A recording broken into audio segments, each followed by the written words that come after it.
The dead of night was shattered by frantic footsteps, signaling a looming disaster. A terrified girl was running for her life. Her faint cries for help echoed into the empty space. "Somebody, help me!" Chasing close behind were two men with wicked faces, sinister smiles plastered on their lips. They were certain their prey would be theirs tonight.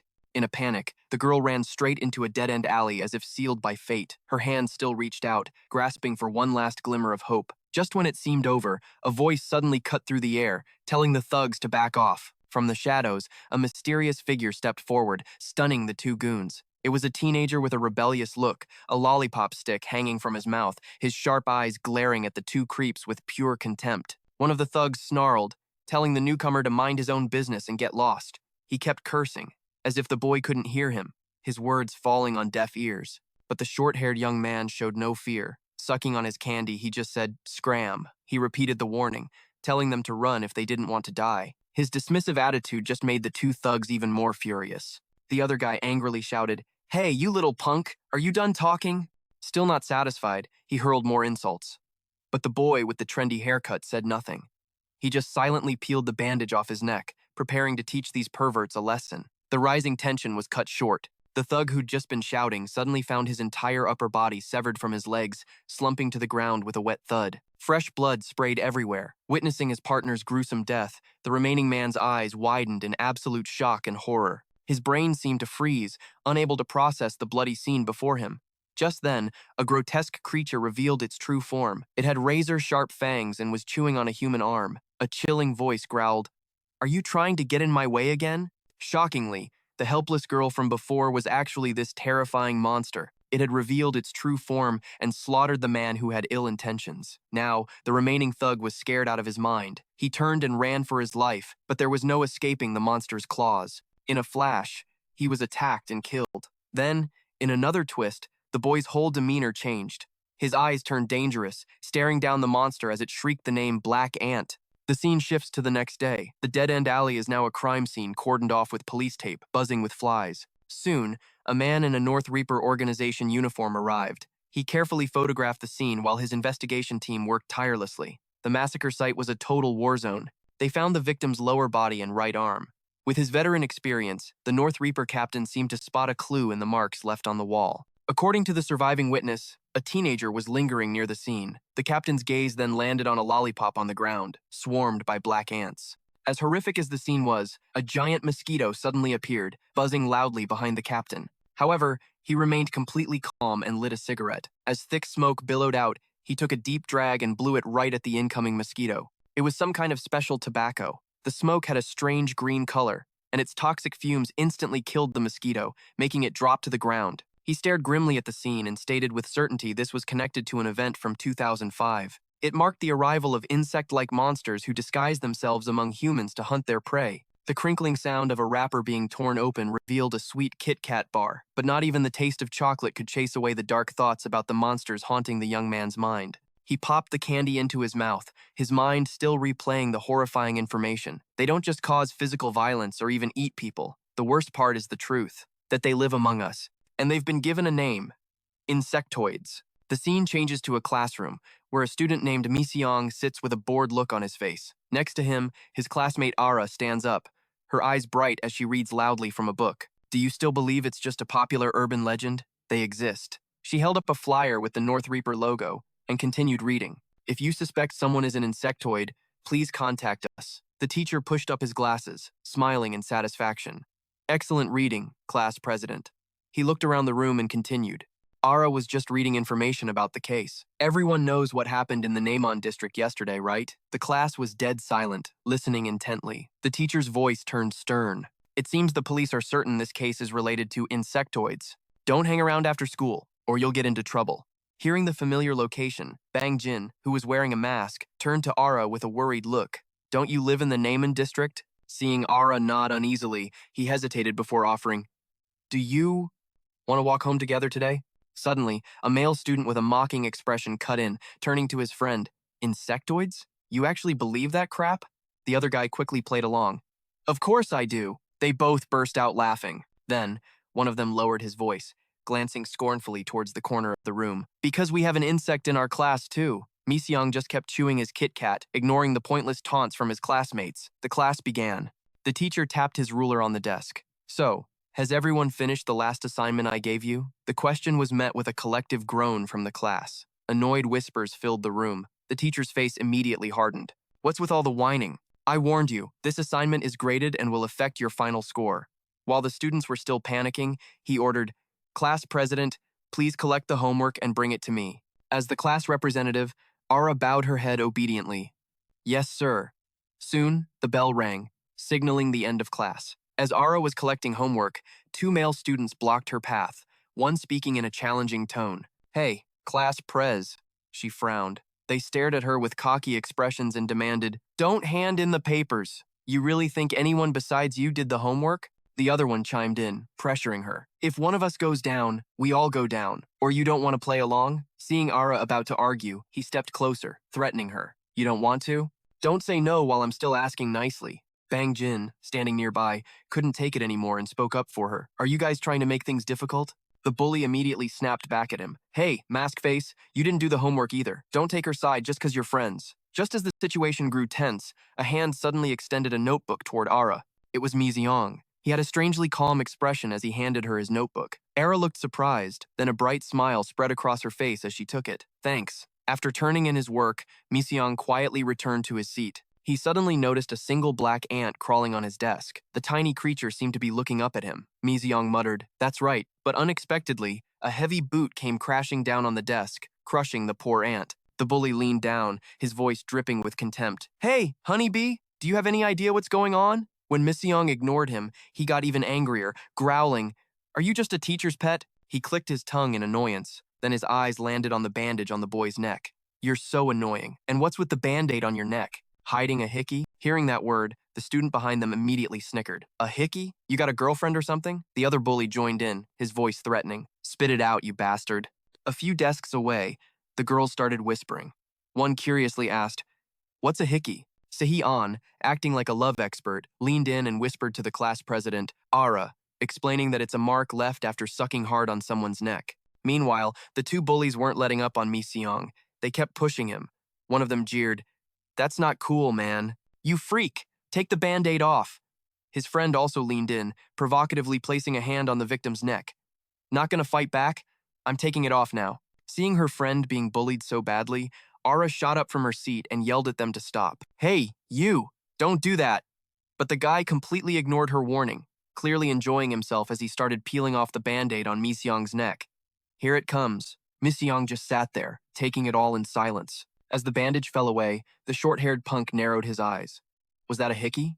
His lackey stood beside him, equally stunned, stammering, No way, right? He shoved his face close to Mi Xiong's, but he saw no lover's mark. Instead, there was just a huge, black mole. Feeling like a total idiot, his embarrassment turned to pure rage. You psycho! You put on a bandage just to cover a damn mole? Let me tell you something. Suddenly, his words caught in his throat. His jaw dropped in horror. What the? From the black pit he thought was a mole, a small ant slowly crawled out, casually making its way down to Mi Xiong's collar. The bizarre sight terrified the bully to his core as he stuttered, What the hell is that? He stumbled back, his face completely pale, pointing a shaking finger. An ant just crawled out of his mole. His buddy tried to sound reassuring, but his voice dripped with mockery. You're basically an ant yourself. Just calm down. Back with the girls, Sehee-an noticed Dee's worried expression from earlier and asked slyly, You like Mi Xiong, don't you? Caught off guard, Dee tried to play it cool, denying it completely. What are you talking about? Not even a little. Knowing her friend all too well, Sehee-an just smirked. There you go again. Hitting a nerve, Dee blushed beet red and reluctantly confessed.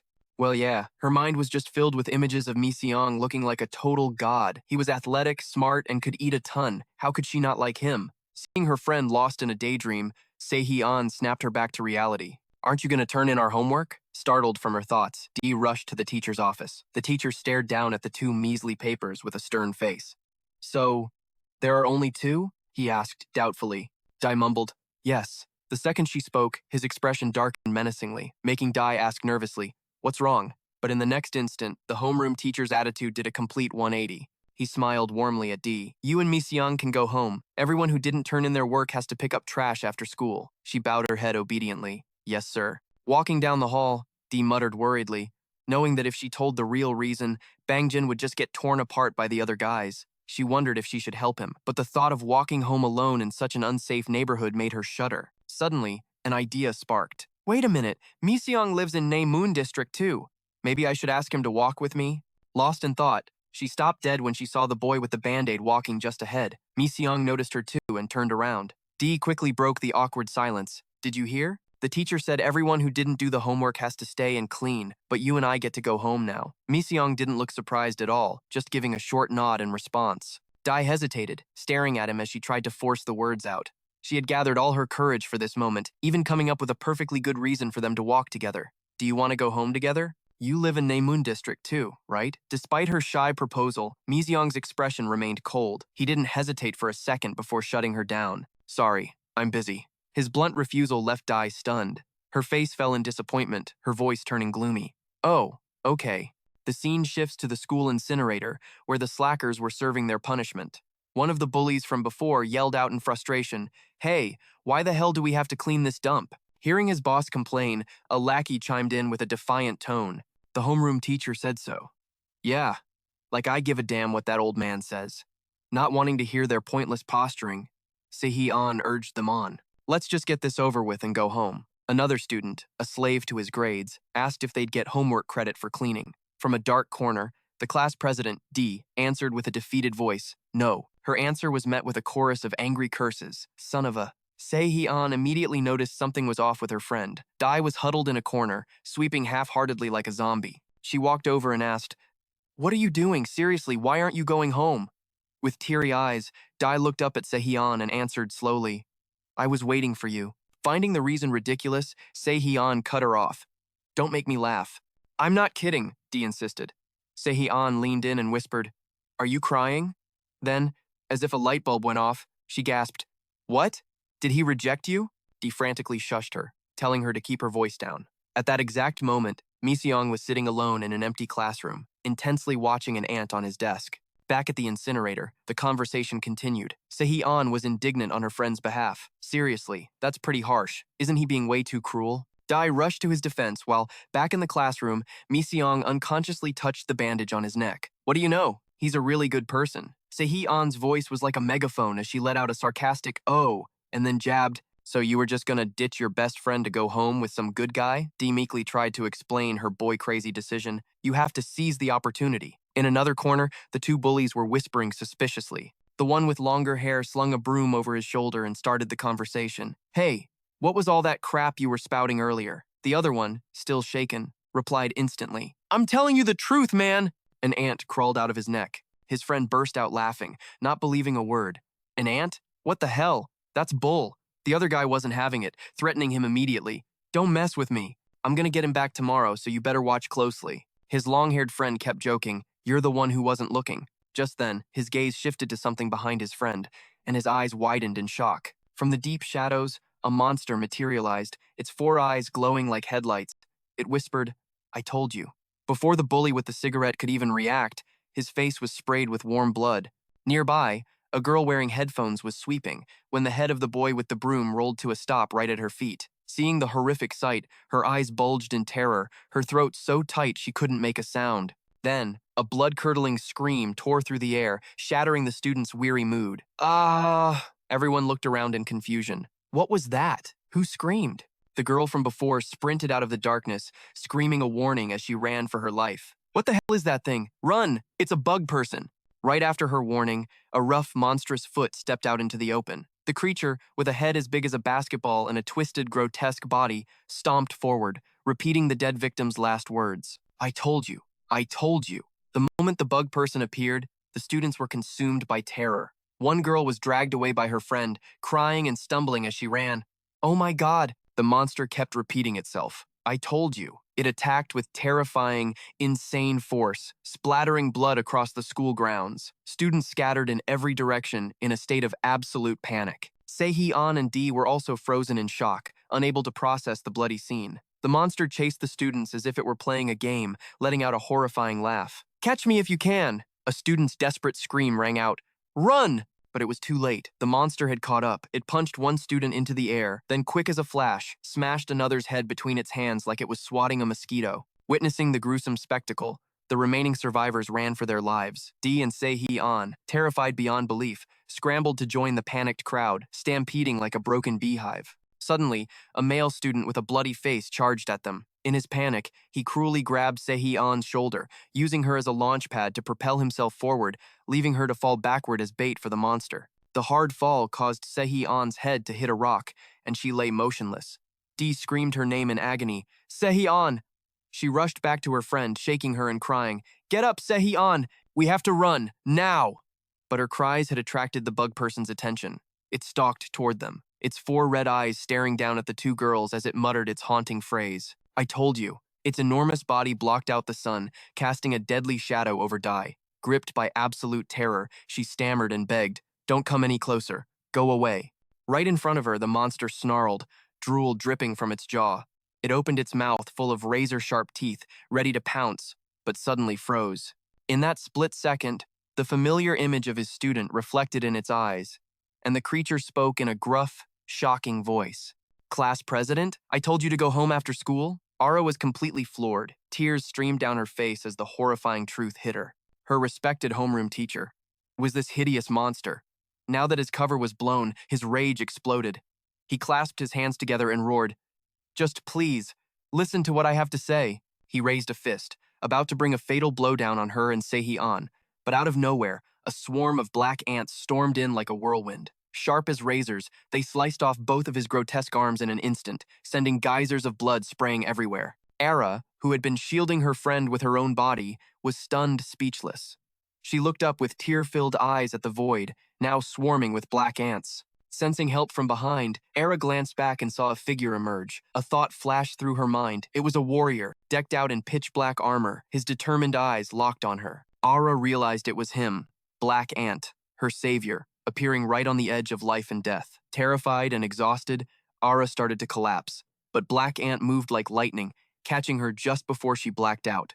Staring at his severed arms lying uselessly on the ground, the teacher's voice dripped with pure hatred. A black ant, hunting his own kind. He glared at his opponent, spitting out each word. "I know you." The warrior in black said nothing, just stared coldly at the monster writhing in pain. The teacher gritted his teeth and demanded, "Why would you kill your own people? Are you fighting to protect these humans?" Unable to control his fury, he screamed right in Black Ant's face, spit flying everywhere. "We were at the bottom of the food chain! We evolved to rule!" Before he could finish, Black Ant slammed a devastating punch into his gut, sending him flying into a wall. Ignoring the bugman crumpled over there, he coolly carried Se-Hee-an and Ara to safety before turning back. His voice was calm, but carried immense power. "This isn't a fight. I'm just hunting to eat you." Even badly injured, the teacher struggled up, crying out in horror.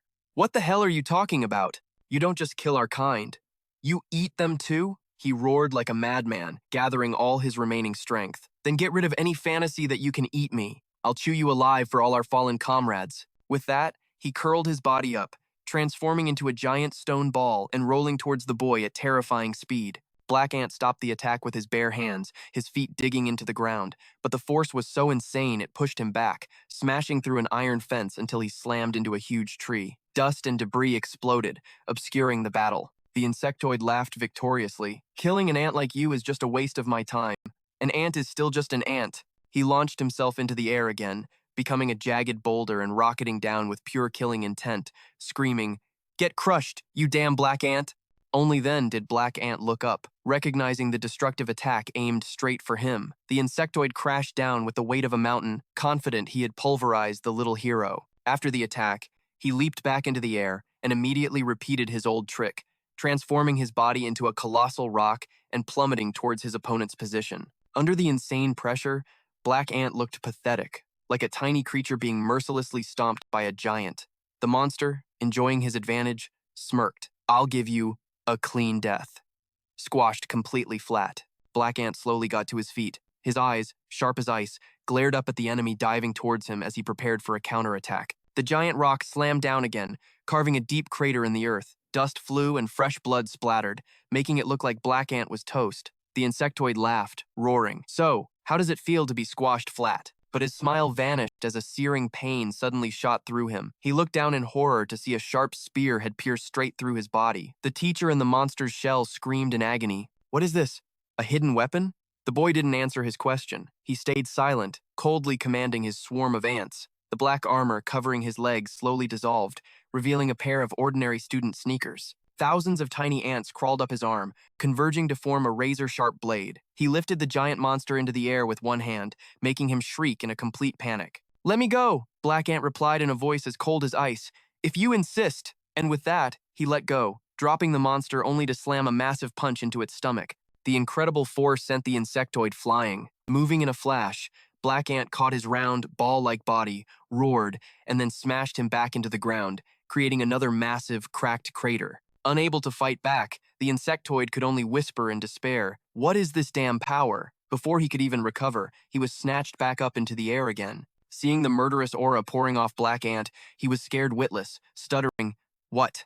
Could it be?" Black Ant let out a world-shaking roar, his hand tightening around his enemy's body. The monster thrashed wildly, screaming, "I didn't evolve just to repeat this pathetic life." Without a shred of mercy, the boy began to crush his body. In his final moments, the teacher seemed haunted by his human past. He stammered his last words, "But I already handed in my homework." The moment the words left his lips, Black Ant tore him into 100 pieces, sending him straight to the afterlife. Fresh blood and the shattered pieces of his glasses rained down on the ground. After eliminating his target, Black Ant coldly turned to leave, muttering an order to his swarm, "Eat up, then let's go." As if they understood him, the ants immediately dispersed, releasing him from the black armor. Mi-seong walked away without a single glance back, returning to the appearance of a normal high school boy. He had no idea that behind a nearby tree, a silk moth-type insectoid had witnessed the entire thing. The image of the broken glasses lying in a pool of blood signaled that a new war was about to begin. After the deathmatch, the North Reaper organization's cleanup crew finally showed up. They struggled to push back the curious crowd, forbidding any pictures to keep things classified. People around were buzzing. "Aren't those first-year students? This is insane." Their homeroom teacher was an insectoid. Looking at the chaotic scene, Vic clicked his tongue in regret. Late again. The combat team captain standing next to him sighed in agreement. "And we brought all this gear." Jin crouched down to examine the scene, complaining, "This looks like a war zone. The only explanation is that they were the same species, fighting each other." After his analysis, he turned to Vic, confused. But why would they be fighting? Vic took a drag from his cigarette, thinking out loud. Fighting to protect someone, maybe? Just then, a North Reaper team member ran over to report, "Captain, the student who faced the bug is awake. He said a guy in black saved them." Elsewhere, the student named Seo Dong, a survivor, was giving an interview to the press. A reporter fired off a question. "Your homeroom teacher was an insectoid? Wasn't that terrifying?" The student answered clearly, "It was super scary, but I couldn't run away and leave my friends. I reported it directly to North Reaper." Then, Seo Dong excitedly pulled out his phone. "I actually got a picture. Want to see?" The reporters eagerly agreed. "Of course." He scrolled through his gallery, smiling. "Hold on a sec." But the photo that appeared was just a pitch-black screen. There was nothing. Seo Dong was baffled. "Huh? That's weird." Watching this, a North Reaper agent said to Vic, "If he'd actually filmed it, would our jobs be any easier? CCTV, black boxes, they're all useless. The press is going to have a field day with this anyway." Vic replied calmly, "Don't worry. This isn't some urban legend anymore. It's about to go public." Jin narrowed his eyes, worried. "You think they'll believe it? Without seeing it for themselves, no one's going to be convinced insectoids actually exist." In a corner of the school, Ara was slowly calming down from the shock of facing the insectoid. She held her phone, her voice trembling as she called her family to reassure them. "Grandpa, they said they'll take me. I can go by myself." "See you later, Mom." After hanging up, Ara looked up and saw the man in front of her, puffing on a cigarette. She frowned, covering her nose, and gently reminded him, "Excuse me, but smoking at school is..." Before she could even finish, Jin jumped in to explain. "Sorry, this old guy's got a pretty nasty addiction, but that's not a cigarette. It's insect repellent." Vi just clicked his tongue, quickly putting out the smoke and muttering, "Yeah, well, what was I supposed to do?" As the sun began to set, Vi promised he'd cut back if she really hated the smell. That's when Dee started recounting the whole terrifying ordeal, how their homeroom teacher, or more accurately, that monster tried to slaughter them all. She highlighted one crucial detail. A figure, completely in black, had appeared. Vi mumbled to himself, lost in thought. "A person?" Jin, standing nearby, leaned in curiously. "What makes you so sure it was a person?" Dai's mind flashed back to the image of the black ant. The memory was a blur, but the feeling was crystal clear. She recalled, It felt human. I passed out right after, so it's all hazy. But it was completely different from that other monster." Riding in the organization's rescue vehicle, Dai insisted that person had saved their lives. Hearing this, something clicked for Vi. Hey, when you were cleaning the incinerator, was any student missing? Dai answered immediately. Yeah, one person. Vi narrowed his eyes, pressing further. Do you know who it was? By now, night had completely fallen, the moon casting its light on the empty streets. At Miss Young's house, he stepped through the door, calling out politely, I'm home. His grandma, OK, who was sitting on a chair, shot up instantly, her face beaming. My sweet boy, quick, come and eat. She gently led him to the kitchen, her voice filled with pride as she showed off her work. I made all of your favorites. On the table sat a spread of steaming, delicious-smelling dishes. But Miziong just stared at the feast, his heart feeling heavy. He turned hesitantly to his loving grandma. Grandma, I'm not hungry tonight. The words hit her like a lightning bolt. What? She gasped, stunned. Looking closer at her grandson, she finally noticed the scratches covering his body. OK's voice trembled with worry and frustration. Oh God, did it happen again? Are you hurt anywhere? Miss Young just hung his head, not knowing what to say except to apologize. I'm sorry. You prepared all this food for me. Seeing his guilt, she quickly waved it away, trying to soothe him. You silly boy, don't even mention it. Oh, thank God, as long as you're not hurt. I'm fine. Now go get some rest. Miss Young walked quietly to his room, but before closing the door, he turned back. Don't clear the table. I'll eat it tomorrow morning. Okay, forced a smile and nodded. All right. The moment the door clicked shut, her smile vanished, and tears streamed down her face. She wiped them away, cursing their cruel fate. The heavens are so heartless. What could my grandson have possibly done to deserve this?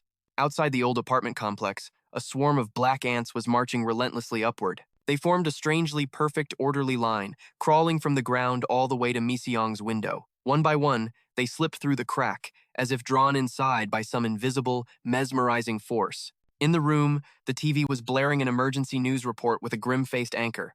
Breaking news. This afternoon at a high school in the Guro district, a horrific incident has occurred, leaving multiple students dead after an insectoid attack. The broadcast continued with more chilling details. The insectoid is a monstrous insect-like creature known from urban legends. The identity of this monster was discovered to be Mr. Im, a homeroom teacher, leaving students and colleagues in a state of profound shock. Miseong lay on his bed, not sleeping, just listening silently as the ants crawled over his body. Time to eat, he thought with a bitter taste in his mouth. Killing your own students because they didn't do their homework. Could anything be more insane? They live in a community and kill so easily.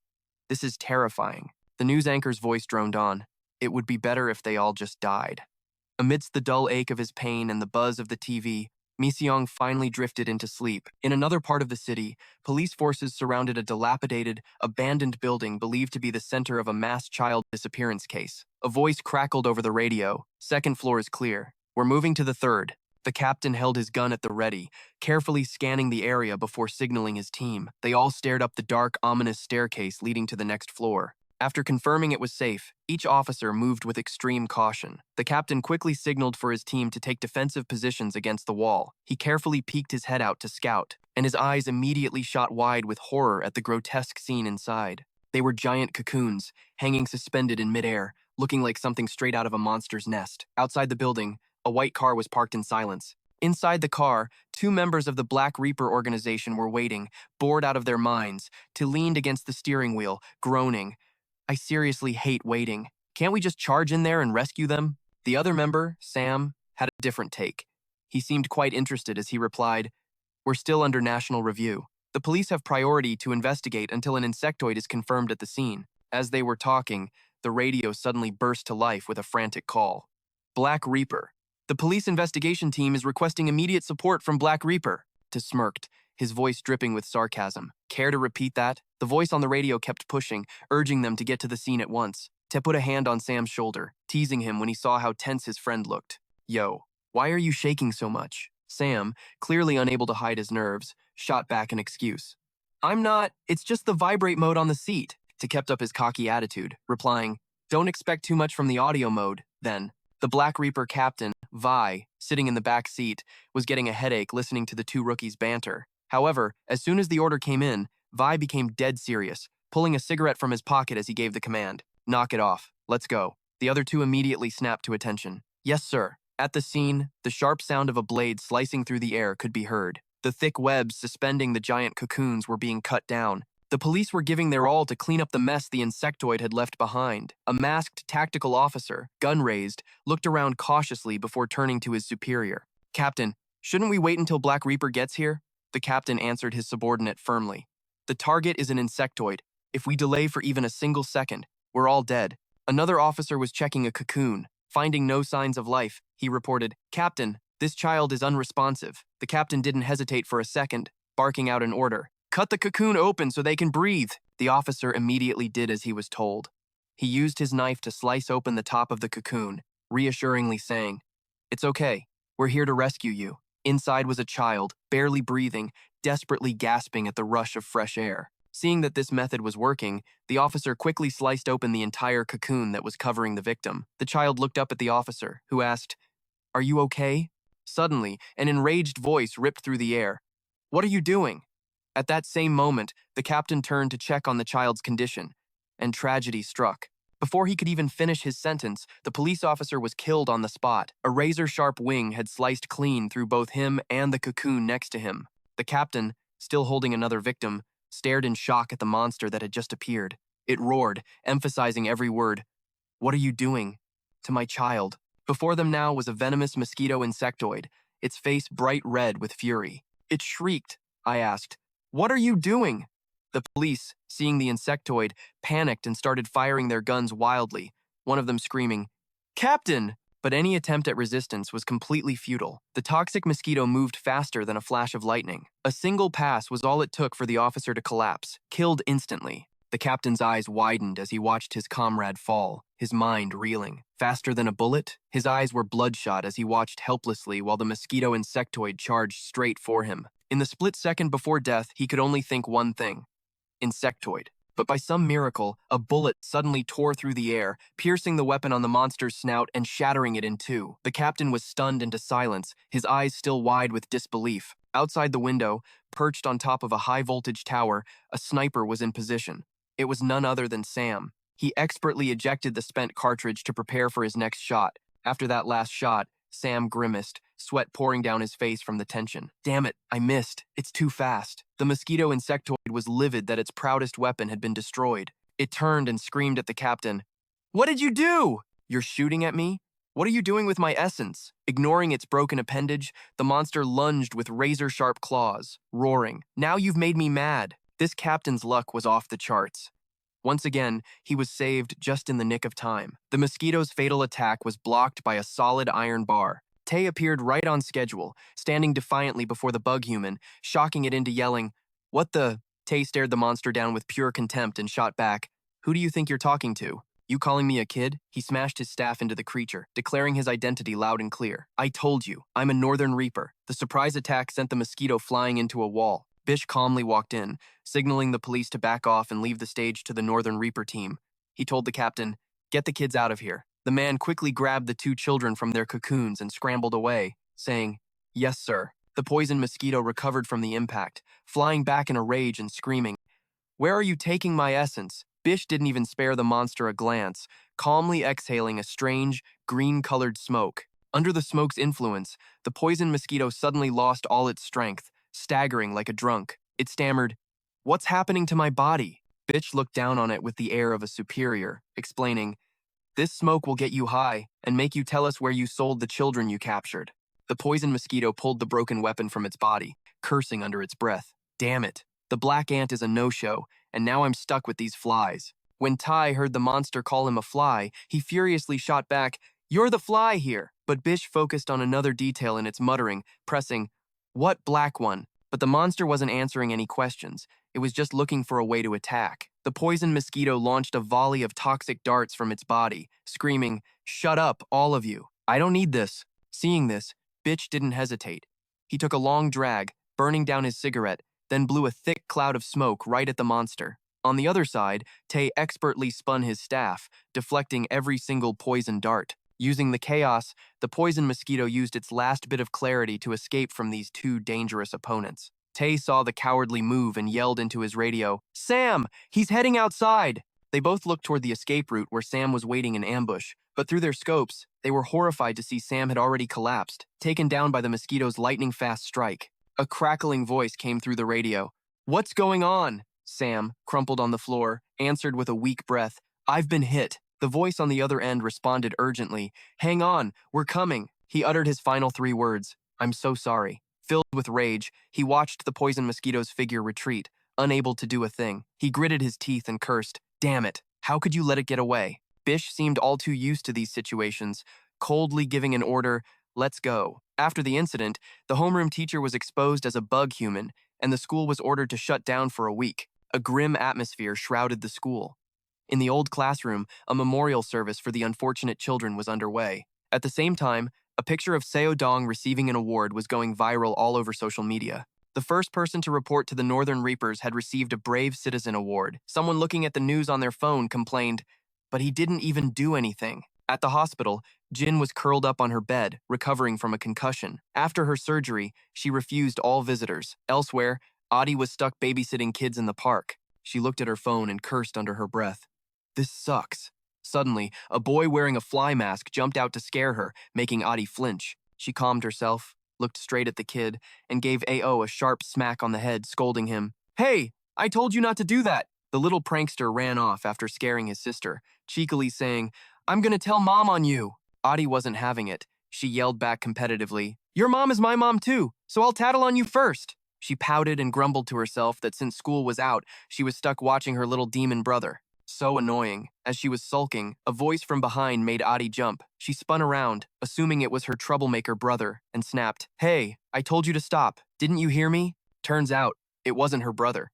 It was Min Sung, sucking on a watermelon popsicle with a completely blank expression on his face. So, they all ended up eating popsicles together. Adi shyly enjoyed hers while stealing glances at her cool, distant crush. She remembered the Northern Reapers' question back when they were cleaning the incinerator. Were any students absent? Thinking back to that day, to the moment Bitch and Jin were questioning them, Addie had answered that there was one person. One of them continued the investigation. "Do you know who it is?" Adi looked at Min Sung eating his popsicle, her mind racing. "Why can't I stop thinking about it? Was I being too nosy?" Finally, she decided to just ask him straight up. Adi looked at him and voiced the question that was bothering her. "Did anything happen to you that day? Like some chain-smoking old guy came looking for you?" Min Sung calmly tore the wrapper off another popsicle and gave a one-word answer. "No." Hearing that, Adi could only play it off.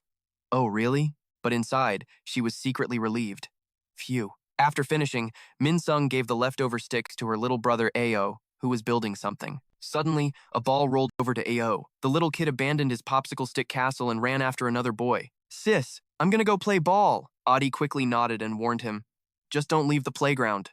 Abruptly, Min Sung bit down hard, snapping his popsicle stick in half. The sharp crack made Adi jump as she stared at him, confused. But Min Sung didn't seem to notice her gaze. He was staring straight ahead with intense vigilance. Adi couldn't help but wonder about his strange behavior. A thought popped into her head. What's wrong with him? The air between them grew strangely silent, until Ao's voice broke the quiet. Adi called out worriedly, "Ao, where'd you go?" Ao quickly explained. The ball flew away. With that, he dove into a dense bush just outside the park. The strange kid next to him urged him to go with him. Seeing this, Adi tried to stop them. "I'll get it for you. Wait here." When her brother ignored her, she called out in disbelief, "Hey, I told you to wait. Why won't you listen?"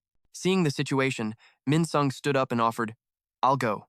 You stay here." Adi thought, "There's no way I'm letting a perfect chance like this go," and called after him, "Hey, I'm coming with you." But in a flash, Min Sung was already gone from the park. He entered the dense, wooded area, his eyes scanning the surroundings until he finally locked onto his target. Min Sung looked at the kid wearing a bug-human mask holding the ball and asked coldly, "What are you doing?" The kid remained silent. Just then, Ao's young voice called out. He had returned to Adi's side, surprising her. "You're back? Did you find the ball?" Ao replied, "Not yet." Then he repeated what Min Sung had told him. "He told me to come back to you." It turns out he had quietly pulled Ao out of the bushes to protect him. Back with Min Sung, the masked kid's voice began to speak in a deep, terrifying tone. "This is my territory." Min Sung realized something and scoffed. "So, we're the same kind, huh?" The predator bug growled with a voice full of rage. "I almost had him, and you made me miss. Not only that, yesterday the Northern Reapers stole everything from me." It was the same poison mosquito bug human that escaped the other day. It eyed Min Sung, removing a bandage from his neck, sizing him up. "Looks like you haven't been awakened for long, so I'll let it slide. But if you step into my territory again, I'll get angry." After peeling off the bandage, a swarm of ants erupted from his body as if commanded, swarming around him. The poison mosquito stared at the scene in absolute shock. Min Sung coldly repeated two words, territory? As the creature watched him transform, covered by the swarm of ants, it stared in horror. What did you say? Its hand holding the ball trembled uncontrollably as if facing its natural predator, its mouth stammering. What? What is that? The poison mosquito angrily crushed the ball in its hand, roaring with hatred as it recognized its mortal enemy, the black ant, the one that hunts its own kind. The ball exploded in its palm. It pointed a finger straight at the fully transformed Min Sung and declared, I've been waiting for you. I've heard a lot about you recently. Is it true you eat your own kind? It roared, seething with killing intent. It's my turn now. You arrogant bastard. I'm gonna tear you to pieces. The poisonous mosquito insectoid took its stance, its killing intent flaring as it roared. You dare break the law of the heavenly insects and devour your own kind?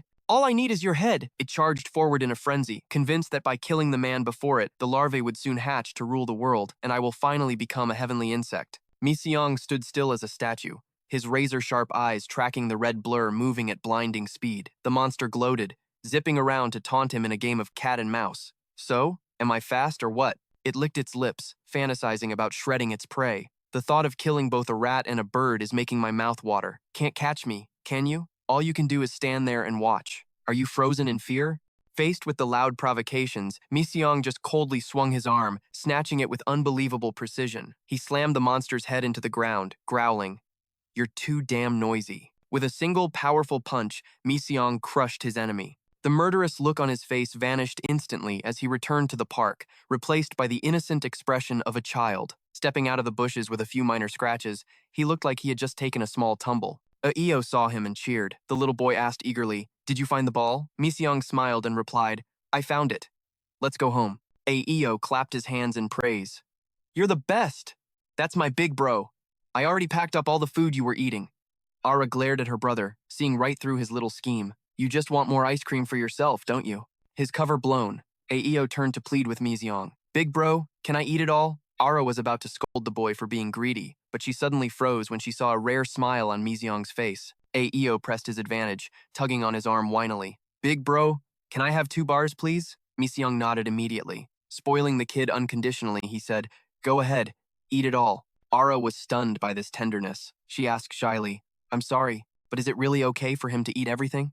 Mi Seong turned to her, stating simply, I'm full. That answer made Ara's heart skip a beat. She looked at him with eyes full of admiration as the evening breeze rustled the trees, concealing the monster's corpse, which had become a feast for ants in the bushes. The short summer vacation passed, and students began flocking back to school. Mi Seong blended into the crowd, suddenly hearing a complaint from behind. Damn it. His friend asked, What's wrong? The guy replied, annoyed. 1 week of summer break was way too awesome. A female friend next to them warned, Hey, watch your mouth. Ignoring the warning, 2 other male students casually chatted about a trip to Busan with their girlfriends, so loudly that a female student turned around and snapped, Just shut up already. The guy barely got a word out before getting cursed at again. You piece of trash.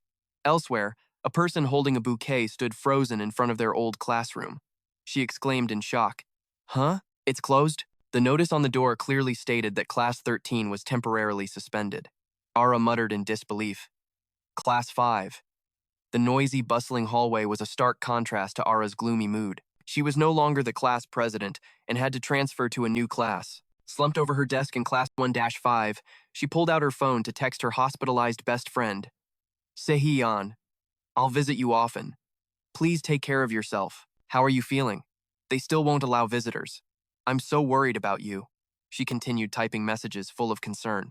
Sehyeon, is your condition any better? Today was the first day of school, and our classroom is closed. I was transferred to Class 5, so we're classmates now.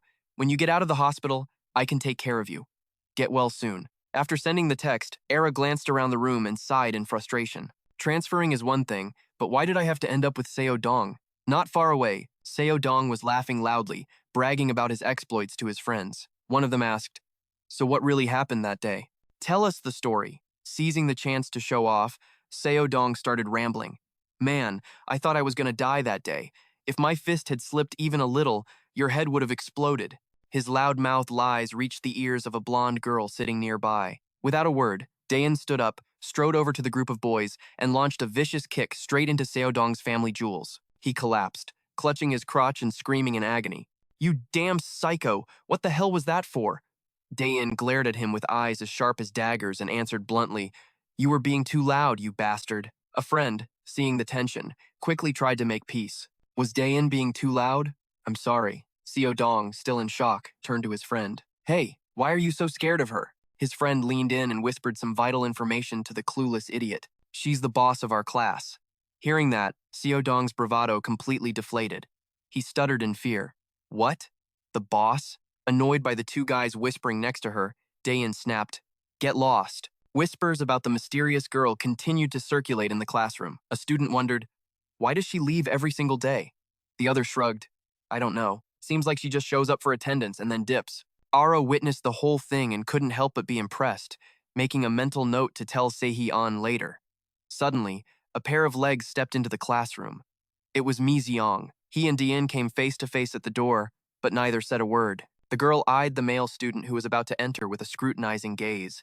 Mi Xiong was no different. He didn't even bother to glance at Dian, just walking ahead with his usual emotionless face. It looked like a conflict was about to erupt, but they just passed each other like complete strangers. Ignoring the curious stares from everyone around, he walked straight to his seat. As soon as Adi saw him, she waved and called out, "Mi Xiong, what took you so long? I thought you couldn't find the classroom." When Mi Xiong got closer, Ara immediately struck up a conversation, excitedly recounting the events. "Did you see that?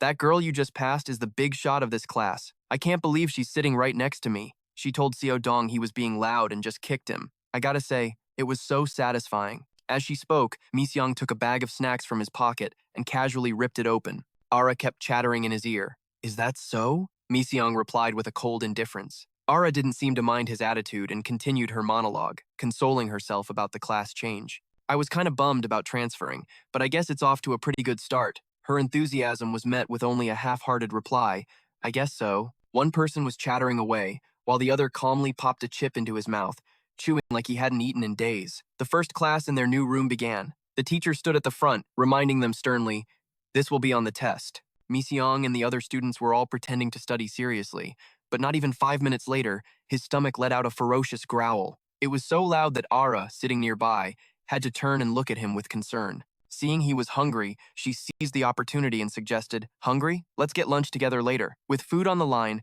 Mi Xiong didn't hesitate for a second. "Okay." On the board, the teacher droned on about a problem. "This won't be on the test." Suddenly, Mi Xiong felt a piercing gaze from the shadows, bright as headlights, fixed on him. His pupils contracted, and a cold sweat broke out as he sensed the presence of a dangerous creature, an insectoid. A strange, ghostly voice echoed in his ear, "You're not going anywhere." A moment later, the bell signaling the end of class rang. Ara quickly turned to his desk, inviting him, "Hey, Miss Young, want to go get lunch?" But the desk next to her was already empty. Mi Xiong had vanished at lightning speed, completely ignoring her lunch invitation. Ara stared blankly at the empty seat, sighing. He must have been really hungry. Went to eat by himself. Right now, Mi Xiong was tearing through the area like a hurricane. He burst out from the bushes, his feet moving swiftly without a hint of hesitation. Elsewhere, Vitch's deep male voice rang out, full of curiosity. "I wonder where that mosquito thing disappeared to." Tae replied quickly, his eyes darting around. If he knows what's good for him, he's hiding somewhere. If not, he trailed off, then asked, "What about you, boss?" Vitch answered nonchalantly, "He's dead." Ignoring his subordinate's shocked expression, he remained calm. "Besides, there's another hard worker out there besides us." A second later, Vitch questioned Tae's choice of words. "By the way, why'd you call it a mosquito?" Thinking his boss's question was a bit naive, Tae made a comparison. "Chief, why is a cuckoo bird called a cuckoo?" Just as he finished speaking, Mi Xiong swept past them like a phantom, accidentally bumping Vitch's shoulder. Seeing someone dare to touch his boss, Tae whipped around and yelled, "Chief, are you okay? Hey you, are you looking for a fight or something?" Vitch waved his hand dismissively. "Don't bother with him, let's go." Tae scrunched his face, muttering with pure annoyance. "Probably just another bum," V immediately shot back. "How do you know?" Tae replied smugly, "Call it experience." The scene then cuts to the teacher's lounge. Bitch sat across from her, getting straight to the point. "I'm here to find the student who was absent from incinerator duty." Adi replied honestly. "You mean the one who smelled like mosquito coils? Has he gone home already?" Hearing that detail, Tae suddenly remembered what just happened. Could it be that bum from earlier? But ignoring Tae's thoughts, Bish was focused only on the lead about the insectoid. He presented a business card from his organization. "Could you please pass this along to that student?" Adi accepted it politely. Of course. With their business done, the two men left. As they walked, Bitch asked, Sam Hospital is the closest one, right? T immediately answered, that's right. Audie's attention was now completely glued to the business card. She read the text printed on it, unable to hold back a gasp of shock. Insectoid Annihilation Team 4. Captain, the scene shifts to a massive bridge as night falls, signaling that something is about to happen. An insectoid clings tightly to the edge of a wall, its bizarre posture just like a spider's. From the deepest shadows, the sound of steady footsteps echoed as a jet-black foot stepped into view. It was the Black Ant. Mi Seong appeared with a cold demeanor, closing in on his target step by step. He was now locked in the monster's sights. The two adversaries stared each other down. The insectoid dropped its four limbs to the ground, tilting its head defiantly at Mi Seong while its body twitched with excitement. Completely unfazed by the taunt, Mi Seong lunged forward to attack. However, his strike was blocked with ease. Seeing his opponent fall for the bait, the creature slammed a kick into his chest, forcing Mi Seong to stagger back from the painful blow. The insectoid couldn't help but feel smug, its face twisting into a cunning expression. Refusing to be overpowered, Mi Seong exploded forward, slamming a fist straight into its face and sending it crashing into the wall. As the creature struggled, Mi Seong noticed its strange movements, and a single black ant crawling on his opponent's head. As if he'd figured it all out, he gathered his ants into a dense black sphere and hurled it at the enemy. The orb shattered, and the swarm enveloped the target, paralyzing it. At that moment, thin white threads connecting its body to the bridge's ceiling became clearly visible. With the secret exposed, the puppeteer decisively cut the strings, letting the lifeless husk drop to the ground. Mi Seong stepped closer, picking up a thread to examine it before muttering his conclusion. Suddenly, the corpse began to tremble violently and let out a grotesque laugh. It opened its mouth to reveal a glowing device, rapidly charging with energy. Before he could react, a terrifying explosion erupted, blasting Mi Seong into a dark corner. From the shadows, two other insectoids emerged to observe the scene, pleased with themselves. Mi Seong's ant armor was shattered, revealing his ice-cold glare, but they continued to taunt him, the Black Ant, a predator of his own kind. The Silkworm Master looked down on him with contempt, her voice dripping with sarcasm. Is this your first time getting cornered? A gnat like you wants to kill me? Her frail, hunchbacked accomplice began to grumble about how this would affect business. If this gnat disappears, it'll make things difficult for us. My clients waiting for fresh young meat are piling up, and we don't deal in children. He kept on rambling. A cold voice cut through the air like a judgment. Your little hunt has caused considerable damage, and you will pay the price. Now, die. The Silkworm Queen moved to deliver a finishing blow to the body on the ground, but suddenly realized it was just an empty shell. It's just a husk? Her accomplice looked up, screaming in terror. Watch out! From high above, Mi Seong dove down, slamming his clasped hands onto the Silkworm Queen's head. Upon landing, he instantly pivoted to the hunchback, unleashing a flurry of punches that made him cough up blood. Refusing to be at a disadvantage, the insectoid detonated the energy around his own body to counterattack. Mi Seong shielded himself with his arm and went for another punch, but his fist froze in midair, ensnared by sharp threads. The Silkworm Queen was back on her feet. She spat out her silk, yanking him backward as she growled, "Use your head. You're far too arrogant." She gritted her teeth and cursed. "What the hell can you do in your human form?" With that, she leaped into the air, spinning into a devastating kick that smashed into Mi Seong's face. Even though he blocked it, he was sent skidding across the ground, his energy depleted as his body finally collapsed. Her partner seized the opportunity, aiming a hand charged with explosive energy right at his head for a quick finish. Mi Seong glanced at the brightly glowing orb of power beside him. Death seemed to be just moments away. He let out a desperate cry, commanding the swarm of ants that formed his armor to immediately disperse. Obeying their master, the ants quickly moved, enveloping Mi Seong's body to shield him from the attack. At the same time, the energy charge was complete. The insectoid offered a final goodbye, signaling the end of the hunt. A terrifying explosion ripped through the night, tearing apart a huge section of the bridge. Through the thick smoke and dust, a familiar, playful voice suddenly cut in.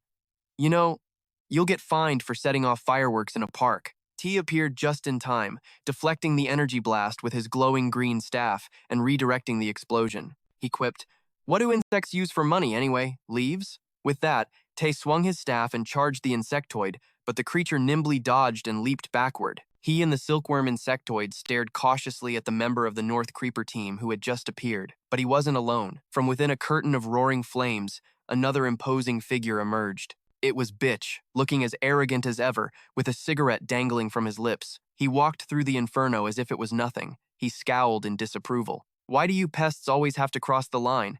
Bitch leaned down, lighting his cigarette on a burning piece of debris. The signature green smoke began to curl into the air. He looked at the two monsters and speculated, is it because we've been going too easy on you? Is that it? By now, the swarm of black ants had returned to envelop Miseong's body, keeping him safe. Tae held his staff at the ready, prepared to jump into battle at any moment. Even knowing they were cornered by professional monster hunters with nowhere to run, the two insectoids still desperately searched for an escape. Bitch watched them calmly, then sighed in annoyance and criticized, these damn bugs. Let's just finish them off all at once. His eyes turned ice cold, brimming with killing intent. The male insectoid clicked his tongue, pouring his strength into creating another energy bomb, planning to go out with a bang. T's eyes went wide at the brilliant sphere in its hand, and he unconsciously blurted out, a bomb! Bish was so stunned he dropped his cigarette, echoing him. A bomb! Seizing their moment of shock, the silkworm and her partner huddled together, slamming the bomb on the ground to create a smokescreen. A massive explosion immediately rocked the ground. In that split second of chaos, the silkworm queen grabbed her partner and shot high into the sky to escape before they could be hit with a counterattack. Seeing their prey escape, Tae watched with regret. They got away. Man, I really hate the ones with wings. Bish gazed up at the night sky and lit a new cigarette, thoughtfully suggesting, should we call for helicopter support? You think that'll work? Suddenly, Tae stopped looking at the sky and glanced to the side, pointing at an empty space. It's a shame, but didn't we at least capture the black one? Bitch was jolted back to the present. The black ant. That's right. I almost forgot. They rushed back to where Miseong had been lying, but he had already vanished. Bish asked, completely baffled. Where'd he go? Seeing this, Tae boldly yelled at his slow-witted boss. If the captain finds out what we just let slip through our fingers, his face is going to be blacker than the bottom of a pot. Meanwhile, on a deserted street, fresh drops of blood splattered onto the pavement, the thick, metallic smell hanging in the air. Miseong dragged his battered body forward, forcing himself through the overwhelming pain. Where was he going? A trail of blood stained the road. Returning to his familiar apartment building, Miseong stumbled inside, a complete bloody mess. He ignored his wounds, heading straight for the table and devouring the food like a starving animal. His grandmother watched her grandson with a broken heart, her eyes welling with tears as she asked, T, my dear, are you that hungry? You haven't even washed up. Oh goodness, looking like this. Did you not have anything to eat today? Miseong mumbled unconsciously while hastily chewing and swallowing. Didn't eat a single bite. I have to fill this emptiness with something. He frantically shoveled spoonfuls of rice into his mouth to soothe the gnawing hunger. After the meal, he silently returned to his gloomy room, locking the door without a word. Perhaps Miseong didn't want anyone to see him in this state. He leaned his back against the door, on the verge of collapsing. No matter how much he ate, the hunger was endless. Veins pulsed on his neck as Miseong's face twisted in absolute agony. The final words of that insectoid teacher echoed in his mind. Why would they kill their own kind? Are you fighting to protect the humans? Those three words, protecting the humans, repeated over and over like a curse. He ripped off his shirt in pain, revealing a chest covered in angry red and black marks, the terrifying traces of the parasitic ants. A defiant roar echoed in his soul. That's not it! The memory of the poison mosquito's words flashed back. You dare break the laws of Tianchong and devour your own kind? Miseong tore off the rest of his shirt, exposing a body undergoing a horrifying transformation. He gritted his teeth, whispering with pure hatred. To hell with it all. I'll eat. I'll keep eating. I'll devour every last one of them. Inside his body, the ants began tearing his flesh apart. He screamed in pain, but from that physical torment, a ferocious will to live erupted. I won't let them eat me. In the dead of night, inside a dilapidated abandoned house, a blonde girl in a full hazmat suit was dragging strange objects. On the ground were 3 giant cocoons, each with a person trapped inside. The girl possessed monstrous strength, pulling the 3 massive cocoons as easily as if they were trash bags. She walked towards a cold cellar as the tightly sealed door creaked open. The girl coldly tossed each human cocoon inside. It was a freezing storage room, already filled with countless others just like them.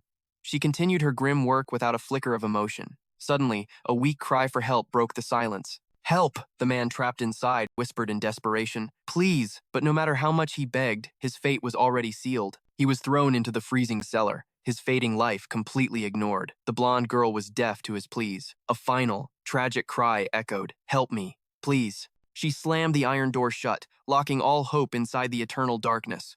Elsewhere, Jiang Wai-an slammed his hand on a table, furious that his plan had failed. Even though he was the coward who ran, he was still seething that he couldn't capture the Black Ant to score points with Tianchong. He grimaced and cursed. I can't believe the Northern Reapers showed up there. If it wasn't for those guys. With that, Jiang Weaon turned to Dayan, who was taking off her mask, and barked an order not to increase the human shipments. She responded icily. Increase what? Dayan explained with clear disgust. Don't get the wrong idea. You think I actually enjoy doing this? Hearing that, Jiang Weaon shot her a glare and snapped, What? He suddenly stood up, revealing a prosthetic leg, and walked towards her, changing the subject completely. Wait a second, come to think of it. He reached out, his eyes scanning her school uniform, making her flinch and smack his hand away. What the hell do you think you're doing? Get your hands off me! Jiang Weayan remembered the image of the black ant, connecting it to the uniform in front of him. He spoke slowly, his voice dripping with suspicion. Your school uniform. It's the same as that kid's. Realizing he was onto a major clue, he pressed her. You know who the black ant is, don't you? Dayan looked utterly exhausted by his nonsense and tried to change the subject. What are you talking about? This is so annoying. How would I possibly know who that is? Seeing her attitude, Jiang Weaon pulled his hand back and clasped it behind him. He declared coldly, I don't care. If you're classmates, even better. If you don't know him, find him. And when you find him, kill him. Dayan scoffed in response. What? You think I'm gonna do your dirty work and kill some kid? I came here for my own. But before she could finish, Jiang Weaon snapped, lunging forward and wrapping his hand around her throat. He glared down at her, asserting his dominance. You do what I tell you to do. Dirty work? A useless thing like you with no resolve dares to dream of even touching Tianchong? Suddenly, the sound of furious barking shattered the tense atmosphere, forcing the two of them to freeze. They both glared toward the source of the noise. The relentless barking signaled an intruder. Outside, a bald, shirtless man wearing only a pair of shorts with a code branded on his chest was running for his life. Right behind him, a vicious dog was closing in fast. The commotion caught Jiang Weaon's attention. He let go of Dayan's neck, walked to the window, and then turned to check the security monitor. The camera feed from the cold storage room was crystal clear. The door was wide open. Infuriated, Jiang Weaon turned and questioned the girl. Did you forget to lock the freezer? Dian rubbed her neck and slowly replied, No way. He turned back to face her directly. Good, because if you messed up, I won't let it slide. Humans are, after all, ignorant creatures. Then, Jiang Weaon raised his hand, and it began to morph into a grotesque shape. His voice was low, laced with fake understanding. Let's continue our chat. What was it you wanted to say? Dian struggled to catch her breath and calmly stated her wish. I want to stop here. Let's terminate our partnership. Jiang Weaon signaled that he would never let his prey escape. With a snap of his fingers, he made his move. The moment he spoke, the man running outside screamed in agony. A brilliant light erupted from his chest, right over his heart, glowing like a time bomb. He panicked. What is this? Get it out! My body's burning up! But before he could understand what was happening, he exploded into a million pieces as Dayan and the insectoid watched on coldly. He had personally sent the escapee to his doom. Jiang Weaon's expression didn't change as he issued a warning. I know how to deal with things that get in my way. He repeated the same motion, and that same deadly light now appeared on Dayan's body. Jiang Weaon's voice remained casual, but was filled with menace, his eyes narrowing dangerously. Go kill the black ant. Meanwhile, at the school cafeteria, the hungriest place on earth, the noise was deafening. A student whined, Ma'am, can I get a sausage? The cafeteria lady coldly refused. No. First years aren't allowed to have those. The student begged, Just one, please. I'm begging you. That boy with the glasses was none other than Seo Dong. While waiting in line, he suddenly noticed a particular table that was drawing a lot of attention. Everyone was whispering about a male student who was eating like he'd been starved for a week. All the food on the table was vanishing into his stomach at lightning speed. Everyone was stunned by his insane appetite. What's with that guy? Is he filming a mukbang or something? Ara sat next to Mi Seong, worried. She tried to lighten the mood with a joke.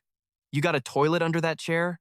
You're eating way more than usual. Mi Seong just kept stuffing his face, ignoring her completely. Suddenly, he spat the spoon out of his mouth, and it clattered to the floor. His face was gaunt, despite the mountain of food he'd eaten. Inside him, the starving ants had begun to tear at his organs again. Mi Seong clutched his stomach, his mind reeling from the pain. It hurt so much, Ara asked in a panic. Mi Seong, are you okay? Is it indigestion? Seo Dong, who loved to stir up trouble, saw his chance and walked over. He deliberately raised his voice. Hey, what the hell is your problem? He flashed a nasty smirk and continued his taunts. I can't even get one extra sausage, and this guy's over here eating like he owns the place. Is that it? Seo Dong leaned in, looking at Mi Seong's pained expression, and added more fuel to the fire. What, is your dad the principal of this school or something? Hearing that, Ara scowled at him, warning him off. Hey, Seodong, if you don't know what you're talking about, then shut up. He already paid for 10 meals. Seodong wasn't about to back down. 10 meals? Is that so? How impressive. But the amount of food he's eating is beyond human limits. At that moment, Miseong's face was contorted in pain, sweat pouring down his face. Seodong suddenly stopped mocking him. He looked Miseong straight in the eye and dropped a bombshell. So then, are you an insectoid? The air in the cafeteria instantly froze. The students who had been happily eating all stopped dead, their chopsticks hovering in midair at the sound of that word. Era couldn't hold back her anger anymore and shot up from her seat, screaming at Seodong. Hey, have you run out of things to say? What kind of nonsense are you spouting? Seodong didn't flinch. He just smirked and continued his attack, just like that demon who fell into the incinerator that day, right? Lin, who was sitting nearby, heard the exchange and glanced over. Observing the scene, the crowd around them began to whisper, jumping on the sensational story. Did he get kicked out because of the assignment? Is it true? That guy in the white suit came looking for him last time too. Seeing that he had everyone's attention, Seodong pressed his advantage. He pointed a finger straight at Miseong's face and yelled, "That's him. Look at him. See that?" Just a few words and his face went white, his whole body trembling. But Minsung wasn't shaking out of fear, but because the ants inside him were savagely clawing at his organs. Their ravenous hunger was absolute agony. No matter what insults were thrown at him, the damn ants just screamed for more food. And when there was no insect-human meat, they started devouring their own host. His eyes shot wide open, enduring the horrific torment. Seeing his victim wasn't reacting, Seodong leaned in closer, deliberately shouting to provoke him. "Aren't you terrified yet?" Before he could even finish his sentence, Minsung's patience snapped. He shot his hand out, clamping it over Seodong's loud mouth, then effortlessly lifted his classmate into the air. Muffled by the hand, Seodong's voice was reduced to weak, pathetic whimpers. How is this not scary? Realizing Minsung's unnatural strength, panic set in, his eyes darting wildly to the ground below. Seeing the situation escalate, the class president, Dae-in, quickly tried to intervene. "Minsung, stop!" At the sound of her voice, Minsung hurled Seodong aside like a piece of trash. Knowing he was about to lose control, he bolted from the cafeteria. Dae-in called after him in alarm, "Minsung, where are you going?" Dae-in seemed to sense something was wrong, her sharp gaze following the direction Minsung had vanished. Meanwhile, Seodong sat humiliated on the floor, shamed in front of the entire school. Minsung raced up the stairs, his vision starting to blur. Only two words echoed in his mind. So hungry. He realized with agonizing clarity that no amount of normal food would ever work. This hunger could only be satisfied by the flesh of his own kind. The ants were no longer under his control. They began crawling out from the bandage on his neck.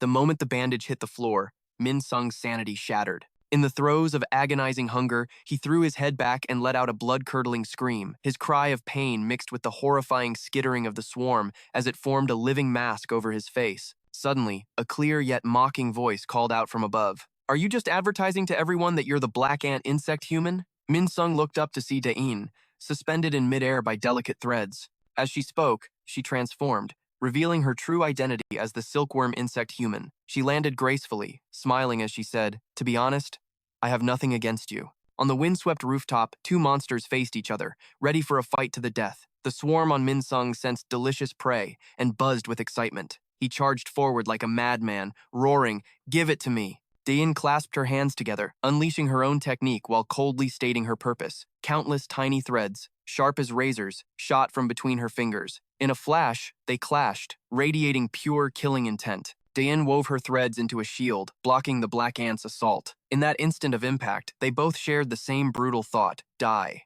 Minsung awoke to find himself paralyzed in a dark space. He realized a swarm of black ants was crawling all over his body. His limbs were bound tight, completely immobile. Two giant ants were tearing at his arms, while others gnawed on his legs. He screamed in pure agony and despair. "Just leave me alone! How much more of my blood do you want?" A massive ant separated from the swarm, approaching him with a hungry look in its eyes. Its sharp mandibles closed in on Minsung's throat. A terrifying voice echoed from the darkness. Still not enough. Just as death was imminent, a red ant suddenly appeared, lunging at the vicious black ant. Minsung stared in shock at his savior. The red ant then went on a rampage, slaughtering the entire black swarm, splattering green fluid everywhere. Minsung collapsed to his knees, staring blankly at the red ant that had just saved him. It turns out, it was all just a dream. Minsung jolted awake in the middle of the night, his back soaked in sweat. He gasped for air, unable to bear it. Minsung sat up, feeling a strange difference in his body. He reached for his neck. The ants were no longer crawling frantically, and the pain had subsided significantly. He walked out of his room, trying to piece together his memories, but drew a complete blank on what happened after the rooftop confrontation. He touched the black hole on his neck, wondering why the ants were so quiet. Did I finally finish her off? Min Sung walked into the living room where Mrs. Ok Jum was watching TV. Seeing her grandson awake after such a long, deep sleep, she quickly turned to him with concern. Oh my goodness, you slept the whole day away. Should I get you some food? Min Sung grabbed a carton of milk from the fridge and politely declined. No, that's okay, Mrs. Okay, Jum looked at her grandson, confused. You're not eating? Did you catch an insect yesterday? Min Sung replied while drinking his milk. Not exactly. Seeing his evasiveness, Mrs. Ok Jum decided to tell him what happened while he was unconscious. He asked about his condition. How did I get home the other day? Don't you remember? A girl with short hair carried you back. Hearing his grandmother mention the short blonde hair, Min Sung's hand paused mid-drink. A hazy memory surfaced of a blood-stained Dian struggling to carry him home. Mrs. Ok, Jum continued, didn't she bring you home because you were covered in blood? She recalled her own shocked reaction from the day before when she saw them. Oh my heavens, what happened? At the time, Dian, though exhausted and covered in blood, had still bowed politely. Hello, ma'am. Mrs. Ok Jum had replied courteously, though she couldn't hide her worry. Dear, have you eaten dinner yet? Her voice echoed in Min Sung's ears. He recalled the girl's unusually striking features. Mrs. Ok Jum was still puzzled. Did she bring you home because you were both in trouble? Min Sung quickly explained to calm his grandmother down. We're just classmates. He thought to himself, she can't be a bad person, right? And she's still alive. Then why are the ants? Suddenly, a sharp pain, like a flash of red light, shot through Min Sung's head like a telepathic signal. An image of a man named Jiang Waian appeared in his mind, his urgent voice calling out. Min Sung received the message but still turned to his grandmother to check. Did you hear that? On the other end, the insect human stared coldly at Min Sung through the mental link without saying another word. Min Sung's mind quickly assessed the situation. He knew he was being challenged. That evening, in a grassy area under the high-speed rail tracks, a man and a woman stood waiting in the darkness. Jiang Waian, looking extremely irritated, turned to question his partner. You really made things complicated. Hearing his harsh complaints, Dian turned her face away but still gave a token reply. I did my best. Catching her defiant attitude, he shot back, unsatisfied. Your best? Then you should have killed him before you came back. She whipped her head around to face him and retorted. What did you say? Dian dropped all pretense and cursed at him. Damn it, look at the state I'm in. And you can still say that? If you wanted him dead so badly, you should have done it yourself, old man. Dian gritted her teeth, trying to make him understand how dangerous their opponent was. That thing is a monster. Jiang Waian glanced at her dismissively before looking away. Towards the direction their target just appeared, he announced, He's here. It was Min Sung. Dian looked at him, her face twisting in annoyance. The area under the tracks was pitch black, but as a bullet train passed, its headlights swept across the scene, revealing the black ant's imposing figure. He walked step by step toward the two untransformed insect humans, ready for a fight. Knowing a battle was unavoidable, they also began to transform. Jiang Waian reminded her sharply, Don't disappoint me this time. She replied curtly, If you have time to talk nonsense, you should finish transforming and back me up properly. The black ant on the other side shot forward like an arrow. In a familiar move, the silkworm insect human launched a powerful kick from above. Min Sung, clad in jet-black ant armor with his cloak whipping in the wind, calmly raised an armored arm to block the blow. He commanded his swarm to move. The ants immediately enveloped his hand, forming a sharp, thorny gauntlet. Min Sung drove his fist straight into the silkworm's abdomen. Unable to withstand the crushing force of the blow, Dian was thrown back, the armor on her stomach shattering into pieces. Despite the searing pain, the silkworm gritted her teeth and forced herself up, ready to attack again. But she could already tell her opponent was much stronger than before. The black ant seemed to have no interest in her, stepping past to focus his attention on her remaining partner. Ignored, Yojin Lee screamed out a challenge. Where do you think you're going? We're not finished. But Black Ant paid her no mind. He just uttered 4 cold words. Get out of my way. Watching from the sidelines, Jiang Wei-aon sneered. Absolutely useless. Suddenly, Yojin Lee, who was sprawled on the ground, lunged forward. She grabbed Black Ant's leg, refusing to give up. Wait. Miss Yang looked down, confused. What are you doing now? Thinking he was pitying her, Yojin Lee's anger flared. Are you showing me mercy just because I helped you once? Don't you dare look down on me. She looked up, her eyes burning with hatred as she spat out her plan. If I can't catch him, then my goal, my revenge against Choncheng, can never happen. Finally, Mi Seong understood the truth of her desperate situation. Meanwhile, Jiang Huaiyan smirked, glad she still had some use, though his words were still dripping with venom. Just like insects, utterly useless. Sensing the terrifying energy he was gathering, Yojin Lee panicked. Wait a second. Hey, Jiang Huaiyan, what are you planning? Stop, don't do it. From a distance, his cold, emotionless voice echoed, You really don't know anything, do you? Did you actually think I would help you get revenge? Hearing those cruel words, Yojin Lee could only stare in shock.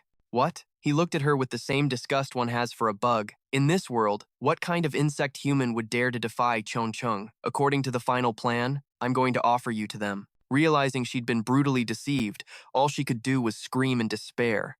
Jiang Huaiyan, you bastard. Black Ant stood beside them, watching in silence. Yojin Lee's voice was laced with bitterness. I endured everything and did all the dirty work you ordered. And for what? For you to tell me it was all meaningless? She screamed at him with every last bit of her strength. You bastard! Jiang Huaiyan confirmed it, his voice cold and cruel. That's right. This is the fate of useless things like you. And you won't be going alone. So hold on to that leg tight. Defeated at Mi Seong's feet, Yojin Lee could only curse her powerlessness. Damn it. Realizing the danger, Mi Seong instantly leaned forward, commanding his ants to move. In a flash, he vanished from Yojin Lee's side just as the attack was about to hit. Witnessing Black Ant's sudden disappearance, Jiang Huaiyan was stunned. He couldn't believe his eyes, frantically searching as he roared, Where did he go? Such a clumsy move. Instantly, a massive explosion rocked the spot where Mi Seong had been. Violent flames erupted, lighting up the entire sky. Jiang Huaiyan thought his opponent was blown to bits. He laughed manically, overcome with joy. Say something, why don't you? But his smile vanished as a dark figure shot out from the smoke and fire. Completely unscathed, Jiang Huaiyan gritted his teeth. You got lucky this time, but ahead of you is a minefield. Every step you take will be your last. He screamed with confidence, sure that victory was his, waiting for his enemy to walk right into a trap. However, Mi Seong had already pushed his speed to a new level. He analyzed the battlefield. He knew he had to aim for the hand, but he needed to be faster. Mi Seong forced himself beyond his limits. His body burned hot, turning a deep crimson, a sign of his power exploding. He shot forward like an arrow, moving so fast through the minefield that the explosions only trailed behind him. Seeing his trap was useless, Jiang Huaiyan panicked. What is this? He fired an explosive sphere right at Mi Seong, but he dodged it by a hair's breadth. Mi Seong locked onto his target, his speed accelerating so fast even he felt like he was losing control. In a split second, his crimson figure was right on top of his opponent. Mi Seong grabbed Jiang Huaiyan by the head and dragged him forward before the man could even react, desperately trying to break. Then, Mi Seong stopped. He stood there, his massive body glowing red like a demon, the head of the insect human dangling from his hand. A single chaotic thought flooded his mind. What is this power? The aftershocks of the battle left a ravaged scene, filled with countless flaming craters. Yojin Lee witnessed the horrific sight, her voice trembling with disbelief. Mi Seong, his entire body blood red, slowly walked out of the sea of fire, not a single scratch on him. He was the absolute victor. Mi Seong stared down at his own hand, not saying a word. The ants that formed his armor began to disperse, falling to the ground. He glanced at Jiang Huaiyan's headless corpse lying there, blood pooling beneath it. The armor vanished completely, revealing his ordinary sneakers. Mi Seong's face returned to its cold, emotionless state. He gave his ants a simple command. Eat, then go home. Seeing a fresh meal, the swarm abandoned their master and descended upon the enemy's corpse. Yojin Lee was so terrified she couldn't even make a sound. The corpse was picked clean in moments. Mi Seong approached her, his face a blank mask. Suddenly, his eyes narrowed, giving her a silent warning. Terrified, Yojin Lee squeezed her eyes shut, thinking her end had come. But Mi Seong just walked past her as if she wasn't even there. Feeling utterly dismissed, Yojin Lee's pride flared up. She yelled at his retreating back. Stop. Don't go yet. You have to tell me. She screamed until her throat was raw, but Mi Seong didn't even look back, so she got straight to the point. The reason you saved me? You have a plan, don't you? Is it because you also have a reason to fight Chonchung? Please, just tell me. Mi Seong stopped dead in his tracks. He cut her off with a strange question. Yesterday, when the ants swarmed, tell me what happened. Yojin Lee was stunned, looking at him in disbelief. Yesterday? You really don't remember? The horrifying memory from the rooftop flooded her mind. Yojin Lee remembered the sight of Mi Seong losing control, half his body covered in black ants, roaring with hunger. In that moment, Yojin Lee had been terrified. She'd never even heard of an insect human like him. Just as he lunged to attack, she thought it was all over, when a familiar voice came from his own mouth. Stop! The attack froze, inches from her face. She opened her eyes and saw Mizyong's face twisted in pain as he used his other hand to stop the monstrous, rebelling arm. He growled at the ants. "Don't you act on your own." Hearing this, the monster arm calmed down, but instead of attacking Yojin Lee, it turned on its own host. Mizyong took the full force of the blow and was knocked unconscious. But Yojin Lee couldn't accept such a pointless end. She rushed forward, using her threads to bind the out-of-control arm and save him. After it was done, she panted, cursing herself under her breath. "Damn it, I did that without thinking. Why do I keep doing things that don't benefit me?" Yojin Lee looked at Mizyong, feeling like the world had gone mad. Does this monster have a mind of its own? Suddenly, from within the monstrous arm, a glowing crimson ant crawled out. It bit down hard, causing the unconscious Mizyong to jolt awake, screaming in agony. A small explosion echoed, sending out a shockwave that dispersed the black ants. Only then did Mizyong truly return to normal. Having witnessed the entire event, Yojin Lee was completely bewildered. She stared at him and muttered, "You damn monster." Yojin Lee sat there, lost in thought, a fierce internal battle raging between killing Mizyong or using him. She thought to herself, "I've been thinking about this for a while. Should I kill you now or sell you?" Abruptly, an idea sparked. Yojin Lee's eyes became firm, all hesitation gone. She stared at Mizyong, calculating. "A new thought came to me. If it's you, maybe you could actually destroy Chonchung." In her mind, she saw an image of Mizyong, his terrifying power surrounded by countless insects, and the crimson words Chonchung burning brightly. Yojin Lee had decided to bet everything on this one wild card. Back in the present, she looked at Mizyong, her voice calm. "That's the reason I helped you back then." Then, she began her persuasion. "Think about it, Mizyong. You're a target of Chonchung now, too. With Zhonghui Ion dead, their supply of human food has been drastically cut. If they dig a little deeper, it's only a matter of time before they find you." Seeing Mizyong's silence, she pressed on, striking at his weak points. "When that happens, they'll obviously come after you, right? Your family, your friends, everyone you've ever even glanced at. They will hunt down every single person you know and everyone who knows you." She made her proposal softly. "I'll help you, and you will fight with me. It'll be too hard for either of us to act alone, but if we work together, we can do it." Mizyong just looked at her with contempt and asked a question that left Yojin Lee completely speechless. "You're helping me?" Despite Jane's sharp, persuasive words, Minong was completely unmoved. He shot back coldly, "No, you have nothing, so you're just looking for something to cling to. I couldn't care less about them, or you." He shoved his hand, crawling with ants, right in front of Jane's face as a dark tide of insects swarmed out. Minong's voice was a low growl. "Whatever you are, I will devour it all." In a flash, he lunged forward, gripping Jane's chin. The ants poured from his hand into her mouth as she thrashed in absolute terror. His power was just overwhelming. In the growing darkness, the last bits of daylight faded away. Jane's screams echoed out, only to be swallowed by the roar of a passing train. The scene cuts to a first-year classroom, where Minung and Dai are students. The teacher walked in, all smiles. "Good morning, class. Let's start with roll call, shall we?" The first name on the list rang out, Ga Minung. Minung, who was absent-mindedly sketching a single red ant in a sea of black ones, answered flatly, "Here." The roll call continued in a steady rhythm. Kim Min? Here. Sao Dong? Minung couldn't be bothered, sinking back into his own world. Suddenly, a familiar name was called, Li Jane. There was no answer. The teacher tried again. "Is Li Jane still not here?" He clicked his tongue and muttered sarcastically, "She looks like a delinquent, but she's never missed a day. Where'd she go? Anyone close to Jane, give her a call." A few guys in the back snickered mockingly. "No one's close to her. She doesn't have any friends. Who would want to hang out with her anyway?" Sao Dong added fuel to the fire with a smirk. "I heard there was an accident in Nemyeon yesterday." The guy next to him played along. "You think it was Jane? I've seen her around there a few times. If it was her, we'd finally be the kings of this class." A voice dripping with contempt cut through their laughter from the doorway. "Sounds like you think you're kings already." It was Jane. She strolled into the classroom, casually staring down the two, mocking her before adding a chilling warning. "You two stay behind after class."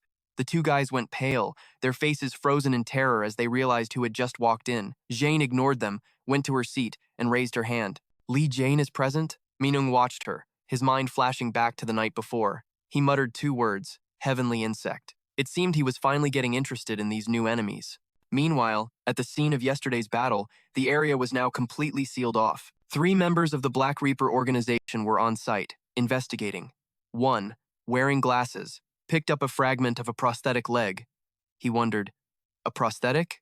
The man smoking next to him answered, "Senior Tay said the insect person had a prosthetic leg. For now, just bring it back. Another agent chimed in. Wasn't this from the one that shot bullets yesterday? Did it push past its power limit? As they joked about pocketing the evidence, a strange object suddenly fell out of the prosthetic. The agent with the glasses curiously picked it up. What's this? Then, a cold voice pierced the air. You are not allowed in here. Sensing something was wrong, the smoker turned. What's going on? A Black Reaper agent blocking the entrance answered. This guy is trying to force his way inside. The man holding the strange object also paused to watch. The smoker put a hand on the stranger's shoulder, warning him, Hey buddy, this is a restricted area.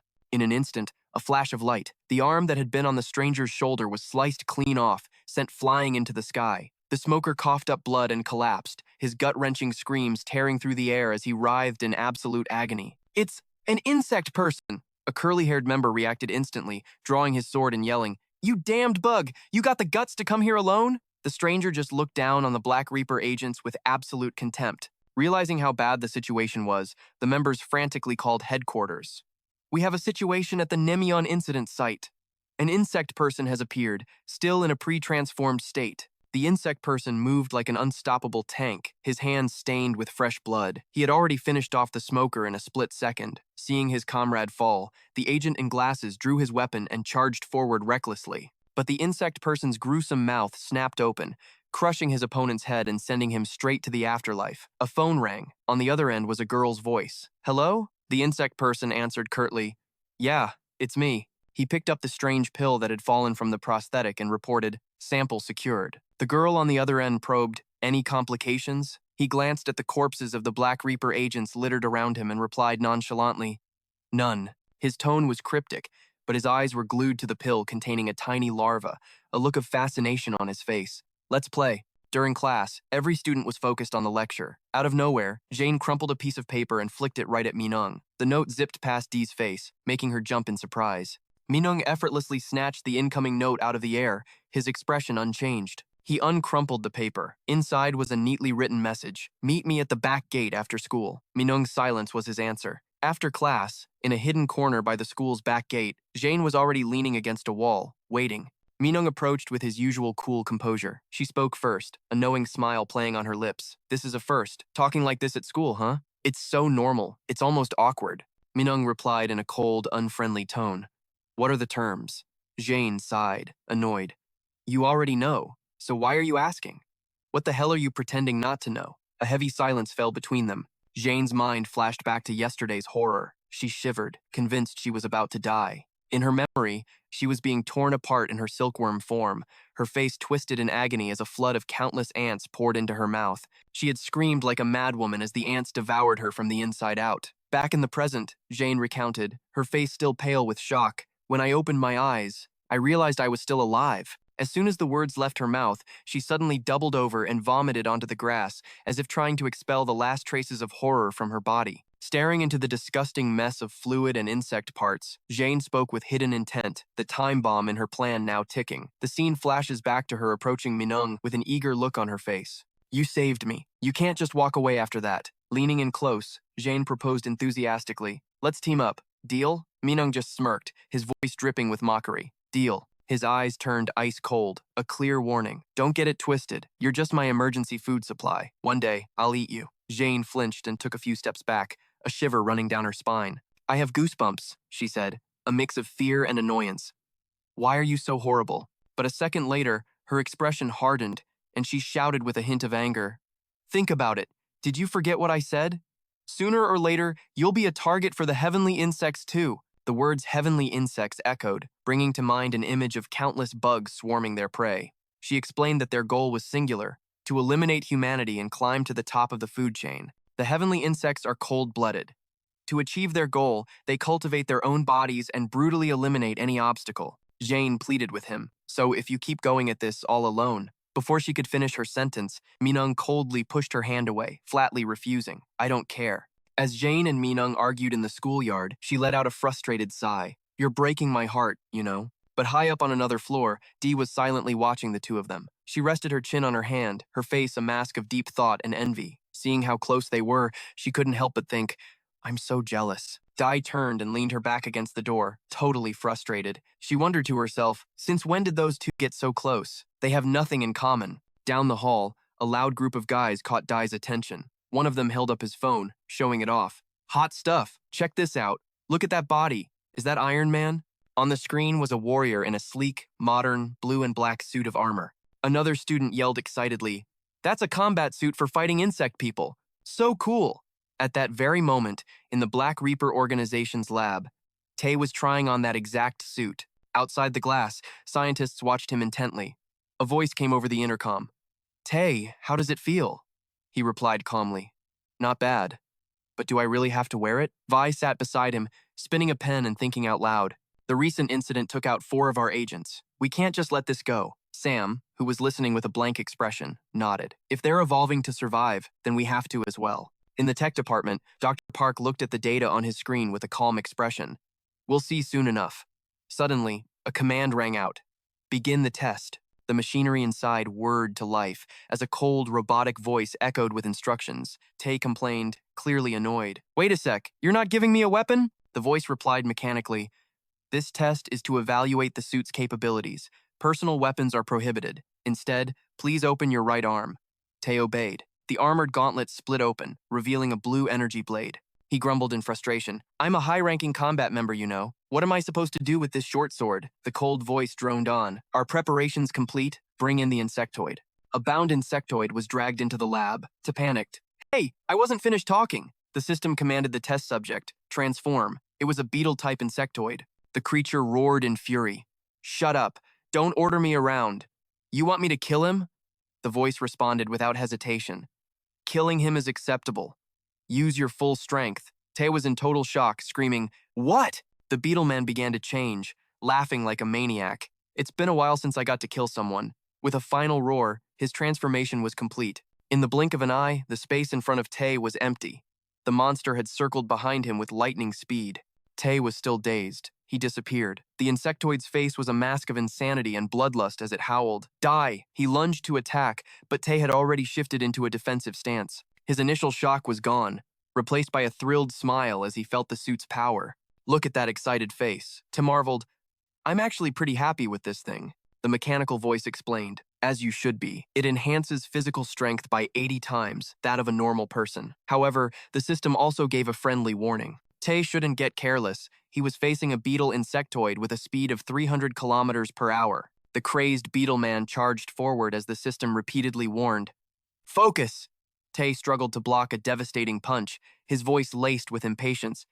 "Yeah, like I didn't already know that." He countered with a slash that drew blood, then followed up with a powerful kick that sent the creature flying. The injured beetle man just laughed maniacally, backing away under T's piercing gaze. He said with a thrill, "Now this is interesting. Is the gauntlet damaged, or is it because he hit the same spot?" "My arm." The system analyzed. "Could it break after just 2 hits? Let's see how much the suit can endure." Tay yelled in protest, "What? Why don't you get in here and test it yourself?" The beetle suddenly flew at him, grabbing Tay by the throat and slamming him backward before he could react. Tay gritted his teeth, growling in pure rage. "You bastard!" Instantly, the collar on the insectoid's neck unleashed a powerful electric current, making him spasm and convulse in agony. The voice explained, "Don't worry. If you are hit, the insectoid will be shocked with 100,000 volts of electricity." Tay was stunned, snapping back, "Why are you just telling me that now?" The system restrained the beetle man and dragged him away, announcing, "Test concluded." Everything happened so fast it left Tay bewildered. Dr. Park gave an order. "Live insectoids are vital. Take him inside." He ignored T's furious cursing. "Hey, old man, I'm my mother's precious son, you know." Sam, standing outside, tried to calm him down. "Tay, take it easy." The beetle man, dragged by his chain like an animal, still wore a triumphant grin. He turned back to taunt Tay. "Let's play again next time." To bit his lip, defeated, and cursed under his breath, "Damn it." At the library, Bitch was chewing on his pen, deep in thought. The recent incident had cost their side 3 members, all of them in an unawakened state. If someone like that guy awakened, would equipping him with the suit even make a difference? He walked along the bookshelves, wondering, how could something like this happen so suddenly? I have to look into it. A blue sign reading library came into view. The air was thick with the smell of old paper from the tightly packed shelves. Bitch stood there, casually flipping through documents for a clue. His jacket was tossed aside on a messy pile of books. He researched tirelessly as the clock on the wall slowly ticked by. Bitch took off his glasses, stretched, and sighed. "This is useless. Can't find anything. just a waste of time. About to give up, his eyes accidentally fell upon a tattered old book on a shelf. A little curious, Bitch reached for it, wiping off the dust and muttering, "What's this?" In the quiet library, Bitch whispered the title of the worn-out book, Operation Ant. The more he read, the more shocked he became, unable to believe his eyes when he saw a photo of a man inside. Bitch stammered out the name, Kijima. It was clearly a name that was both familiar and haunting. At that exact moment, in another place, the tension was at its peak. Jane was losing her patience, yelling, "Just listen to me seriously for once." Min Sung listened curiously as she said, "A heavenly insect is a heavenly insect. But my real target, all I have to do is kill that one guy." Min Sung gritted his teeth, his voice a feral growl. He slammed Jane against the wall and demanded furiously, "Say that again." Annoyed, Jane repeated every word, "The leader of the heavenly insects, Kijima." The moment the name left her lips, Min Sung froze. A horrific memory flooded back. He saw himself standing in a sea of fire, watching his mother desperately reach for him. She was being crushed under the foot of a monstrous Kijima. The woman weakly touched Min Sung, her lips murmuring her last words before she went limp, all while he called out for his mom in despair. Snapping out of the flashback, Min Sung popped a candy in his mouth, shoved his hands in his pockets, and casually walked out of the school gate. A voice called out from behind him, "Hey, Aunt." Min Sung turned to see Jane running up to him. She threw an arm over his shoulder and asked, "Han, what are you doing today? Let's hang out." Min Sung coldly pushed her off, but she wouldn't give up, pestering him again. "Where are you going?" He gave another blunt reply, "None of your business." Jane, completely unfazed, kept guessing, "What's up? Going hunting?" "I'm in the mood for a hunt too." Min Sung warned her, annoyed, "Don't get cocky. Get your hand off me." The girl feigned disappointment. "That's too bad. I was going to treat you to some meat to celebrate our new alliance." At the word meat, Min Sung's eyes lit up and he excitedly crushed the candy in his mouth. "Meat? That eats people?" Jane waved her hands in panic. "What? What kind of nonsense is that? I don't eat people. I'll buy you some super delicious meat. Let's go. Just trust me and follow along." Before she could finish, she saw Min Sung happily skipping ahead of her. She urged him on. "Let's hurry." At a bright BBQ buffet restaurant called King of Meat, their table was piled high with fresh cuts. Jane quickly stopped Min Sung as he went to flip a piece. "Why are you flipping it already?"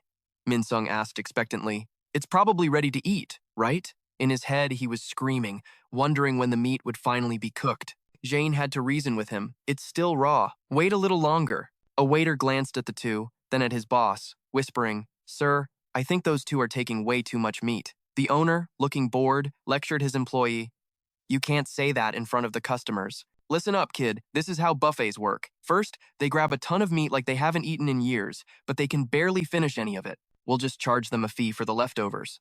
So what's the big deal? How can you run a business if you worry about stuff like that?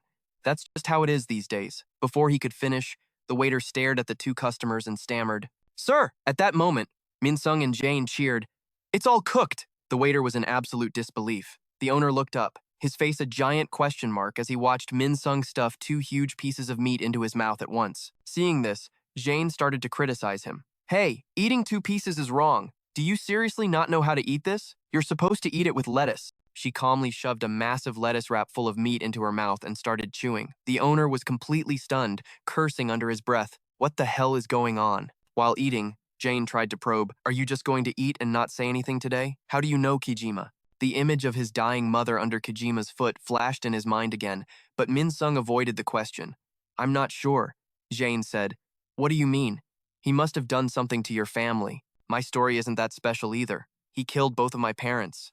She drifted into her memories, her voice turning cold, but her hands were trembling. "Even now, I can't forget what he said when he let me live," he told me coldly. "I don't kill my own kind, but I have no use for inferior trash." He suddenly screamed, "My brethren, awaken!" While Min Sung just kept stuffing his face, ignoring the world, Jane said with frustration, "Hey, I'm being serious here." Seeing the plate was completely empty, she let it go and called out to the two petrified staff members near the counter. "2 more servings over here, we're all out.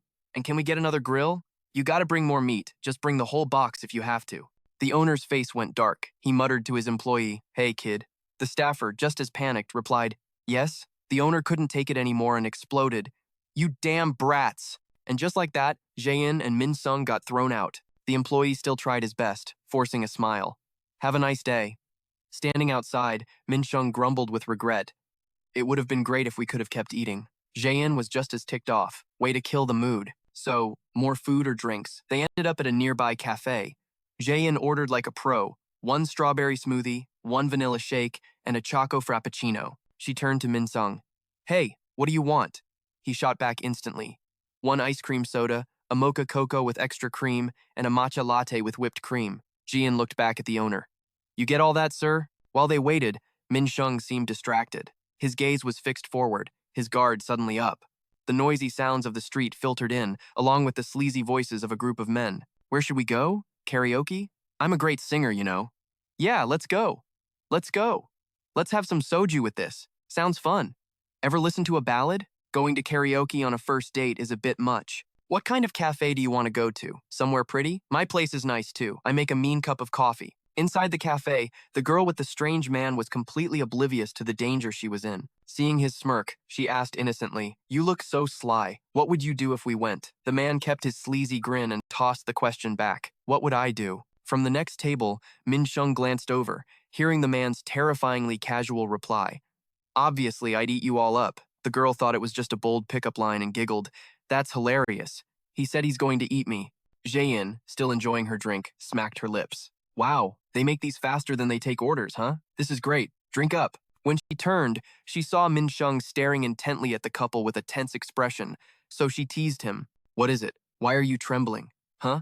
Staring at that couple made you shake? You that desperate for a date? Min Sheng's reply was short and cold. It's an insect human. Jian was so shocked she dropped her straw, screaming, What? Before she could ask anything else, Min Sheng shot up from his seat. I'm leaving first. Jian scrambled to follow him.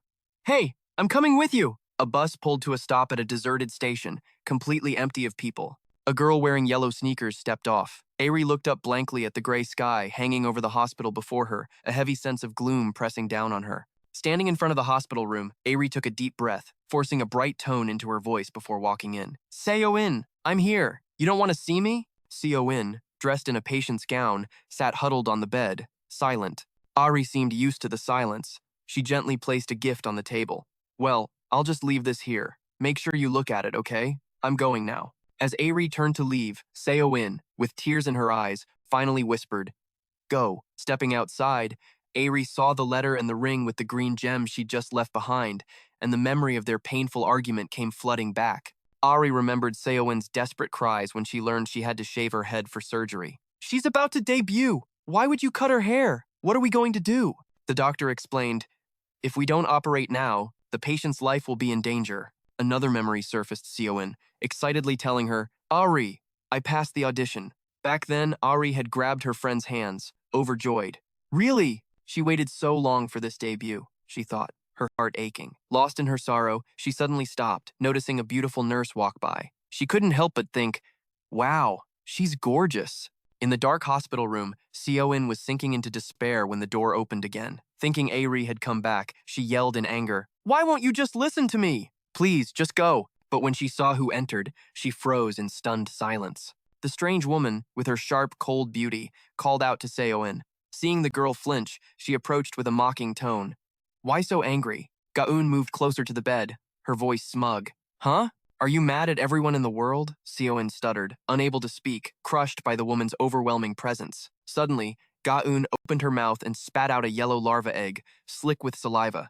She whispered a tempting offer. Don't you want to kill everyone you hate? I can help you do that. Then, she grabbed Seo-in's chin and forced her to swallow the larva whole. Seo-in didn't, or perhaps couldn't resist. Immediately, an excruciating pain shot through her. Her eyes bulged as her body convulsed violently. Ga-eun watched with a wicked smile as Seo-in writhed and transformed. Go on, play as much as you want.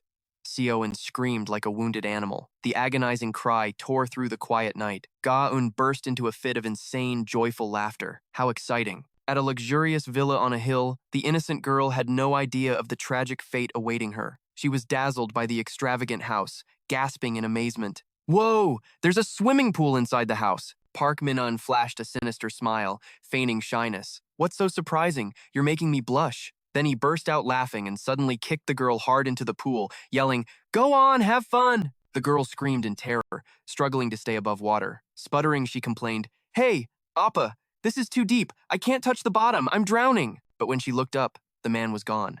Suspicion crept in. What the? Where'd he go? Park Min-un had already dived to the bottom, silently waiting to ambush his prey. The girl was still complaining naively. He just left me here to play by myself. Ugh, I'm tired. I'm getting out. The moment she finished speaking, a hand shot out from the water, grabbing her, lifting her entire body into the air as if she were a feather. Her eyes widened in horror. In the next instant, the hand dragged her mercilessly back down. The surface of the water erupted in violent splashes. The girl had no time to react, pulled to the bottom of the pool by the killer's immense strength. Park Min-un, now in his insect-human form, dove madly toward the bottom, sadistically slamming his prey against the pool wall. Her head smashed against the concrete. She was knocked out instantly. Her body floated slowly to the surface like a broken doll. Park Min-un clasped his hands behind his back, staring at the floating corpse with a bored expression. How dull. It's such a hassle having to hunt for myself after spending all that money on her. Whatever. Time to fill my stomach. He opened his massive jaw filled with sharp teeth, ready to enjoy his meal, but suddenly froze. A tiny black ant had just landed on his face. Before Park Min-un could figure out what was happening, a deathly glare pierced through the water, aimed right at him. The glass window shattered into a million pieces. Min Sheng, in his black ant form, burst in like a hurricane. Before Park Min-un could even react, he took a devastating kick to the chest. He coughed up blood and was sent flying into a wall, blasting a huge hole through it. What the hell? Park Min-un roared in fury from the surprise attack. Damn it, where did this crazy bastard come from? He charged forward, swinging a fist at Min Sheng's face. Right, what the hell is your problem? The powerful punch stunned Min Sheng, sending him flying backward and into the pool. Just then, Jaein appeared in her silkworm insect-human form. She unleashed strong silk threads, binding Park Min-un while he was off guard. She gave a cold command. Bind him. The threads immediately tightened around him like a cocoon. 4 more strands shot down from the ceiling, pinning him in place for the finishing blow. After restraining the enemy, the silkworm's threads gently lifted the unconscious victim from the water. Jaein placed the girl in a safe spot, checked her breathing, and let out a sigh of relief. Luckily, she's still breathing. Not everyone can keep up. Meanwhile, Park Min-un, wrapped tightly in the silk cocoon, looked furious. He screamed, "What the hell do you think you're doing? Why are you interrupting someone else's meal?" Jaein and Min Sung didn't answer. They grouped together, remaining on high alert. Feeling humiliated, Park Min-un gritted his teeth. Damn you! How dare you lay a hand on me? Do you have any idea what the consequences are? You think you can handle it? Min Sheng ignored the threats, replying coldly, Don't care. I'm just here to eat. He was about to lunge forward to finish the insect human, but Jaein quickly stopped him. Wait, not yet. If we can get information out of this one, we might find something useful. Seeing his opponents hesitate, Park Min-un's taunts continued.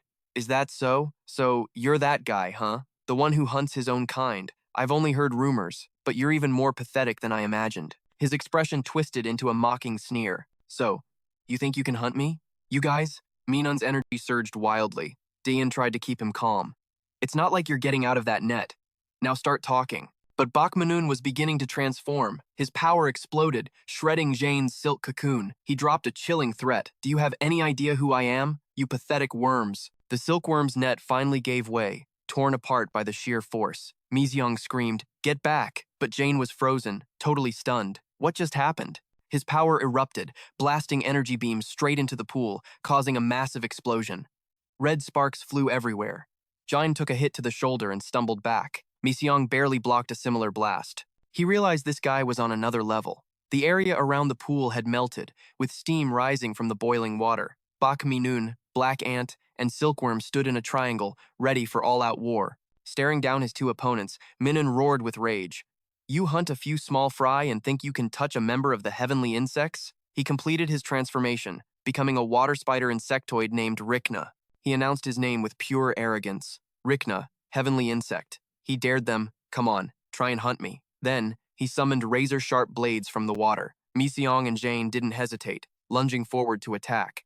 They vanished from their spots in a blur, attacking Min-un from both sides simultaneously. One used silk, the other his fists. However, their pincer attack was stopped, effortlessly. He muttered the name of his technique, Rikna's water blade. The sword in his hand glided across the water at terrifying speed, creating a vicious slash that sent both of them flying. Mi Xiang was slashed across the chest.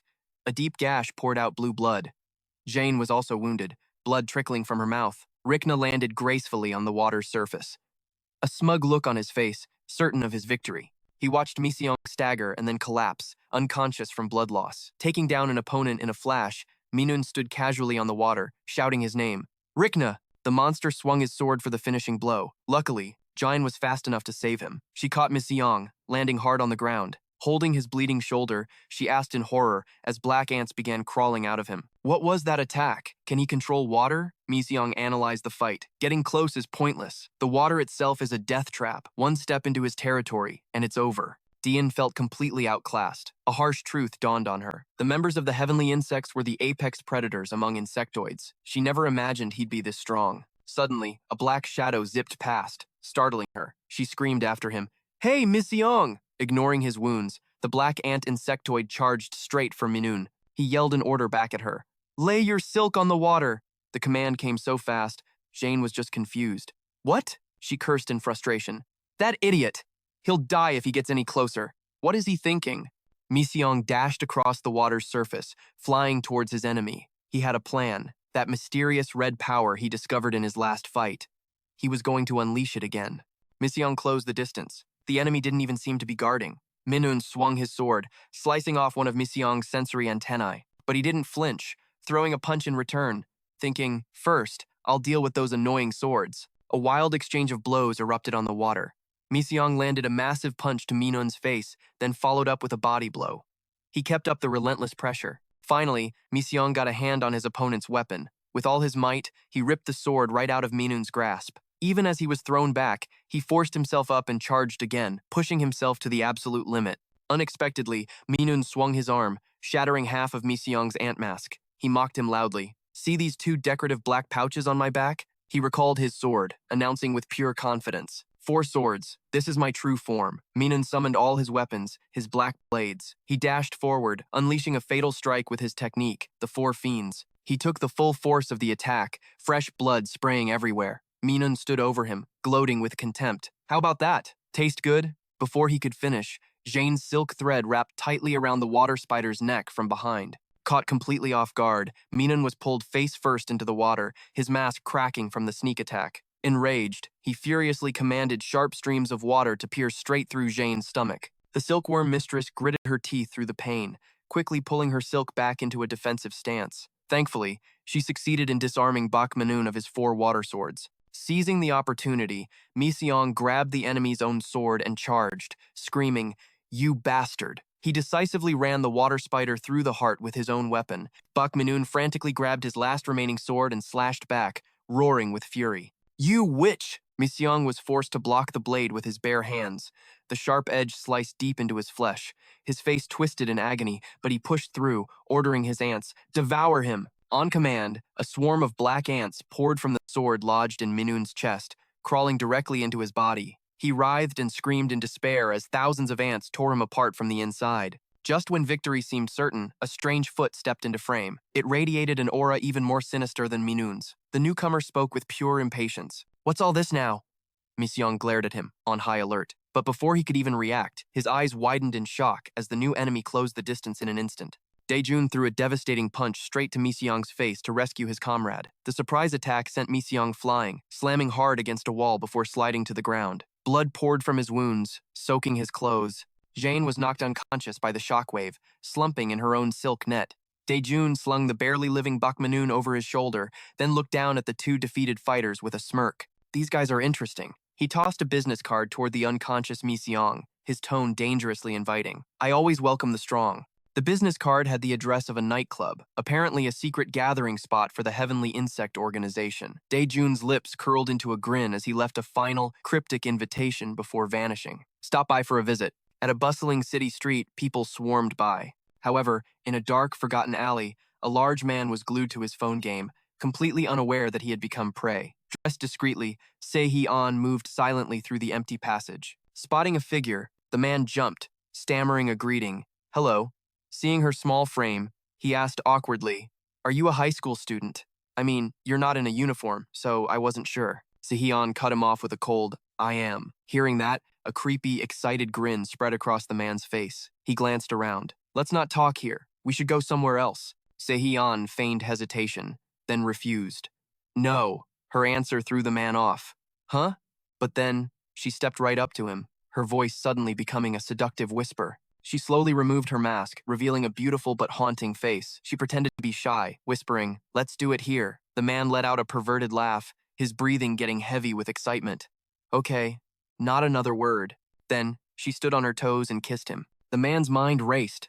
Asterisk? A kiss already? Things are moving fast. Asterisk. But the sweet kiss quickly turned fatal. His eyes rolled back in his head, his face a mask of pure terror as he felt his life being drained away. Sehyun's shy act vanished, replaced by an ice-cold, emotionless stare.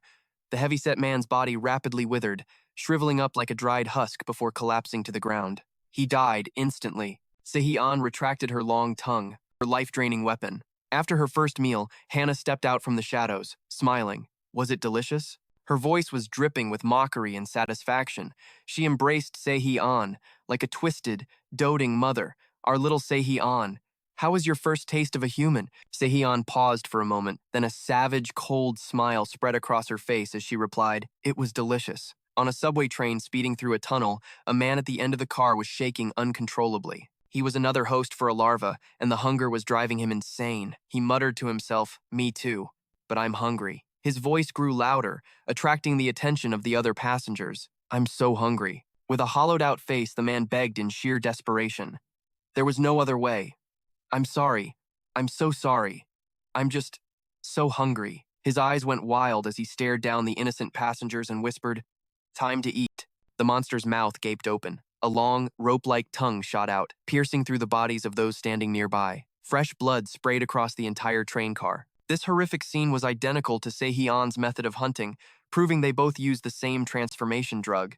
Desperate screams echoed as chaos consumed the train. The monster used its sharp tongue to sweep through the cars, leaving a trail of mangled corpses and pools of blood. The next morning, Yi went to school with her friends. She was in a pretty good mood today, her face bright and no longer gloomy. As she was walking, she suddenly spotted a familiar figure up ahead. Yi saw it was Minjun and cheerfully ran up, tapping him on the shoulder to say hi. Hey, Minjun! Minjun turned, his swollen and bruised face leaving Yi completely stunned. He replied coldly, Hey Yi! Looking at her friend's battered face, Yi asked with concern, What happened to you? Minjun answered vaguely, avoiding her gaze. Ugh, I got in a fight. Yi asked again in surprise. A fight?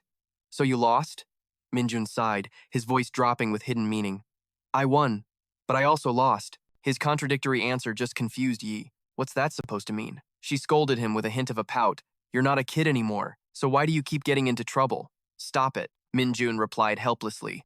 I had no choice, Yi grumbled. What do you mean you had no choice? Is this some rebellious phase? As she entered the classroom, Yi saw a figure staring blankly out the window. She realized it was Sehyun.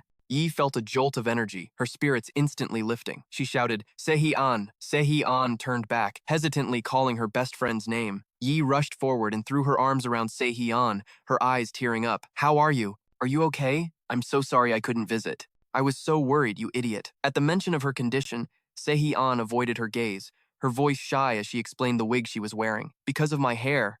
I thought you'd hate it. Yi was just thrilled to see her friend's new look, rambling on and on. Hey, how does this hairstyle suit you so perfectly? And you're wearing that bracelet. It's beautiful. Sehyun awkwardly touched her short hair and mumbled, Thanks. Forgetting about the hair, Yi excitedly turned to introduce her new friend. Oh, right, this is Minjun. He's in our class. Sehyun glanced at her friend's crush, only to see his bruised face. She whispered curiously, What's wrong with his face? Yi quickly made an excuse for Minjun.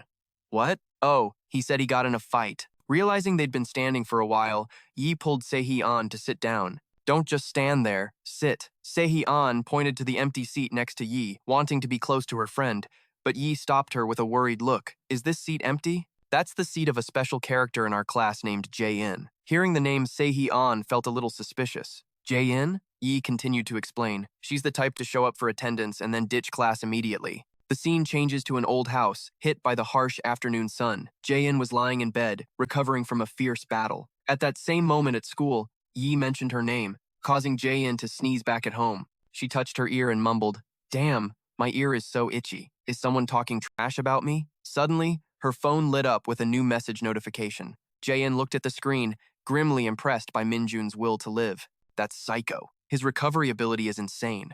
He's alive, he's alive. The day has come where I can't just sign in for him anymore. She held a bright red business card in her hand, her eyes drawn to the flashy gold letters advertising a mysterious nightclub rumored to be the Heavenly Worm's Nest. Back at school, the peaceful atmosphere was shattered by a familiar, sarcastic voice. Well, who do we have here? Seo Dong walked into the class, faking over-the-top surprise when he saw Se-Hee-an. He pretended to be friendly, teasing her. With that short hair, I almost didn't recognize you. The former idol trainee is back already? Is the wound on your head okay? Yi ignored him, continuing to protect her friend. Se-Hee-an, just go back to your seat. But Seo Dong wouldn't let it go. He purposely used a venomous tone to mock her. Look at that scar. What are we gonna do about that? It's hideous. That must have hurt a lot. His taunts made Se-Hee-an's face go pale. He continued to rub salt in her wound. Still, you're lucky the back of your head was the only thing that got smashed. The other kids who bit down and tried to run for their lives all ended up dead anyway. With that, Seo Dong burst out laughing. I guess those who are meant to live, live. So, I can feel a little less guilty about surviving, right? Hearing those shameless words, Se-Hee-an was reaching her breaking point. She clenched her jaw, her eyes flashing with anger. In her dark pupils, a deadly crimson glint suddenly appeared. Instantly, Min-jun, who was sitting nearby, shivered as he felt a familiar aura. He was shocked to recognize his master's presence. But before Se-Hee-an could explode, Yi suddenly swung a massive punch straight into Seo Dong's face. He was hit so unexpectedly that his glasses flew off, and he crumpled to the ground before he could react. Se-Hee-an, witnessing this firsthand, was also stunned into silence. Yi screamed through her tears, letting out all the rage she felt for her friend. Can't you just apologize properly, you psycho? You can feel less guilty? She questioned him, choked with fury. How can someone who threw their friend away as bait just to save themselves say something like that?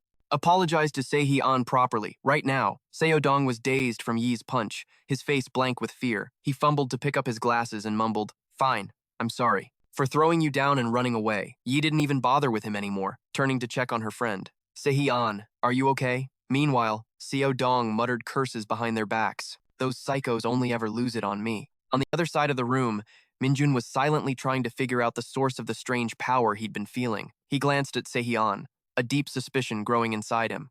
In Min-jun's eyes, Se-Hee-an's entire body was now radiating an incredibly dangerous, dark aura. Her eyes were filled with a murderous intent, as if she wanted revenge for what just happened. That was all it took for Min-jun to reach a conclusion in his mind. Human worm.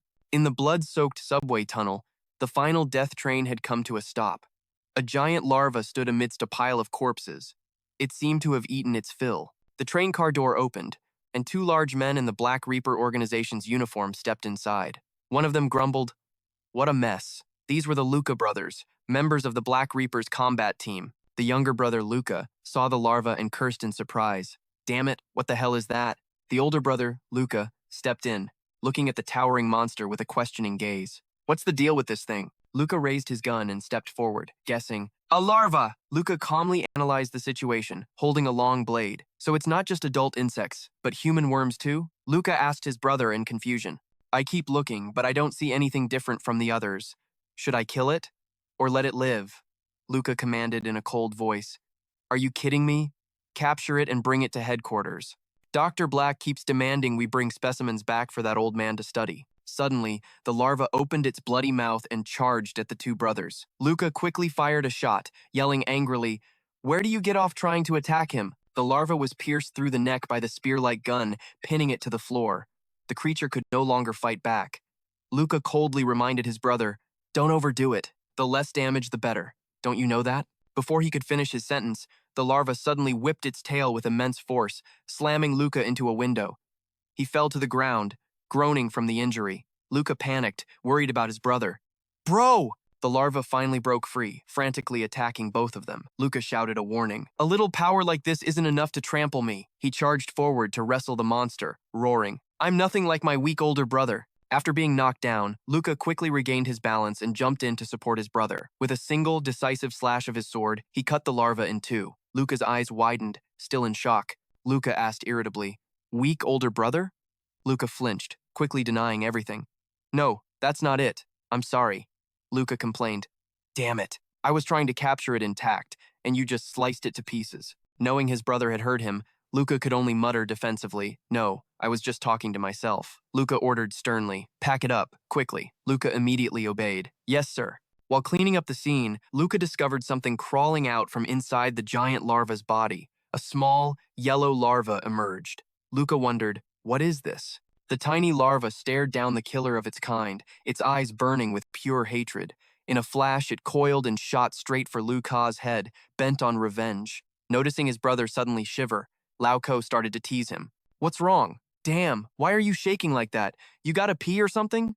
A strange look flashed across Lu Sa's face, but he quickly composed himself.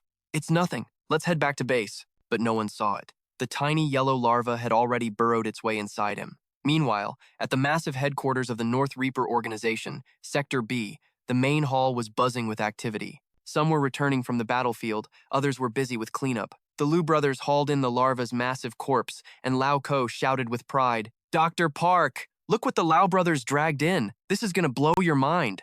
Tay's voice dripped with sarcasm from across the hall. That old man's on his last legs anyway. Lao Ko's face hardened as he turned, growling, What did you say? Leaning casually against the wall, Tay continued his taunts. Yeah, I heard the news.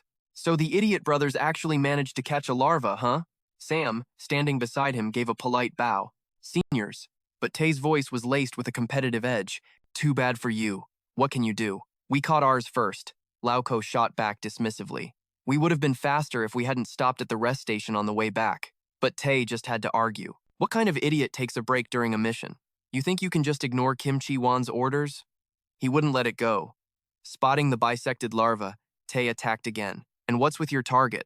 Was it too heavy, so you had to cut it in half to carry it? He proudly pointed to his own team's prize, boasting loudly. We captured our target completely intact, even if it got a little singed. Lu Sa didn't waste his breath arguing, simply dragging the monster bag past them, but he deliberately slammed his shoulder into Tay's. I tried to go easy on it, he said, his voice ice cold. The impact was so hard, T's sword clattered to the floor. To glared daggers at Liu Kei's back. That's the difference in class between us and the idiot brothers. Still, a question lingered in his mind. What the hell? What's wrong with that bastard? Sam just figured Lao Ko must have been disrespectful to his older brother again. Meanwhile, in the dissection room, Dr. Park was discussing the newly acquired larva specimen with his assistant. He stared intently at the corpse, muttering to himself, So, the Lao brothers caught one of these too, huh? Another one? I don't know who's behind this. Dr. Park noted grimly, but it's deeply unsettling. He submerged the larva in a preservation solution for further study. The school bell signaled the end of class. Students began packing their books to head home. AJ quickly rushed over to Se-Hee-An's desk. Se-Hee-An, are you heading home already? Se-Hee-An glanced at her friend, her expression indifferent. She didn't seem very interested. Want to go get some hot pot later? AJ asked eagerly.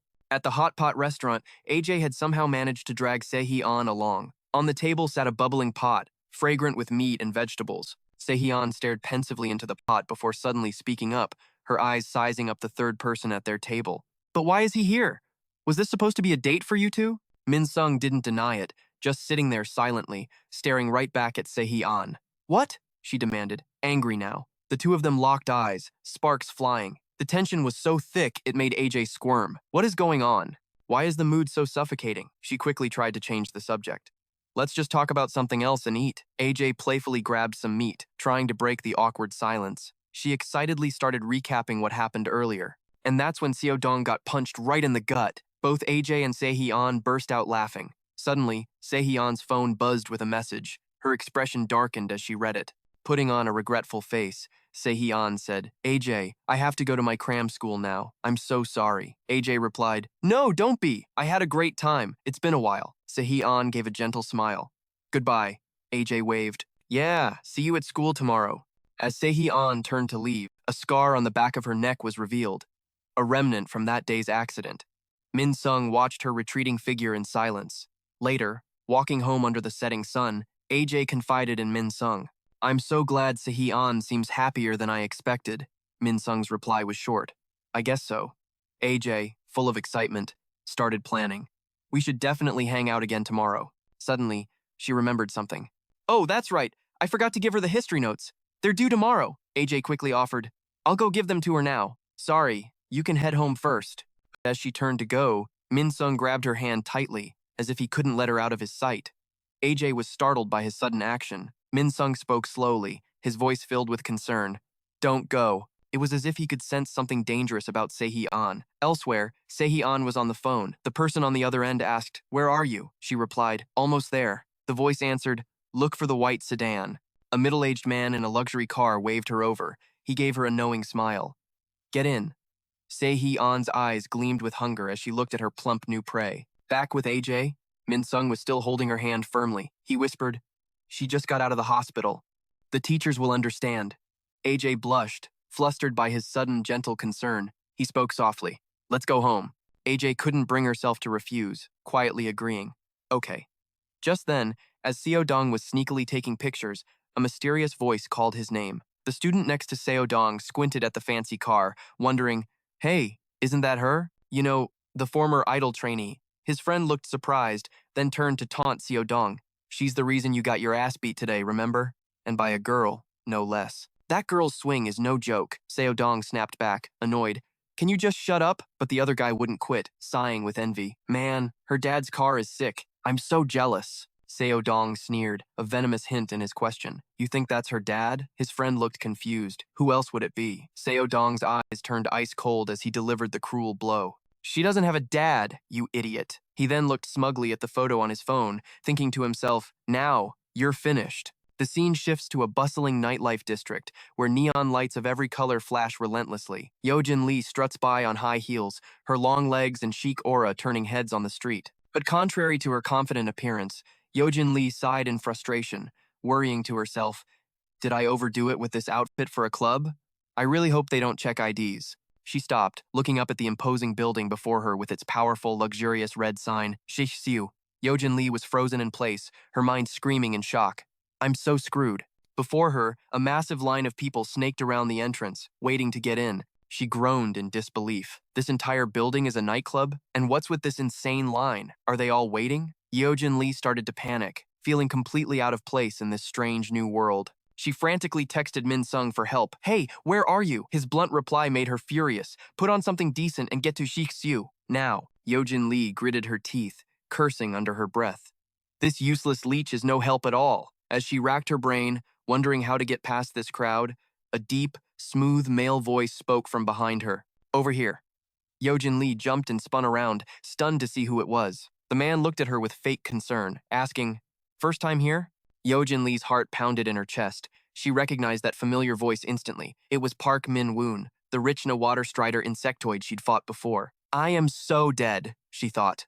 Seeing her frozen, Min-woon acted friendly. "Hey, you okay? Don't worry about it. It's fine. Come on." Yeojin Lee tried to calm herself, weakly resisting in her mind. But before she could even react, Min-woon was already leading her past the security check. Powerful spotlights shone down, forcing Yeojin Lee to squint as her eyes adjusted. Below, the main floor was a dazzling, overwhelming sight. Stylishly dressed girls laughed and danced wildly. Yeojin Lee stood there, utterly stunned, her eyes wide as she took in the lavish scene. The lights overhead cast a mesmerizing glow. She thought to herself, "It's so beautiful." Min-woon smirked beside her, whispering, "So, what do you think? Shall we go in?" As a silkworm moth insectoid, naturally sensitive to light, Yeojin Lee excitedly pointed and asked, "What is that thing?" But her rational mind immediately took over, realizing she was acting way too naive for the situation. She reined in her expression, adding awkwardly, "Wow, the atmosphere in here is great." The man leaned in, his voice a flirtatious purr. "Oh, this is nothing. With a face like yours, you'll definitely heat this place up." Yeojin Lee forced a smile, asking, "Oh, really?" Her mind was racing. It looked like a normal nightclub. But to get intel on Chunchung, she had to commit. "All right, guess I have to play my hand." Yeojin Lee pulled a crimson card from her pocket, mumbling, "I was invited." Min Jun froze for a second, his eyes lighting up with a dangerous interest. This girl was something else. He smirked suggestively. "Ah, so you're one of their time's guests. In that case, let's enjoy ourselves." When he led her in a different direction, Yeojin Lee questioned, "Where are we going?" Min Jun answered cryptically, "We're here. Just go in and head down." Standing before a massive elevator door, Yeojin Lee was speechless. "What the? An elevator this huge?" He explained nonchalantly. "Naturally. The space for our VIPs has to be special, right?" Yeojin Lee muttered the word VIP, freaking out internally. This elevator was bigger than her entire bedroom. Min Jun swiped a card, his eyes scanning her suspiciously. "Not just anyone gets one of these invitations. You must have a special connection with the boss, huh?" Yeojin Lee just played dumb, giving him a playful wink. "I'm just the type of person who catches people's eye." Still sizing her up, Min Jun suddenly tested her. "What type are you, after your awakening?" "A butterfly mantis." Without hesitation, Yeojin Lee shot back sarcastically. "Dog crap." Instead of getting mad, he laughed along. You mean bullcrap, right? Seeing his interest, Yojin Lee saw her chance and fired back. What about you? He answered without a hint of secrecy. Giant American water spider. Yojin Lee rolled her eyes teasingly. What a show-off. The elevator stopped at the 6th basement level. Min Jun announced, We're here. He introduced it with immense excitement. I think you're going to love this. Inside, Yojin Lee's heart was pounding out of her chest. What is this place? She thought, buzzing with anticipation. A gathering of insect humans. There's got to be drinks all set up, right? But when the doors opened, the scene inside left Yojin Lee utterly horrified. It was nothing like she'd imagined. Min Jun spread his arms wide with a manic grin. Welcome. Before her was a blood-soaked arena. The crowd in the stands was roaring, cheering on a brutal massacre. Down on the floor, a group of humans was desperately trying to kill an insect human and failing miserably. Bettors in the stands were screaming curses. Damn it! Stop hesitating and fight back. I bet a fortune on the human side. Don't make me lose my money. Yojin Lee's voice trembled with disbelief. This is the VIP room of X Club? Down below, a ruthless one-eyed man sliced his knife across the wounded insect human's throat. The crowd roared with excitement. That's it! The remaining humans swarmed the monster, hacking it to pieces. The audience screamed wildly. Go on, kill it! This was a lawless world where insect humans and people slaughtered each other without rules. Yojin Lee was frozen solid, paralyzed by the sheer brutality. Suddenly, a colossal foot slammed down from above, crushing everyone on the arena floor. It was Jae-jun, the giant beetle insect human, also known as Jae. Jae-jun opened his massive maw and roared, showing off his terrifying power. He stomped his foot again, sending horrific tremors through the ground. The people under Jae's foot were instantly turned to paste, a mess of blood and flesh. The entire arena erupted, chanting his name. Jae! Jae! Jae! The crowd seemed to be getting off on the bloody spectacle. Yojin Lee was in total shock, stammering, What? How can a human? Min Jun just laughed, delighted by her terrified reaction. He asked calmly, Not your style? A cold sweat dripped down her back as Yojin Lee thought, betting on fights between humans and insect humans. This is insane. The crowd was screaming their lungs out, their chants echoing through the enclosed space. We believe in you! Yojin Lee cursed under her breath, a wave of nausea turning her stomach inside out. Min Jun introduced the scene like a dedicated tour guide. Please, enjoy the show. That monster is Jae, the top star of this lawless land. In terms of power and race, he's unmatched. Though, of course, there are always exceptions. Before he could finish, the situation on the floor changed in a flash. Jae's body was suddenly pierced straight through. Another insect human named Centipede had shattered the stalemate, flying right through Jae's stomach. The giant's body went limp from the fatal blow and crashed to the arena floor. Min Jun watched the match get ruined, swearing, Centipede, that son of a... The stands erupted in chaos as the losing bettors screamed in despair. I told you to go easy. What about my money? It's totally over. Kill him. Yojin Lee forced a smile, asking with undisguised disgust, What's the point of all this cruel violence? Min Jun answered as if it were the most obvious thing in the world. Of course there's a point. It provides excitement for the humans, and the insect humans receive honor. Yojin Lee was stunned. Honor? He eagerly explained the rules of this underworld. They gain the envy of all other insect humans, and the chance to become a heavenly insect. Min Jun then grumbled in annoyance. But when will I ever get that chance? Being strong isn't enough. More than anything, you need the right mindset. Yojin Lee judged him silently. So this guy climbed his way up through this disgusting process too? He was still admiring himself, stroking his face. I wonder if they judge based on looks too. Suddenly his tone turned secretive. You know, there is another way to become a heavenly insect. Min Jun paused, his voice dangerously enticing. Are you... interested? He placed a squirming larva in Yojin Lee's hand. She recoiled internally. What the hell is this thing? Min Jun began to explain how to use it, but was cut off. Another insect human approached, announcing coldly, The boss is looking for you. Min Jun snapped, swinging his arm and slicing off the subordinate's head for the interruption. This idiot scared my guest. Whatever, I'm going. He turned back to Yojin Lee, casually instructing her, Wait here for me. Seeing a golden opportunity, Yojin Lee bolted for the elevator, swiping the red card he'd given her earlier. Min Jun stared from outside the elevator, stunned and confused. Hey, where are you going? He yelled urgently. Yojin Lee plastered on a fake, pained smile. She made an excuse. My stomach suddenly hurts really bad.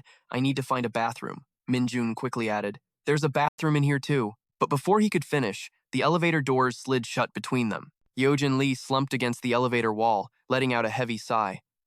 This is insane, she whispered a prayer to herself.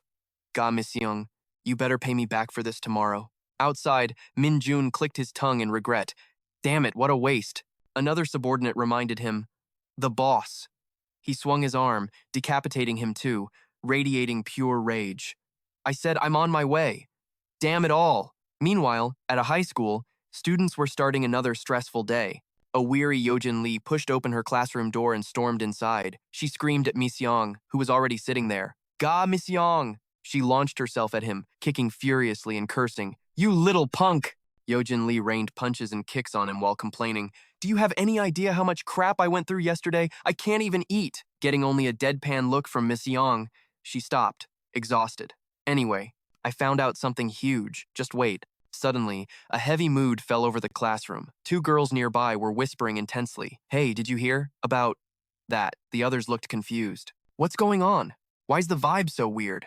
Adi was passionately telling Selin, that's why my little brother saw those two go into the classroom yesterday. She suddenly stopped as the hushed whispers grew louder. Vicious words were being aimed directly at Sehyeon. Look, here she comes. So gross. That psycho. Adi noticed something was seriously wrong in the classroom. She turned and called out, Hey, what's going on? What's with you guys so early in the morning? Did something happen? Everyone in class was staring at Sehyeon with disgust, continuing their whispers. With an old man? That's so creepy. They sneered. She's a trainee, but her relationships are a little. Hearing this, Adi immediately looked at Sehyeon and saw her friend's face had darkened, completely silent. Adi raised her voice, challenging the whole class. Hey, what are you all talking about? What did you just say? From the corner, Yojin Lee curiously asked Miseong, seriously, who's that pretty girl over there? Miseong replied flatly, Adi's friend. He could also feel the hostility filling the room, muttering, but the atmosphere is, I guess this school isn't so quiet after all. Miseong angrily snapped the snack stick in his hand, clearly feeling secondhand injustice. Adi grabbed Sehyeon's hand firmly. Sehyeon, let's just go. Just then, Seodong blocked their path. Where do you think you're going? His voice was practically begging for a fight. You've heard the rumors about yourself, haven't you? Seodong was running his mouth like he was some kind of witness. Nah, he said he saw Bang Sehyeon getting out of a luxury car yesterday. Everyone was asking if it was her dad's. Totally jealous. So I was trying to explain to him that it couldn't be her dad. He just used that to twist the knife, mocking her pain. Bang Sehyeon doesn't have a father, does she?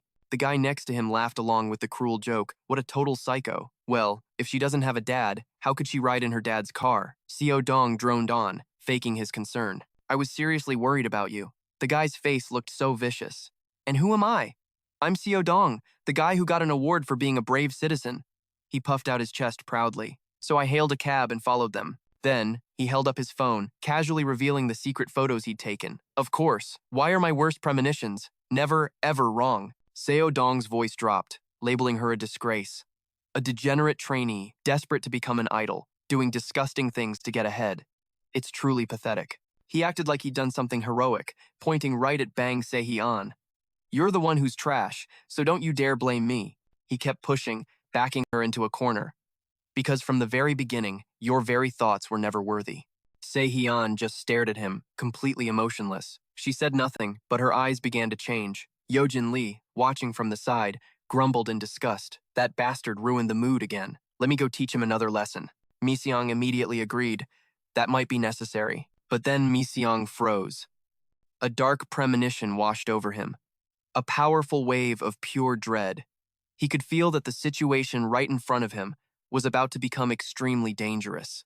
Adi was so furious she was grinding her teeth. Hey Sodong, have you lost your mind? Unable to hold back, she clenched her fists, screamed, and charged forward to teach him a lesson. Seodong's face went pale with fear as the fist flew toward him. Suddenly, Sehyeon darted forward and blocked Adi. She shoved her friend hard against the wall, but remained completely silent. Sehyeon moved past her best friend, her gaze flickering as if she wanted to say something, but held it back. She started pushing Adi back toward the door, leaning in to whisper a chilling warning in her ear. Get out of here. Adi was stunned, unable to process what was happening. Sehyeon looked at her, her eyes firm with resolve. Let me handle this. A radiant but sorrowful smile spread across her face. With that same bright smile, she slammed the door shut. As the door closed, hiding her face from view, Adi stood frozen in the hall, completely blindsided by her friend's strange behavior. Inside the classroom, Seodong's buddy laughed mockingly. That was close. You almost got decked, man. She's got some nerve. Damn, if she'd hit me, I would have reported her to the school for violence immediately. Seodong laughed along. Hey, don't go reporting people. Suddenly, A laugh echoed from the most unexpected person. Sehyeon threw her head back and laughed, a wild, unhinged sound that defied the situation. She muttered with deep, genuine regret. I wanted to stay. I just a little longer. But when Miseong saw Sehyeon's expression, his face changed. He cried out in alarm. No, don't. The two boys just kept cursing at her, oblivious. What's with this crazy chick? Seo Dong's friend stepped forward, his voice dripping with challenge. Hey, leave this psycho to me. I'll apologize on his behalf, okay? Sorry. He lit the fuse on a time bomb with one insulting question. By the way, how much do you get paid for that? I've been spending a little too much lately and could use a big score. He moved closer, but flinched in fear when he saw Sehyeon's face contorting. He started to stammer. I'll text you. Sehyeon's body warped into the shape of an incomplete insectoid as she snarled back a question. Je, standing nearby, gasped in horror. Miseong was just as shocked to see Sehyeon's true form. The other guy's face drained of all color, sputtering without words. Sehyeon swung her arm, landing a devastating punch square in his face. He collapsed to the floor with a blood-curdling scream. An insectoid! The classroom exploded into chaos as everyone screamed and scrambled for the door. Sehyeon watched the panicking crowd with an icy gaze, her hands stretched out grotesquely, blocking their only escape route, sealing them all inside. Outside, Adi stared in shock as a chair smashed right through the wooden door. She was paralyzed with panic, speechless at what she'd just seen through the broken hole. Adi pounded on the door, screaming Bang Sehyeon's name. The classroom was now a war zone, with everyone desperately backing away from Sehyeon. One student trembled. The door's blocked. What do we do? Yojin Lee turned to Miseong anxiously. Hey, shouldn't we be stepping in right now? Miseong replied cautiously, his eyes never leaving Sehyeon. There are too many witnesses. Sehyeon's cold voice rang out, calling the name that made Seo Dong's heart stop. Seo Dong. Her revenge for all his days of torment was about to begin. Get over here. The terrified students whispered. Someone, report this, now. The trembling crowd parted like the sea, leaving Seo Dong to face death alone. Sehyeon extended her monstrous arms, wrapping them around Seo Dong's neck and lifting him effortlessly into the air. His phone clattered to the floor. Sehyeon roared in pure fury. It's all because of you! My dream was crushed by trash like you. She opened her mouth, revealing a tongue as sharp as a blade. This is all your fault. Seo Dong struggled weakly, spitting out insults. You monster, you damn bug. Sehyeon brought her bladed tongue closer to his face, hissing. If you didn't exist, if you just... Her tongue shot forward as she lost all reason. If only you... Miseong couldn't stand by any longer. He yelled out, Stop! Perhaps his voice reached the last shred of humanity left inside her. The deadly tongue froze, inches from Seo Dong's face. He walked forward, trying to reason with her with a grim expression. Stop this. After doing something like this, how will you face your parents? Adi's worried voice cried out from the hall, mixed with sobs. Sehyeon, are you okay? What's going on? Open the door. Sehyeon? Adi pounded on the door, her eyes welling with tears. Seizing the moment of distraction, the defiant Seo Dong spat out another vile insult. You filthy bug. Sehyeon squeezed his neck tighter, sending a jolt of pure terror through him. He turned to his classmates and screamed, Hey, are you useless idiots just gonna stand there and watch? Report her already. You want to die with your head smashed in, too? The crowd remained silent, too terrified by the insectoid's power to move a muscle. Seo Dong shrieked in desperation. You damn cowards, stop just standing there. Hey, Miseong, you moron, stop staring and report this for me. Hurry up and report her so the Black Reaper can come kill this bug. Hurry! Sehyeon let out a small, bitter laugh at his pathetic and cowardly display, a truly miserable sound. Adi's voice cut through from outside. Hey, Miseong, no matter what happens, you can't report this. Sehyeon's voice softened, her pleading eyes fixed on Miseong, making a final request. You understand?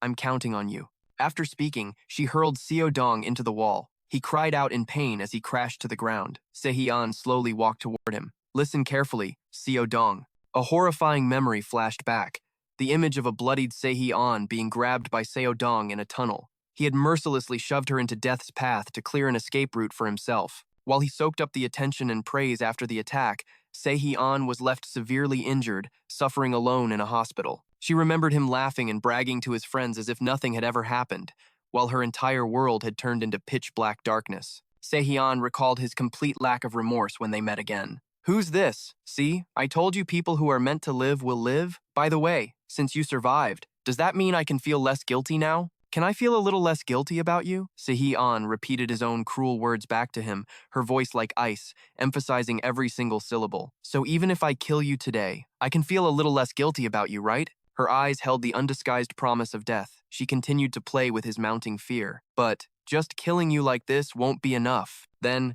Sehee-an pulled a handful of squirming larvae from her pocket. I'm going to let you taste true terror, just like the agony I endured. Mi-seong and Yojin Lee stared in absolute shock. Seo-dong panicked as Sehee-an gripped his jaw, forcing his mouth open. Sehee-an screamed, completely out of control. At the moment you are at your most pathetic, suffering in agony.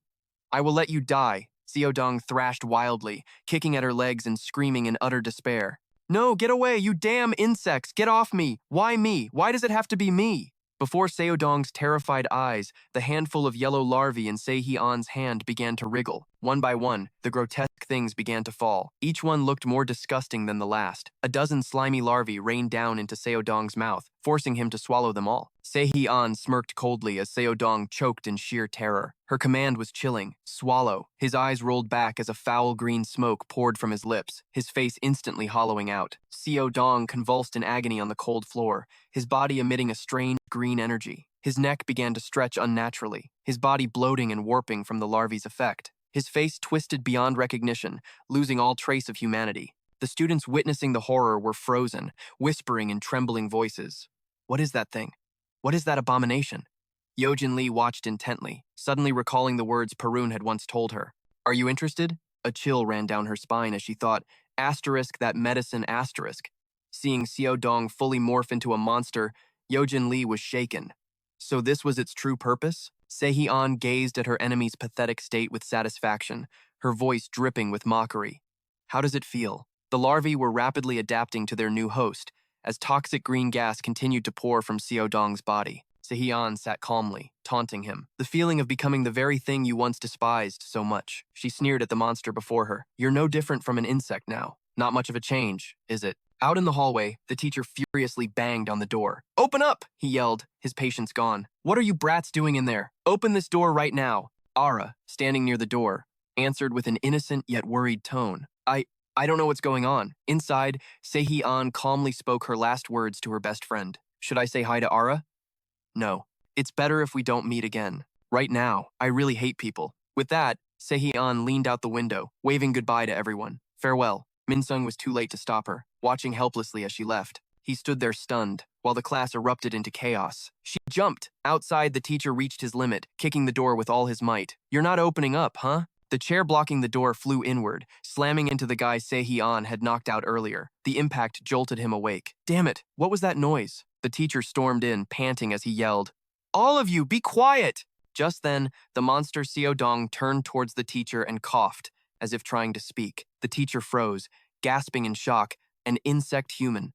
Another student confirmed with a trembling voice, Yeah, damn it. The guy who just woke up remembered everything and screamed, Bang Sehee-an! It was Bang Sehee-an! Ara, did I hear that right? That was Sehee-an? Yeah. His fear quickly turned to excitement, thinking this was his big chance. Damn, this is it! My chance to be a hero! Ara rushed forward to stop him as he tried to make a call. Don't! The boy angrily shoved her away. What are you doing? Do you want that monster to eat you? She desperately tried to grab the phone. I said you can't do that, but he wouldn't back down. Are you crazy? We have to report that damn monster. He yanked his arm hard. Let go! During the struggle, the phone was knocked from his hand, landing right at the feet of the coughing monster, Seo-dong. A voice came from the speakerphone.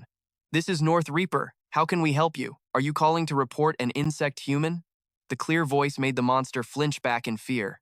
Report? Seo-dong crawled toward the window, wondering to himself, Who? Who were they reporting? As he looked at his reflection in the glass, he saw a hideous, insect-like face staring back. He couldn't believe his eyes. Seo-dong roared in fury, smashing through the window. No way! The shattered glass reflected his monstrous face over and over, driving him further into a frenzy. He swiped wildly at the air. This can't be happening! The students scrambled in panic, one nearly getting hit by his long tail. Ara was frozen in fear, completely unaware of the tail swinging right at her. Quick as a flash, Min-sung grabbed her and pulled her out of the way of the deadly attack. Seo-dong, lost in his rage, roared in anguish. This isn't me! I'm not! I would never become something like an insect. In a final act of desperation, Seo-dong leaped through the shattered window, screaming as he crawled away on the ground. I have to escape. I absolutely will not die. I'll live. I have to live. Xiaodong's voice, filled with terror and a desperate will to survive, echoed before fading away. The wrecked classroom fell silent as no one dared to speak. Minsung glanced gently to his side and saw Ara sobbing, her heart breaking for her friend's tragic fate. Se-He-An? Minsung shot a meaningful look at Yojin Lee. He didn't say a word, but she understood instantly. It seemed they had a plan. They both rushed outside. Minsung asked coolly, "Divine insect? Bang Se-He-An?" Yojin Lee nodded, confirming her own suspicion. That girl. She must be working with the divine insects. She held up the vial, explaining, "The drug she forced down Xiaodong's throat is the same as the one I got from Exi. They said it was a way to become a divine insect." Minsung considered this for a moment before speaking. If that's the case. They both blurted out in perfect sync. "We have to follow her," Minsung added. Before Bang Se-He-An jumped, I attached a thread to an ant and put it on her. They froze for a second, surprised by their teamwork, looking like two old friends.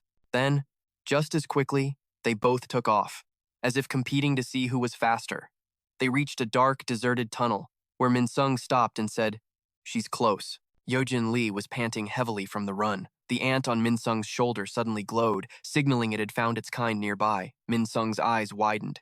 Found her. Yojin Lee, standing beside him, stared in the direction of the light. Together they said, "We found her." Seeing Se-He-An standing all alone, they hesitated, looking at each other. "Is this okay?" Yojin Lee decided to call out to the crying girl. "Bang, Se-He-An." The two of them casually walked closer. Yojin Lee spoke up. "Wait, we have some questions for you. Let's just talk." But both Minsung and Yojin Lee were stunned when Gaon Hana appeared, asking Se-He-An in a gentle voice, "Are you crying?" Se-He-An quickly wiped her tears, denying it. "Of course not." Gaon Hana turned to face the two intruders, grabbing Se-He-An's shoulder protectively. Her voice turned ice cold as she commanded, "Don't move." Her glare was as sharp as a blade, her voice laced with killing intent. "I was talking to her, and I hate it when people touch my things. So which one of you was it? Which one of you worthless insects dared to touch what's mine?" From above, Yojin Lee saw the terrifying look on Gaon Hana's face and quickly tried to explain. We don't know what you're talking about. We just needed to talk to that girl." Se-He-An looked up at Gaon Hana,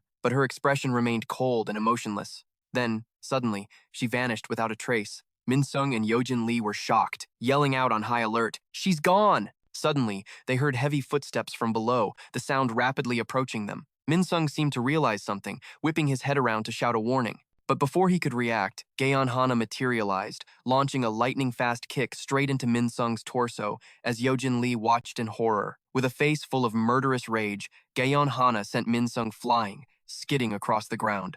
Seizing the opportunity, Gaon Hana lunged at Yojin Lee with a direct punch, her expression so fierce it looked like she wanted to tear her apart. Yojin Lee reacted just in time, raising her arms to block the blow. The sheer force of the attack pushed her back, making her wary of this powerful new opponent. Seeing her block the attack, Gaon Hana smirked, appearing right in front of Yojin Lee to lift her chin, looking intrigued. She had moved so fast it was impossible for the naked eye to follow. She whispered, her voice dangerously calm, "It'd be a waste to kill you." Suddenly, Gaon Hana leaned in and bit down hard on Yojin Lee's ear, sending a terrifying chill down her spine. Gaon Hana clicked her tongue in satisfaction as a sinister purple aura began to swirl around her. Yojin Lee struggled, shoving her away and shouting in fury, "What the hell do you think you're doing?" Gaon Hana wiped a bit of blood from her lip, feigning surprise. "What's this? You're an insect human too?" Yojin Lee was enraged by the crude assault. On her head, the antennae of a silkworm moth began to sprout, signaling her transformation.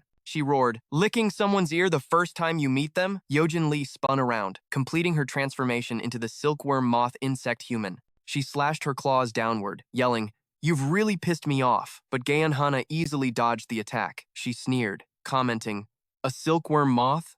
Not bad." She then glanced over at Minsung, speculating, "If that's the case, then he must be one too." Before the words even left his mouth, Miseong shot forward like an arrow, slamming his fist where she just stood. But she vanished in a flash, his powerful blow shattering the floor and leaving a massive crater. Hannah's ability to teleport left Miseong completely stunned. He frantically scanned the area for her. That's when her taunting voice echoed from right behind him. "You'll never catch me with those pathetic moves. My specialty is vanishing right before your very eyes." At this point, Hannah's true insectoid identity was still a mystery. All they knew was her human name, Hannah. Se-He-An watched it all unfold from the side, her expression cold and unreadable. Yojin Lee turned to Miseong, desperate. "What now?" We can't even land a hit on her. Mi-seong was resolute, suggesting they rush her again. Hearing this, Se-hee-an was shocked, wondering to herself, he's an insectoid too. Is he really that stupid? But Mi-seong refused to back down, launching himself forward for another attack. But just like last time, Hannah dodged with ease and sneered. Such a foolish approach. Utterly useless. Before she could finish her insult, a razor-thin cut suddenly appeared on her neck, leaking purple blood. She froze, stunned, with no idea what just happened. That's when she saw it. She was trapped in a web of invisible star-shaped threads set by Yeojin Lee. Hana's face darkened, her eyes burning with murderous rage. She growled, "How dare they?" But Mi-seong gave her no time to recover, seizing the opening to land a devastating punch right across her face. The sheer force of the blow sent her flying, spitting blood. Her eyes locked on Mi-seong as pure fury erupted within her. Veins bulged across Hannah's arm as terrifying. Razor-sharp spikes burst from her skin. She roared, "You think this little trick is enough to make me bleed?" With that, she charged, plunging her new weapon straight into Mi-seong. He couldn't react in time as the spike pierced his body and fresh blood poured out. Hannah suddenly froze, staring at the red blood in utter shock. "What? What are you? Why is your blood red?" Seeing Mi-seong wounded, Yeojin Lee panicked and rushed forward, screaming, "Mi-seong!" Hannah shot her a look, one hand still impaling Mi-seong while her other arm morphed into another deadly weapon. Before Yeojin Lee could even get close, Hannah stabbed her straight through the shoulder. Yeojin Lee stared at her wound in shock, gasping, "What the—" Hannah yanked the spike out, and despite the agony, Yeojin Lee charged again, trying to look tough. That didn't hurt at all. Meanwhile, Hannah casually licked Mi-seong's blood from her hand, a look of pure ecstasy on her face. So this is what human blood tastes like. Suddenly, the wounds on both Mi-seong and Yeojin Lee began to swell. It felt like something was inflating beneath their skin, an unbearable, agonizing pain. Hannah simply gave a casual command, "Explode." Instantly, their wounds erupted, blasting them both across the room. They collapsed to the floor, completely helpless. Hannah waved her hand with a smug grin. "All tuckered out already?" "Oh no, don't be like that. I was just getting started." Just then, Se-hee-an jumped in front of them, shielding them with her arms and shouting, "Wait, Hannah, it's a misunderstanding. These two are my guests." As everyone stared in shock, she explained, "They wanted to know about that drug, so I told them to find you here." Hannah leaned in close to Se-hee-an, her voice laced with suspicion. "Is that true?" Seeing the firm look in Se-hee-an's eyes, Hannah's attitude did a complete 180. She covered her mouth with a giggle, her voice suddenly sweet. "What? You should have told me sooner." I almost killed them both by mistake. She dashed off to grab a vial, then returned, feigning concern. "Oh, but what should we do? I only have one pill left." Yeojin Lee glanced at Mi-seong, ready to give him the chance. "You can have it this time." But Mi-seong cut her off, turning to Hannah with a demand. "That's not what we need. We want an explanation first." Hannah looked surprised. "You haven't heard?" She turned around, launching into a pitch like a dedicated saleswoman. "This is a very special drug. If one of us absorbs it, we gain incredible power. On the other hand, if a human ingests it, they transform into a mutated larva. But if you eat that larva, the effects are 100 times more potent." Mi-seong frowned, confused, while Yeojin Lee's eyes went wide with horror. "What? Did you just say, eat the larva?" At that exact moment, two young guys happened to be passing by. Hannah let out a wicked smirk. Perfect timing. A live demonstration should clear things up. She called out sweetly, "Hey, you two, wait a second." The guys turned back, confused. Without another word, Hannah lunged and forced the pill down one of their throats. The transformation was immediate. Green veins bulged across his skin as his eyes rolled back into his head. All he could manage to choke out was, "What is this?" And then, he transformed into a hideous larva. His friends screamed in pure terror at the monstrous sight. Yeojin Lee watched, completely frozen.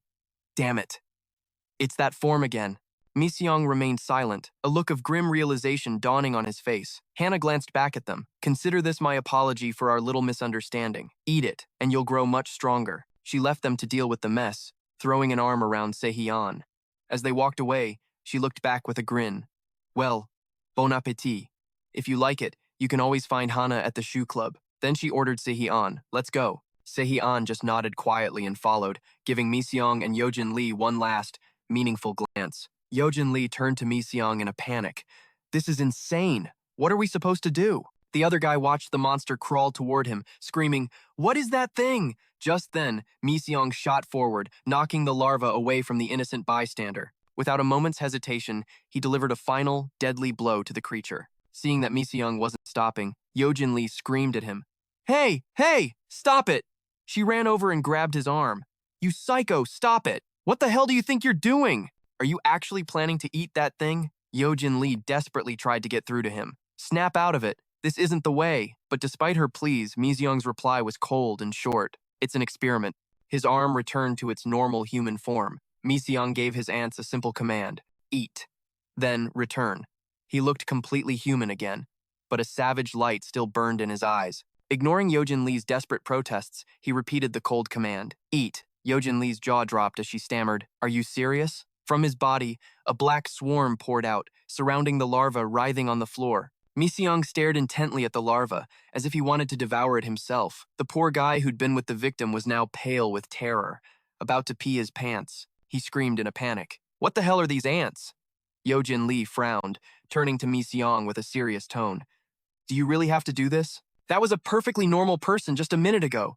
Mi Seong's reply was blunt. Not anymore. She exploded in anger. You psycho! I thought you were different, but are you just as obsessed with power as they are? How does this make you any different from them? Mi Seong cut her off with a snarl. Shut up and watch. Hearing this, the terrified bystander went pale, his eyes wide with fear as he stared at the two of them. Suddenly, a blood-curdling scream ripped through the air, snapping everyone's attention back to the larva. Yojin Lee froze, horrified. The larva was convulsing and coughing violently, as if trying to vomit something up from deep within its body. It clutched its stomach, writhing on the floor in absolute agony. Terrified, Yojin Lee's voice trembled as she asked Mi Seong, What's going on? Mi Seong answered calmly, his eyes fixed on the creature. Ever since what happened with Bang Se-Hee-an, I've had a bad feeling about these things. The transformed human was now seizing violently, letting out a pathetic, guttural scream. Green veins bulged across its entire body, its eyes turning a horrifying blood red. Yojin Lee called out, filled with concern. Hey, are you okay? Suddenly, from deep inside the creature's throat, a bizarre organism began to crawl out. It was a hideous worm shaped exactly like its host, but covered in a transparent, slimy membrane. The moment it emerged from the host's mouth, the swarm of black ants descended, tearing it to shreds. The truth hit Yojin Lee like a ton of bricks. That's the insect from the drug. This is their real form. Watching the ants savagely devour the core insect, Yojin Lee asked Mi Seong with concern, Is it safe for your ants to eat that thing? Won't it affect you? Mi Seong's reply was cold. I won't know for sure until they return to my body. Just then, the swarm of ants, having finished their feast, began to return to Mi Seong. One by one, they crawled back inside him through the wound on his neck. Instantly, Mi Seong felt a violent change erupt inside him. His eyes shot wide open as agonizing groans escaped his throat. Se-Hee-an, standing beside him, couldn't ignore it, pleading, Hey, what's wrong with you? Mi Seong, writhing in pain, turned away and roared at her. Stay away from me! From his neck, where the ants had entered, dark veins bulged with terrifying clarity. Mi Seong's eyes began to glow with a brilliant light, as black tendrils of energy, like thick ropes, wrapped around his entire body. In a noisy nightclub, the beat of the music pulsed as crimson lights bathed the entire building. Inside a luxurious VIP room, the lively laughter of men and women echoed endlessly. Jae-joon sat among a group of beautiful female employees, a glass of wine in hand, a look of pure enjoyment on his face. A subordinate entered to report, Boss, they've arrived. Jae-joon downed his wine and casually ordered, Let them in. The sound of hurried footsteps approached, followed by an angry voice. Damn it, it was Hannah and Se-Hee-an. She furiously snapped, Do I really need someone's permission to enter? Jae-joon just smirked, his reply dripping with arrogance. Of course, this is my place of business. You need the director's approval. His real name, back when he was human, was Gong-jun, a member of the Celestial Swarm. Hannah grabbed a bottle from the table, glared at him and said, Don't get cocky. There's no hierarchy between us.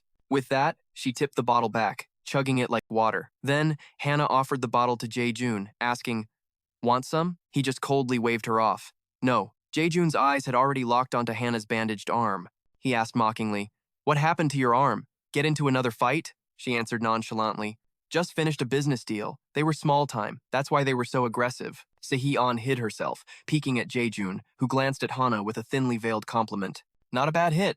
You should be advertising for the Heaven and Earth Outlaws, shouldn't you? She sighed, bored, and replied, Who would even care? A girl sitting next to Jae-joon gently fed him a piece of fruit. Chewing the fruit, Jae-joon announced, I heard there's a new hotshot making waves, and we're currently short on fighters. Hannah shot back, annoyed. Like I care. Why did you call me here? Still chewing, his tone suddenly shifted. Such an impatient little brat. Yesterday, a large quantity of the drug vanished. About 50 pills. She frowned, questioning him. 50 pills? Are you sure they were stolen? What kind of management is this? Se-Hee-an stood silently beside them, but a knot of worry began to form in her stomach. Jae-jun didn't answer, coldly rising from his seat and walking towards them. Hannah grew wary. If you're planning on taking this out on me, things are going to get ugly. She couldn't understand Jae-jun's actions. He drew closer, his footsteps slow but heavy with pressure, as he spat out a single word. The culprit. In a flash, Jae-jun lunged forward, grabbing Se-Hee-an's head and violently slamming her toward the glass door, right in front of Hana. He roared in fury. It was this little bitch. The powerful impact shattered the glass into a million pieces. Shards of glass rained down to the floor below, grabbing the attention of every guest in the club. One of Jae-jun's hands clamped down on Se-Hee-an's face. He strained, bellowing, "This girl, you dare steal my drugs." Se-Hee-an was overcome with pain and terror, unable to utter a single word. Jae-jun pushed his face close to hers, hissing through clenched teeth. "A fearless little puppy, aren't you? I'm gonna chew you up and leave nothing behind." Just then, he felt a murderous aura from behind him. A razor-sharp claw was pressed against his throat. Seeing their boss threatened, two of the hostesses rushed forward, pointing knives at Hannah's neck. The scene descended into utter chaos. To protect Se-Hee-an, Hannah had leaped onto Jae-jun's shoulders, holding his life hostage with her sharp claws. Despite the two blades at her throat, she threatened him coldly. "Touching my people means death, doesn't it?" Jae-jun just let out a cold laugh, completely unfazed. "So, who has the drugs?" He tightened his grip, making Se-Hee-an whimper in pain. "Tell me, where are they? Speak." Without hesitation, Hannah pressed her claws deeper into Jae-jun's neck, drawing blood. Seeing that he still wouldn't release Se-Hee-an, she screamed in rage. "Let her go, you crazy bastard!" But Jae-jun only squeezed Se-Hee-an's head harder, as if trying to crush the small girl's skull. Unable to take it anymore, Se-Hee-an cried out in desperation. "Jae-jun, I'm the one who did it. It was for revenge. The drugs, they've all been consumed." Hearing her answer, Jae-jun let out a savage laugh. How boring. Ignoring Hannah's sharp claws still digging into his neck, he glared at Se-Hee-an. "I already know everything. I know where you took them, and what you did." Se-Hee-an was stunned, her eyes wide with disbelief. Jae-jun let go, letting her collapse to the ground. The massive imprint of his hand was clearly visible on her face. Hannah quickly jumped down to help Se-Hee-an up, asking, "Are you okay?" Jae-jun roared with triumphant laughter. "How did you even come up with such an insane plan? Compared to your master, you're even more of a troublemaker." Se-Hee-an looked at him, bewildered. "You knew?" Hannah shot a look at her associate, questioning him. "You knew and you still pulled this stunt, you calculating worm?" By now, Jae-jun had returned to his seat, with a woman on each arm. He declared arrogantly, "Last night, when I found out your little pet was the culprit, I followed her. They should be on their way here right about now." Jae-jun licked his lips, his eyes burning with greed. 50 of them have taken the drug. I'm going to devour every last one. Meanwhile, Black Reaper's C team was relentlessly pursuing an insectoid in the middle of its metamorphosis. The team members quickly surrounded their target, cornering it. The panicked larva tried to flee, letting out terrified whimpers. As soon as they caught up, the members threw sharp knives without hesitation, pinning the monster's head and body. They shouted in excitement, "Now's our chance." The larva writhed in agony, screaming helplessly, "Damn it, why am I the only one?" Just then, Vic appeared, ending the monster's life with a single, decisive slash of his sword. He coolly sheathed his blade and complained, "So noisy." Vic turned away, ordering his subordinates, annoyed by the commotion, "Secure it." The members answered in unison, "Yes, sir." However, before they could move, the ground began to tremble violently, capturing everyone's attention. Startled, Vic spun around to see two figures suddenly appear, blocking their path. The Black Reaper soldiers shouted, "It went underground!" Vic stepped forward, demanding, "What are you two doing?" Park Min-jun spoke up, his tone full of provocation. "We'll just take our things and go. He's too strong." Jung-gu, standing next to him, shot back, "Then let's attack together. What's this about leaving first?" The atmosphere became incredibly tense. The appearance of the two insectoids was a direct declaration of war against Vic. Jung-gu urged, "Let's end this quickly." The situation was critical, as the surrounding soldiers began to be swallowed by quicksand. At that moment, Vic calmly sheathed his sword, as if he didn't want to escalate things. The Black Reaper logo was clearly imprinted on his blade, an insectoid's head on one side, a human body on the other. Vic's action completely baffled Jung-gu, while Park Min-jun exclaimed, "What the? That guy? Have those two suddenly given up the fight?" Vic casually pulled out a cigarette and lit it, exhaling a plume of white smoke.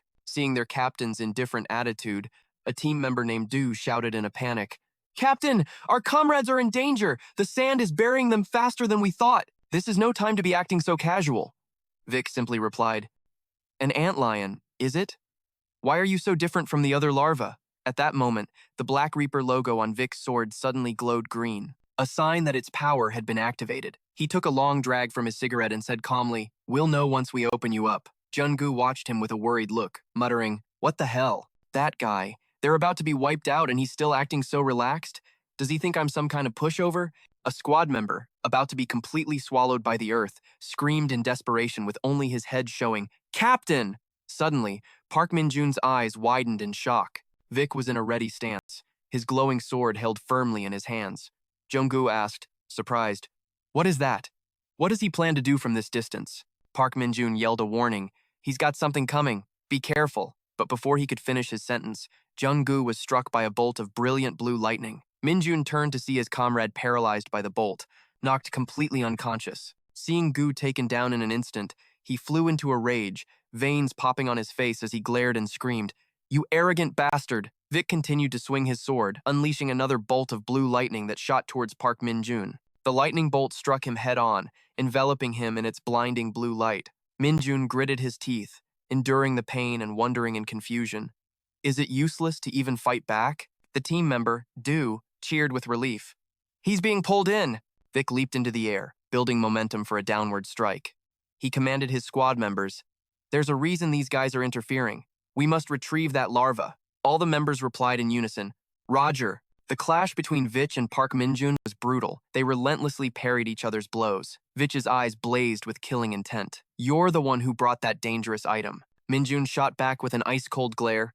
"No, that would be you." Annoyed by his opponent's calm expression, he scoffed at the arrogant display. He lunged forward, summoning another water sword and roaring, "You're so damn conceited." Caught off guard by the second blade, Vich was thrown back, unable to defend in time. Min-jun pressed his advantage. "What's wrong? Are two swords too much for you?" With that, he unleashed a furious barrage with his dual blades, forcing Vich into a desperate defense. Just then, Min-jun aimed a fatal strike at Vich's head. He managed to block it just in time, but his face was now etched with tension. Suddenly, Vich blew a thick cloud of smoke right at his opponent. The dense smoke completely enveloped Park Min-jun. His vision was obscured, and he wondered in frustration. What is this smoke now? Min-jun slashed wildly into the air, yelling, "This is so annoying!" The smoke not only blocked his sight, but also choked him, causing him to cough violently. When it finally cleared, Vich was gone. Where did he go? Just then, Min-jun felt a surge of electricity from behind. Vich descended from above, unleashing a lightning strike, but Min-jun dodged it by a hair's breadth. He glared with pure rage and cursed, "You insolent human!" Vich coldly declared, "I'm taking you down along with those larvae." Suddenly, he felt a strange movement in the ground beneath him. Just as Vich leaped away, a sharp spike erupted from the earth, nearly impaling him. It wasn't over. Two more gigantic fangs shot up from the ground to attack. Two of his squad members were desperately trying to protect Vich, when one of them was suddenly pierced straight through, blood spraying everywhere. It was Du, who had bravely taken the blow for his captain. He struggled to warn him, "The danger, it's the ant's two fangs." He was grievously wounded. Du could only turn to look at Vich, whispering, "Captain." In the next instant, the fangs dragged him underground. Du screamed in utter despair, "No!" He vanished into the earth before his horrified teammates' eyes, his final scream echoing in the silence. The squad members stared at the deep, swirling pit in the ground, trembling as they uttered, "The sinkhole." Again, Park Min-jun watched the scene unfold and asked with a sneer, "Done playing dead yet?" Jeon-gil rose from the sandpit, his wounds completely healed. He asked, "What is he? What exactly is that guy with the glasses?" By now, Jeon-gil had fully transformed into the antlion insectoid, Larva 1. He reminded his comrade, "We don't have time for this. Shouldn't we be collecting the item first?" Min-jun grumbled, "I already told you to get it first." Jeon-gil asked blankly, "So now it's my fault?" Under the antlion's power, the monster Co Dong was dragged underground. The two insectoids stood in the middle of the sinkhole. Min-jun signaled his partner, "Let's head back to the club." Vich overheard the critical keyword, repeating it under his breath. "Club!" A squad member yelled. "They're trying to escape. We have to catch them." Another Black Reaper member hesitated. "But the sinkhole is right in front of us." At that moment, Vich raised his sword again, seemingly ready to act, but he suddenly noticed the Black Reaper logo on his blade had turned red. He muttered, "The battery's dead." Immediately, the ground in the surrounding buildings began to shake violently. The squad members screamed, "The buildings are cracking! The sinkhole is churning up the earth!" A horrifying voice echoed from deep within the ground. "Be buried!" Amidst the chaos, squad member Du urgently told Vitch, "Captain, we have to retreat." He replied decisively, "Understood. Retreat." The squad members responded in unison, "Roger!" But then Vitch turned and ran straight towards the sinkhole, ignoring his team's desperate pleas. The members panicked. "Captain! Captain, no!" Park Min-jun watched Vitch's reckless move, remarking, "That guy's got some serious guts." Covered in wounds, Vitch reached the spot where Du was curled up on the ground. He bent down, picked him up, and yelled an order to the others. "Hey, take him away!" Jeon-gil sank back into the ground, not forgetting to leave a final warning. "If we meet again, I'll get serious." The three antennae on his head glowed brightly, emphasizing his threat. Vitch scowled, powerless to stop them as they vanished along with the sinkhole. The ground fell silent, the buildings stopped shaking, and the other members quickly rushed to the heavily injured Du. Vitch ordered his subordinate to investigate all nearby clubs. "Now, it's our turn to hunt." In a dark, silent alley late at night, an insectoid was running for its life. Suddenly, a figure blocked its path, a gloomy black ant insectoid doing something sinister. It froze, not daring to move closer, screaming in disbelief. "A fellow hunter!" It backed into a corner in terror, stammering. "Stop!" The insectoid's eyes widened in horror as another dark figure appeared. Two black ant insectoids stood side by side, glaring at it menacingly, filling it with absolute fear. Mi-seong stood there, his eyes radiating pure killing intent. But he said nothing, merely observing in silence. The other insectoid screamed in hopeless confusion. "What is this? Somebody, it's a fellow hunter!" In a flash, it was taken down by both black ant insectoids. Leaving the body behind, the two turned and walked away. The next morning, students returned to school as usual, but the atmosphere felt heavier than normal. On Seodong's desk, a classmate had scrawled Seodong R.I.P. You monster, along with a white chrysanthemum. They snickered, a monster getting flowers. How funny. Another boy stood in front of a mirror, baring his teeth and complaining, "Damn it, I'll have to blow all my delivery money on fixing my teeth." Meanwhile, Ara and Jane sat silently in the classroom as the other girls continued their noisy gossip. "I heard he was a trainee at an entertainment company? Look, it feels so good that Seodong got beaten up. I'm honestly so surprised," one girl added with a venomous tone. "He was a monster, after all." Suddenly, Ara spoke up, her voice soft but firm. "Hey, guys." They turned to look at her. Ara reminded them, "He's not a monster. He's my friend, so watch what you say." Hearing that, they just mumbled an apology to dismiss the topic. Ara's act of defending her friend caught Jane's attention. She looked at Ara, surprised. Ara turned away, thinking, "A bunch of backstabbers." Jane looked at Ara's gloomy face and asked, "Are you okay?" She just nodded, then lowered her head and mumbled a half-hearted yeah. Ara then asked Jane, "Jane, you were in the classroom then, right? Is Seo-dong really a monster?" Jane answered, "Besides you, Seo-dong didn't harm anyone else. He's not a monster." Ara's face crumpled as she said, "Really? The truth is, I'm so scared." She recounted what happened that day. "When I was standing outside, I heard screaming. I could see what was happening inside through the window, but I couldn't bring myself to look." Tears streamed down her face. "I was afraid I'd see Seo-dong turn into an insectoid." And with that, Ara broke down, sobbing in front of Jane. She wiped her tears away, choking out that she didn't want to see it. Jane looked at Ara with empathy, thinking, "Don't worry, because there is a way."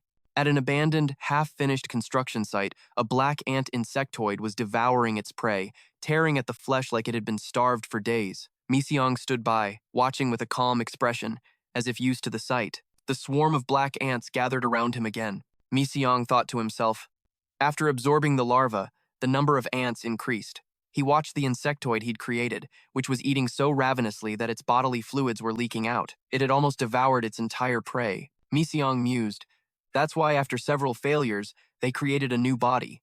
I tasked that body with hunting."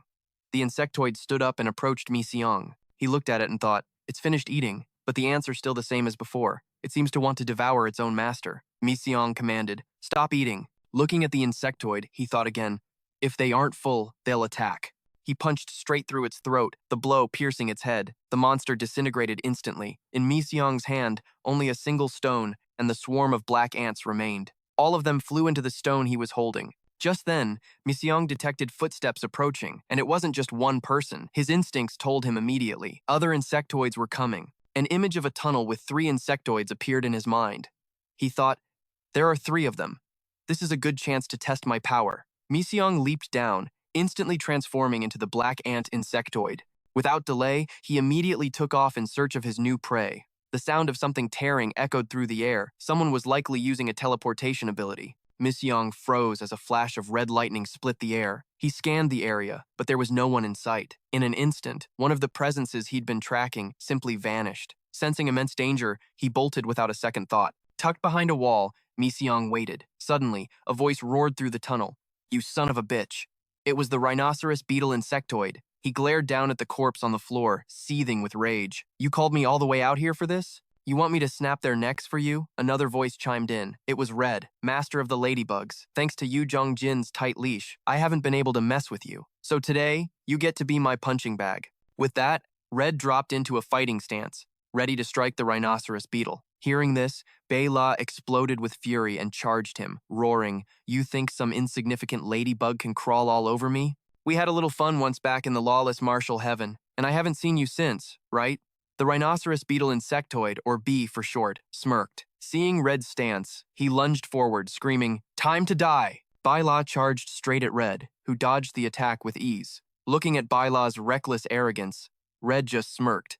This idiot is a lost cause. Glancing at the deep crater Bela left in the wall, Red sneered. "You think you can win just by ramming that big body around?" He raised his fist. Truly ignorant insects. Before Bela could even react, Red slammed a brutal punch straight into his gut, sending him flying. The force of the blow made Bela spit blood. He collapsed to the ground, clutching his stomach and gasping for air. Bela was taken down in a single blow. Blood dripped from Red's arm onto the floor. Suddenly, Red glanced to the side, his eyes glowing. "Hey, you've been watching long enough. How about you and I have a round?" It turned out Red had sensed Miseong watching the entire time. Miseong looked around, confirming that Red was talking to him. With a calculating gaze, he stepped out from the shadows. He strode forward confidently and calmly agreed, "All right." Below the overpass, cracks spread through the concrete and debris rained down. Red and Miseong faced off, ready for a battle to the death. Red arrogantly sized him up. "The bloodthirsty ladybug, huh? What's your name? Cat got your tongue? Shouldn't you at least leave your name before you die?" Without waiting for an answer, he threw a punch straight at Miseong's head. But Miseong didn't even flinch, leaving Red stunned and confused. The black ant head that had just been shattered simply gave way to another one beneath it. Seeing this, Red's arrogance vanished, replaced by caution. He seemed to realize who he was facing. Red stared, his mind racing. An ant. He breathed out the words, "Black ant." Miseong's voice was pure, cold contempt. "That's the last name you'll ever hear." Red let out a scornful laugh. "So, it was you." He lunged, shouting, "You're the psycho who turned Arna into a useless wreck. I've been dying for a shot at you." Red swung his fist at Miseong's ants, demanding, "Show me what you've got." What should have been a fatal blow was dodged in a flash, as if a new head had taken control. Red unleashed a barrage of attacks, but Miseong evaded every single one. A grin spread across Red's face. "I've been wanting to test my skills. Anyway." He rushed forward, yelling in Miseong's face, "Fight me for real." This time, Miseong dodged the attack like it was child's play. Red was shocked that he could dodge so many consecutive attacks. Suddenly, Miseong lunged forward to counter, but Red managed to sidestep it. He even taunted him, "What's with that clumsy fist? I could dodge that with my eyes closed." The words had barely left his mouth when Miseong's fist connected with his head before he could react. The powerful blow sent him flying. The cloud of dust and debris was a testament to the devastating power of Miseong's strike. Inside the tunnel, Red collapsed to his knees, clutching his head. What was that? He thought. I clearly saw the path of that punch. He tried to analyze the situation, but that speed, that power, it shattered all his expectations. That bastard. He stared at Miseong, who was watching him intently, and muttered, "That thing of his." Suddenly, Miseong spoke, making Red freeze. "What?" With a challenging tone, Miseong repeated Red's earlier words. "Shouldn't you leave your name before you die?" Hearing his own words thrown back at him, Red shot to his feet, enraged. Red slammed his fists together, preparing for a counterattack, but Miseong gave him no time to act. He shot forward and launched another punch right at Red's chest. But this time, Miseong was the one surprised as Red's body began to glow. "Damn it!" Red screamed. "I didn't want to have to do this!" Instantly, a red circle of energy materialized, blocking Miseong's fist. That circle, Azor, detonated immediately, forcing Miseong to leap back to avoid the blast. He watched as the red energy exploded outwards from Red's power. On the bridge above, the Zor blast tore a massive crack in the asphalt. The hole in the road cracked wider and wider as red light pulsed from below.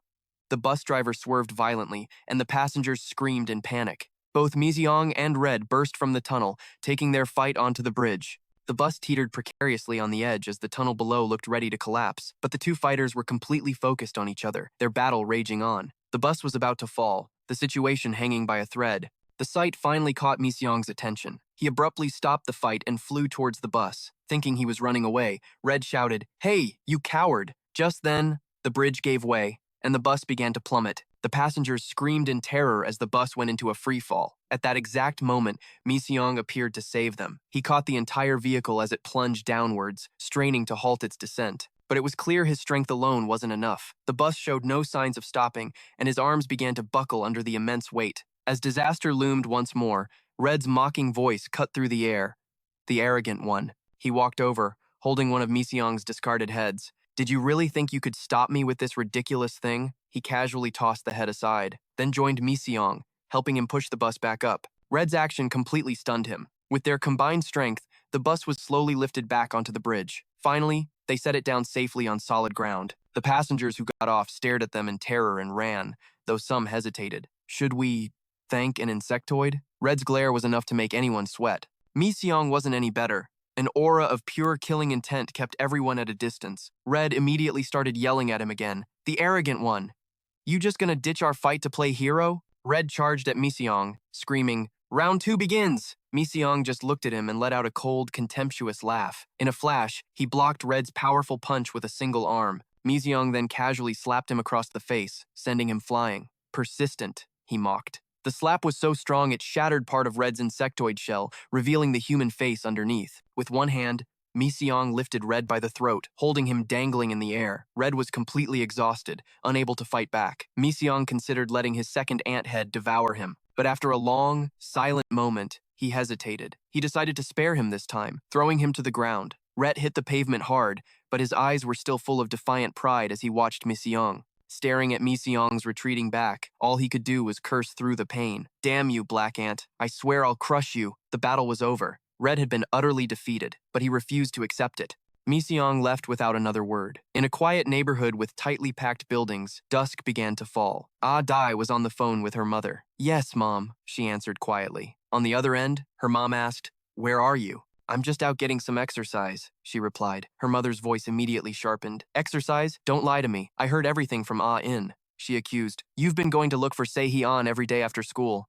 Her little brother, Ah-In, who was right next to their mom, panicked, afraid of getting in trouble. "Mom, why would you say that?" Ah-Di raised her voice. "I want to find Se-Hee-An, but that's not what I'm doing now. I really am just exercising." "Don't give me that!" her mom yelled back. "If you keep wandering around like that, you'll end up just like her." Hearing the lecture start, Ah-Di pulled the phone away from her ear with a sigh. I know. I'm coming home now." She hung up in frustration, muttering to herself, "Ah-In is so dead." Ah-Di figured that was enough for one day. But just as she turned to leave, a voice called out, "Hey!" Startled, she spun around to see who it was. It was Jiu. He was sipping on a carton of milk as he asked, "Are you talking about the Se-Hee-An that I know?" Jeonggu, the heaven insect master, whose human name was Chi Jeonggu. He lowered his drink. "Are you friends?" Night had swallowed the forest whole, leaving the city far behind. Jeonggu casually led her deeper into the shadows. Ara had to ask again, "Are you absolutely sure you know where Se is?" Jeonggu shot her a sideways glance before nodding. "Yeah, I know." Ara's suspicion didn't fade. "So what's your relationship?" He didn't even break his stride as he tossed the question back at her. "Me?" Jeonggu hesitated for a second. "I'm his sunbae." Ara looked puzzled. "Sunbae?" Then, a thought struck her. A sunbae? Who's an insect type? Hearing that, he stopped in his tracks, completely shocked. "What? How did you know?" Ara put on a clueless expression. "Oh, it was just a random guess." But her mind was still on her friend. "How's In doing? Is she okay?" Giyu replied coolly. "Living well? M is clinging to her like a sickness, so I guess you could call it a condition." Era thought to herself, asterisk M Jen Han is clinging to her? He means she's still alive and well, right? Asterisk. She scratched her head awkwardly. "Hey, that's enough for today. I really have to go. Since you said she's doing fine, I don't want to be a burden." Jeonggi gave Ara a skeptical look. "What? Fine, whatever." Jeongu stared at Ara with suspicion.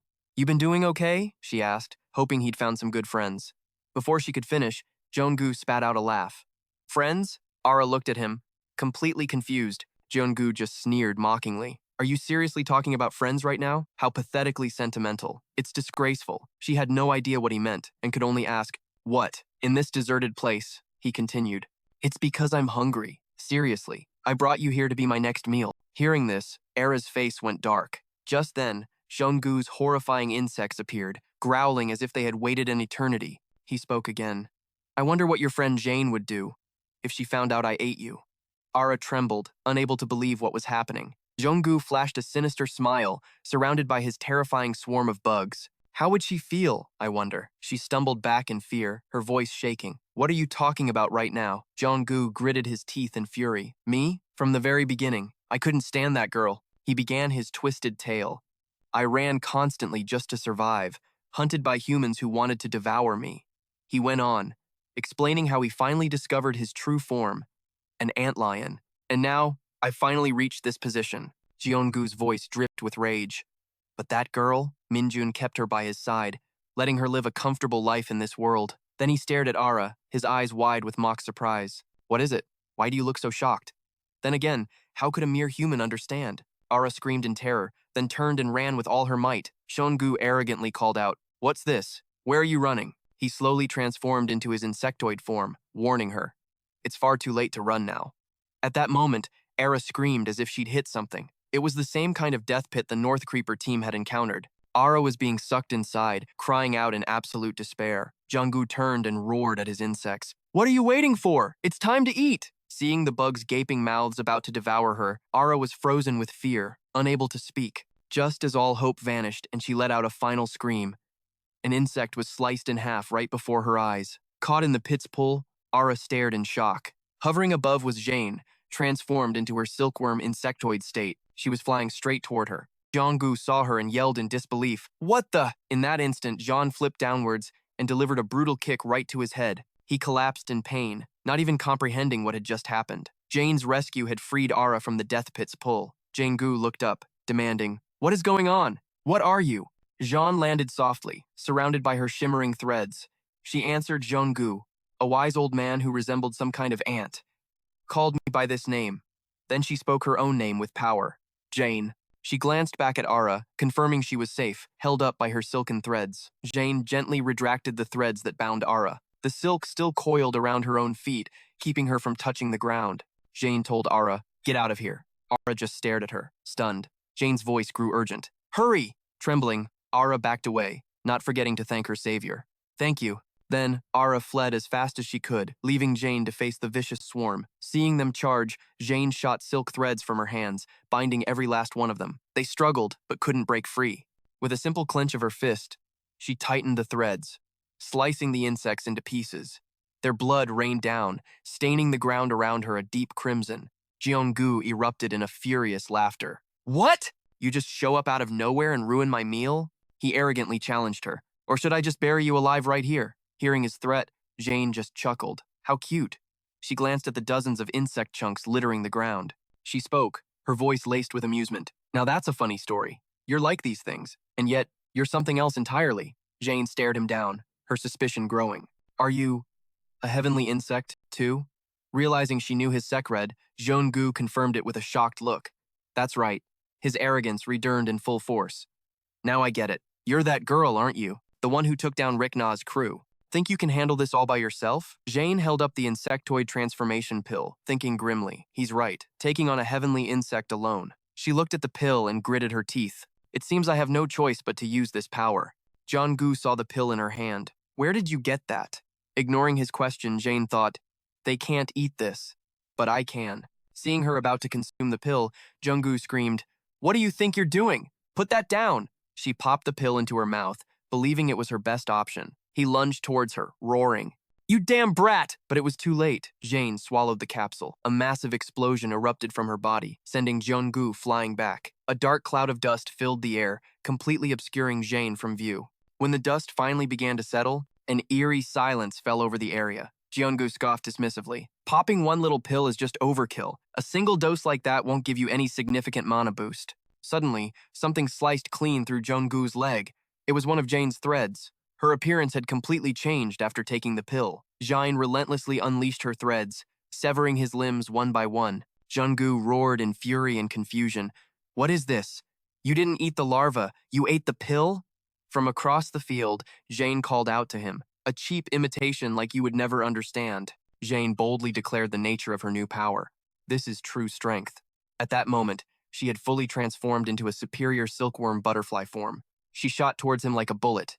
Jane's razor-sharp gaze looked ready to tear him apart. After she sliced off the two horns on his shoulders, he asked warily, "This is real power?" Jane shot back. "And you are just a fake." With that, she lunged forward and struck him squarely in the neck, giving Junggu no time to react. He coughed up blood in agony, screaming, "You bastard!" While he was still airborne, Jane severed both of his arms. She then landed gracefully on the ground. Covered in wounds, he staggered towards Jane, muttering, "No, that's not right. I'm not a fake." He acknowledged me. With no hands or horns left, Junggu shot out his long tongue. It struck Jane head-on, coiling around her neck as he screamed, "I am the one and only larva."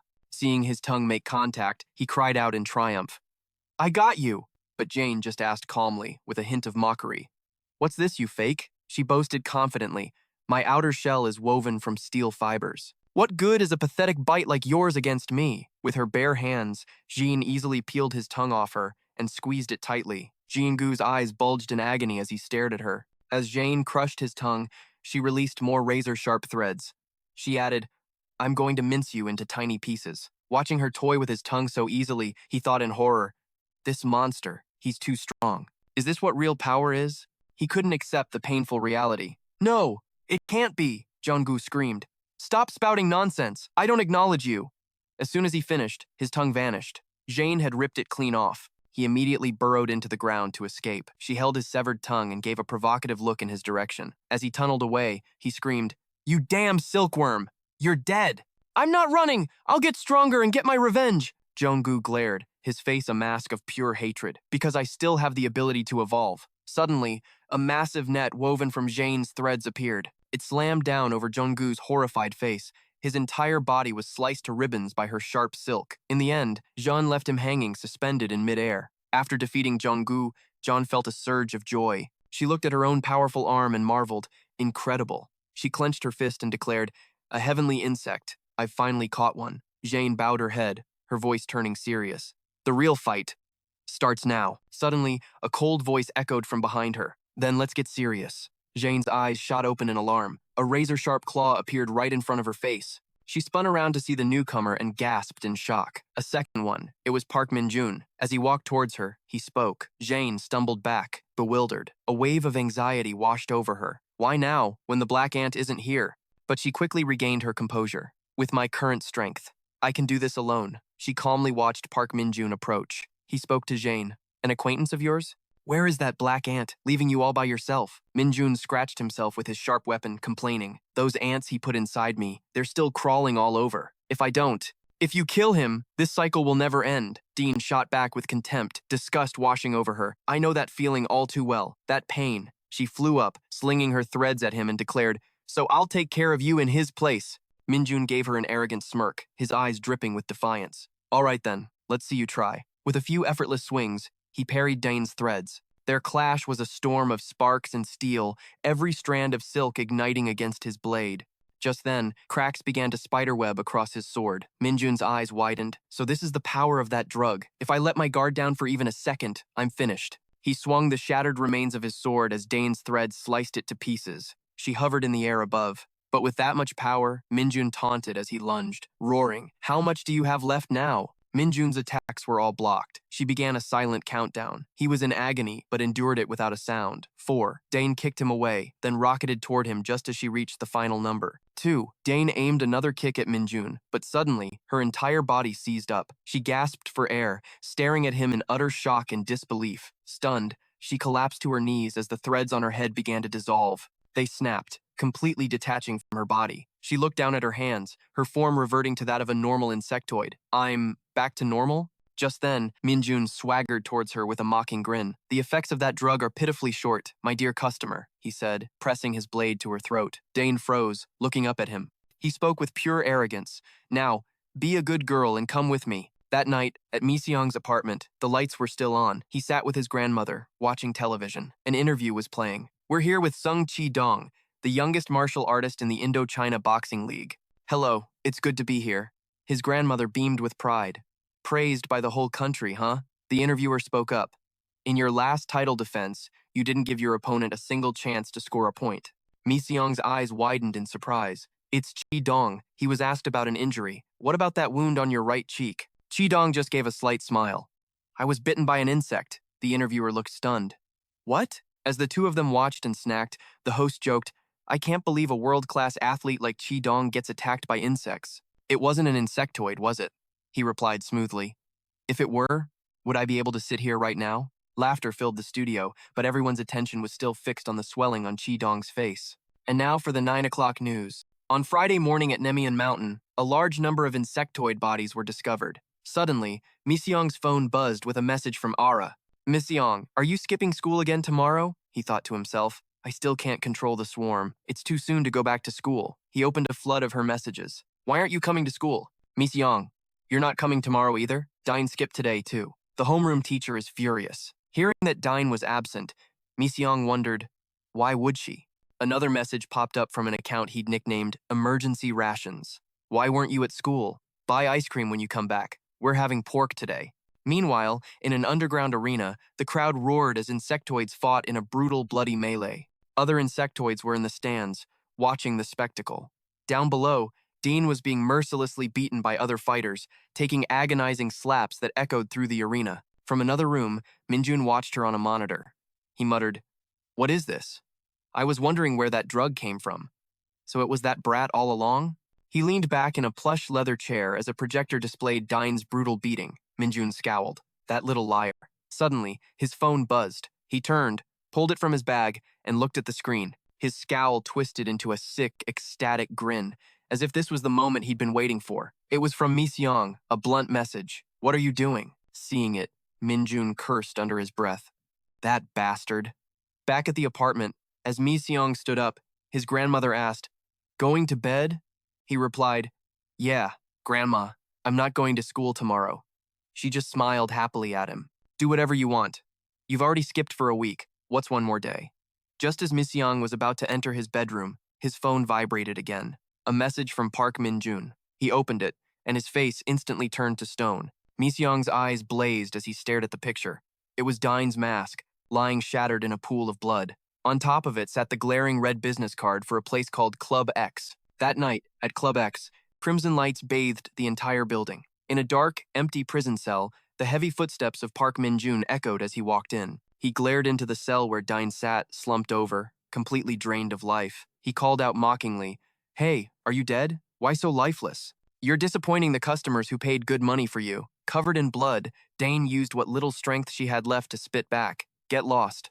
Min-jun brought up the drug. Seems that pill you stole was the last one, wasn't it? What a shame. That medicine is all gone now. Some little larva stole it all. He peered into the cell, musing, I think you and I have a P-ready deep connection. Who the hell are you anyway?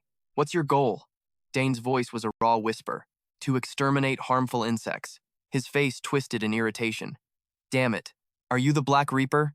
You're just another bug like the rest of us. Minjun leaned in, his voice a low warning. I didn't let you live for no reason. It's a little thing called camaraderie between our kind that's keeping you alive. Now, the next match is about to start. Get ready. Dine just stared at him with pure disgust, saying nothing. As Minjun walked away, his voice echoed back, because this is a special match, just for you. Back in the arena, the atmosphere was electric. A stickbug insectoid stepped out as the MC, hyping up the crowd. All right, folks, you've come at the perfect time. Up next is our main event, a hell race where only one will be left standing among n number of contestants. The MC crouched down, roaring to stir up the crowd. Now, let's begin. Just then, Dine emerged from the gate. The MC introduced her. Our first contestant is the star of our hell race, the hot new rookie. Dane stepped into the ring, her eyes scanning the arena with a cold, indifferent mask. The announcer began explaining the rules to the audience. The hell race follows Royal Rumble rules, where a new opponent is added every minute. If you don't kill your opponent within 60 seconds, the enemy forces will just keep on growing. At that moment, another bug appeared. The MC screamed, and here comes contestant number 2. It flew straight for Dine. She stared back at it, her face a cold, emotionless slab of stone. Elsewhere, in a building full of private training rooms, Chi Dong was training, throwing punch after powerful punch to hone his strength. Park Min-jun appeared, leaning against the wall. Not getting ready? You're the opening act. Chi Dong stared at his fist and said, You want me to join that pathetic game? I'd rather be the main event. At least then I'd cooperate. Min-jun's face darkened. Who do you think you're talking to? Want to kill all the contestants and ruin my business? Chi Dong's fist shot out, stopping just inches from Min-jun's face as the villain's expression turned murderous. Chi Dong's eyes narrowed. Or maybe I'll kill you. Min-jun stared at him in silence. Chi Dong met his gaze, his voice a low growl. Then, Min-jun let out a twisted laugh, veins popping on his forehead. You dare speak to your boss like that? Min-jun bowed his head mockingly. I've let things slide because you're a valuable fighter, but maybe I need to teach you a lesson about the pecking order. Chi Dong didn't flinch. Do it. Right now. Suddenly, Min-jun's phone rang, shattering the tension. He answered, What is it? The voice on the other end was frantic. Sir, we have a huge problem. Min-jun snapped back, his voice dripping with irritation. What is it? Spit it out, the subordinate stammered. The VIP elevator that goes downstairs, it's gone. There's just a deep hole in the ground. Min-jun roared. What? He hung up and turned to Chi Dong. Hey, champ, get ready. Min-jun shot him a sideways glance. Because your opponent has arrived. Back in the arena, the stickbug MC was in a panic. What's happening? Down on the fighting floor, Dane fought with everything she had, using her threads to tear her opponent to shreds. The MC yelled, She's easily defeated her fourth opponent. Is she just ignoring her injuries and fighting even harder? And at that moment, a massive crash shook the entire arena.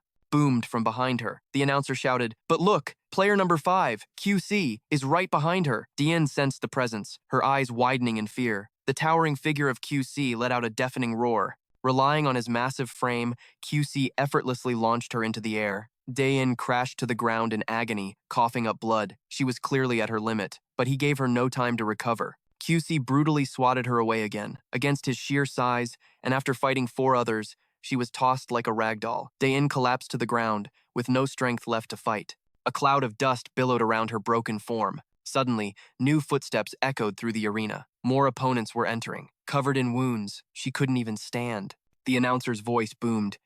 And now, players 6, 7, and 8 are making their entrance. Don't call it cowardly. Have you all forgotten? In this place, there are no rules. They surrounded Dian's helpless form. The MC screamed, Come on, let's get to the grand finale. The climax of death itself. The clock was ticking down. 1, then 0. The 60 seconds of hell were over. Just as Dayan's strength gave out completely, a sudden gale of wind ripped through the arena, kicking up dust everywhere. The insectoid announcer looked up, annoyed. He yelled, Who the hell dares to make an entrance at a time like this? From the player's gate, footsteps grew louder. The head of a player appeared in the doorway. Who could it be? But then, the head suddenly dropped to the floor. It was just a mask. And behind player number 9, Mi Si-young, emerged in his black ant insectoid form. He crushed the fallen mask under his heel without a second thought. The panicked announcer demanded, You! Who are you? The insectoid shell on his head began to crack. It peeled away, revealing Mi Si-young's human face, though his body remained that of a black ant.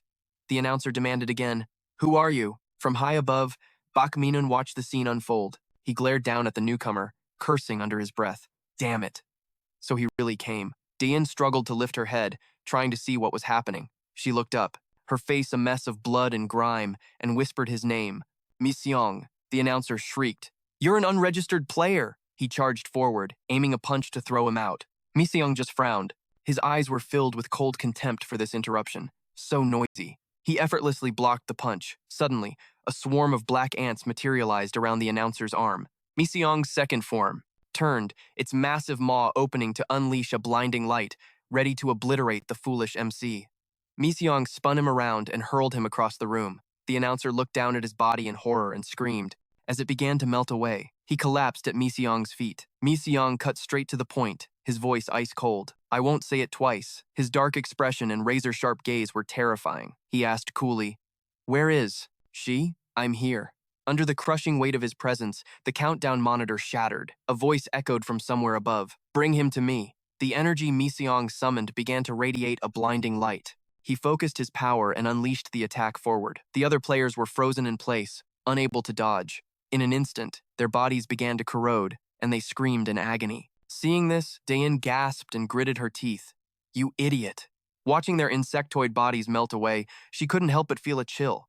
When did he learn such a terrifying technique? A second later, she yelled out in frustration, Hey, you blockhead, I'm getting caught in it too. Her voice finally caught Miseong's attention. She desperately called out, Over here! At the same moment, a sword appeared out of nowhere, aimed straight for Miseong's back. Dian's expression shifted as she noticed the new threat. Bak Minun had ambushed him. It's been a while, he sneered. Little ant. Miseong was taken by surprise by the man's sudden appearance. He immediately raised his arm, ready to fight, the water strider. Bak Minun showed no fear. He taunted, What, you gonna shoot? Hearing that, Miseong glared daggers at him and let out a sharp breath. Bak Minun raised a hand and ordered his insectoids, Get to work. Kill him. Filled with determination, they charged forward to attack. Miseong stood his ground, raising his hand and gathering his power, preparing to counter. But for a split second, a sharp pain shot through him, and he coughed. A powerful blast of energy shot from his hand, sending one of the attackers flying. He stood there, seemingly unharmed, his arm pointed directly at Jejun with clear intent. He coughed again. Then, another blast of energy shot forward.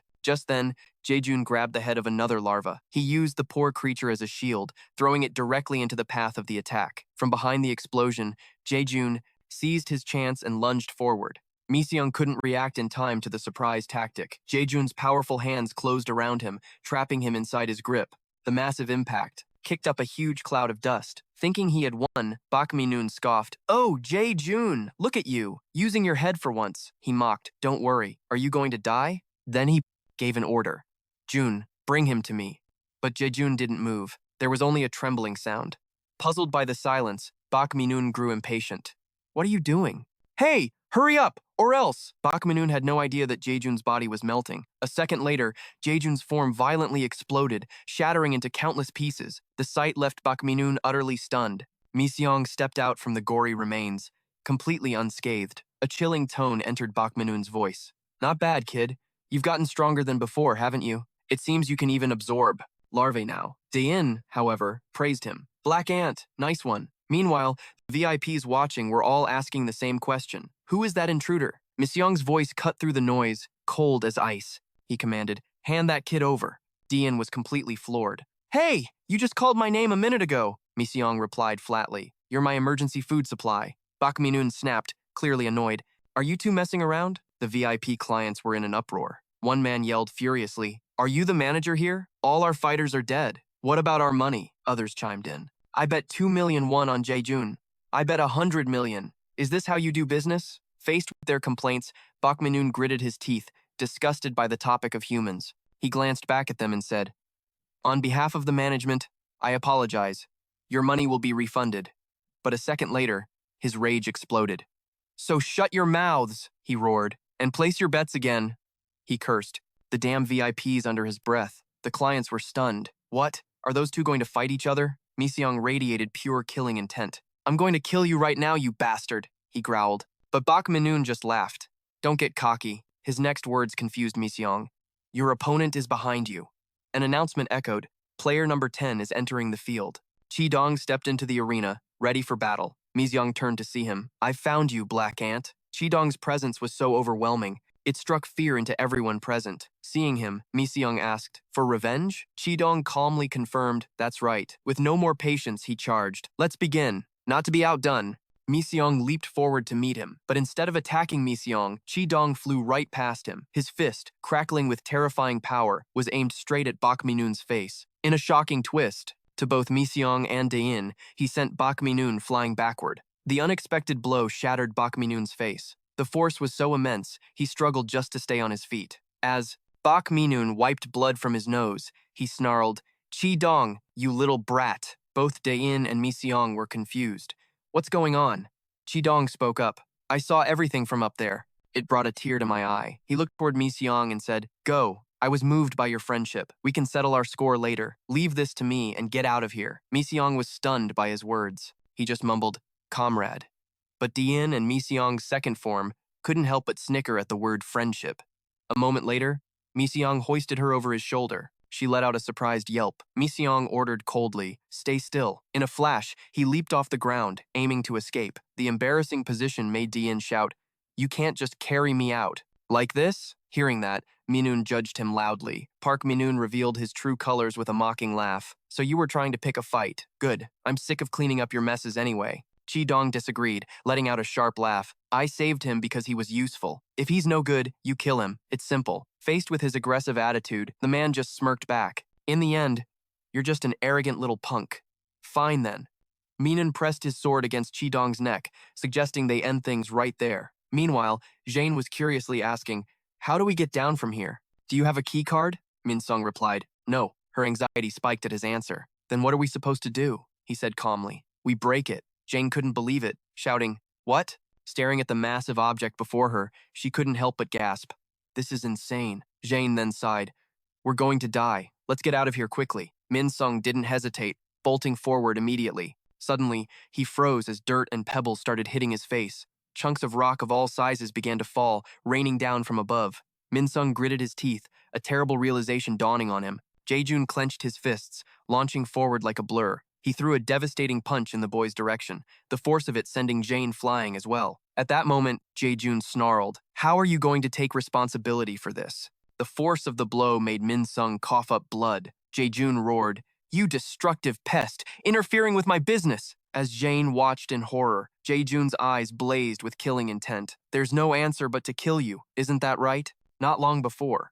The lights flickered on, illuminating the entire room. Jae-jun was holding a bottle, chugging down its contents. He then shouted, filled with excitement, excellent! The sight of countless larvae before him filled Jae-jun with absolute satisfaction. That's right, 50 egg larvae. Now, where should I take a bite? Suddenly, one of his subordinates spoke up.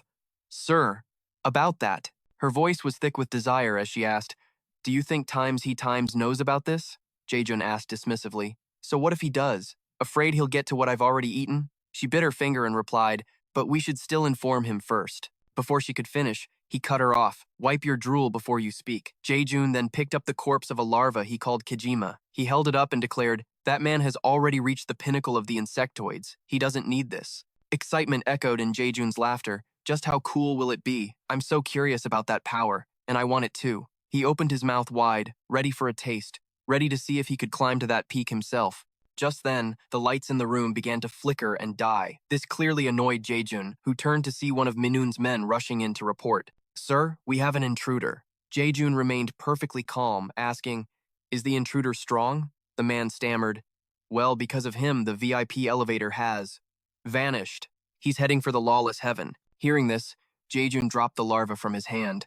He asked, not broken or destroyed, but vanished? He then pointed a finger right in the subordinate's face. Pathetic. So you came begging me to deal with him for you. The man stuttered in fear. Well, first we must track his movements. It seems he's heading for the lawless heaven. Jae-jun kept his finger pointed, mocking him. So you're saying you're not strong enough to stop him? Hit with the truth, Minun's man didn't know what to do. Sir, that is... A second later, Jae-jun applied pressure with his finger, drawing blood. Watching Minun's subordinate collapse, Jae-jun sneered, useless trash. After considering the situation, he seemed energized. Well, I guess I should get a little warm-up in before my meal. Back in the present, Jae-jun was squeezing Min Sung's neck, making him cough violently. Witnessing this, Jane froze, questioning everything. What is this? The killing intent pouring off him now. It was terrifying. As Jae-jun lifted Min Sung's body high into the air, Jane felt completely overwhelmed. Min Sung gasped for air, thinking to himself, after Kijima, this is the first time I've felt such oppressive, terrifying power. Across from them, Jae-jun was laughing. Don't be scared. I don't want your money. Instead, let's have some fun.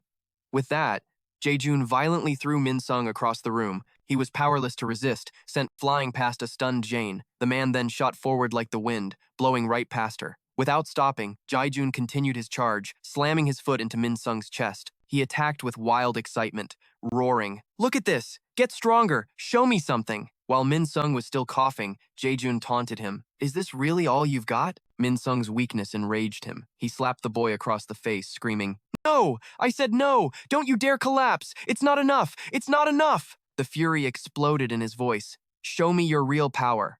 Instantly, Min Sung's second self broke free from its confinement, appearing behind Jae-jun to counterattack. Caught off guard, Jae-jun took a heavy punch to the face. Reacting instantly, Jae-jun spun around and grabbed Min Sung, letting out a small gasp. He looked at the boy's arm and remarked, "Now this is something much cuter." Suddenly, threads shot out from nowhere, catching Jae-jun's attention. Jane was pouring all her strength into her attack. As she focused her power, she gritted her teeth, realizing something awful. How can he be this strong already, in just his human form? Even with all my threads, I can't restrain him. Despite the attack, Jae-jun remained fearless, his voice dripping with amusement. Look at them, they're just begging for a beating. In a flash, his face twisted into a horrific grin as he roared, "Yes, this is it." Jane attacked with every ounce of her strength.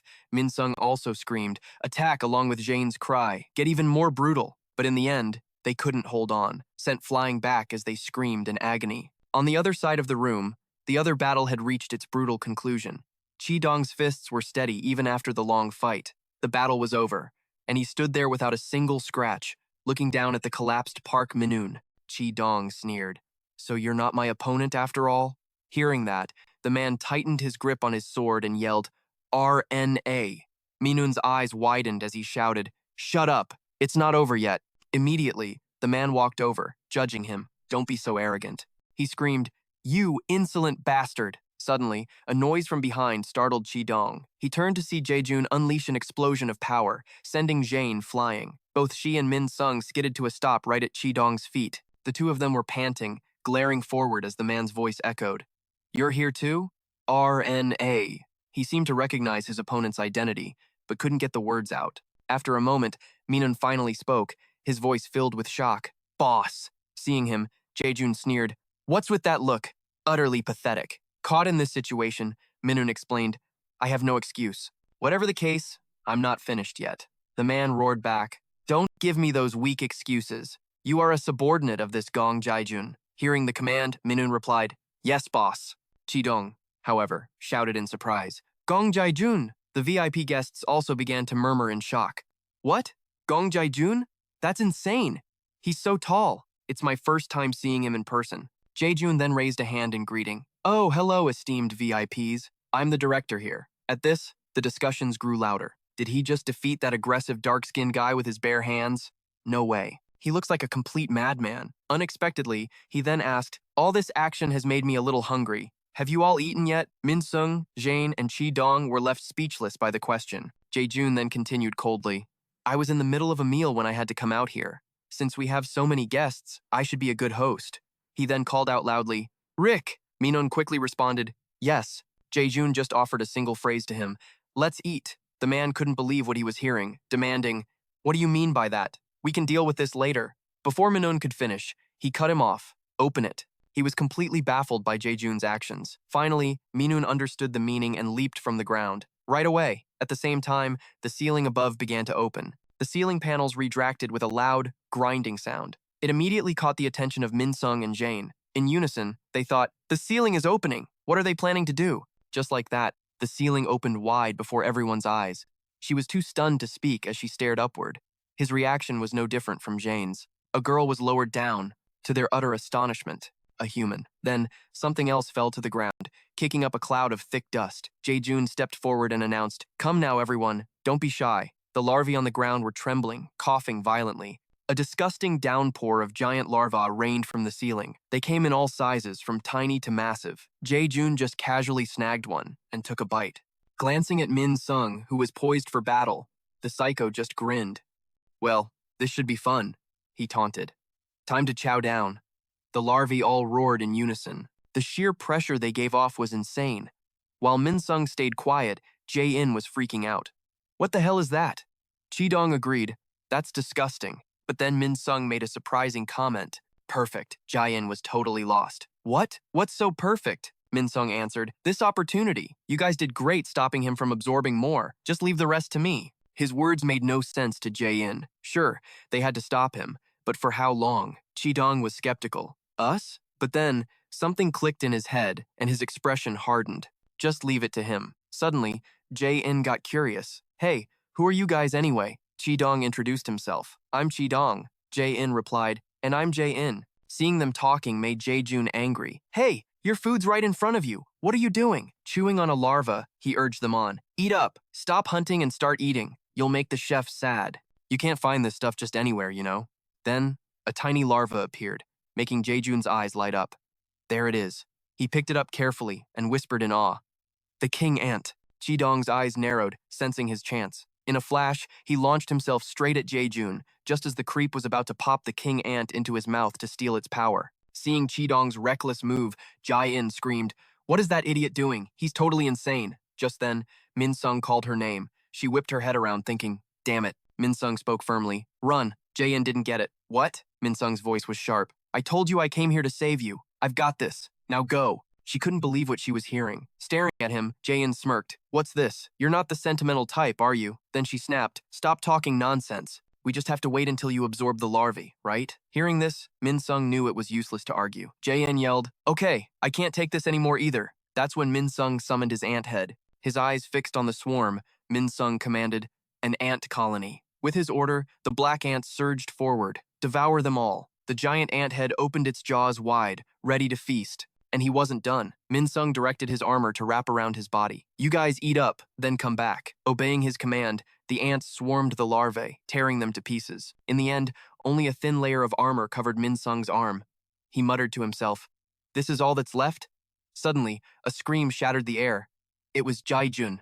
Chi-dong landed a powerful punch, stunning Jae-jun, but no one expected him to suddenly bite down on Chi-dong's arm. In agony, Chi-dong swung his other fist, yelling, "You freaking animal!" But Jae-jun blocked the next punch easily. "Don't you know it's rude to interrupt someone's meal?" A second later, he roared and flung Chi-dong across the room. The VIPs watched in horror as his body flew toward them. Suddenly, a net of threads shot out, catching Chi-dong in midair. He was stunned. This feeling is so familiar. He heard Jae-in scream, "Just go! I'll back you up!" Without hesitation, Chi-dong charged Jae-jun again, ready to attack. "Okay!" Seeing this, the psycho got seriously pissed. "Can't a guy eat in peace?" Chi-dong's fist, glowing with intense heat, flew forward. The punch carried insane force, slamming right into Jae-jun's face. He followed up with a brutal barrage of blows to the creep's body. As he fought, Chi-dong thought, "This power is awesome. I've made a good friend." Finally, he poured all his strength into one last arm, letting out a massive roar. The powerful blow sent the unguarded Jae-jun flying backward. He skidded for a moment before digging his feet in to stop.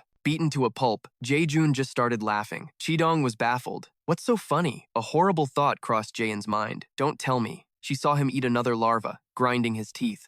So delicious. Now Jae-jun was practically buzzing with excitement. "Yes, this is the taste I was looking for." He blurred forward, launching a ferocious attack. Chi-dong was completely blindsided. A punch from that distance? Instantly, Chi-dong threw up a makeshift shield to protect himself. But Jae-in and the others were blown away, and she stared down in utter disbelief. She let out a horrified scream. People were crying for help, but Jae-in was still in shock. No way, it was mostly just wind pressure, but the destructive power of that one punch. She watched him smugly wipe blood from his mouth and sneer, and her fear grew. And he did that without any kind of power-up. Suddenly, someone asked, "So, you want to try some?" Jae-jun immediately left, replying, "I have to eat them all." But his move enraged Chi-dong. "You bastard, where do you think you're going?" "We're not done." Chi-dong swung a punch from behind in a sneak attack. Jae-in realized something was wrong. "No, don't!" She was panicking now. "I'm out of thread." Just as she feared, Jae-jun countered with a brutal blow. Pain crashed over Chi-dong, and he couldn't help but cry out. A second later, Jae-jun's foot slammed into the middle of his face. The force of the kick sent Chi-dong flying into the wall. The impact was devastating, and he slumped to the ground, unconscious. It took Jae in a moment to steady herself and collapse to the floor. She stared ahead, completely numb, and let out a terrified whisper. Watching Jae-jun frantically devour the rest of the larvae, a horrifying realization dawned on her. I was wrong. There's no way to beat this guy, this bastard. In the end, she came to a bitter conclusion. He's a true monster. Just then, Jae-jun spotted the corpse of a larva in the corner. Without hesitation, he reached out to grab it. His voice thick with greed, Jae-jun muttered, "This is the last one. My body's heating up. I should probably stop after this." As he spoke, Jae-jun let out a surprised yelp. The larva's face looked weird. "What the hell is this? What's with its face?" Suddenly, the dead larva's mouth opened, revealing a tiny baby larva hiding inside. At the same time, Min-sung, who had been standing perfectly still, commanded, "Come back." The tiny larva obeyed, zipping towards him and leaving Jae-jun stunned. Min-sung caught it, absorbed it, and said, "The last one." His next words sent Jae-jun into a blind rage. "Is mine to eat." Min-sung clenched his fist and declared, "To be precise, that makes 10. Just like that, he popped the larva into his mouth. chewed it thoroughly, and swallowed with satisfaction. Jae-jun couldn't believe his eyes. You ate them all? You? A second later, he was screaming with insane fury. You son of a bitch! On the other side of the room, people were scrambling to escape. Jae-jun was radiating pure killing intent. He roared, I don't know what kind of crap you're spouting, but I'll devour you whole before you can even digest them. Hearing the threats, Min-sung just stood there calmly and called out, Black ants? Countless black ants swarmed towards him as he commanded, Come to me. Instantly, ants from all over were pulled towards him. The process was incredibly fast, creating a bizarre spectacle. The swarming ants on Min-sung's arm began to transform. Following his gesture, a tide of black ants rose up behind him. Min-sung gave a simple command, chew that bastard to pieces. Humanoid ant soldiers formed, lining up in 2 perfect rows behind him. Seeing this, Jae-in could only gasp, Kang Min-sung? Jae-jun, however, just laughed mockingly. So you just called in more troops? How interesting. What is that, like 11 of them? Guess I have no choice but to get serious now, huh? The moment he finished speaking, an ant soldier, brimming with killing intent, shot forward. No, not just one. The entire army charged at their master's command. Go and devour him. The psycho was still cocky, sneering. All right, bring it on. I'll tear every single one of you to shreds. The ant soldiers charged ferociously, only for Jae-jun to destroy the first one with a single, effortless punch. Immediately, 2 more swarmed him, trying to pin him down. But Jae-jun wasn't scared at all. He just scoffed. Put some muscle into it.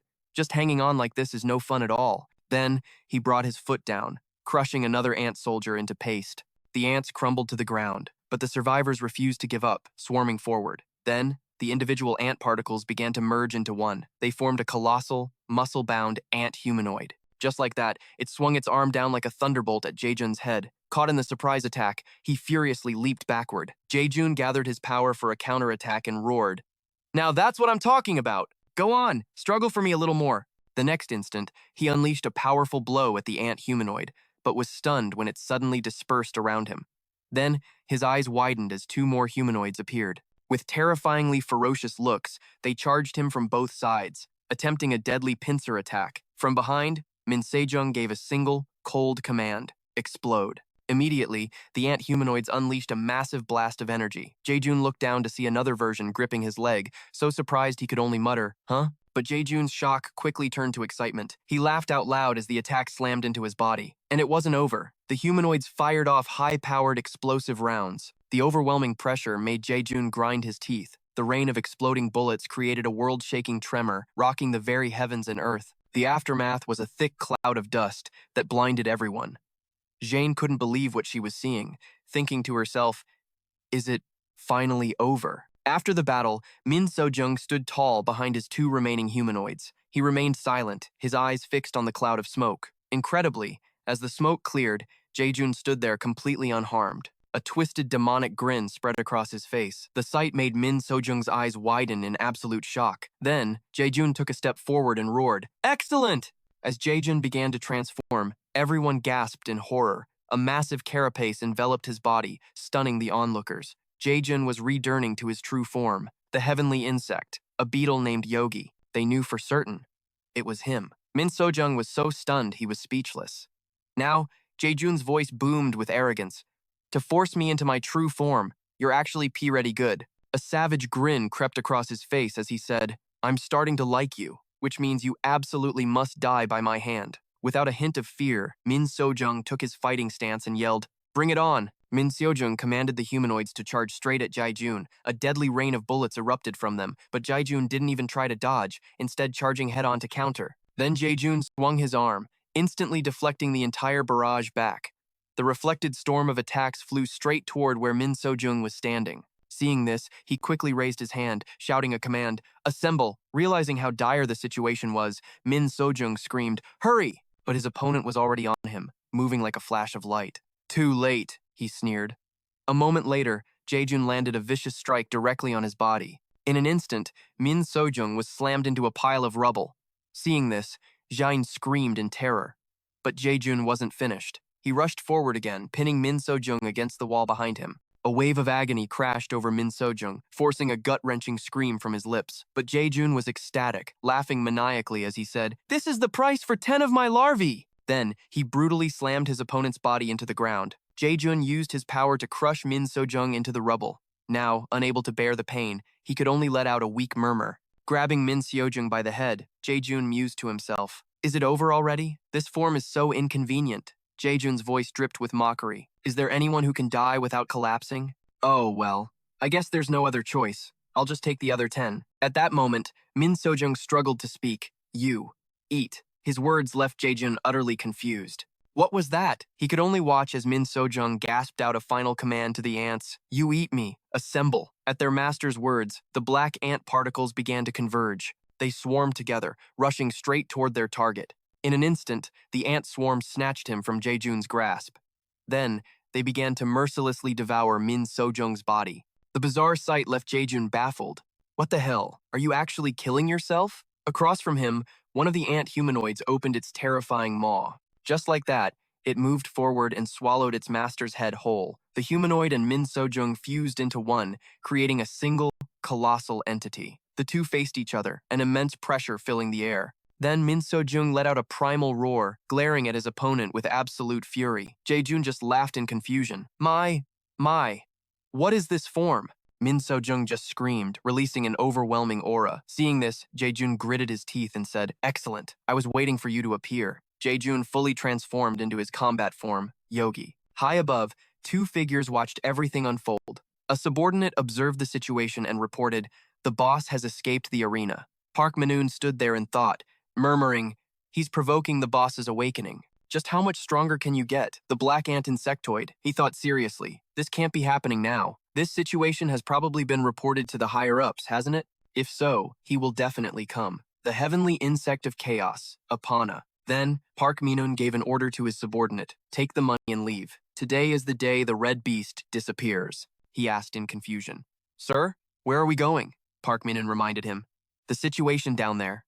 Suddenly, a voice appeared out of nowhere, complaining, What a hassle. Park Min-hoon was startled by the stranger's sudden appearance. Who are you? The mysterious man made a simple request. Take me with you. The distance between me and that lowly place is quite far, so I can't seem to find a way out. The man glanced over and said, Show me the way. In a deep cavern within the ruined chamber, affected by the battle, Jae-jun was relentlessly raining blows down on Min Seojung.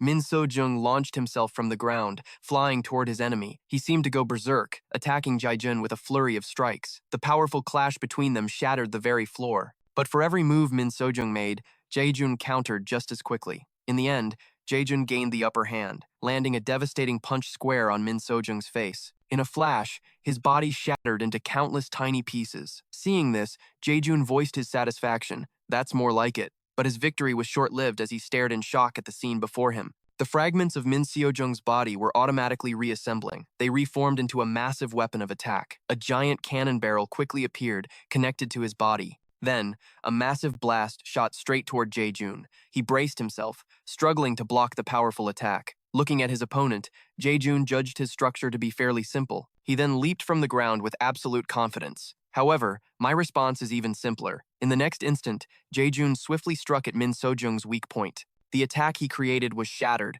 causing rubble to rain from the ceiling. Everyone was hit by the powerful shockwave, screaming out in pain. It was followed by a world-shaking explosion that rocked the heavens. Jane yelled in disbelief. Min Seojung is still fighting? She turned to Chi-dong and shouted, Hey, snap out of it! This is no time for that! He coughed up blood and answered weakly, I'm okay.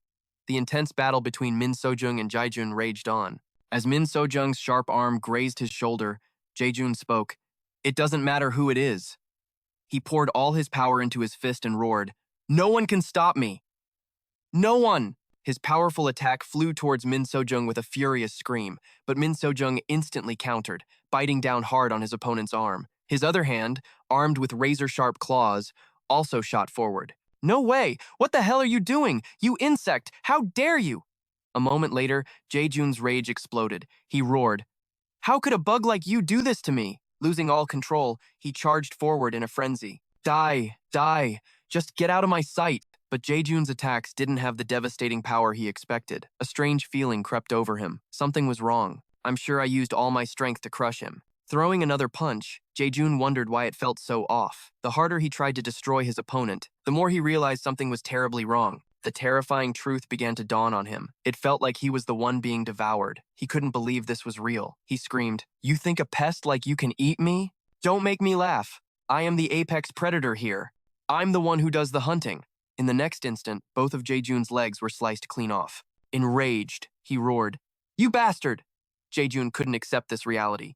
"You filthy insect! How dare a lowlife like you do this to me?" Looking at Min-hyung, who was radiating a massive killing aura, he felt a deep sense of dread. What? What is this? This feeling? Jae-jun's expression began to change. An overwhelming pressure, a bizarre sensation, crushed his mind.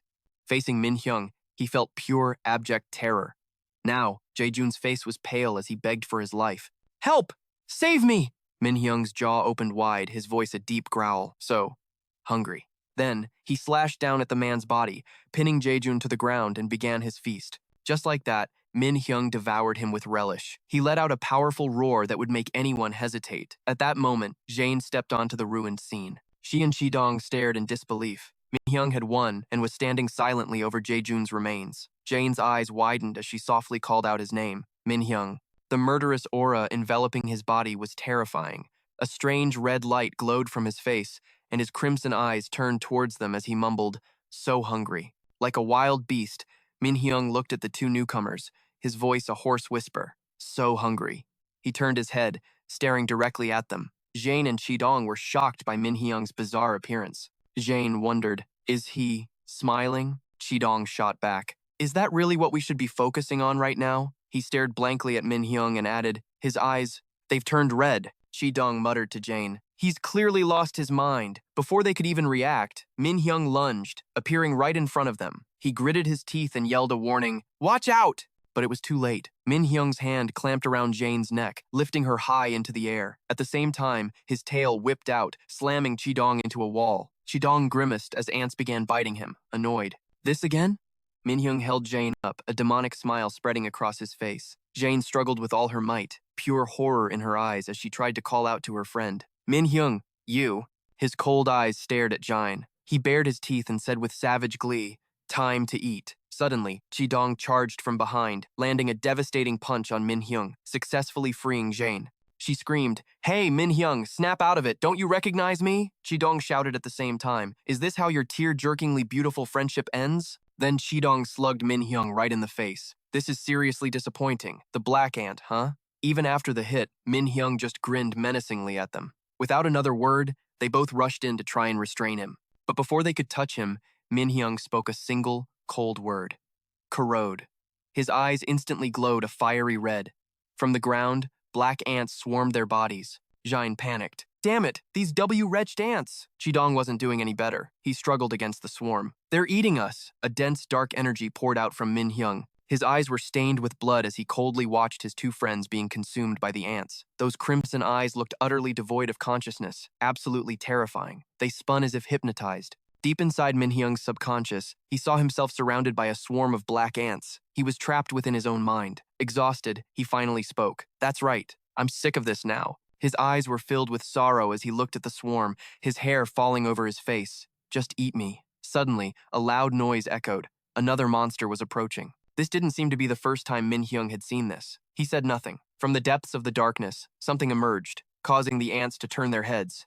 Min-hyung looked up at it, glaring as he asked, "You again?" A massive red ant leg appeared, crushing a black ant beneath it. It was the red ant. A giant red ant now stood before him. It crushed any black ant in its path as it approached him. Min-hyung stared at the fire ant and spoke again. He commanded the ant, "Stop. I'm tired of this." A deep voice echoed from the void.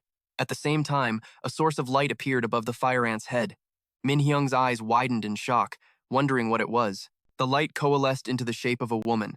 Min-hyung's expression changed instantly. "Mom."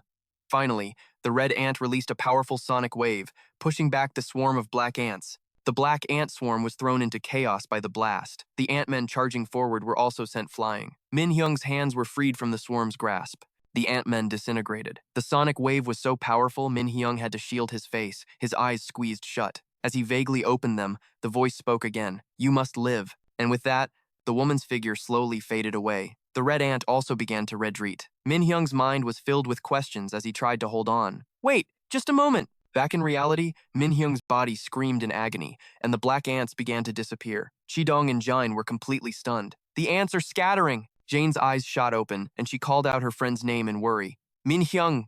He was still clutching his head, screaming in torment. Seeing his ant armor start to dissolve, Jane gasped, "Hey!" Overwhelmed with concern, she shook him forcefully. "Hey, snap out of it! Are you okay?" Suddenly, a hot tear fell onto Jane's shoulder. Min-hyung was crying. He leaned weakly against her shoulder, his face stained with tears, unconsciously mumbling. Min-hyung suddenly called out for his mother in anguish. "Mom." The longing and pain seemed to burst out all at once. Jane couldn't possibly understand her friend's erratic state. She thought to herself, why did he suddenly go crazy and then just start crying? Though she didn't know what happened in his mind, she gently patted his shoulder to comfort him. "Don't worry, it's all over now." Standing nearby, Chidong couldn't help but smile seeing them so close. He smirked and teased, "I see what's going on between you two. This is definitely more than just friendship. Too bad there's no room for me in there." Jane, flustered and annoyed, immediately shoved Min-hyung towards Chidong, leaving him with the responsibility of getting him to safety. "What? He's all yours." Seeing the cavern cracking and shaking violently, Jane urged them on. "Enough! Let's get out of here! This place is about to collapse." Chidong carried Min-hyung on his back, and the three of them hurried out of the cave. But they hadn't gotten far when a man's cold and calm voice echoed from behind them. So weak. The two of them spun around in shock, terrified. When did he get here? A man in a sharp suit was standing there, bending down to check on Gongjun's condition. Behind him stood three other insectoid bodyguards. Gnu's face darkened as he asked, "Are you the ones who did this?" Chidong cautiously stepped forward to shield the other two. He signaled to Jane, "Get back. These guys look strong." Gnu glared at them and spoke with the serious tone of an office worker in a rush. "I want to clock out early, so don't do anything pointless," Gnu said, his voice laced with pressure. "I've come to deliver a—" Before he could finish, Park Min-un, who was severely injured, roared in anger, "You dare touch my boss?" He slammed Min-un hard against the stone floor. Pinned down, Min-un coughed, spitting up a pool of fresh blood. Gnu stood, calmly adjusting his suit before speaking. "That was for interrupting me," he said with a sneer. "Making me repeat myself is such a drag." Min-un's crew tried to slip away in the chaos, but they didn't get far before Gnu's voice cut through the air. "Listen carefully." He stood tall, his posture as pristine as some corporate drone. "I am here as a messenger." Gnu looked them dead in the eyes, his voice booming. "This is a message from Kijima." His name was Gnu, a member of the 6 Pillars of Heavenly Insect.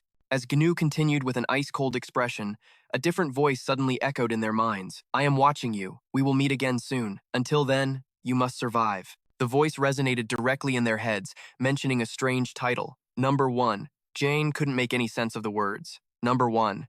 You must live. Chidong was just as baffled. "What the hell is this?" Seeing their reaction, Gnu issued a stern warning. "Do not speak his name so casually.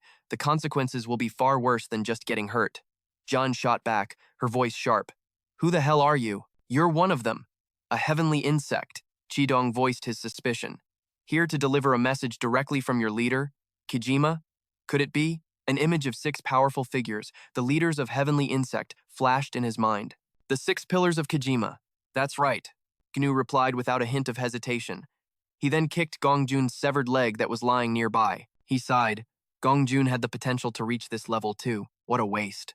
A look of pure astonishment crossed Jane's face. He's stronger than that monster. And besides Kijima, there are 6 more of them? Gnu stomped on Jezun's arm, crushing it. "Enough. As expected, you will be punished soon for acting against Lord Kijima's ideals." Chidong questioned him. "Punished? I thought you guys had a rule about not fighting each other." His reply was chilling. "Even with your immense power, you do not defy the will of Lord Kijima." Then, Gnu revealed the dark ideology of his organization. Insectoids are the next step in evolution, a state only the chosen nobles can achieve. Fools who try to reach that nobility with trash like stimulants are pathetic, he declared with twisted pride. Lord Kijima's grand plan is for insectoids to become the apex of the food chain, with the heavenly insects reigning supreme. Gong Jezun was nothing more than a doped-up roach. Gnu's voice turned steely. "The heavenly insects are fighting a war against humanity, a war that will end with your extinction." His tone was utterly cold and ruthless. "I want to kill anyone who obstructs that plan immediately, but I'm going to make you an offer." Then, Gnu dropped a bombshell that shook them to their core. "Join the heavenly insects." The two of them were stunned into silence. "What?" Jine exploded with rage. "Shut your mouth! Why do you think I'm risking my own life right now?" "It's to get my revenge on Kijima," he started to respond, but Jane's fury was a tidal wave. "I said, shut up." Gnu reined in his anger and replied, "Consider this invitation carefully." Then one of them spoke, their voice dripping with sarcasm. "Yeah, our answer is." Both of their faces darkened. Jane let out a small, contemptuous laugh. Seriously, Qidong's expression barely changed as he let out a cold huff. Then, in perfect sync, they flipped him the bird and cursed, "Never. Go to hell." Gnu was completely floored by their response. "What?" Qidong slowly stepped forward, his voice full of swagger. "War? Extinction of humanity? You clearly didn't see the beatdown we just dished out." He pointed a thumb at the unconscious Mingsung. "I only get fired up fighting the strong ones. Got it? Can you fight someone even stronger than Gongjun? Even if I have to fight to the death, I won't give up on that." Jane's voice was like steel as she spoke. "If you came here to talk business, you're in the wrong place. You want me to join the ones who murdered my family?" The hatred on her face was clear as day as she stated bluntly, "I would rather die." Gnu suddenly burst out laughing, confusing Qidong. "What's so funny?" He covered his mouth, trying to stifle his laughter. "What absolute nonsense are you two spouting? Are you even sane?" Gnu's laughter echoed through the ruined cave. "It's been a while since I've laughed this hard. You two are so creative with your delusions." He continued non-stop, his tone dripping with condescension. "I understand your desires. Once I'm done laughing, I'll reward that passion of yours." With that, Gnu grabbed Park Minun's body and hurled it towards them. "This is my gift to you," he declared. Park Minun's body slammed onto the floor, lying in a weak heap as blood continued to bubble from his mouth. Jane furiously demanded, "What is this? This is your reward?"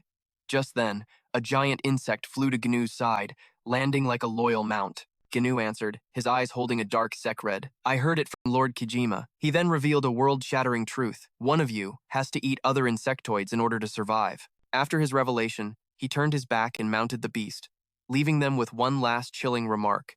"In any case, do whatever you want with that piece of trash.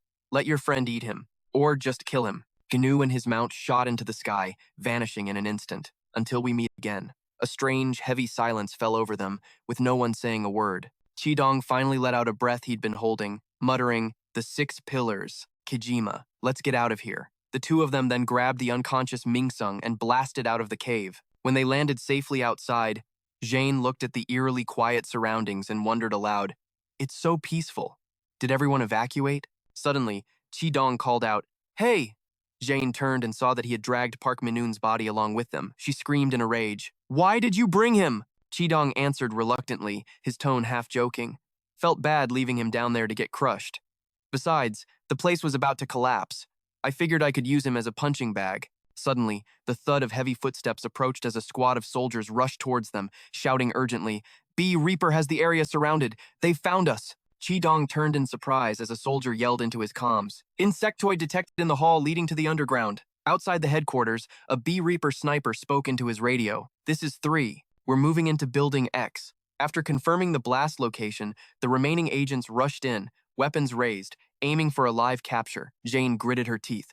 "Damn it, it's B Reaper." She turned to Qidong and gave him a signal. She quickly wove her threads into masks to hide their faces. Qidong stared at her, confused. "What? What's this for?" Jane urged him impatiently. "What are you doing, you idiot? Run!" The B Reaper squad gave the order to fire. Qidong immediately hardened his carapace into a shield, blocking the attack. He raised his fist and roared, "Get out of my way!" Then, Qidong slammed his fist straight into the ground, creating a massive shockwave to slow their pursuers. Sam heard the update over his earpiece. "Insectoids are escaping the building's exterior." He looked up in surprise. "What?" High above, he saw Jane and Qidong leap from the building and take flight. They fled at an unbelievable speed, their figures quickly shrinking in the distance. The rifle in Sam's hands was useless. They were already out of range. Sam could only stare in amazement at the tiny specks in the sky. "I can't believe those are insectoids." A voice crackled over the radio from a team member at the scene. "We've captured one insectoid. We believe it's the last survivor on site." The captured one was Park Minun. As for Seo Dong, who was supposed to be Gong Jun's meal, he had vanished without a trace during the chaos. The B Reaper commander's voice came over the line. "I'll do one final sweep before returning to base." The operator from Mission Control responded, "Understood. Good work." But he thought to himself, "Asterisk, we were one step behind again." Asterisk Vi calmly walked into a large conference room. He glanced at his phone and announced, "My apologies for being late." All eyes turned to him. This was B Reaper's central headquarters, a meeting of the highest-ranking leaders. The core members were all present. The chief of B Reaper's D branch spoke up first. To suddenly call a meeting of all the chiefs. "I'm curious what this is all about, Owen." The Branch A chief smirked, adding fuel to the fire. "It's not like Jin or V called this meeting, right? Obviously, this came from someone way higher up." Roy, the Branch C chief, calmly spoke up. "In a group like this, rank is everything. And frankly, the other chiefs are P-ready disappointed with the current situation. Min from Branch E just rolled his eyes, popping a lollipop in his mouth. He gave a little wink, acting all high and mighty. Besides, Jin and Vi aren't even on the same level anymore. He got demoted back when we were agents. He's not a branch chief. Nan, the Branch F chief, spoke with his eyes closed, his voice steady. His original rank was director, though. Let's not be so harsh. Why don't we hear them out? This is about more than just rank. I heard your sectors have been a hotbed for incidents lately. A lot of agents have been lost. Thanks to you two, B Reaper's reputation is tanking. Jin, the focus of all their criticism, finally joined the conversation. We know what you all think of us. That's why we're here, to figure out a way to stop more people from dying. Owen just scoffed. A plan to stop needless sacrifices? And what would that be? What's the matter? Shouldn't you call back that student of yours, even after you cut him loose? He got more worked up, pointing right in Jin's face with a loud laugh. I mean, the kid you trained took the insect factor and shot up to special grade as a combat captain, Nan quietly warned him. Dude, bringing up that kid in front of Jin is a low blow. Owen shot back, his voice dripping with provocation. What, did I say something wrong? He signed up for a life-or-death experiment to protect his master, and now he's tearing up the battlefield. A special grade agent. And yet someone just coldly turned their back on him. Jin's voice was tight. Are you mocking me? Owen didn't let up. What's so wrong with taking the insect factor? Or are you just jealous? Jin's eyes turned to slits. You've been gunning for me since this started. His words made everyone's gaze lock onto him. Jin's voice dropped, and a murderous aura filled the room. This is a gathering of Bee Reaper's bug catchers. So why do I hear an annoying insect buzzing in here? Jin narrowed his eyes, which seemed to burn with fire. He thought to himself, maybe I should just squash it. Owen, feeling provoked, slammed the table in a rage. Who are you calling an insect, you bastard? The conversation was getting way off track. This was starting to piss Jin off. Just shut up for a second, he grumbled. I finally spoke up, cutting through the childish argument. Seriously, let's just get this over with. The two of them stopped.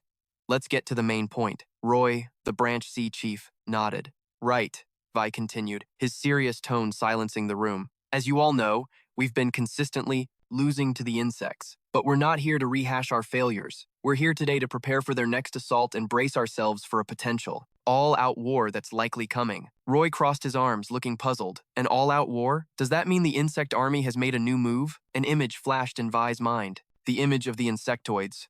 That's right, he answered. The insects have been acting strangely lately. At a glance, they seem to be acting alone. But as he continued his analysis, they're gathering around strong, intelligent individuals, forming a group called the Heavenly Insects. It looks like they've actually formed a systematic organization. Nan was intrigued. Heavenly Insects. Like they're trying to pierce the heavens? Are they trying to climb to the top of the food chain? Min suddenly asked. Wait, don't insects already fly in the sky? Vi stated with absolute certainty. Myself. I've fought a heavenly insect. I can tell you for a fact, they're nothing like the normal insectoids. Owen chimed in with his usual sarcasm. You're telling me those idiots can actually think? Vi responded coldly. That's why, to fight against the insectoids, we need their natural enemy. He dramatically pulled an old book from his coat and slapped it on the table. Vi pulled out a file labeled Project Annister. The other branch chiefs passed it around, looking at the photos inside. They couldn't help but wonder, who are these people in the pictures? That person in the middle. Jin took the project file and started reading. Suddenly, he froze on a page with information about someone named Kijima. Jin looked up at Vi. What is this book? Then, a voice, old but powerful, echoed from the doorway. I'll explain. Vi was startled to see the man who had just walked in. It was Dr. Park, the head of Bee Reaper's Science and Tech Division. He slowly stepped inside and said, That book. I don't know where you found it, but stop reading it now. Dr. Park seemed completely sincere, his voice dropping low. Personally, it holds very painful memories for me. Vi asked, surprised. This book is yours, Doctor? The doctor answered bluntly, No. Then Dr. Park revealed a shocking truth. It belonged to my student. Vi pressed him, trying to dig up more information. How much do you know about this project, Doctor? Were you directly involved? The doctor didn't deny it, calmly replying, Of course. I was there watching over it the entire time. Dr. Park began his explanation. Project Annister was a SEC-Red project, founded back when Bee Reaper was just a small research group, before we became the fighting force we are today. It was a research project, meant to create the insectoids' natural predators. An image of 3 young people appeared in the doctor's mind. The research was a huge success, and we created 3 perfect specimens to counter the insectoids. Dr. Park's voice grew heavy, but one day, there was an unforeseen explosion. The blast consumed everything. Only a single specimen was recovered from the site. Vi was stunned by what Dr. Park was saying. His eyes widened. Driven by his own curiosity, Vi had to ask, "That test subject, where is it now? And why has none of this ever been made public?" The doctor just shook his head, feigning helplessness. "That's all I know. The rest was classified by the higher-ups, so I'm in the dark, too." Vi turned away, disappointed. The last remaining specimen, Dr. Park cut him off, proposing an ambitious theory. "But if you need power on par with the insectoids, there really is no other way." A moment later, Dr. Park flashed a savage grin. After then injecting the insect factor, everyone in the room was completely shocked by the doctor's revelation. A complex look crossed Jin's face. He scowled in disgust. Dr. Park grew more excited, talking non-stop. Unlike the fierce opposition from Jin and a few others, the results from Thosei he injected with the insect factor have been outstanding. Vi was skeptical. "According to you, doctor." Before he could finish, the doctor let out a loud, excited laugh. "The truth has been proven in Owen's branch, a specialized team that has completed the injections." He looked toward Jin, taunting him. "Is that all? I'm talking about times, friend." Jin's student, the one who's now operating as a special member of our organization. Dr. Park couldn't contain the crazed joy of a scientist. He was already strong to begin with, but through that experiment, he became even stronger. They say he's next in line to be a branch chief. Isn't it wonderful? Back then, joining the experiment was far more dangerous than it is now. And thanks to him, the injection process is much more stable now. Bam! Jin suddenly slammed his hand on the table, cracking it down the middle. His expression was absolutely furious. The crack on the table spread until it split in two. Everyone present, including the doctor, was speechless. Jin spoke his name, his voice tight with restrained anger. "Dr. Park." The doctor looked at him. The air grew incredibly tense. The doctor couldn't even manage a smile anymore and just replied weakly. "Yes?" Jin growled an order. "Come here." This made Dr. Park break out in a cold sweat. Jin's face was taut with pure rage. "That's enough. We're done here." The meeting ended in a heavy atmosphere. One by one, the branch chiefs stood up and left. Owen couldn't resist one last sarcastic remark at the door. "Anyway, playing the righteous saint must be exhausting. Human dignity? How many more people have to die because of your stubbornness?" Dr. Park was left behind, looking thoughtful and a little sad. Ogun slithered up to the doctor, his words dripping with false sympathy. "Doctor, don't lose heart. I'm a huge supporter of your research." He smirked, his eyes narrowing with cunning. "So, when do we begin the experiment? The one to enhance my team, just like we discussed?" Hearing this, the doctor looked worried but still nodded in agreement. The branch heads all left at once, including the doctor. Only Vi remained behind. He walked over to where Din was standing in silence. Vi approached him and called out his name. "Din." Din kept his head down, his voice heavy with grief. "I'm sorry. Just don't say anything about the kid," Vi sighed. "Let's head back, too." Meanwhile, in a dark corner of the Black Reaper branch, night had fallen. Near the sewer pipes, a painful groan echoed from the shadows. Lo Ko was gravely injured, his blood splattered all over the floor. He let out a cry of pain, looking up at his older brother, Lao Ka, who stood before him with a giant sword.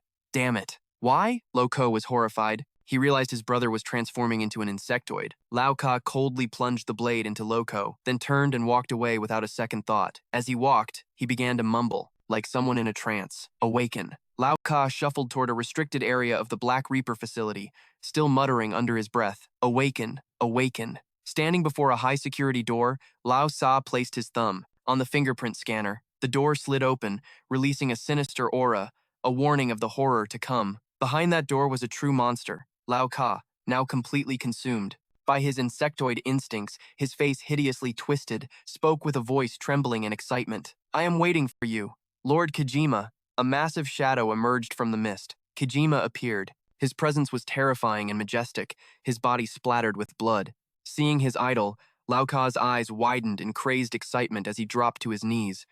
"Lord Kojima, please help us." He bowed his head to the floor, begging, "Help us awaken, no matter the cost." Kojima repeated his words, his tone dripping with sarcasm. "Awaken?" He reached out with a veiny hand, sharp claws extending towards Lao Ka's head. Lao Xia thought he was about to receive a blessing and beamed with joy, but Kojima looked down on him with pure contempt.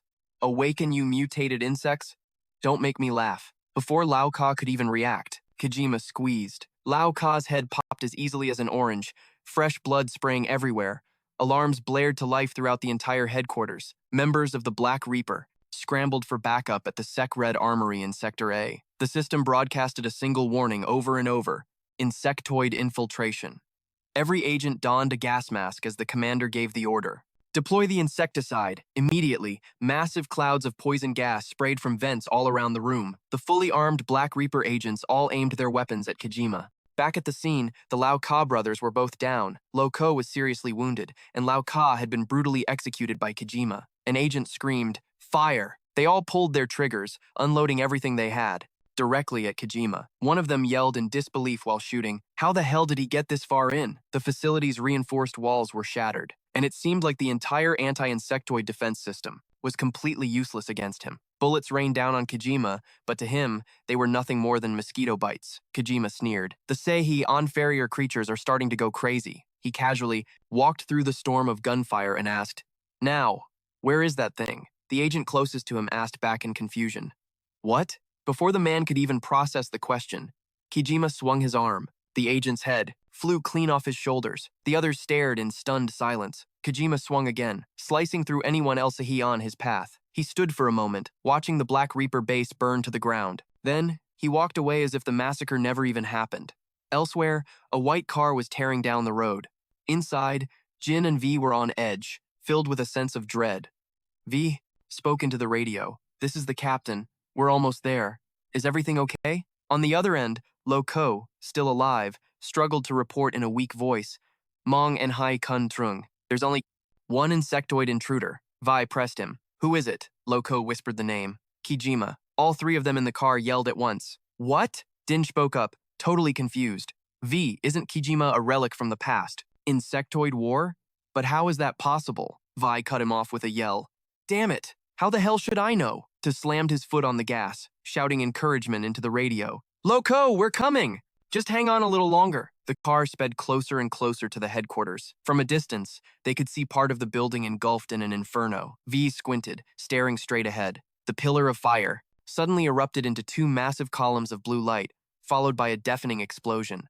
This time, the entire Black Reaper headquarters was swallowed by the blast. The force was so immense that the shockwave threw their car backward. The three of them watched the horrific scene, completely stunned. Jin screamed, "How is this possible?" Tae slammed his hand on the steering wheel, looking helpless. "Damn it!" Vi just sat there, frozen. His pupils contracted as he saw a figure emerge from the smoldering ruins. Kojima muttered in disappointment, "It's not here." Seeing Kojima walk out of the inferno, even Jin couldn't help but cry out, "That bastard!" Kojima started walking away, the image of the man behind the explosion crystal clear. Vi silently got out of the car, ignoring the smoke and intense heat. With just sandals on his feet and a sword in his hand, Vi's presence felt both rebellious and rock solid. His expression was dead serious. Vi put a cigarette in his mouth and gave an order.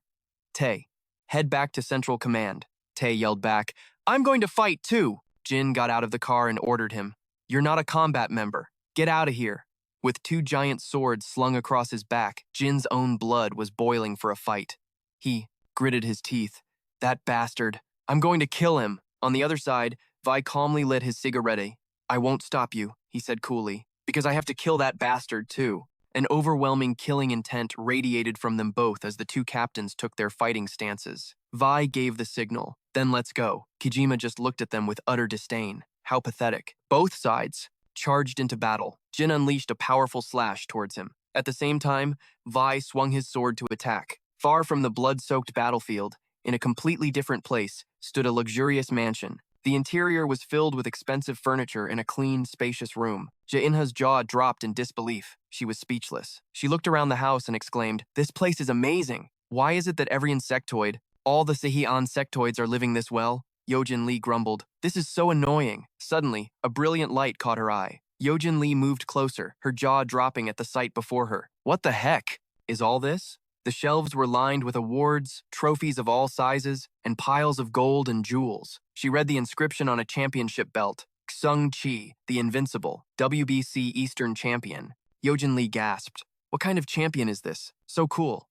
Suddenly, Chi Dong, wrapped in a towel, walked over. "If I joined a bigger league, I'd have to take a blood test, so this is good enough for me." He looked like he had just gotten out of the shower, revealing flawless, toned muscles. The red ladybug insectoid, Chi Dong, urged her, "You should go take a shower too. You kinda stink." Yojin Lee was still admiring the awards, but pouted when she saw Chi Dong. "Hey, you little punk, You said you were sucking nectar and living in an attic, beating up humans and raking in cash.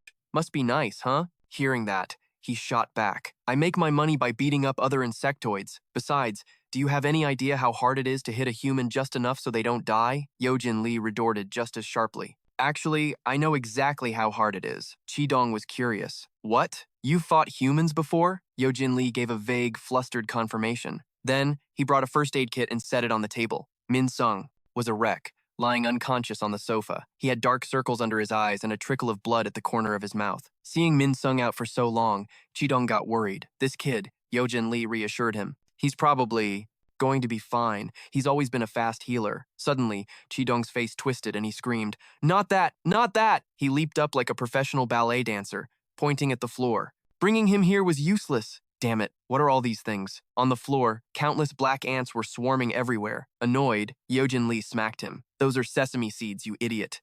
Call Qidong.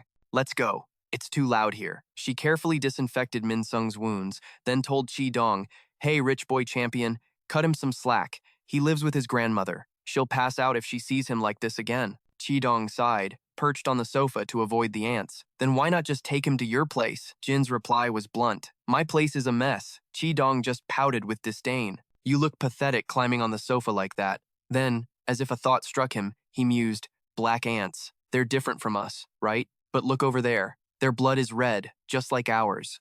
Yojin Lee glanced over and replied, "I guess so." He theorized that the message Kijima left behind was the same, a message intended for this guy, the number one existence. Jin repeated the words, "Number one? What are those two to each other?" But she didn't have the answer. Qidong added, "I'm P-ready curious myself." Yojin Lee concluded grimly, "But none of that really matters. I saw it." She remembered the venom on Min Sung's face, the raw fury in his eyes whenever Kijima's name was mentioned. Min Sung was the one who wanted Kijima dead more than anyone. Countless black ants crawled over his body. From the corners of his eyes, 2 streams of bloody tears began to fall. The image of Kijima haunted his dreams, a constant reminder of the monster who brought disaster to him and everyone he knew. Elsewhere, on a chaotic battlefield, a blade slashed through a black blur, while a sword crackled with electricity, piercing the void. Both Jin and Vi poured all their strength into a forward assault. Black smoke flooded the air. "The blade!" Vi screamed. They both desperately attacked Kijima, but he emerged completely unscathed. Unable to land a single hit, Kijima began his counterattack. He raised his hand, and a series of red lights flashed into existence. The moment he unleashed the technique, Jin's sharp instincts screamed of the incoming danger. Just as the crimson light shot towards them, Jin and V threw up their defenses, blocking Kijima's assault. Instantly, they launched their own rapid counter. Kijima dodged with ease, then launched another attack. It hurtled towards Jin and Vi, shattering the ground, but they were lucky enough to escape. Suddenly, Vi froze, staring at dark specks in the sky. He muttered, "Are those ants?" An overwhelming swarm of black ants swirled, filling the entire space. Looking at the spectacle, Vi gasped, "It's a literal ant castle." Meanwhile, Jin, swinging his blade, made a sharp observation. "These tiny insects are beyond anything we imagined." With that, he hurled his blade forward, creating a swirling vortex of steel. At the same time, Vi unleashed a stream of blue lightning, enveloping Jin's weapon. Jin charged forward like a whirlwind. The empowered blade spun faster and faster, aimed directly at Kijima. The electricity shrieked as it slammed into the monster's body. This time, the blade successfully pierced deep into Kijima's chest. Seizing the opportunity, Jin instantly launched himself off the ground. He poured every last ounce of strength into his remaining blade, bringing it down in a devastating slash to drive the embedded weapon even deeper. Jin roared, forcing more power into his arms, and landed a solid hit. Purple blood erupted from Kijima's body. The scar on his face only made him look more demonic. Jin screamed, "Look at you! What the hell are you? An insectoid? Some kind of demon lord?" But it seemed the wound wasn't enough to bring him down. Kijima calmly replied, "Did you really think a scratch like this could defeat me?" Jin shot back without missing a beat. "What a disgusting color. Let me paint your entire body with it." He prepared to unleash his next move, an attack aimed straight for Kijima's head. Jin put all his power into another decisive slash, then another, and another, each blow stronger than the last. He attacked with absolute frenzy, desperate to annihilate his enemy on the spot. 1,000 slashes rained down on Kijima, and his blood sprayed like a downpour. But to him, these wounds were nothing. Kijima coldly declared, "This body is the king of insects." Jin was stunned to see Kijima completely unharmed. The monster continued, "I stand at the pinnacle of all species." With that, Kijima blurred past Jin, whispering, "I am Kijima." His counter was too fast. Jin had no time to react. All he saw was his own left arm and leg being severed in an instant. Vi screamed in horror as he saw his teammate critically wounded. "Jin!"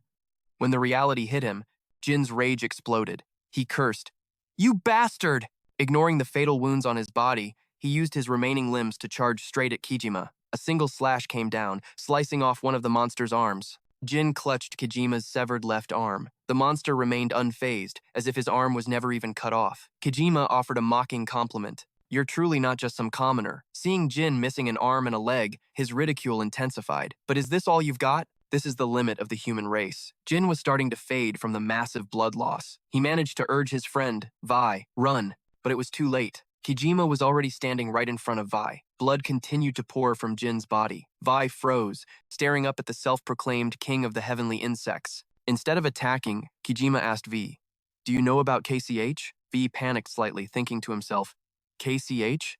What the hell is that?" Vi quickly scanned his surroundings, trying to buy time to find any clue. He asked back, "Hey, if you're asking, it must be Top Sec Red. Why do you want to know about it?" Kijima's patience was wearing thin. "Don't try to play games with me," he continued. "Reveal the Sec Red, the box that holds the power. With the boy, the insectoids will become immortal." Vi was shocked, but he still had no idea what Kijima was talking about. Just as he finished speaking, a car suddenly slammed straight into Kijima. Tae was behind the wheel, frantically stomping on the gas. "Get lost, you disgusting bug." The wheels spun faster and faster, grinding against the pavement and creating white smoke. But Kijima stood his ground, completely unmoved by the force of the vehicle. He raised his hand toward the car and said coldly, "Resistance is futile." In a flash, the car was torn in half. It exploded into a million pieces, engulfing Kijima in a sea of flames. Tae had luckily bailed out just before it was completely destroyed. Vi cried out in shock. "Tae!" Tae yelled back urgently, "Captain, I'll buy some time. You need to run." Vi screamed, "How long can you possibly last?" He didn't understand Vi's despair until he looked into the inferno. Kijima was already in his monster form. With new resolve, she told him, "If that's the case, let's go too." Minsung slung on his backpack, asking, "So what if we get to Pohang? Do you even have a plan?" Yojin Lee clutched her head, a sly grin spreading across her face. She laughed confidently. "If that's all, just leave it to your big sis." The other two were left standing awkwardly at the school gate. Yojin Lee's voice was firm. "Looks like we're going to Pohang, no matter what." Minsung tried to reassure her. "Don't worry, we can get there faster than anyone." In the distance, the roar of an engine grew louder. Both Yojin Lee and Minsung turned towards the sound. Yojin Lee asked, "You hear that? That engine sound." Then, a red car appeared in the distance. It pulled up right in front of them, as if it was there to pick them up. A red Mercedes stopped perfectly beside them. The door swung open, and a foot stepped out. Chi Dong leaned against the car, radiating a rich kid aura. He lowered his sunglasses, flashing a cocky smirk. "Let's go! Our ride is right in front of us." Yojin Lee excitedly grabbed her bag and rushed over, leaving Minsung standing there completely bewildered. All three of them got in the car. Yojin Lee and Chi Dong were laughing and talking non-stop. Yojin Lee exclaimed, "So cool. This is how successful people live." Chi Dong puffed out his chest. "Call me Big Boss." She played along. "Let's go, Big Boss." Since getting in the car, Minsung had kept a cold, silent expression. He was focused on his phone, texting his grandma. "Grandma, is it far from here to Pohang? I'm thinking of going for a field study. Just open your GPS and take the highway." He whispered to himself. "Yes, ma'am. I got it." A faint smile appeared on Minsung's face, a rare sight on his usually stoic expression. The group cheered together. "Let's go! Field study!" Just then, the car started moving. None of them knew that high in the sky, a single dragonfly was following them. The dragonfly drifted on the wind, but there was something sinister about it. It silently tracked the red Mercedes with eyes that were unnaturally large for its head. Elsewhere, under a clear blue sky, a swarm of dragonflies danced in the air. They flew lower and lower, as if signaling an oncoming rain. One dragonfly landed on a blade of fresh green grass. As it took in the view, a rough hand suddenly snatched it by its wings. The person gripped it tightly, ignoring its struggles, and showed it off to the other soldiers. "Got one. See that? My hunting skills are seriously top tier." Another soldier spoke up. "Seaman Kim Gajin, you catch dragonflies like this every day. Don't you ever get bored?" Hearing this, the man snapped, "Hey, damn it! It's dragonfly season. If I don't catch them now, when will I?" He held the dragonfly up high, declaring it a seasonal delicacy. The insect continued to struggle desperately to escape. Gajan licked his lips. It's delicious. Gajan walked towards the other soldiers, saying, "You really can't pass this stuff up." He shoved the dragonfly in another soldier's face, demanding, "Right, Sei-hai." The soldier's face went pale. This was Private First Class and Sei-he. Another guy chimed in, "That's just how he is." With a vile, wicked expression, Gajan pressed on. "Isn't it the best?" Sei-hai panicked, screaming out, forced to agree with him. "It's the best." He yelled again, "It's great." But Gajan grabbed Sei-hai's chin, annoyed. "You're too loud, you bastard. And it's full of nutrients, right?" Sei-hai struggled to answer. "Full of nutrients?" Getting the reply he wanted, Gajan smirked. "That's more like it. The protein content is amazing, isn't it?" Suddenly Gajan's face went cold, his eyes filled with malice as he ordered, "Sei-he, so open your mouth, you damn seaman." Hearing this, and Sei-hai's face drained of all color, his absolute terror impossible to hide. With that, Kim Gajan violently pried his mouth open and shoved the living dragonfly inside. Sei-hai writhed on the ground, gagging, but Gajan gave a cold command. "Swallow it. If you spit it out, I'll just shove it back in." The other two soldiers didn't just stand by, they watched with disgust. Then, the three of them left him there, writhing in agony, without a shred of pity. One of them snickered. "Seaman Kim Gajan really likes to joke around, huh?" They laughed, finding joy in another person's suffering. One of them asked, "How many dragonflies have you eaten today?" Gajan replied, "5 of them." The other exclaimed, "That's insane. I've had way too many." Gajan justified his cruelty, saying, "Hey, if I didn't eat them, I'd be kicked out of the corps." They showed no remorse at all. Gajan beat his chest. "Do you guys have any idea how lucky you are to have met me?" His lackeys cheered, "Thank you, sir. You going for a smoke?" Nearby, and Sei-hai bit his lip, crying in humiliation, the foul taste of the dragonfly still lingering in his mouth. On the sports field, soldiers were playing soccer together.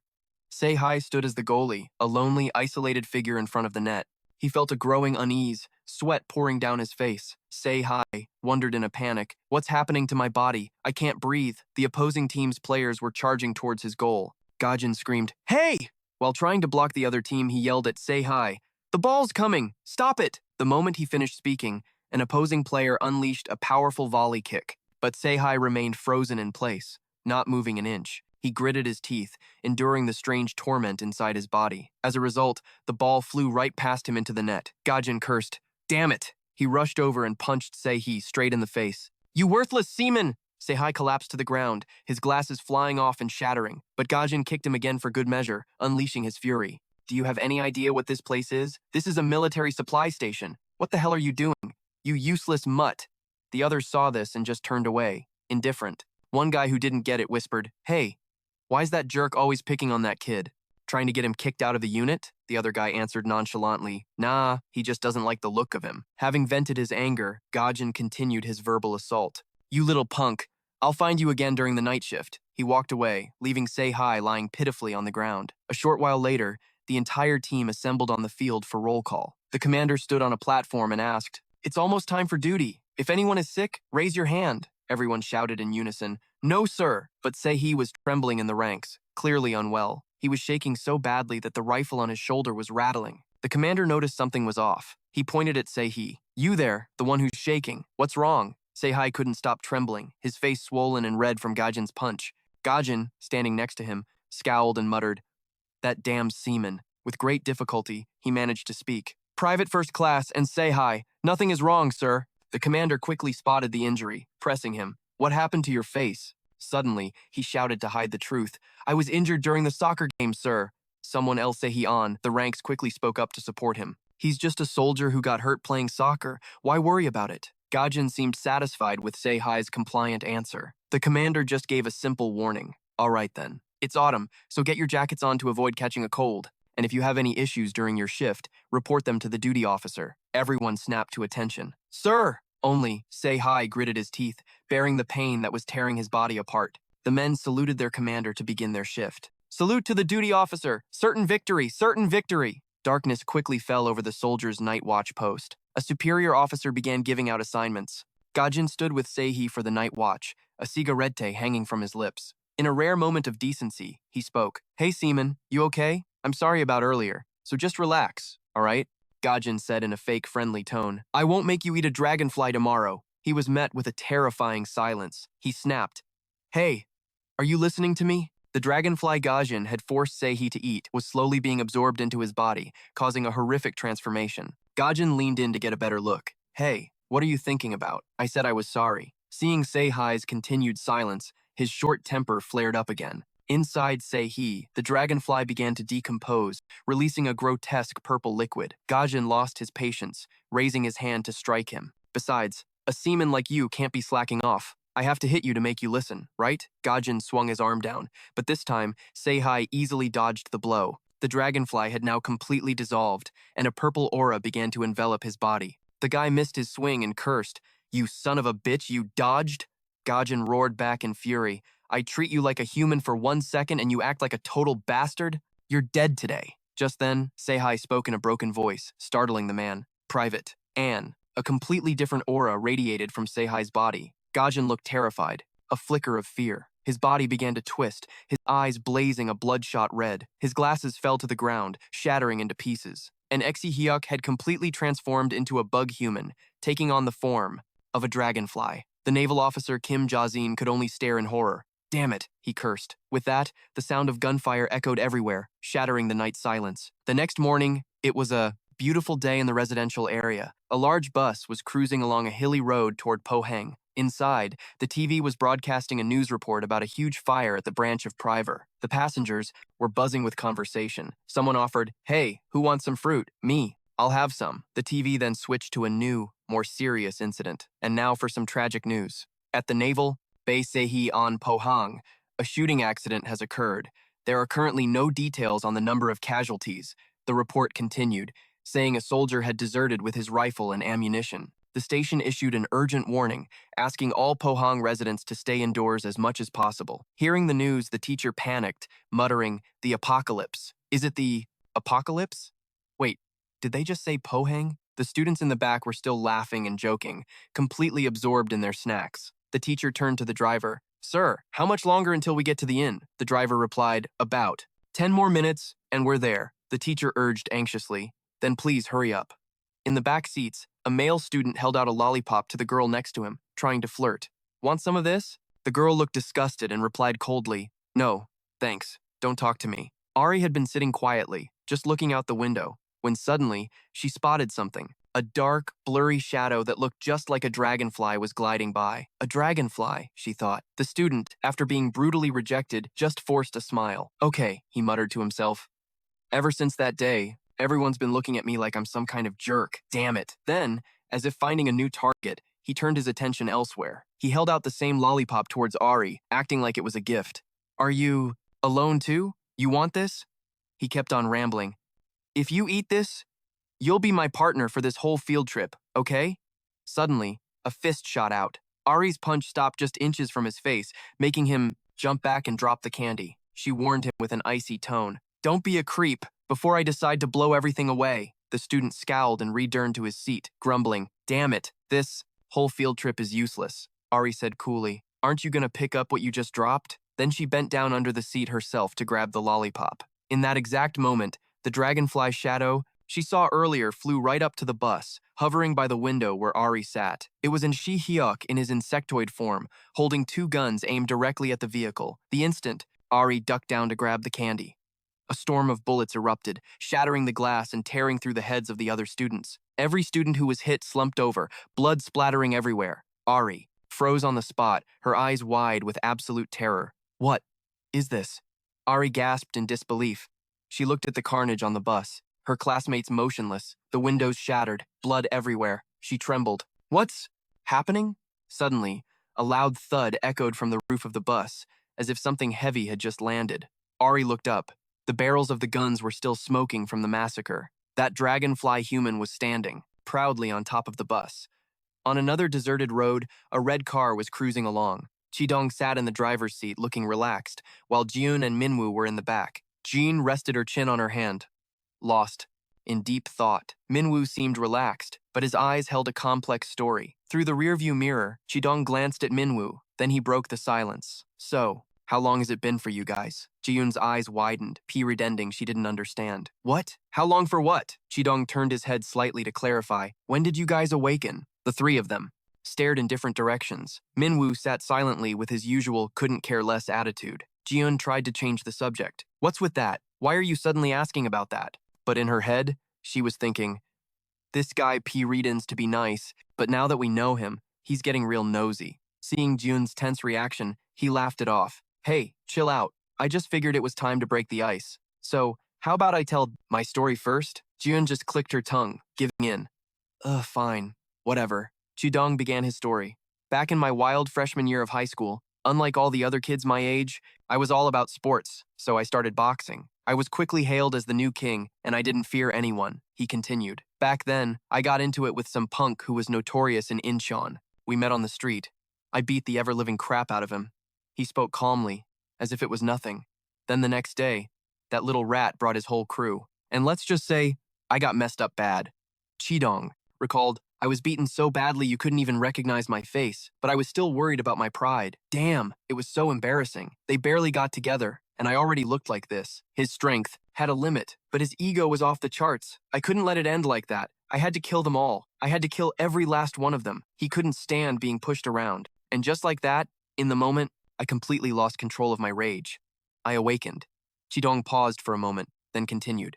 The first time, I was shocked to find out I was an insect human. The second time, I started to question why I became something as lame as a ladybug. He revealed that after joining X, he'd asked Jang Hana, the creator of the larva medicine. In his memory, Jang Hana had told him, did you know? Whether they want to or not, humans come into contact with about 100 types of insects in their lifetime. During those days, Chidong had experienced all kinds of pain from insects, getting stung, bitten, and eaten. He remembered her words in the lab, and the genes of those special individuals can't be fully absorbed into the body all at once. He then explained Hana's words further. It slowly seeps into our bodies over time.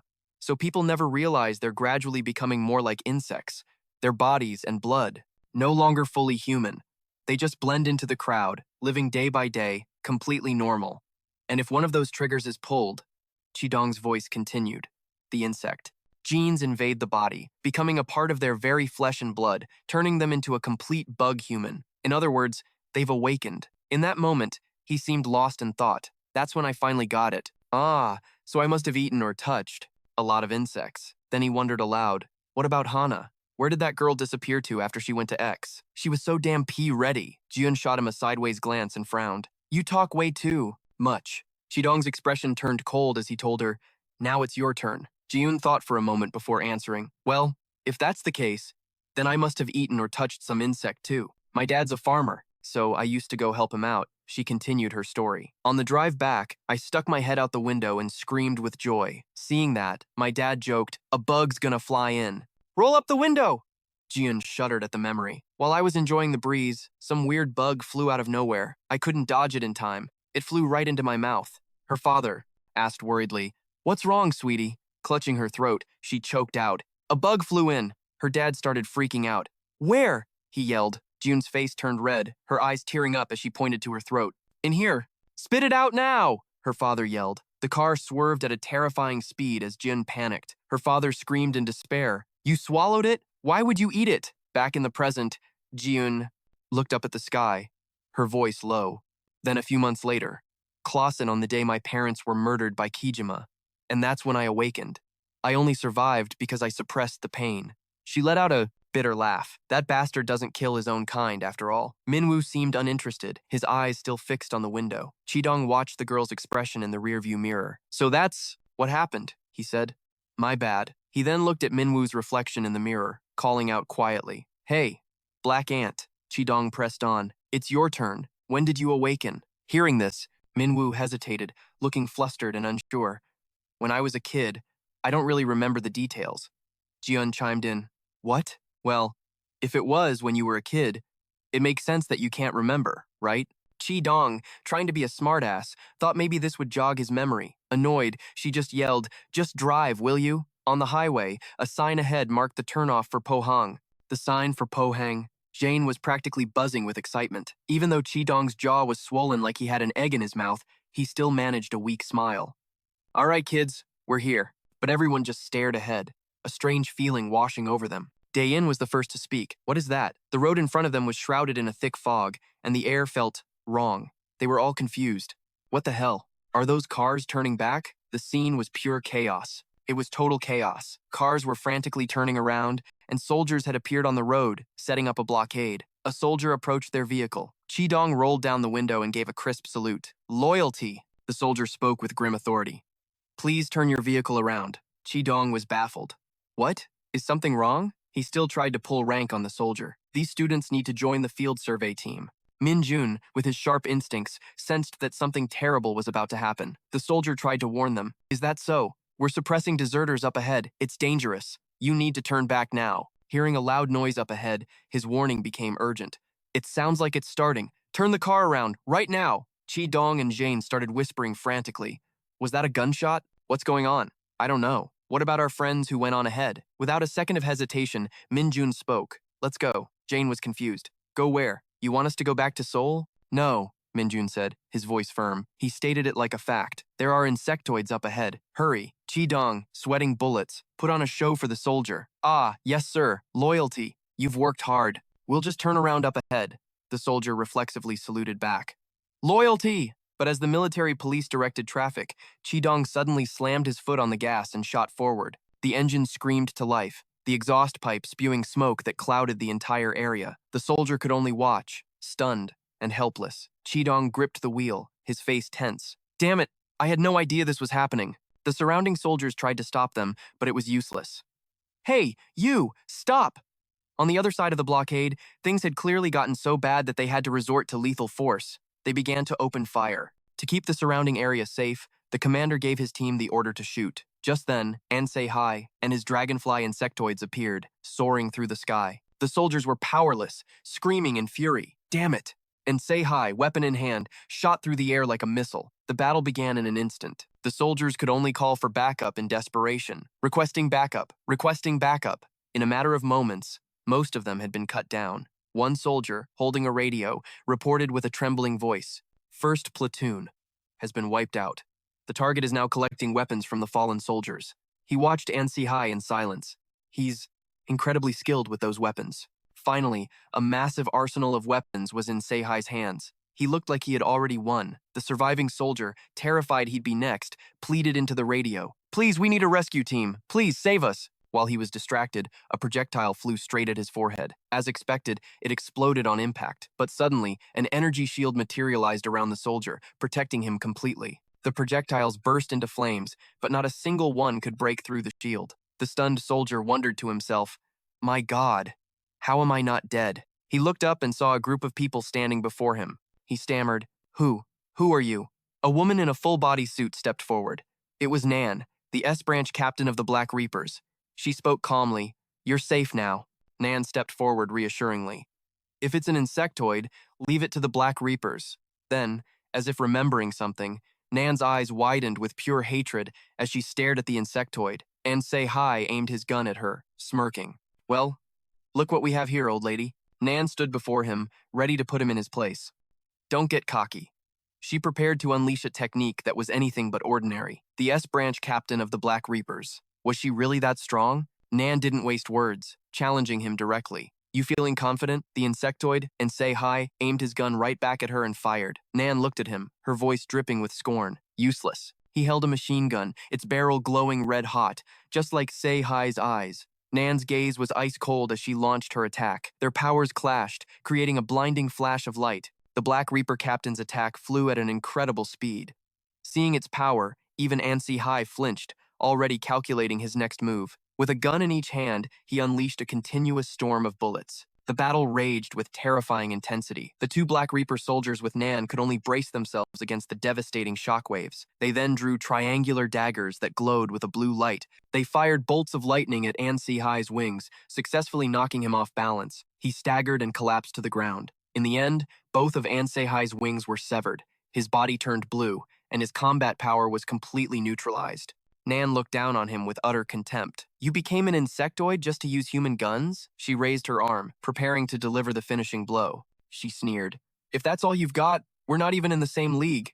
Nan activated her ultimate power, raising it to its maximum output. She unleashed an explosive blow, an overwhelming burst of energy her opponent couldn't possibly resist. The battle was so fierce, the very ground around them seemed to fly into the air. Nan seized the moment, unleashing her signature move, Insecticide Flash Fist. Vicious bolts of lightning slammed into An Sei-Hai's body. He crashed to the ground, screaming in agony. Sei-Hai was dazed, his eyes struggling to focus, gasping for air as he braced for the next wave of pain. Nan closed in, her powerful punch sending blood flying from his face. She pressed a brilliant spark of lightning against him, draining what little strength he had left. Nan then delivered a punch as heavy as a warhammer, with catastrophic force. The blow connected, and the bones in Sei-Hai's face felt like they were about to shatter. Seeing that fist of death raised again, he begged in utter desperation. And say, but she just gritted her teeth in rage, roaring, "You damned bug!" In his delirium, An Sei-Hai suddenly imagined the Marine Kim Jia-Jane punching him in the face, cursing him out. "You bastard!" Sei-Hai's eyes shot open. He snapped back to reality and screamed, "Stop!" Nan ignored him, continuing her assault, intent on completely destroying him. Unable to take any more, he decided to surrender, weakly pleading, "I'm in Sei-Hai. Stop." Sei-Hai collapsed, panting heavily. "Stop. Please. Just stop." Only then did Nan look down at his pathetic state with satisfaction. Suddenly, in his haze, Sei-Hai called out his subconscious enemy's name, Marine Kim Jia-Jane. Nan had no idea what was happening, watching in silent, stunned confusion. Seeing Sei-Hai's woe-wretched state, her subordinate spoke up. "Hey, looks like he's still got some sanity left. Let's take him alive." The subordinate complied. "Yes, ma'am." Suddenly, Sei-Hai screamed with pure hatred. "Kim Jia-Jane, you son of a bitch!" He flashed back to all the times Jia-Jane had bullied him, remembering the random beatings, the senseless kicks and punches from that bastard. Sei-Hai felt like he was being choked, forced to glare at him, utterly helpless. He screamed in his mind, "How dare you!" Then, he felt a disgusting sensation, as if he were swallowing a live dragonfly. All his suppressed rage finally exploded. Sei-Hai could only roar in pure agony. "How dare you do this to me, you bastard!" From his body, enormous energy dragonflies suddenly burst forth. Their shape was grotesque, with two sharp blades protruding from their heads. Seeing this, Nan's subordinate screamed a warning. "Captain, look out!" Sei-Hai launched the bizarre dragonflies forward. Then he began to scream like a madman. "You can eat them too, you bastards!" A bloody battle erupted, and the surroundings were torn to shreds by the destructive insects. Nan's face was covered in dirt and grime, her expression a mix of horror and confusion. She stood frozen, her face darkening as she watched her two comrades get decapitated, their bodies falling to the ground. The small dragonflies buzzed around her mockingly. "Old lady." Sei-Hai, however, roared with triumph. "Damn you, old lady." At this point, things had gone too far. Nan's eyes widened as she screamed at him. "Are you insane? You monstrous bug?" His injured wing twitched, struggling to move. Sei-Hai flew into the air, hovering as he looked down. He gathered his power, preparing for a surprise attack. That freakish dragonfly man shot forward like a rocket. Nan couldn't get a read on him, so she braced for an attack, sensing he was planning something sinister. She unleashed crackling green lightning from her hands, blasting the swarm of insects. Nan was furious and made a choice. "No more holding back. I'm going to kill you, you bug freak." Staring down in Hai's grotesque form, she declared each word with chilling clarity. "I am absolute." Nan powered up and warned him, "You're not getting away from me." She gathered her strength, preparing to unleash it all to crush Anhai. Blinding bolts of lightning shot straight for him, slamming into his body and draining his power. He was losing the upper hand, but strangely, Anhai recovered in an instant. His wings were completely healed. Nan stared in shock at his unbelievable regeneration. "That bastard. Looks like he's trying to run," she declared. "I'll hunt you down." The scene shifts to the site of the incident, where two empty buses sit abandoned. Police tape cordoned off the entire area, warning everyone to stay away. A few curious onlookers tried to get closer, but a guard ordered them, "Please, step back." A figure in white plaid shoes knelt down to examine the scene. Jin was approaching one of the deserted buses. A sign on its side read, "Nemyeon High School, 51. Yojin Lee stepped onto the bus and quietly scanned her surroundings. Seeing the torn-up, empty interior, devoid of any people, she wondered in shock. Where did everyone go? Outside, Chi-dong received some unbelievable information from a police officer. "What did you say?"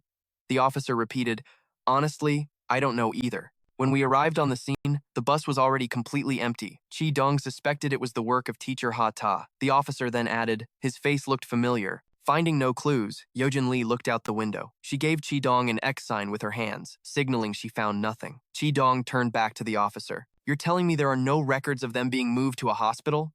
This was getting stranger by the second. Meanwhile, in a dense, remote forest, Mi Seong was running for his life. He sprinted while on the phone, the voice on the other end demanding, "Have you found him yet?" Mi Seong answered, his voice breathless. "Not yet. He's still moving too fast." He then asked, "How are things on your end?" Yojin Lee's voice was filled with deep concern. It's bad. The students are gone." She came to a horrifying conclusion.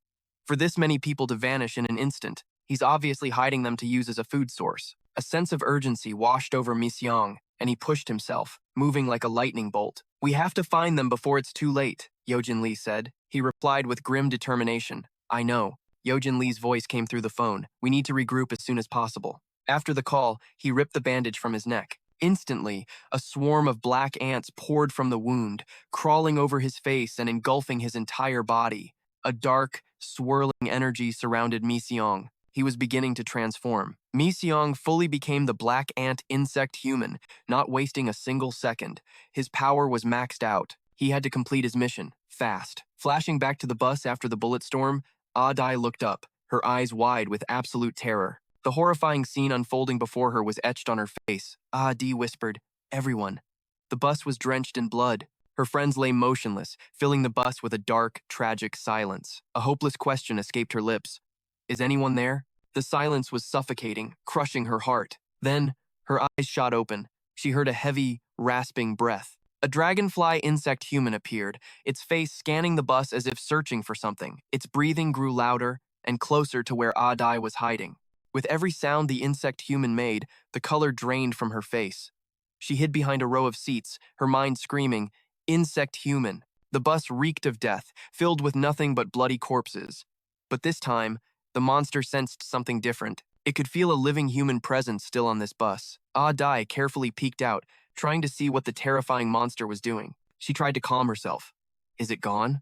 Seeing no sign of the creature, she thought, it must have left. Despite her fear, she knew she had to get help. She pulled out her phone, thinking, that thing is dangerous. I have to report this. I have to report this now. Suddenly, something wet dripped onto her phone's screen, shattering her train of thought. A new, more terrifying dread washed over her. As a reflex, she looked up, wondering what had just dropped on her. The face of the dragonfly insect human was staring right down at her. It was a horrifying sight. Its eyes glowed like headlights as it spotted its delicious prey. It salivated, drool dripping from its mouth like a starving tiger. It uttered a chilling phrase that sounded like a death sentence for its prey. "Enjoy your meal." With that, its jaw unhinged, opening into a bottomless pit. Its razor-sharp teeth lunged for its meal, like it hadn't eaten in days. It had to eat now, or it felt like it would die.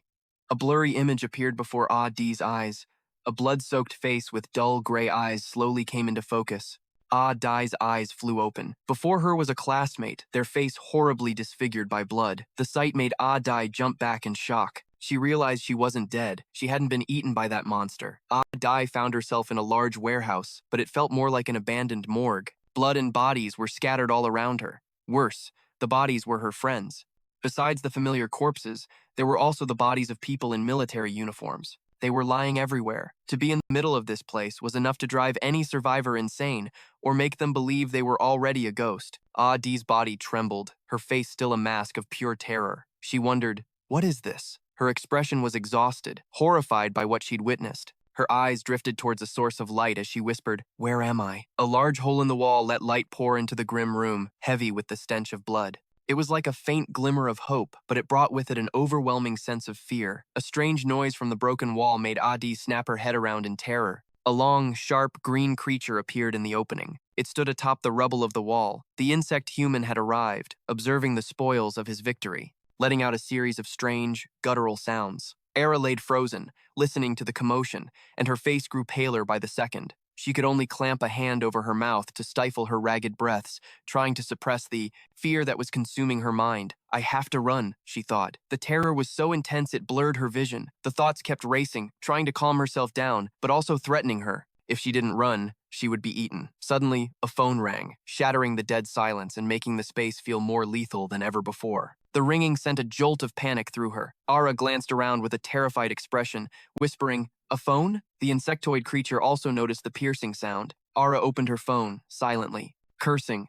Why now, of all times? And yet, a flicker of hope ignited in her eyes. The name on the screen was the source of that hope. Her hands trembled as she held the phone, the screen displaying the name she wanted to see most, Gaiman Sung. Ara turned the volume down to the lowest possible setting, just enough to hear. She answered, and Gaiman Sung's voice came through the line, deep and urgent. Ara, are you okay? Ara didn't dare answer out loud. She just held her breath and listened. His voice came through again. Okay, just wait there. Meanwhile, the insectoid stalked toward the source of the sound. Every word Gamin Sung spoke was like a balm to her shattered nerves. I'm coming to get you. It was a promise Sehi-on, her darkest hour. Ara hung up. Now she had to face the death that was right upon her. The blood-soaked insectoid was standing right behind her. Once again, Ara's body went rigid, sensing the monster's presence inches away. She slowly turned her head, confirming her deepest fears. And there he was, the insectoid who had gunned down all her friends, the monster who feasted on their innocent bodies. He stared down at Ara, his eyes glowing with that signature blue light, a hoarse sound escaping his throat. It was Sei-Hai. Unexpectedly, and Sei-Hai grabbed her by the throat and lifted her to his eye level. Sei-Hai's sinewy hand tightened its grip, cutting off her air. The suffocating pressure forced tears from her eyes. She struggled weakly, trying to tell him to let go. But even facing a monster like him, Ara wasn't about to go down quietly. She used her last ounce of breath to scream. I said, let go. Her words seemed to trigger something in the insectoid, a memory from a painful past. The memory of being bullied by Kim Ga-jin flooded back. The image of the Marine appeared, holding a dragonfly. His hand was clamped around Sei-Hai's neck as he spoke with a twisted excitement. Back then, Sei-Hai had screamed in terror, fighting back because he didn't want to swallow the insect. I don't want to! Please let me go! Kim Ga-jin glared back at him. Let go! He clearly didn't like the resistance. Ga-jin snapped in frustration. Son of a bitch, are you giving me an order? As if influenced by that brutal past, the insectoid and Sei-Hai repeated the same words to Ara, his voice dripping with resentment. Are you giving me an order? He squeezed her neck tighter, harder, as if taking revenge on the one who had wronged him, and Ara was forced to endure that misplaced rage, to suffer that fatal grip. Her eyes bulged. Her thoughts were the only thing that could still scream, please. The plea continued as her body dangled from Sei-Hai's hand. Save me. You said you were coming to save me. The creature opened its massive mouth, lined with sharp teeth, ready to swallow her whole. Facing Sei-Hai, with death so close, she had no time to feel anything but raw fear, staring into that deep, dark abyss. Ara's mind could only scream his name in utter desperation. Gamin Sung. Suddenly, a jet-black fist appeared out of nowhere, slamming right into the insectoid's face, striking its eye. Ara's silent scream had somehow reached Gamin Sung. He appeared like a flash of lightning, rescuing her from the monster's death grip. Gamin Sung severed An Sei-Hai's arm with a single, clean strike, while simultaneously landing a devastating punch to the monster's face. The surprise attack sent it reeling in pain, flying backward. Ara, her eyes still, wet with tears from the brutal ordeal, looked back at her savior and wondered, Gamin Sung? He caught her, forcefully prying the creature's hand from her throat. The severed arm of An Sei-Hai fell to the floor with a sickening thud. Ara stared in shock, thinking that the person before her, the one she was looking at, was an insectoid himself, his body and face shrouded in jet black. Ara whispered to herself, a black person, and Sei-Hai slammed his wings together, purple blood pouring from his severed limb. He trembled with fury, finally acknowledging the intruder. Gamin Sung didn't answer. He just took out a small marble, with an ant trapped inside. When he threw it, a vortex of black energy swirled into a new entity. It introduced itself with a single word, Manta. Every muscle on An Sei-Hai's body bulged and writhed. He declared war. Let's begin. Sei-Hai's severed arm morphed into a biological gun barrel, just big enough for a small, round bullet to pass through. He roared, fire! Gamin Sung gave his pet an order. Manta, protect her. The battle between the two insectoids exploded. Sei-Hai's gun arm fired relentlessly. The bullets shot out at terrifying speeds, aimed directly at the trespassers. Gamin Sung didn't hesitate. Charging forward and weaving through the storm of bullets Sei-Hai unleashed. The projectiles whizzed past Ara. She was shielded by Manta but still screamed in terror. Gamin Sung flew towards Sei-Hai as if he wanted to end this as fast as possible. Those bullets from before were actually baby dragonflies, now spreading their wings and flying straight for their target. He rushed forward, not just dodging, but swinging his arms to slice the tiny dragonflies into pieces. Each slash was perfectly precise, destroying the grotesque bullets Sei-Hai had fired. Reflected in Sei-Hai's eyes was the image of Gamin Sung charging in, his fist ready. It looked like he was about to land a crushing blow, but no. Sei-Hai stood his ground and smoothly dodged the punch. In retaliation, Sei-Hai swung his arm at Gamin Sung, landing a staggering blow. It was a vicious uppercut that connected squarely with his chin. He then shoved his hand against Gamin Sung's neck, pushing him back to create distance. Gamin Sung quickly grabbed Se-Hai's wing. He seemed surprised by something, his eyes wide beneath his black, ant-like form, as if stunned by what he saw. Se-Hai spun, ripping his wing from Gamin Sung's grasp and denying him the chance to tear it. He looked at Gamin with the eyes of a victor, someone who had read his opponent's every move. Se-Hai aimed his gun arm straight at Gamin Sung, his gaze fixed, his aim as true as a trained Marine's. Gamin Sung was caught off guard by Se-Hai's swift and fluid movements, and what he couldn't react to was the bullet from that barrel. Projectiles slammed into Gamin Sung's body at maximum velocity, giving him no time to react. Taking so much damage from the winged bullets, Gamin Sung couldn't control it and coughed up blood. Se-Hai flapped his wings and flew up, releasing a swarm of guided projectiles toward Gamin Sung. He tracked their movement, watching as the needle-sharp bullets raced toward him. Gamin Sung had no time to defend himself. He could only stare in horror at the scene unfolding. Se-Hai commanded the winged bullets. Surround him. The creatures began to swarm his target. They flew and obeyed like intelligent beings. The swarm attacked Gamin Sung all at once. They completely engulfed him, turning his jet-black form crimson, blending him in with their color. The creatures sliced past Gamin Sung's body as if cutting him in two. Manta completely enveloped Ara, protecting her from the chaos outside. Its master had ordered it to protect her, and so it would. Forced to watch, powerless, as Se-Hai tortured his master. Shielded by Manta, Ara wondered what in the hell was going on. His master's upper body lay motionless on the ground, like a man already dead. Se-Hai and his freaks finally lowered their guard, turning their weapons away. But then, something jet-black shot up from the earth, moving faster than the wind itself. It was Gamin Sung. In the blink of an eye, he was right behind Se-Hai, his eyes burning with killing intent. Se-Hai instinctively glanced back, as if sensing the predator that was about to strike. He spun around. Now, Gamin Sung and Se-Hai were face to face. An epic battle in the sky was about to begin. But for some reason, Se-Hai's body was starting to fall. He crashed to the ground, a look of pure shock on his face. His body carved a deep trench in the earth, friction kicking up a shower of brilliant sparks. Se-Hai staggered to his feet, digging his heels in. To keep from sliding any further, Mi-seong shot straight up into the sky, creating a safe distance between them.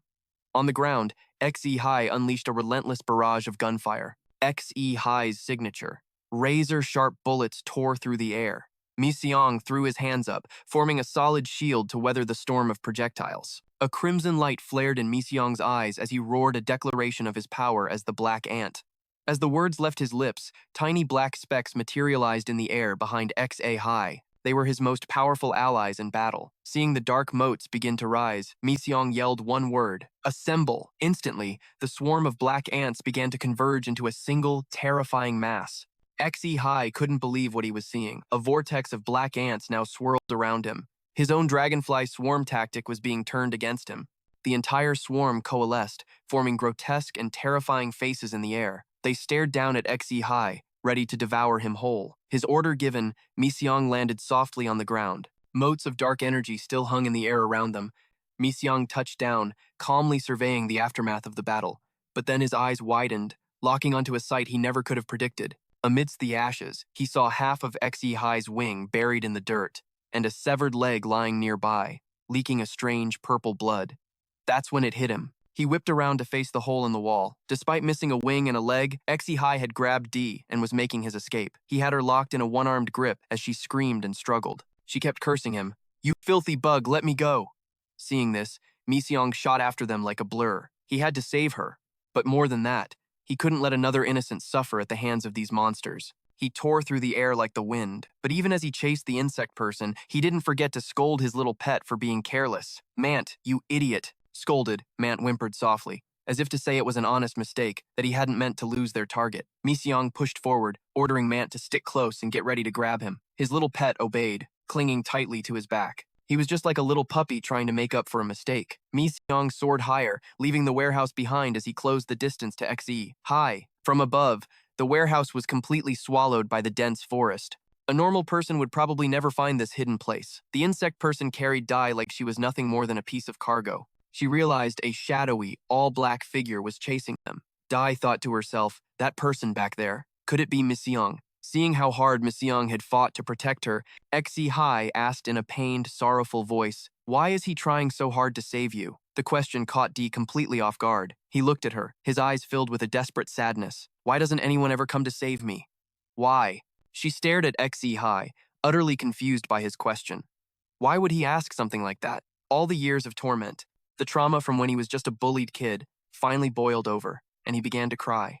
His tears weren't of sadness, but of pure hatred, and the crushing loneliness that a once gentle person like him had been forced to endure. He cried out, screaming in utter despair, "I hate all of you!" Mi Seong, still in pursuit, suddenly froze. He watched in horror as Dai was suddenly plummeting through the open air. XE High's broken voice still echoed around them. He was consumed by jealousy and hatred, but a part of him just wanted to find someone who understood so he wouldn't be so alone. XE High had simply let her go, his voice filled with venom. Just die. He leveled his gun at her falling body, ready to deliver the final blow. But just in time, Mi Seong swooped in and caught her. The shock was too much, and she passed out in his arms. Above them, XE High fell into a berserk fury, unloading his weapon again and again. Crimson bullets rained down, promising Dai the same bloody end that her friends had met. Suddenly, a triumphant voice cut through the chaos. Gotcha. It sounded like someone had been hunting XE High for a long time. Mi Seong looked up just as a blinding blue light washed over his face. A bolt of pure electricity slammed into XE High, enveloping him in a brilliant blue glow. It seemed this newcomer had just unintentionally saved both their lives. XE High hung paralyzed in midair, completely disabled by the surprise attack. Wreathed in crackling lightning, she stared down at the insect person holding the young girl. At that moment, Mi Seong was holding Dee. Nan's voice thundered, mistaking him for a kidnapper. Hey, while I'm still asking nicely, put the girl down.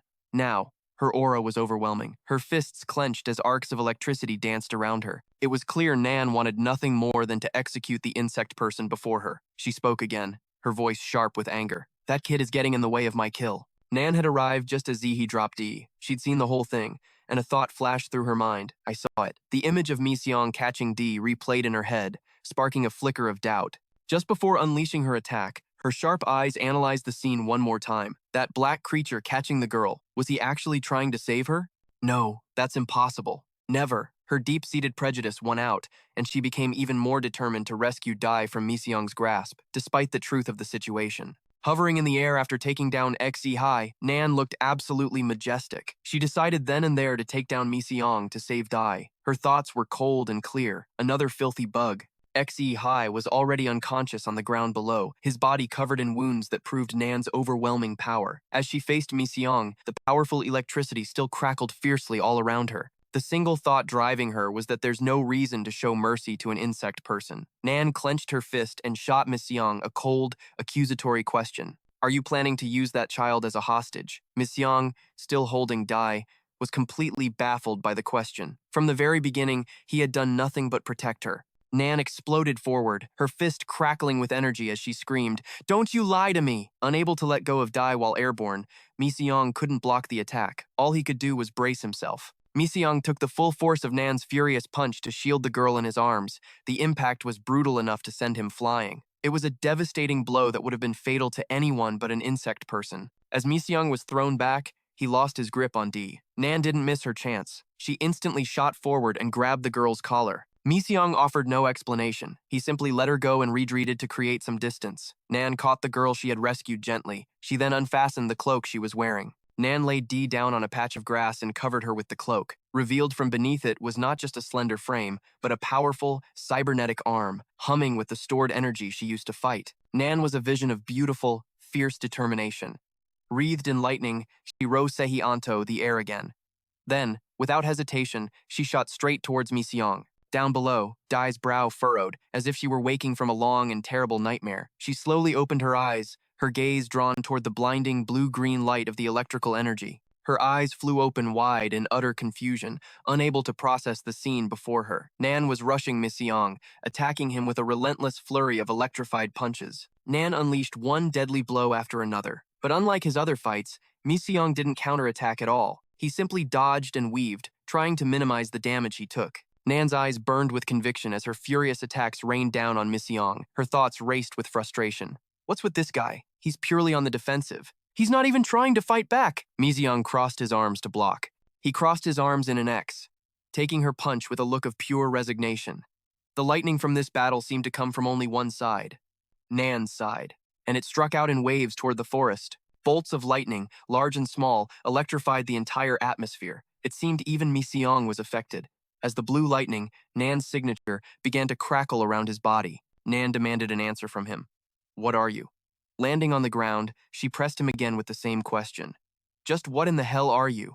Are you seriously trying to save that little girl? Mi Seong's reply was spoken with absolute certainty. Yes. And then, he posed a question back to Nan. Was it an expression of his own feelings? Or just an innocent inquiry? Is that not allowed? Nan's voice rang out like steel. 387 people. The number seemed to startle him. Nan continued, her voice trembling with barely suppressed rage. That's how many of my colleagues were killed by bug humans. Yesterday alone. And yet, you still want to protect a human? Nan took her stance. Energy spikes pointed at Mi Seong as she screamed. Do I look like I'd believe such empty words? A fist crackling with electricity shot toward Mi Seong's face, and he, just like before, didn't even try to fight back. But a voice suddenly cried out, stopping the punch in its tracks. Don't! Nan whipped her head toward the source of the shout, confused. Era was awake, and she was the one who stopped her. Please don't! She looked on with hesitant eyes, her words tinged with concern. Please, don't hurt him. Hearing those words from a Dai, Mi Seong himself looked surprised. Nan stared at Ara, a question in her eyes. She asked a simple question. The person she looked at directly. You're a bee reaper, right? You defeat bug humans and save people. She continued, explaining the situation to Nan, pointing toward Mi Seong. He's the same. He defeated the bug human, and he saved me. And this isn't the first time either. Ara walked forward without a shred of hesitation or fear, which only made Nan more skeptical of her words. Every step she took toward the monster sent a wave of anxiety through Nan. She warned, hey, right now you're... Nan's eyes narrowed, the tension written all over her face as she spoke. Warning, it's dangerous. Ara came to a stop directly in front of Nan. She spread her arms wide to shield him, looking at the bee reaper with pleading eyes. Please, just stop. Nan moved toward Ara, grabbing her shoulder firmly, determined to make her point. You listen to me, and you listen good. That thing is a bug human, Ara asked back, bewildered. A bug human? Nan looked Ara straight in the eye, trying to make her understand just how terrifying they were. She explained that they harm and kill people, even if it looks like he just saved you. Mi Seong seemed to be listening to all of this, but he remained silent. Nan pressed on. But you never know. What if he's hiding his true intentions and planning to trick you?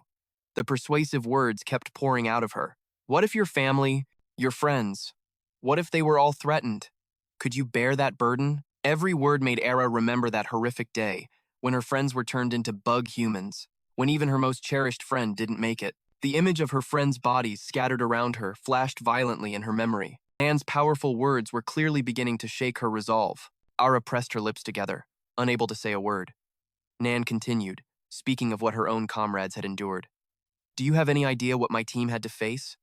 I mean, they were killed by a bug human just like that one over there. Nan's voice dropped, laced with bitterness. To be honest, the bug humans are just children.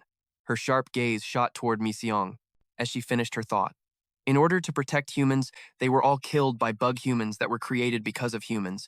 All of them were killed by the anti-bug human, Kijima. Hearing this, something clicked for Mi Seong. He thought to himself, Kijima. That name made everything clear. The question he asked himself was, Kijima attacked the bee reapers. But why? Were they in his way? Even so, he didn't need to act directly. Mi Seong's mind raced. There was a high probability he acted himself because he sensed my presence. He discovered my existence and attacked the bee reapers. Mi Seong's eyes widened in realization as he thought, could it be? After her long explanation, Nan pushed Ara aside and asked again, you understand what I'm saying, don't you? Now step aside. Ara barely had time to say, huh? But listen to me, before she was cut off. Nan growled, get out of the way or you'll get hurt. Suddenly, a black hand with sharp, dark claws rested on Ara's shoulder. The hand pulled her back, causing her to stumble, completely stunned and confused by what was happening. Mi Seong spoke up. That's enough. A familiar voice. Ara thought to herself. That voice. It was Mi Seong, slowly returning to his human form. He declared, I told you. I would save everyone. Piece by piece, the black armor on Mi Seong's body flaked away like a shell being shed. Nan stared with wide, astonished eyes at the creature transforming before her. Mi Seong spoke with total confidence. Just leave it to me, he began to explain, his gaze cold and sharp, as if locked onto a target. The thing Kijima is after is the barrier, isn't it? Then he answered his own question. I know.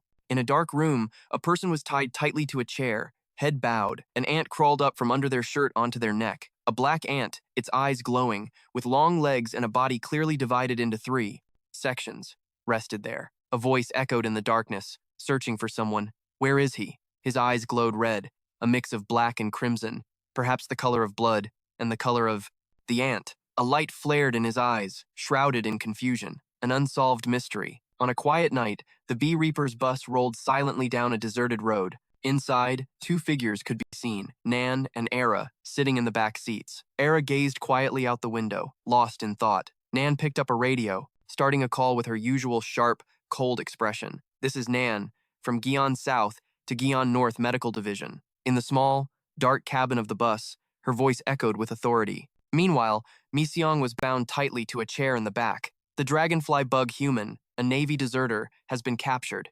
We lost 2 team members in the process. Mi-seong's face darkened menacingly, but he endured Nan's report. We also captured the Black Ant, who holds information on the case. He is currently being transferred to the nearby main medical headquarters. Mi-seong's eyes shot open with a cold glare as she continued. Upon arrival, we will immediately begin public interrogation. Please prepare the interrogation room. Over and out. A short while later, the bus approached the White Bee Reaper building, a structure that stood out in the night. A security device suddenly activated, shining a bright light to scan the vehicle. Nan stuck her head out the window to report to the guard.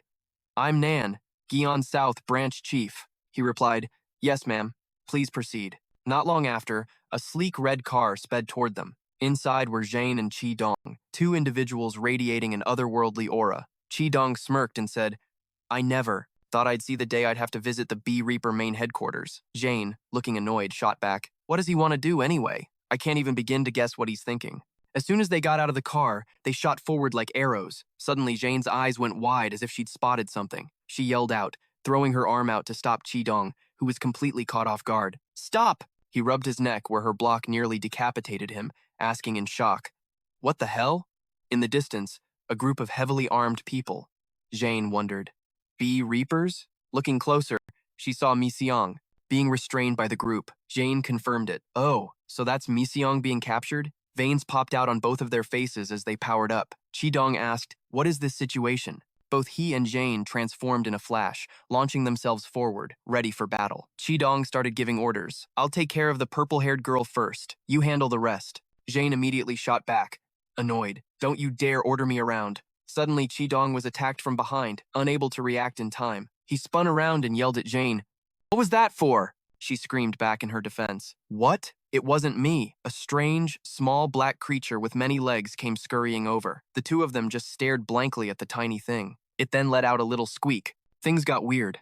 Chi-dong was like, What the hell? Is this a chihuahua? Jane guessed, Our mana? The pitch-black chihuahua gave a little tail wag, releasing a cloud of black dust. Both guys just stared as the particles swirled. The dust began to form right before their eyes, spelling out a single message. They read it aloud, Don't do anything. As the words faded, Jane pointed, guessing, Is this a message from Gamin-seung? He asked. Probably, came the reply. Another message materialized from the black dust. Follow.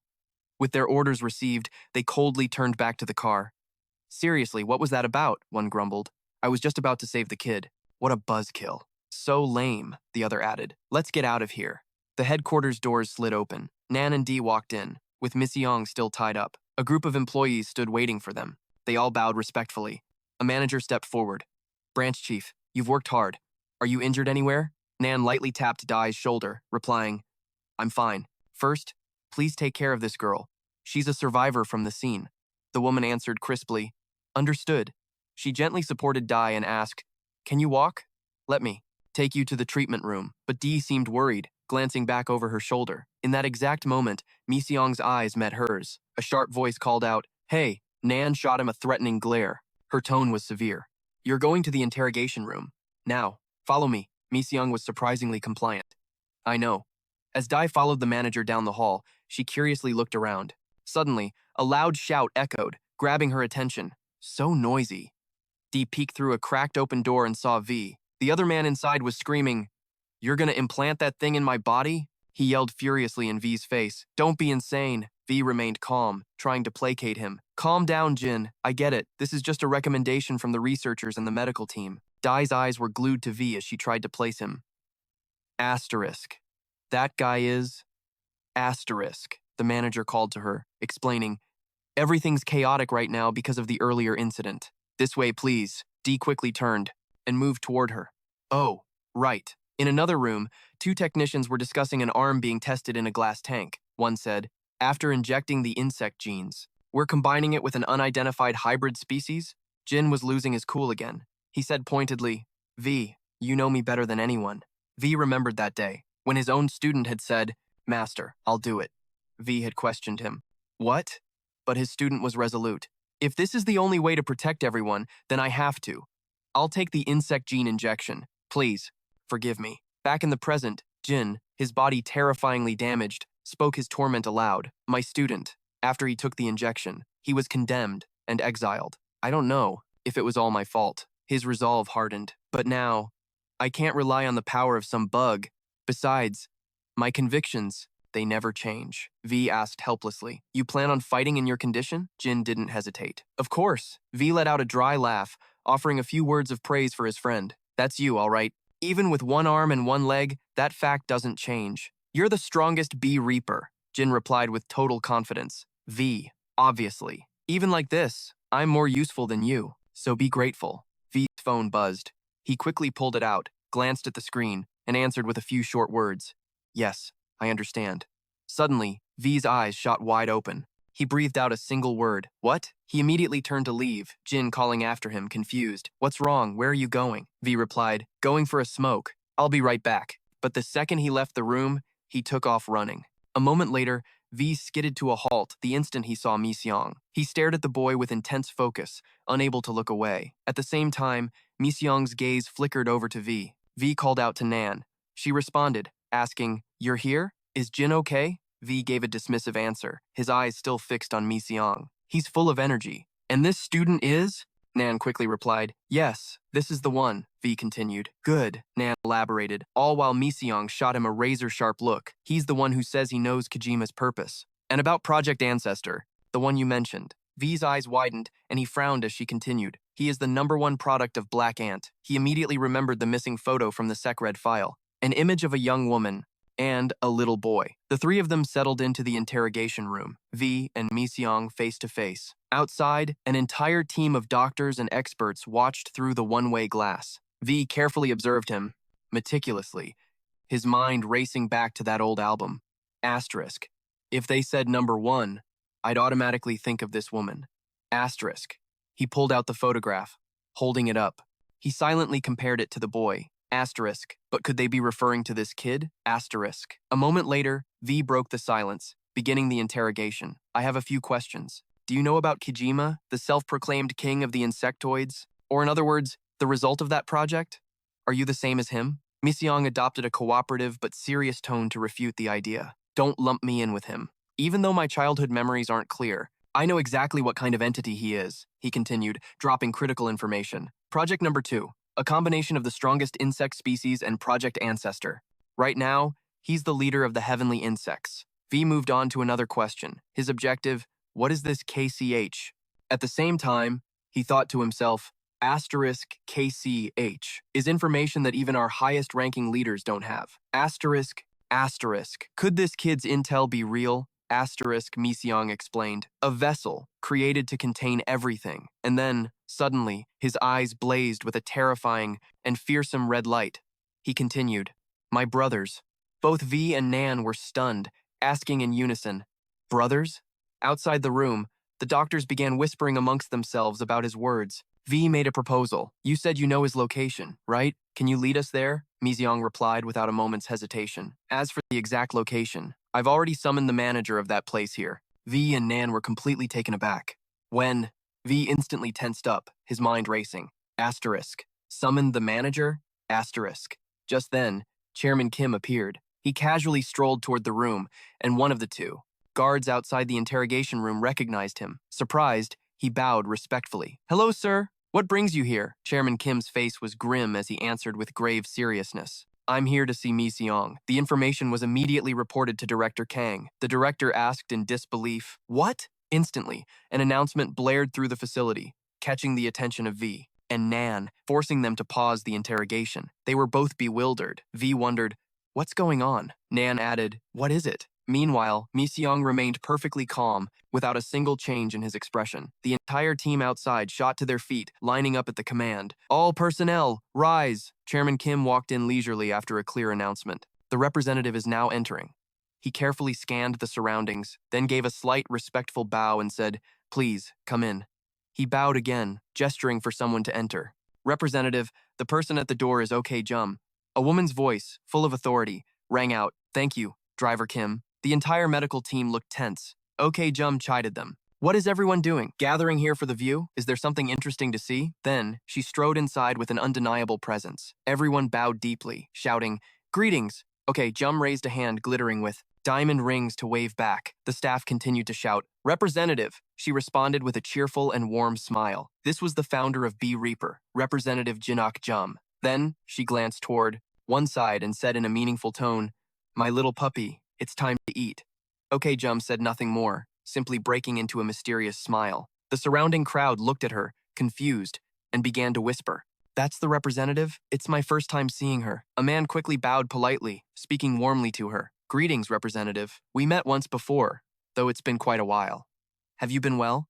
"Okay," Jum replied just as cordially. Well, everything is handled by Secretary Kim." "Ah, no. Asterisk Chairman times Kim now, isn't it?" Director Kang also came forward to greet her. "And Director Kang, you're well, I trust?" He pointed toward the room ahead and questioned, "The representative is here to see. That kid, Mi Seong?" She turned her head toward the room, her expression calm as she replied, "That's right, I'm here for him." A pleasant smile spread across OK Ju's face as she explained, "He's my grandson." Hearing this, Director Kang froze, stunned right where he stood. He couldn't believe what he was hearing, exclaiming in shock, "Wait, is the representative telling the truth? Where are you going?" Nan looked up, confused by the sudden commotion outside. "What's going on?" Suddenly, Representative Bitch realized something. Could it be? He whipped his head toward Mi Seong and yelled, "The person you called." Just then, the restraints holding Mi Seong disintegrated, and the metal bars crashed to the floor. The loud clang echoed through the room. Bitch's eyes shot wide open, completely speechless. Mi Seong watched them both, then said apologetically, "Sorry about this, but I need to handle something really quick." Nan glared furiously at the broken metal on the ground and demanded, "Why did you break it?" A blue current of energy sparked from Nan's hand. She threatened, "Don't you dare resist." Mi Seong quickly denied it. "It's not like that." His eyes turned cold and sorrowful as he haltingly explained, "It's just, if my grandmother saw me like this, she'd be really sad." At that moment, the door swung open, revealing a figure standing there. It was OK Ju. With a radiant, loving smile, she stepped into the room, calling out, "My little puppy." Hearing her voice, Mi Seong's eyes darted toward her, and he quickly bowed his head. "Okay, Ju," asked with concern. "You haven't eaten yet, have you? I brought some braised ribs." Bitch watched the scene unfold, his heart in turmoil. He's really the representative's grandson? Then, does she also know about the project? Exactly how much does she know? Bitch quickly composed himself and bowed politely. "Hello, representative. It's been a while." "Okay." Ju smiled and turned to him. "It has been a long time." She chuckled sheepishly. She tried to calm the tense atmosphere. "You must all be quite shocked, right? I'll explain everything slowly, but for now, let's eat first." The group gathered around the table. OK Ju introduced the food warmly. "I prepared all of this myself, so please, eat well." She then turned eagerly to Chairman Kim, who was standing behind her. "Chairman Kim, you come too. Hurry." He shyly declined. "It's all right." Bitch also urged him. "Please, Chairman, have a seat here." Mi Seong, meanwhile, was starving and began stuffing his face with food. Bitch and Nan also started to enjoy the meal, a look of satisfaction on her face. OK Ju, in a familiar and affectionate gesture, excitedly placed a piece of food in Chairman Kim's mouth. When the food was gone, she set her chopsticks down and spoke up. Her voice cut through the room. Her call drew everyone's attention. "Now then, let's begin." Her expression turned serious as she began to recount a story from the past. This happened long before B Reaper was ever founded. Time rewound, going far, far back, to 18 years ago. At a massive skyscraper, insects crawled steadily up a large tree in the courtyard. Inside the building, in a lavish chairman's office, a young Secretary Kim looked at a report and began, "I will now report the sales for the first half of 2005. OK Ju quickly cut him off. Secretary Kim, "Wait." She smiled brightly and turned away, holding a phone to her ear as she explained, "Sorry, I'm on a call with my son." On her desk was a nameplate that read, Chairman Jin, okay, Ju. Okay, Ju's caring voice traveled through the line. Son, what have you been eating to survive? Her son, Sung Tae, laughed back. What do you mean? I've been surviving on your amazing cooking, of course, she continued. Did you try the braised ribs? He teased her back. Of course. Everyone at the police station went crazy over how delicious they were. Sung Tae kept playing along with the conversation. They said it's even better than going to a restaurant that specializes in ribs. Hearing that, OK Ju beamed with joy. Oh, the braised ribs are just average. Average? Mom, you have to send more next time. He suddenly changed the subject, announcing excitedly, oh, and guess what? It looks like I'm getting a promotion this time. Okay, Ju's proud voice rang out. Oh my goodness, son, what's this? She laughed with pure happiness. My wish is finally coming true. A promotion. A promotion. Secretary Kim, sharing in her joy, added, Congratulations, Chairman. Okay, Ju, then reminded Sung Tae, son, a promotion is great, but you have to take care of yourself. You hear me? Got it? He laughed happily. Don't worry, Mom. You know how strong I am. Suddenly, a voice called out from a distance. Hey, Kim Sung Tae! He quickly shouted back, Yes! The man yelled urgently, We've got a murder case! Get the car ready now! Hearing this, Sung Tae replied, Yes, sir. He rushed off, speaking into the phone. Mom, I have to go. I'll call you back later. Okay, Ju called out worriedly. All right, don't get hurt. Be careful. She looked regretfully at the now silent phone in her hand. He hung up. Secretary Kim offered a compliment. You must be so proud of your son, Chairman. But she snapped back in frustration. Proud? I'm worried he'll get hurt. I'm scared to death. Okay, Ju gazed at the family photo sitting neatly on her desk and sighed. I told him to just take over the business where it's safe. But he was so stubborn. He just had to be a police officer, like his father. How could I possibly stop him? Secretary Kim thought for a moment, offering comfort. Doesn't that just mean he respects his father a great deal? Chairman, you have developed Goa so well, but I think you've done an even better job raising your son. Okay, Ju pressed her hands to her face to compose herself. All right, that's enough, or you'll make me cry. Let's just look at the report. Her secretary quickly complied. Yes, second quarter revenue has increased by 23% compared to this same period last year. Secretary Kim's monotonous report continued. Improved internal company welfare has boosted employee performance. Foreign exports account for 47% of total revenue. China is at 40%, and Southeast Asia at 30%. The reaction in the Chinese market has been particularly positive. In light of this, we plan to expand our product line. Elsewhere, an insect continued its slow crawl up the tree. Suddenly, it twitched, as if it sensed something. A flash of white shot past behind it. In a distant cellar, Sung Tae stared in horror at the corpse before him. What are you? He demanded. He panicked, firing his gun again and again. He screamed, his voice filled with disbelief. What the hell are you? The monster, riddled with bullets, stood perfectly still, glaring at him. The sight left Sung Tae frozen in shock, his eyes wide with terror. The monster let out a furious roar and lunged toward him. I'll kill you! At that same moment, a white insect flew past the tree. The beast charged at Sung Tae, howling. Die! He desperately fired his weapon, screaming in fear. In a flash, Sung Tae's voice was cut off. Blood splattered across his face. His last thought, it's a monster. At that instant, the white bug flapped its wings and flew away. The scene changes. Okay, Ju's choked, grief-stricken voice echoes.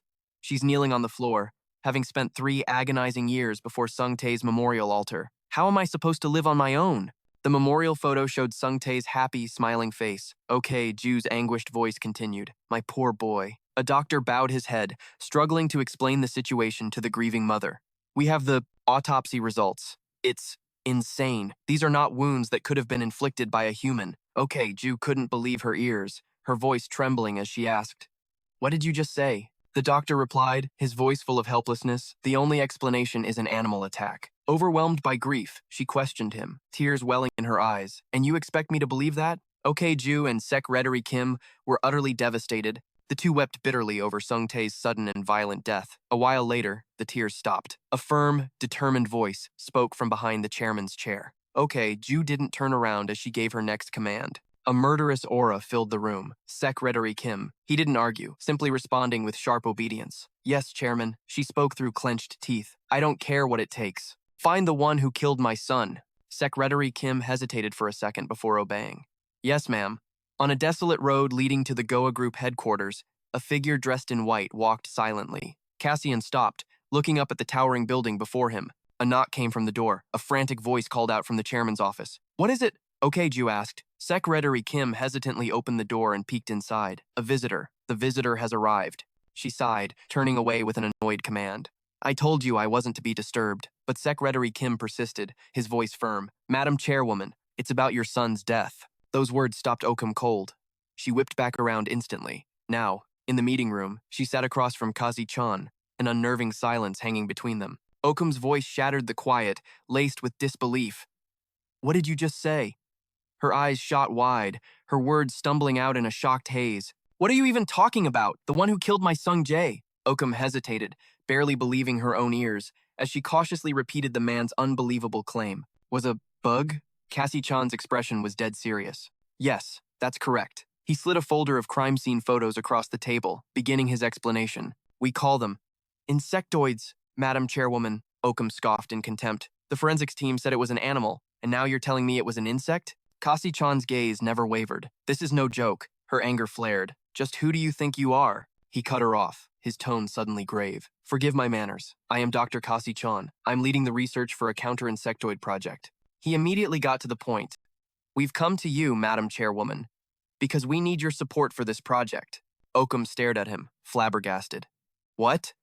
But Cassie-chan's serious expression didn't change. He continued, making her a solemn promise. If this entity is indeed what killed your son, we will find it, and we will eliminate it. Then, he laid out his terms. In return, you will fund the research costs for our answer project. Okum was at a loss for words. More than anything, I want to find the thing that murdered my son and destroy it. She raised a teacup to her lips, her gaze hardening. But how can I possibly believe you with nothing but your word? I don't invest in uncertainty. Cassie-chan didn't hesitate. Then I'll show you. He immediately called towards the door. Come in. The doorknob turned, the click echoing in the silent room. Startled, Okum and Secretary Kim whipped their heads toward the sound. The door creaked open, and a crimson figure stepped inside. Okum's eyes widened in sheer horror at the strange creature before her. Its grotesque head was encased in red armor, complete with two massive fangs. The two of them were frozen solid, staring at the crimson monstrosity. Snapping out of her shock, Okum gripped Secretary Kim's sleeve and screamed. Monster! She yelled in a panic. Secretary Kim, sound the alarm, now! He fumbled for a response. Yes, ma'am, but Cassie-chan's calm voice cut through the chaos. Please, Madam Chairwoman, remain calm. As he spoke, the monster's form began to dissolve. Cassie introduced it with immense pride. What you see before you is the hope of all mankind, and my greatest masterpiece.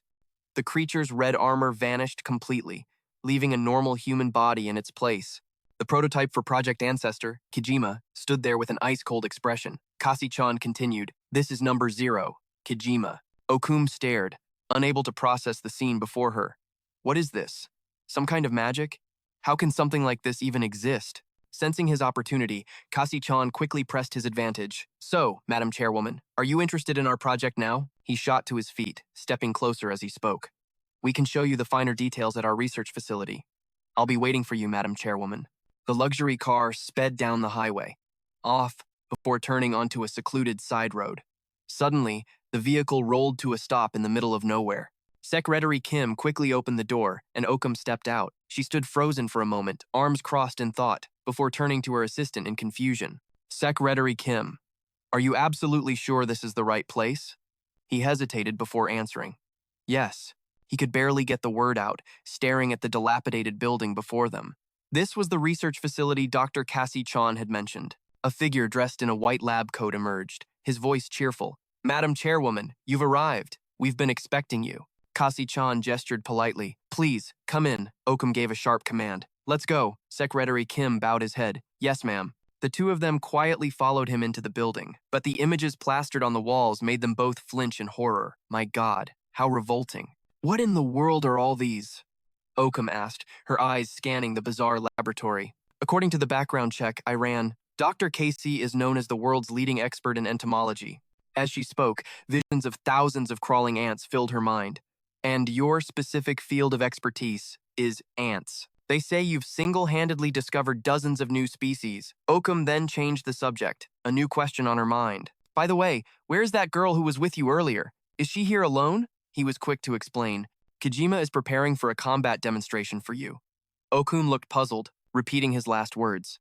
A combat demonstration? His gaze shifted back to Oakum. That's right, she will be fighting an insectoid. This way, please. The three of them stared intently through the dark observation glass before them.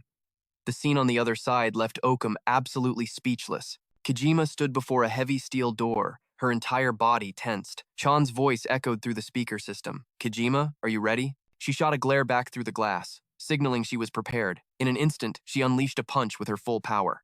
Kojima launched herself forward like a bullet, flying straight at the target. Abo. The creature took the full force of the blow, letting out a pained shriek as her fist connected squarely with its face. She slammed the beast into the wall behind it, shattering the Conridi. Then she unleashed a furious barrage of attacks on the monster. Oakum finally found her voice, stammering, "The countermeasure system you mentioned." Her face had gone deathly pale with fear. She trembled. "You created another one of those things?" Kasi-chan's face was grim as he turned to her. "Kojima is different." The three of them stared down at the chaos below. Down below, Kojima clutched the mangled remains of the monster. Chan's voice echoed, cold and steady. "This project's creation will never harm a human," he went on to explain. "When they fight, their only enemies are the variants. They will hunt them and consume them." Okay, Jum repeated his words, baffled. "Consume them?" Kasi-chan calmly clarified. "The absorption of the variants is carried out by the hundreds of millions of ants that live as parasites inside Kojima's body."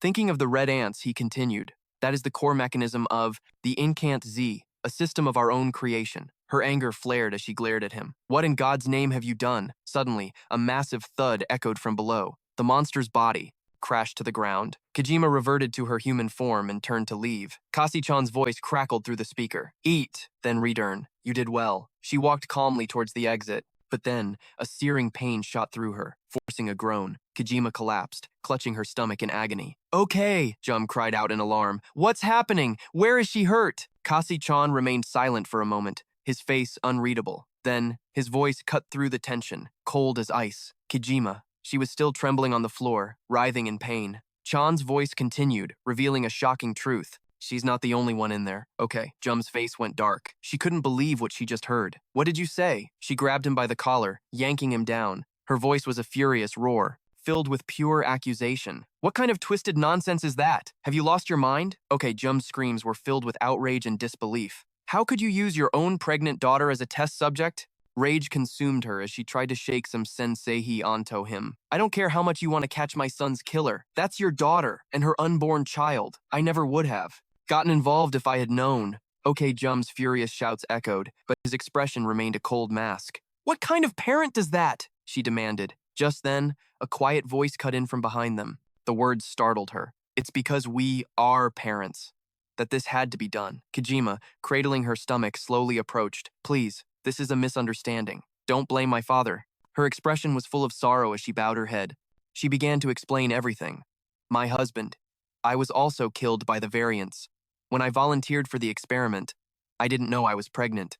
I made a rash decision, blinded by my desire for revenge. But I don't regret it for a second." Kojima's voice was firm, unwavering, stunning. "Okay, Jum into silence, because my child's future is more important than vengeance. I refuse to let my child be born into a world overrun by these monsters." Kojima's plea was desperate, her sincerity undeniable, "so that this project can continue. I'm begging you. Please, help us." She bowed low. Her voice was a desperate plea. "Chairman, for the future of this world, please." Okay, Jum stood frozen, completely speechless after Kojima's confession. A war raged within her as she clenched her fists tightly. Finally, she spoke, her voice hesitant. "How can I turn my back on parents, willing to sacrifice everything for their children?" The internal conflict was clear on her face. Then, cautiously, "I'll provide my support." But suddenly, her voice became a roar. A bitter shout erupted from her as she pointed at Kojima. She laid down one condition, her tone unbreakable, but nothing, absolutely nothing, can endanger that child. Her voice rose with fury. "Do you all understand what I'm saying?" Kasi-chan bowed his head in silence. "Yes, thank you, Chairman." With that, the two shook hands, sealing their new alliance. Time passed. Kojima looked on, filled with admiration, praising OK Jum for her unwavering support. Elsewhere, Secretary Kim watched the training grounds through binoculars. A young Owen, face bruised from practice, trained relentlessly with boxing gloves. Meanwhile, Kasi-chan was absorbed in observing an insect specimen in his lab. Okay, Jum, filled with curiosity and joy, pressed her ear against Kojima's pregnant belly. A happy smile spread across her face. Later, in a hospital room, the loud cry of a newborn echoed through the air. Okay, Jum cradled the baby, tears of joy streaming down her face. You did so well. He's so tiny. Just perfect. She looked up at Kojima. What's his name? Lying in her bed, Kijima answered softly. It's Min Sung. Okay, Jum beamed, gently taking the baby's hand. Min Sung. Ah, Min Sung. You're taking your mother's name, aren't you? It's a beautiful name. It's me, your grandma. Then, she looked towards the other side of the room. And what about the other one? Kijima's gaze followed hers. It landed on the back of Kasi-chan, who was holding another child. That's Min-chan, she said, Min Sung's brother. Just then, Kasi-chan turned around, a rare smile on his face. In his arms was another baby, identical to Min Sung, but with a shock of brilliant white hair. The child was sleeping peacefully in his grandfather's arms. Okay, Jum's voice was filled with affection. Min-chan. The years began to fly by. Before they knew it, the two boys were older, playing soccer on a vast green lawn. A small foot kicked the ball with all its might, but it sailed right into the face of, Okay, Jum. The two boys froze in terror. A groan escaped her lips. Oh, for heaven's sake. The perfect imprint of the soccer ball was stamped on her face. She picked up the ball, an angry glint in her eye, and glared at the little troublemakers. Okay, Jum chased after them, ball in hand. Get back here and take this! The terrified boys took off running. Grandma, you're scary! We're sorry! In a sec-red base, old on the outside but comfortably furnished within, a photo sat on a table, showing a happy Kojima with her two sons. Okay, Jum was exhausted. Lying sprawled on the floor, she suddenly asked, You boys are 5 years old now, aren't you? The two kids lying beside her chirped in unison. Yep, 5. She let out a long sigh and closed her eyes wearily. This is going to be the death of me, she muttered. Raising kids at my age. This is just not natural. Min Sung suddenly propped his head up. Grandma Jum? When she didn't answer, he asked again. When is Mom coming home? She looked at Min Sung's sullen little face and hesitated. Your mom? You miss her, huh? She'll be back after tonight. Don't you worry. She stared up at the ceiling, trying to sound convincing. Your mom will be home safe and sound. Later, in a closed-door meeting. Okay, Jum's voice was sharp with shock. What did you say? You found him? Secretary Kim slid a series of photos across the table. Yes, we've been tracking him, he explained. This is the latest intel from our surveillance team. She hesitated. I'm not sure what I'm looking at here. The pictures showed a shadowy monster moving along a riverbank. Secretary Kim continued his report. Not long ago on Jeju Island, we had 64 confirmed fatalities. The wounds on the victims show a striking similarity to those found on your son. His voice was level, but every word landed like a hammer blow. Furthermore, the DNA we recovered is a perfect match. This is him, the variant that murdered your son. OK Jum was completely frozen. At that exact moment, Kojima entered the room. What's its position? She demanded without preamble. OK Jum gasped in surprise. Kima? Secretary Kim answered her. It hasn't left Jeju Island. Our agents have it under constant surveillance. Hearing this, Kojima's eyes hardened. She spoke to him directly. Prepare for immediate deployment. He immediately complied. Yes, ma'am. Okay, Jum rushed to her side, panicked. Kojima, this one isn't like the others. It's too dangerous. And what about the boys? Kojima hesitated for a moment. The time has come, she said softly. Kojima bowed low, her eyes gleaming with determination. It's time to fulfill my promise to you, Chairman. Okay, Jum was still unsure, but an image of her perfected form flashed through Kojima's mind. She used it to reassure the older woman. Thanks to your support, Chairman, the technology has advanced. I can now achieve my complete state. She took OK Jum's hands, her voice filled with confidence. I will capture him, and I will return safely. I promise you. Heartbroken, OK Jum finally relented. All right. Then, Kojima leaned in close, whispering in her ear. There's something else. I need to tell you. OK Jum listened. Her curiosity piqued. Later, on a quiet, empty stairwell, OK, Jum's voice was filled with disbelief. She asked again, hesitating. Are you telling me the truth? Kojima's reply was calm and steady. Yes. A wave of concern washed over the chairman. Is the boy all right? How long has it been like this? From the middle of the staircase, Kojima's voice echoed as she recounted the story. It happened not too long ago. I was watching television with the boys. As she spoke, Kojima remembered the moment with Min-chan. Misyong watched the TV, his eyes glued to the screen. The two boys were captivated by the action-packed cartoon. On screen, the villain screamed, Die, Tigerman! Resistance is useless! The hero pointed his sword forward, charging his attack. Tiger Blade! With a single, powerful slash, he cut straight through the monster. Ultimate move. Thundering tiger's roar. The monster let out a final, panicked shriek. The hero's voice boomed. I won't let you get away with this. Min-chan jumped to his feet, cheering wildly. Tigerman is so cool! He excitedly turned to his mom, Kijima, with stars in his eyes. Mom, I'm gonna be Tigerman when I grow up. Kijima smiled warmly at him. Oh, really? So Min-chan has a dream now, huh? A dream? Min-chan asked, confused. Then he immediately started whining. Mom, buy me the tiger bell, please. He tugged on her chair, practically bouncing with excitement. Kijima quickly compromised. How about we go get it this weekend? But he kept pleading. I want it now. Her tone became firm. It's already dark outside. No. Min-chan's cheeks puffed out in a pout. I hate you, Mom. Kijima sighed, ruffling his hair. Don't say that. You'll make me sad. I promise I'll buy it for you tomorrow. But then, a voice cut through the air, interrupting them. Min-chan. The little boy turned, confused, toward the voice. But Kijima froze instantly. The sight before her made her blood run cold. Mi-seong was holding a jet-black sword, offering it to his brother. Here. Take this. Min-chan grabbed the sword, his eyes wide with amazement. Whoa, how'd you do that? He asked. Mi-seong's reply was dead serious. Tiger blade. He then looked his little brother in the eye. Now don't make Mom sad again.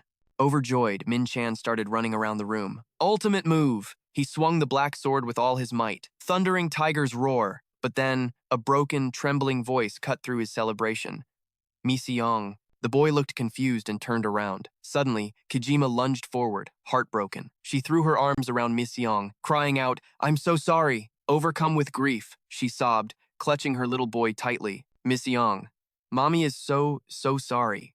Mom? Mi-seong asked, completely baffled. Kijima's head was bowed in anguish as she explained to Okijum, that was the day I first found out the truth. Mi-seong told me he'd known about the ants inside his body for 6 months.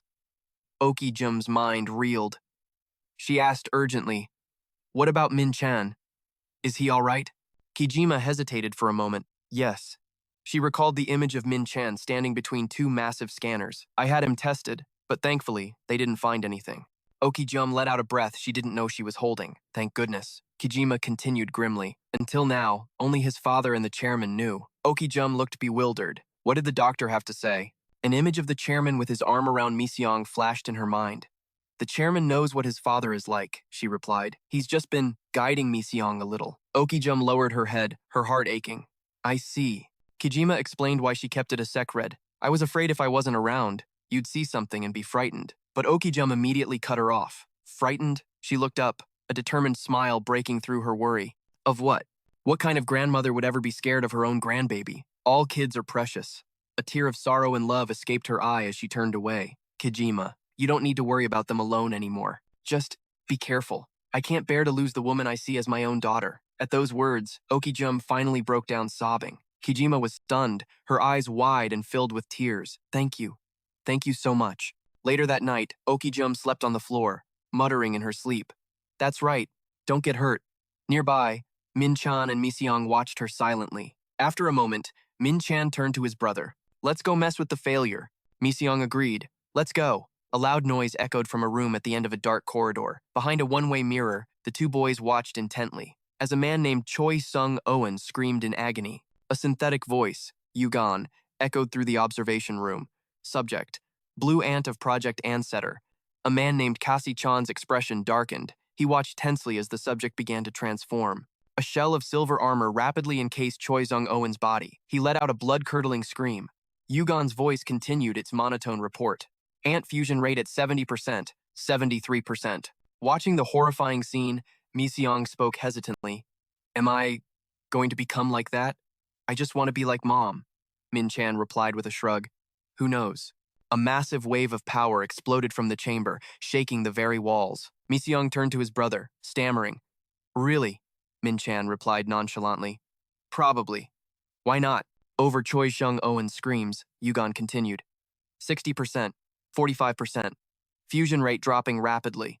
A researcher panicked, shouting into the intercom. Mr. Choi Sung-owen, imagination is critical. You have to visualize your transformed state. 30%, Yugon announced flatly. Kasi-chan sighed in disappointment. It's no use, Yugon confirmed. Transformation sequence. Aborted. Surrounded by black smoke, Choi Sung-owen stood exhausted. He collapsed to his knees, drained and in pain. He slammed his fist on the ground, roaring in frustration. Damn it! I can't visualize a single thing. Yugon's voice was cold and analytical. Perhaps you are not yet proficient in issuing commands to the ants. If you cannot manage this, you will never become number one. We will continue to observe for the time being. The moment Yugon finished speaking, Choi Sung-owen exploded. Don't give me that crap! He shot to his feet, filled with pure rage. Observe for how long? Isn't this your fault? I gave up a rising career. I was on my way to the UFC, all because you said I could be a hero, he screamed. But all you ever do is blame me for your failures, right? I've been at this for a whole damn year. This man was the former UFC champion Choi Sung-owen. With a look of utter defeat, Choi Sung-owen grabbed his nearby shirt. Yugon's voice attempted to soothe him. Do not be so hasty. The fact that you can host the ant colony is a success in itself. The AI continued. However, the final step, transformation, is your responsibility, Mr. Choi. There is nothing more we can do to assist you.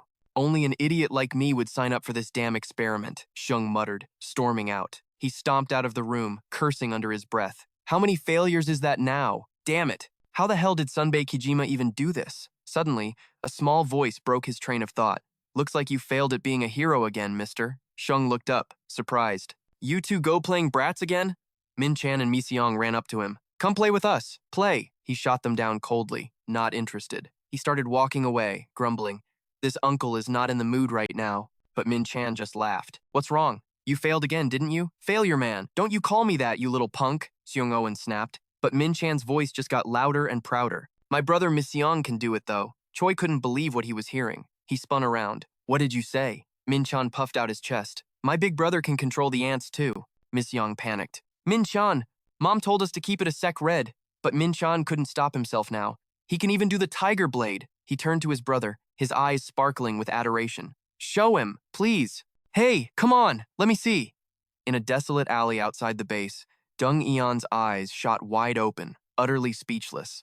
He stared at Min Hyung, frozen to the spot. His voice seething with jealousy, he asked, How? How the hell did you do that? Before him, Min Hyung simply raised his hand to the sky, and a massive black sword materialized out of thin air. Min Chan grabbed the sword, ecstatic, and shouted, Look at this! Isn't it the coolest? He swung the blade around, poking at his brother playfully. Heh, my big bro can do all kinds of stuff like this. You jealous yet? Dung Eon stared blankly at his own hands, which were emitting a pathetic wisp of black smoke. The ants emerging from his palms flew about chaotically, completely ignoring his commands. Dung Eon clenched his fists in fury, his voice filled with grim determination. Fine. He stalked toward the two brothers, muttering under his breath, Yeah, I'm jealous.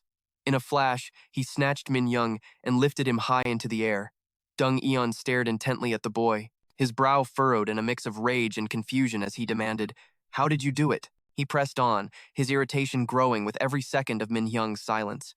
You inherited it from your mother, didn't you? Dung Eon's frustration exploded as he screamed in the boy's face. Huh? Say something. Damn it, I asked you how. Min Chan, filled with righteous anger, swung the black sword wildly at him. Why are you doing this to my brother? Tigers roar! Suddenly, a voice rang out from nowhere.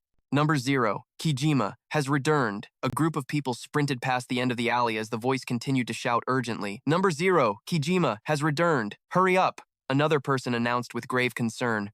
The wound is critical. The three boys whipped their heads around in shock. Min Chan's eyes widened. Mom?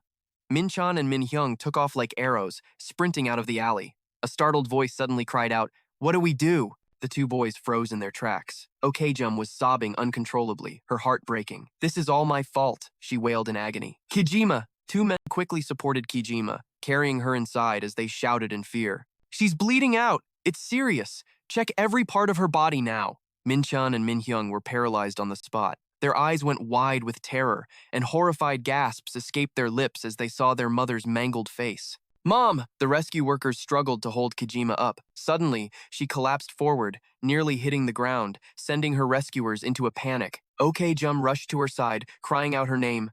Kijima! The two children ran towards her from Aristance, shouting for their mother. Kijima tried desperately to crawl on the ground, alarming the rescuer. Ma'am? She spoke in a ragged whisper. Okjum knelt beside her, frantic with worry. Don't say anything, Kijima. Kijima's face was a mask of grim determination. She spoke, her voice weak but resolute. We finally caught him. Kijima repeated it over and over. That bastard. We got him. On the other side of the lab, two scientists stared at a specimen contained inside a chamber. Kasi Cheon observed the test subject while the other scientist reported, that bastard. The one behind all the Sihi incidents. Yugon, Kasi Cheon continued, his voice laced with contempt, the absolute worst of them. The strongest insectoid. Inside the reinforced laboratory chamber, an insectoid was bound in restraints. A voice echoed, introducing the creature, the stag beetle. Dotary. The creature seemed completely feral, its eyes burning with a dangerous, insane light. Back in Dr. Kasikeon's recovery room, Kijima lay inside a healing chamber, surrounded by onlookers. Jum looked at the girl who was like a daughter to her. Though not her own flesh and blood, seeing her lying unconscious in that chamber filled her with a deep, sorrowful pain. The two children, still not understanding the gravity of the situation, called out innocently for their mother. Kijima lay with her eyes shut tight as red ants crawled all over her body, administering their healing treatment. A scientist standing nearby reported, her condition is no longer critical, he continued, his voice dropping low. However, it's extremely severe. It's unlikely she'll ever be able to work as number 0 again. Jum looked at her daughter, her heart aching, and said softly, as long as she's alive, that's all that matters. Please. I'm so sorry, Kijima. The news was too much for the children to handle. Tears streamed down Min-chan's face. Mom, you can't die! Min-young was the same. He screamed, wake up! Please wake up! Jum watched the two children sobbing beside her, and turning away, she wept silently. She blamed herself. What have I done to these children? Min-hyung let out a desperate cry. Mom! Just then, Dr. Cheon slowly walked into the lab to assess the situation. Jum stared at him with cold, empty eyes, saying nothing. Someone else spoke up upon seeing him. Dr. Kasi, a scientist saw his boss and rushed over to report, number 0 Kijima is stable. Hearing this, he gave a simple order, step outside for a moment. The man replied, yes, sir. Kasi Keon walked step by step towards the chamber where Kijima was recovering. He stared coldly inside, his face an unreadable mask. Then, Dr. Kasi Cheon placed a hand on the glass of the chamber, still silent. After a moment, he turned and walked away, not having said a single word. Seeing this, Jum finally broke the silence, her voice choked with emotion. Dr. Kasi, I have nothing to say. She began to sob uncontrollably as she spoke. I said I wanted revenge, and now your daughter is in this state. Let's just stop. I don't want to lose anything more. Kasi Keon didn't turn around, but he replied, it's thanks to you. Okay, Jum asked in disbelief. What? What are you talking about? Kasi Keon's face was grim as he spoke. The enemy was an insectoid of unprecedented, terrifying power. Facing a monster like that, the prototype Kijima performed her mission flawlessly. Then he turned back and smiled, a smile so cold it was terrifying. It was all thanks to your help, Chairwoman. Jum's eyes widened in shock. She thought to herself, did he just smile? How can he smile in a situation like this? She asked him the obvious question. Aren't you worried about your own daughter? Cheon replied coldly. I've worried enough. Then, his eyes fell on his grandson, Min-hyung. Let's go, Min-hyung. Kasi Keon's actions stunned both Min-hyung and Min-chan. He reached out his hand to take Min-hyung away. Come, with Grandpa. Min-hyung looked at his grandfather, asking curiously, where are we going? Jum knew Kasi Cheon's intentions were anything but good. She quickly pulled Min-hyung back by the shoulder. Shielding her grandson, she demanded, where do you think you're taking this child at a time like this? Cheon calmly explained, Min-hyung is a special individual, chosen by the ant colony since birth. He continued with a cold, ruthless logic. I will assess his physical condition and attempt to improve upon the things Kijima lacked. Jum spat, you've lost your mind. Then she hugged her grandson tightly to protect him. She wanted to scream at the man. What are you saying? He's just a child.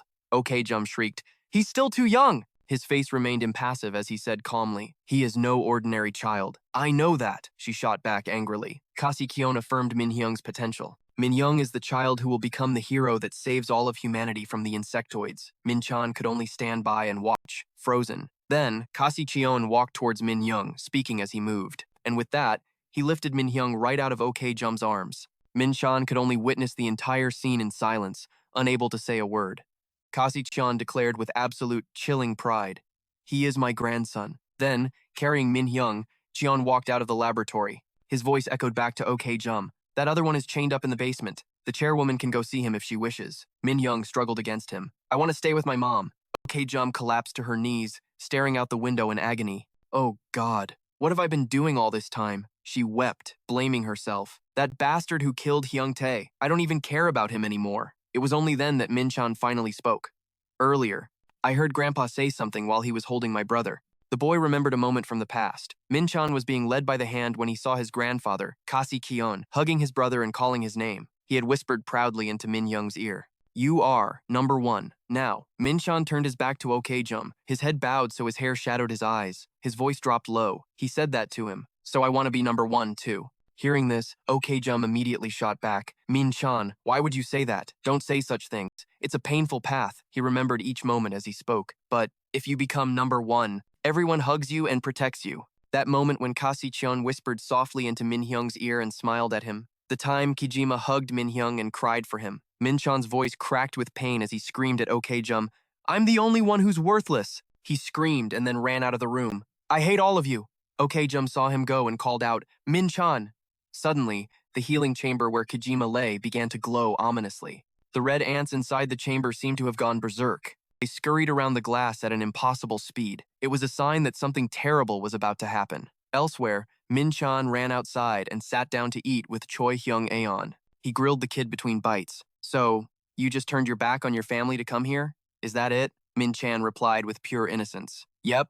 Then, the boy turned the tables. You want to be number one so you can get a hug too? Sung-eun shot back. A hug? From a woman? Grow up, kid. I just want the glory. They kept talking. What's glory? He answered. It means I want to be a superhero and get famous. Choi Sung-eun clenched his teeth, trying to focus. From his neck, a swarm of ants burst out in chaos. He muttered something about imagination. He desperately tried to control the ants' movements. If this thing would just work, but the ants ignored his pointed finger, tumbling uselessly to the ground. Min-chan stared, not holding back one bit. That was a total failure, a failed old man. Sung-eun stared at his own incompetence, then screamed, Damn it! He slammed his fist into a nearby tree to vent his rage. He was furious at how useless he was. Damn it, a 5-year-old can do this, so why can't I? Min-chan's eyes widened as he watched Choi Sung-eun. He spoke softly, Mister. Hearing that, Choi Sung-eun turned.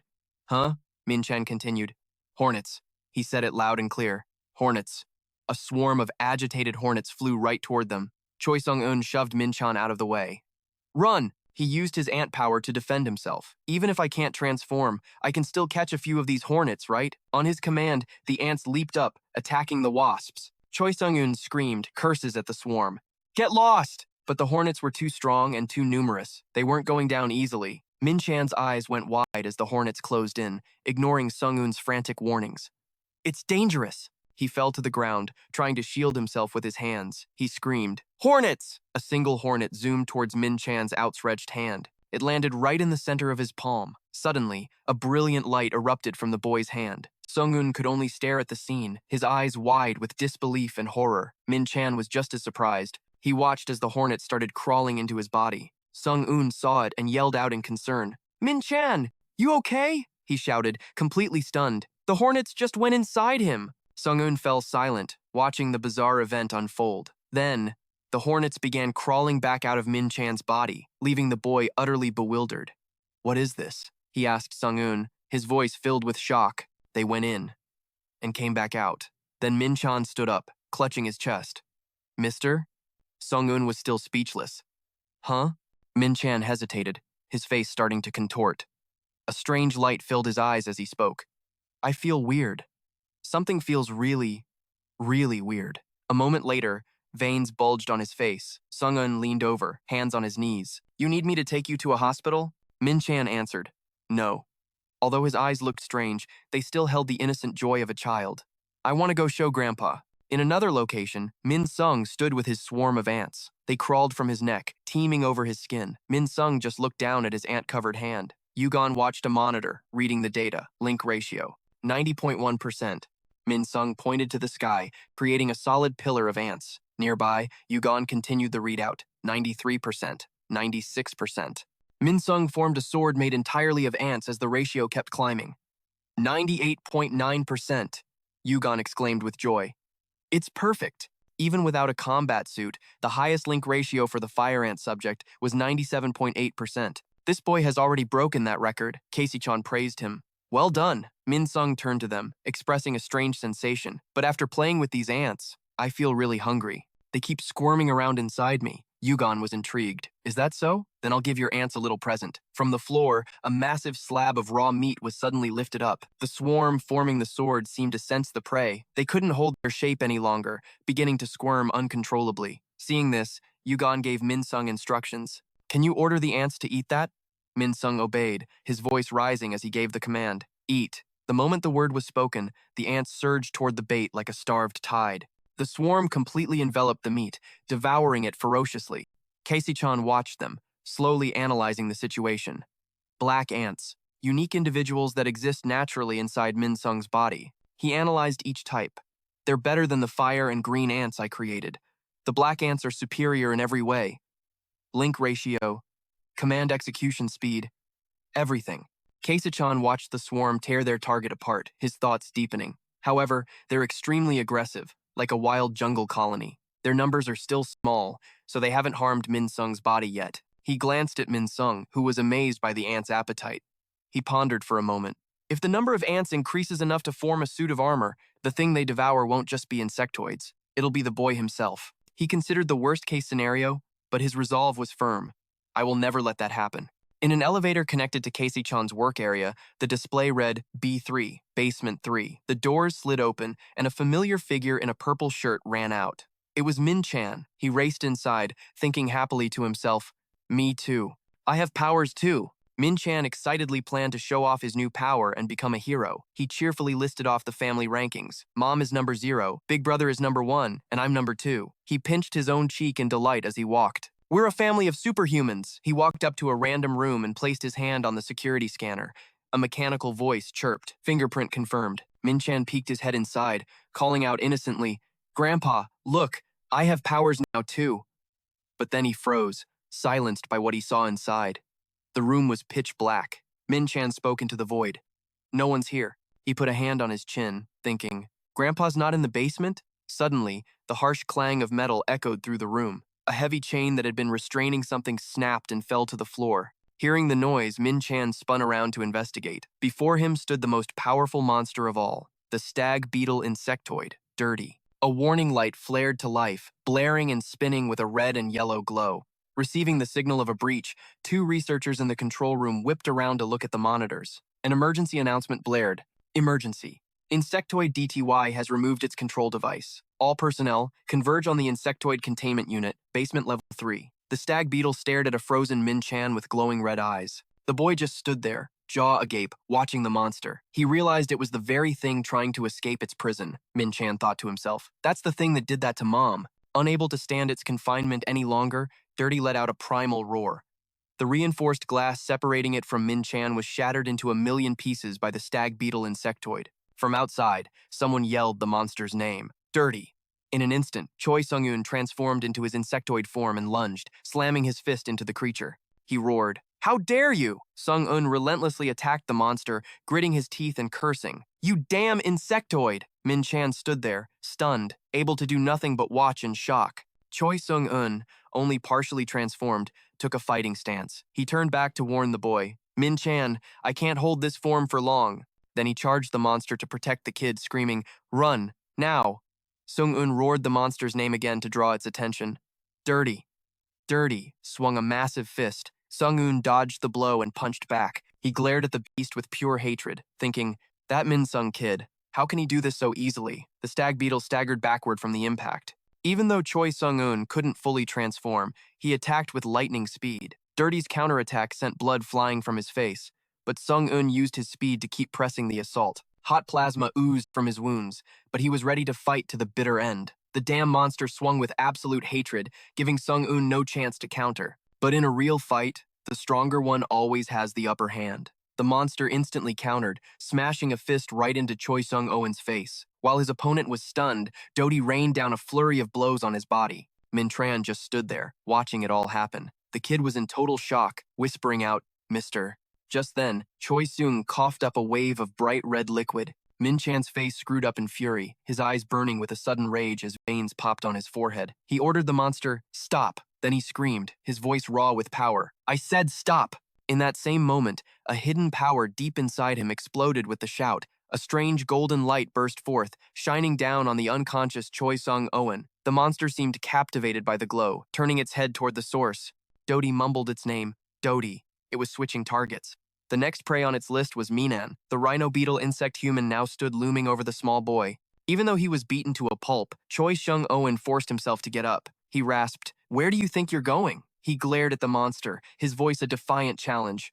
"We're not done yet." Min Tran was stunned that Choi Sung was even conscious, yelling, "Mister, you're not a blue ant anymore." Choi Sung-owen had transformed into a giant golden wasp, and he buzzed. Round 2 begins now. The wasp master, Choi Sung-owen, shot forward, slamming a critical punch into Dodie's face. He moved so fast, Dodie couldn't react, getting hammered by one attack after another. Then, he zipped in front of Minan, shielding the boy. Min Chan couldn't believe someone was protecting him. Owen glanced back and ordered, "Don't move," the boy whispered.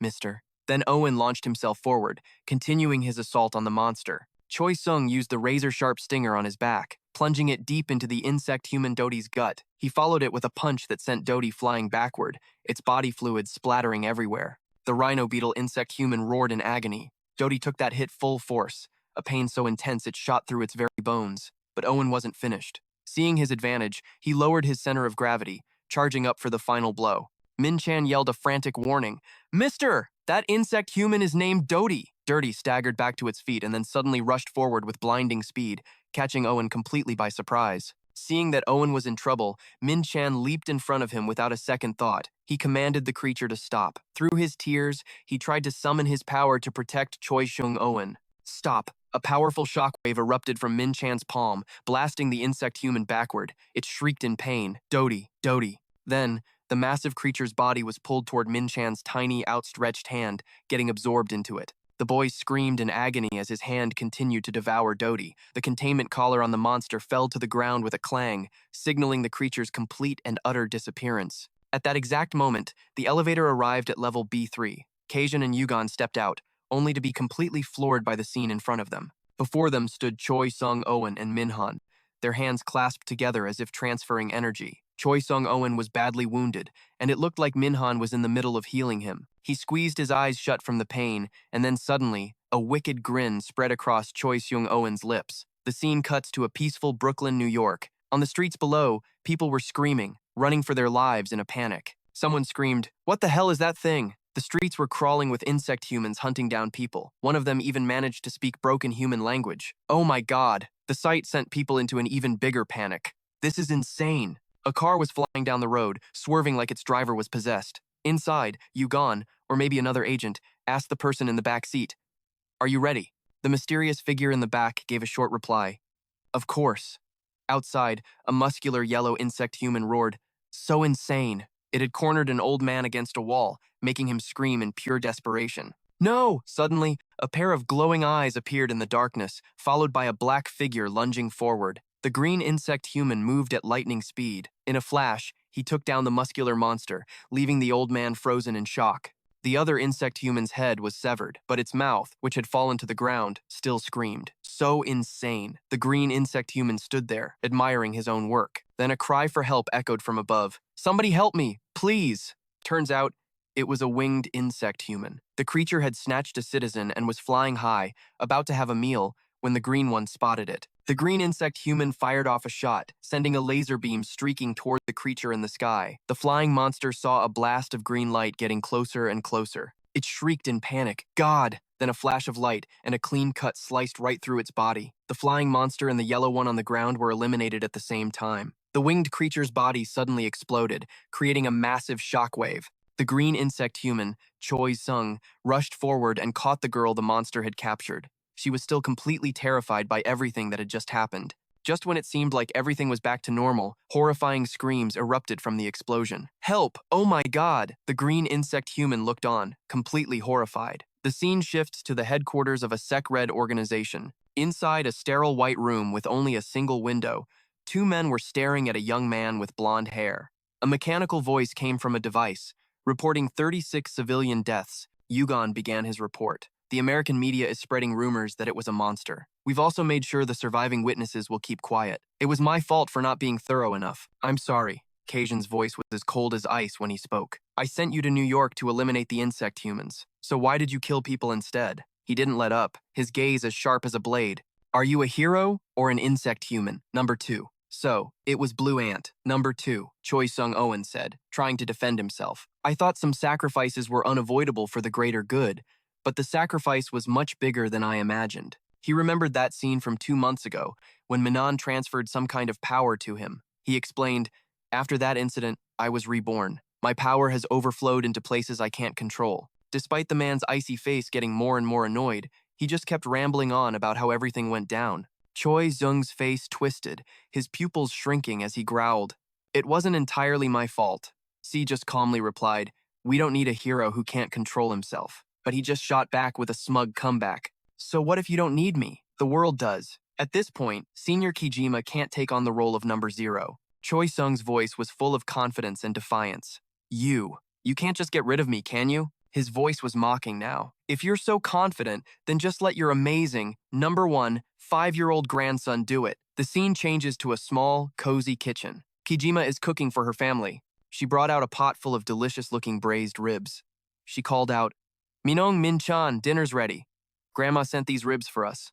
The adorable Mizyong excitedly ran over, cheering, I want braised ribs.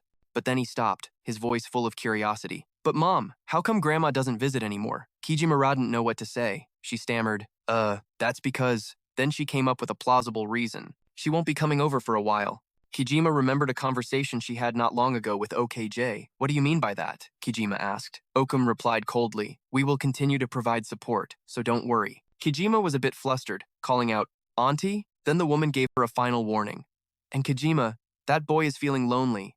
Take good care of him. Back in the present, Kijima gently stroked her son's head. The little boy pouted and replied, I want to see Grandma. She tried to soothe him. Then next time, the 3 of us will visit her office, okay? Hearing that, his face immediately lit up. Okay, that's awesome. Seeing that she had successfully cheered him up, Kijima suggested, all right then, let's eat. Go call Min-chan. Misyong immediately obliged. Okay. His small voice echoed through the house. Hey Min-chan, where are you? When no one answered, he trotted out to the yard, still shouting, Mom says it's time for dinner.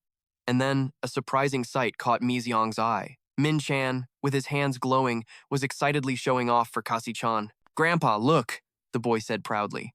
I can freely control the insects now. With this power, I can make everyone stronger.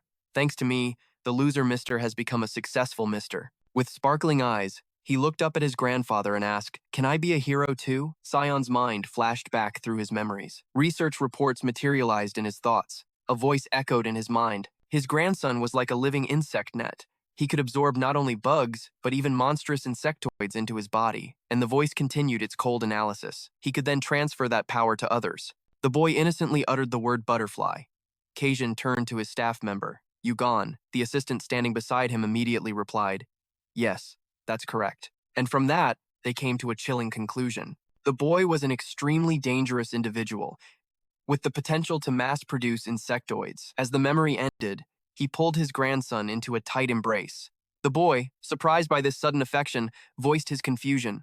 Grandpa, what are you doing? The old man whispered Min-chan's name. The boy answered obediently. Yes? Grandpa, are you crying? Kajin, overcome with emotion, held his unfortunate grandson, his voice trembling with every stuttered word. The boy thought he was about to be praised, but he was wrong. A shock ripped through his world. His grandfather whispered directly into his ear, You are a failure. Little Min-sung, watching from Aristance, was utterly stunned. Kijima called out from the kitchen, Jimin, time to eat. Min-chan, hearing his mother only call for his brother, suddenly stopped eating. He put down his chopsticks and said, I'm feeling sleepy. Kijima was skeptical and asked again, Really? Both of her sons were suddenly acting strangely. And as a mother, Kijima grew worried, unable to understand what was happening to them. Night fell, and the atmosphere grew cold and eerie. In the darkened room, the 2 boys were sound asleep. Suddenly, Min-chan sat bolt upright as if sleepwalking, while beside him, Min-sung slept peacefully. Min-chan turned to look at his brother. His actions were incredibly bizarre. A terrified scream echoed from Kijima's room. It was Min-sung. What are you doing? Stop it! She shot up in bed, her pupils shrinking at the blood-curdling scream. Mom! Instantly, Kijima flew into the children's room. Boys, what's wrong? Min-sung's desperate cries continued. I told you to stop! The scene before her was one of pure horror. Ants were hovering in midair, enveloped in a strange golden light radiating from Min-chan's hands. Ignoring Min-sung's agonized screams of despair, Min-chan relentlessly poured power into his brother's body. As if he'd lost his mind, he screamed, "Me too! Me too!" "Is it only with ants?" Kijima lunged towards them, her voice a furious roar. "Min-chan!" She swung her hand, slapping him hard across the cheek. The force of the blow sent Min-chan sprawling to the floor. Min-sung, completely terrified, was now sobbing uncontrollably. A strange black hole had appeared on the little boy's neck. Kijima, her face pale with fury, yelled directly at her son. "Min-chan, what do you think you're doing?" Min-chan held his face and cried out, "Mom, you don't understand." She retorted. "What is there to be jealous about?" She continued scolding him through her tears. "Do you have any idea how awful it feels to have a colony of ants living inside you every single day? Why would you ever want that?" Kijima looked at her son, her eyes filled with disappointment. "Min-chan, I was so relieved when I found out there were no ants inside you. So please, Min, just live a normal life." Min-chan's face darkened with sadness. "I'm not normal. Everyone knows about my power." He started to walk away, his voice colder than ever before, but no one is happy about it. As Min-chan walked, his voice dripped with resentment. "I am a failure." His mother's eyes widened in absolute shock. While Kijima was still frozen, her son had already left the room. She finally snapped out of her trance and called for Min, her eyes filled with panic once more at his cold words. "Grandfather." Kijima quickly chased after him. Before her stood her father, Keijin-chan, flanked by 2 bodyguards. He was staring intently at Min. With an ice-cold expression, he gave the order, "I'm taking Min-chan with me." It turned out Keishin had seen everything through the room's surveillance camera. He judged the boy for harming Min-sung. The mother quickly tried to shield her son. "It was just kids fighting," she pleaded. He gave her a chilling look and said, "You should have done something sooner." Then, Chan gave the command, "Take him." His subordinates immediately responded, "Yes, sir."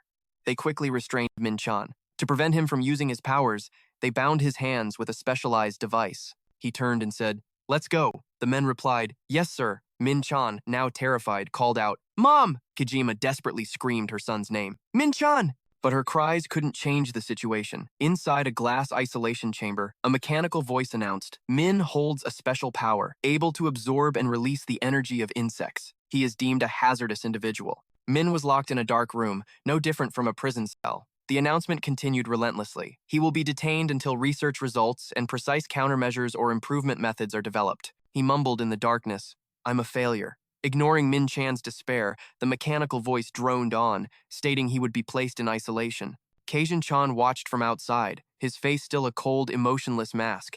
It is done. But inside, something in Min-chan's mind began to shift. He thought to himself, "No, I'm not a failure." Then Min-chan's eyes became terrifying, flashing with a sharp, cold glint. "I am the only success." In his young but deeply wounded mind, he made a cruel decision. Everyone should just die. 2 weeks later, Kijima entered Keijin-chan's laboratory. She pleaded with her father, "Dad, it's been 2 weeks. Please, reconsider." Chan sat there, his eyes glued to his research as he answered her. "I am still running tests." Kijima scowled at her father in anger. "Tests? Will that change anything? That was your decision, wasn't it?" He looked into his microscope and replied calmly, "I have thought about it and run the calculations dozens of times. This child will one day bring about the end of humanity." Chan's expression never changed as he continued, "Even if he is my own grandson, if I can eliminate that cursed power, he can go back to being a normal child." Kijima, seeing his stubbornness, asked, "And what if we can't eliminate it?" She screamed at Keijin. "Then what will you do?" Chan Dung stood outside, silently listening to everything. Ignoring the ants churning inside his body, he glared at the old man with pure hatred, thinking, "That damn old man. There's nothing he wouldn't do to that kid." Min-sung clutched his chest as he began to feel an intense, searing pain from within. The colony of ants inside his body was biting and tearing at him. He winced and told himself, "This body is the castle you live in. Stop wrecking it." But in the middle of his agony, a loud noise suddenly echoed, forcing him to forget the pain and pay attention. Back in the lab, Kijima and Keishin also heard the loud noise and looked up. Both Min-sung and Kijima seemed to sense that something was terribly wrong. At the same time, a horrible thought crossed their minds, the master's reaction. Min-chan stood there with eyes full of hatred. Behind him loomed a giant insectoid. Keijin stopped his research and turned around, his voice laced with irritation. "What is all this commotion?" Kijima couldn't wait any longer and started to run, but Keijin stopped her. "Just stay put." She looked at him with a serious expression and said, "I'll go check it out."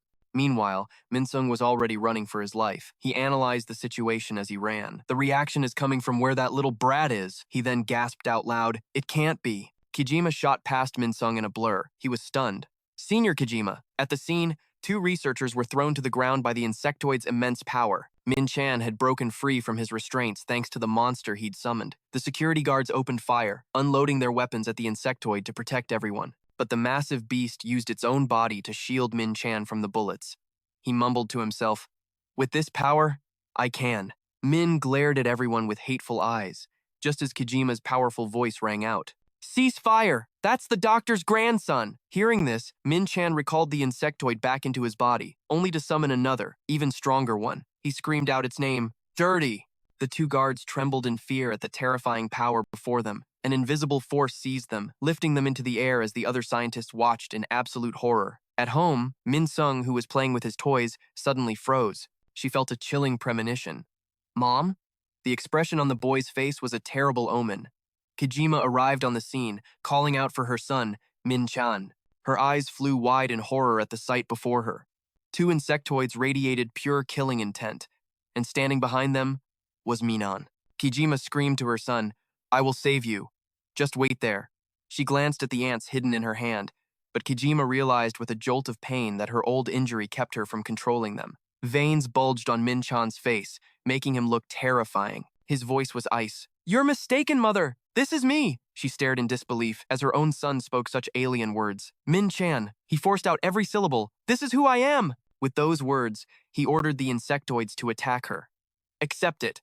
The two creatures lunged, slamming Kojima straight back, pinning her to the wall. A massive crack spiderwebbed across the wall from the terrifying impact. Dust filled the air, and for a moment, everything fell silent. Then, a spray of blood. To break free, Kojima had transformed into an insectoid herself, yet her voice was still gentle when she spoke to her son.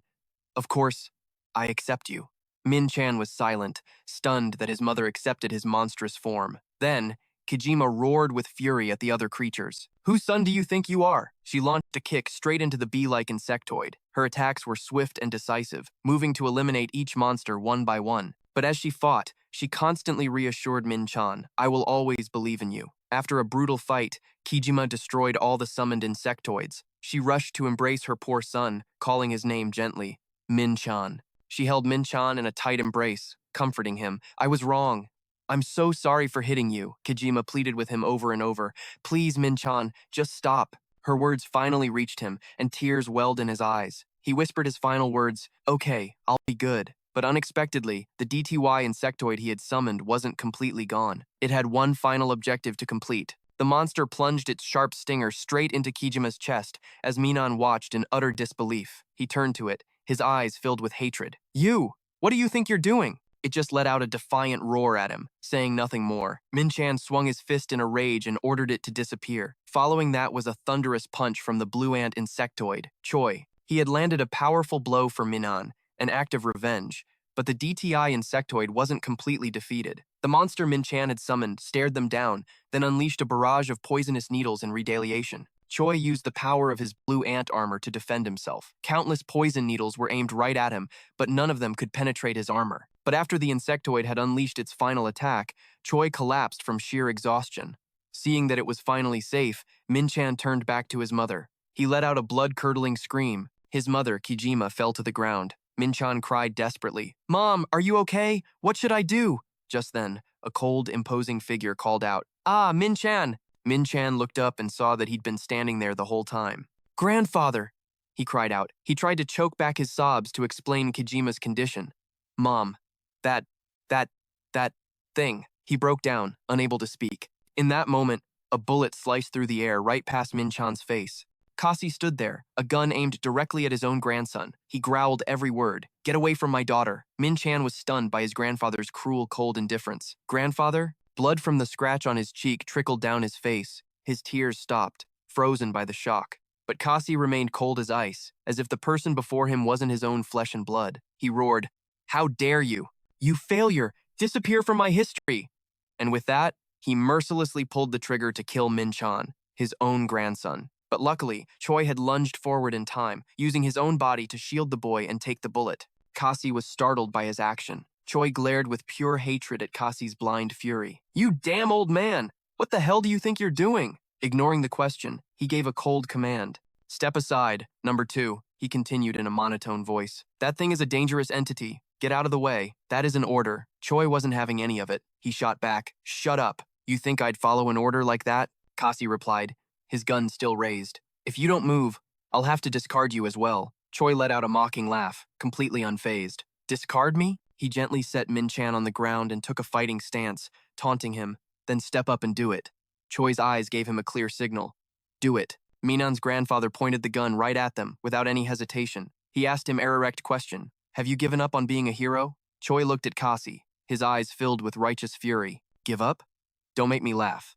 He glanced at the trembling boy next to him and replied, "Protecting this kid is far more heroic." The old man closed his eyes in disappointment, as if he had already made a cruel decision. "I see. Then I'll have to eliminate you first." Then, from inside his coat, Kasi pulled out something that looked very dangerous. Seeing the object, Choi's eyes widened in disbelief and horror. It was a detonation device with 2 buttons, one green and one red. He gasped in surprise. "A detonator?" Choi moved with the fastest speed he could muster, lunging at the old man. In an instant, he seemed to become invisible, closing the distance and grabbing his throat to stop him from activating the explosives. Choi demanded, "What are you planning to do with that?" The old man clutched the detonator, shouting in his face, "I've been prepared ever since that incident." The mutated monster couldn't control his rage. Choi glared at Kasi, his eyes burning with absolute contempt. "You son of a bitch! So what?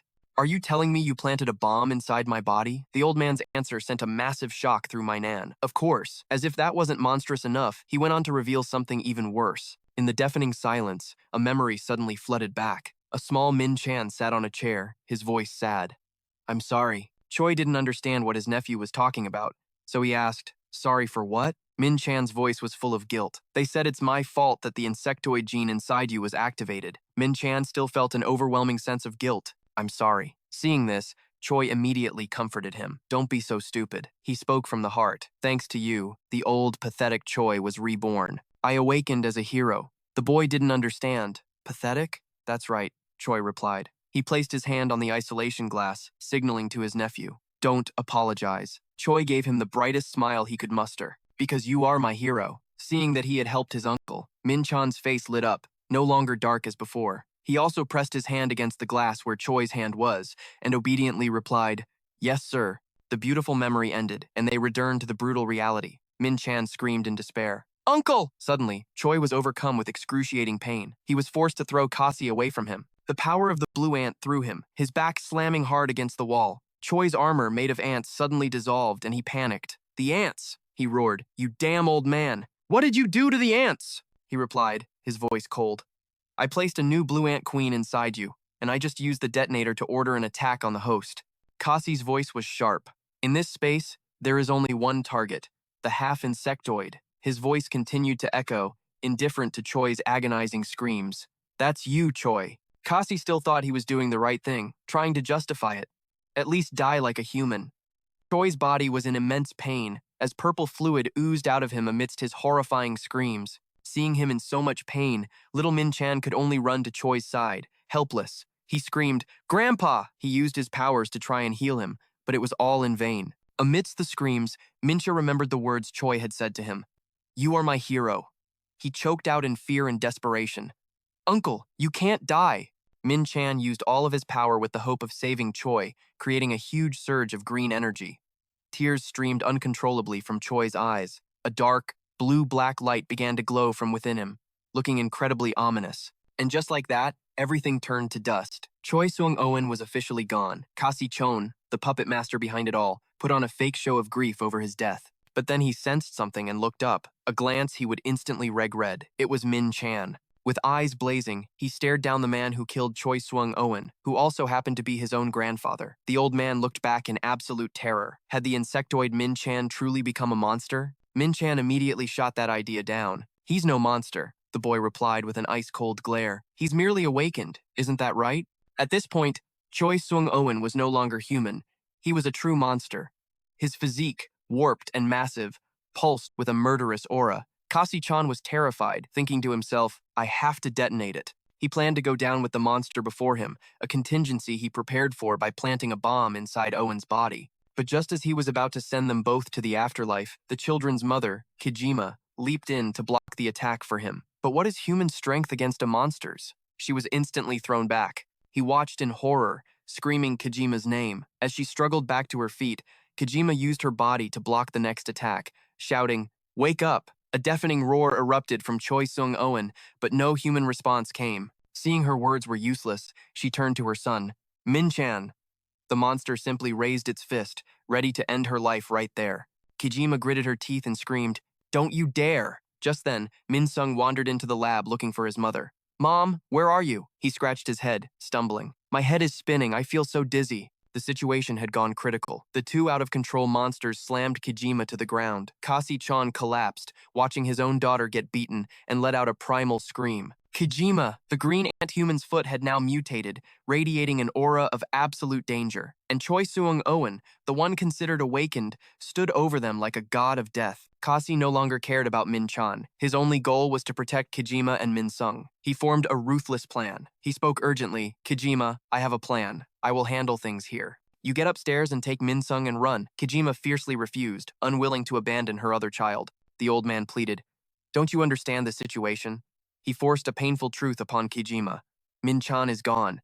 We have to protect Minung." Suddenly, an innocent child's voice called out from behind them, "Mommy!" Kojima spun around at the familiar sound, praying she was just hearing things. But the truth was unavoidable. Min-sung stood there calling out softly. She screamed, "Mi-sung, don't come any closer." The boy finally registered the scene before him and froze. In front of him was a rampaging Minan and a mindless Choi Sung-oen. Min-sung was bewildered. "What is this?" "Hey, Min-chan, what are you doing over there?" Min-chan stared at Min-sung with pure hatred. He no longer saw a brother, only an object of his contempt. "This is all your fault, big brother!"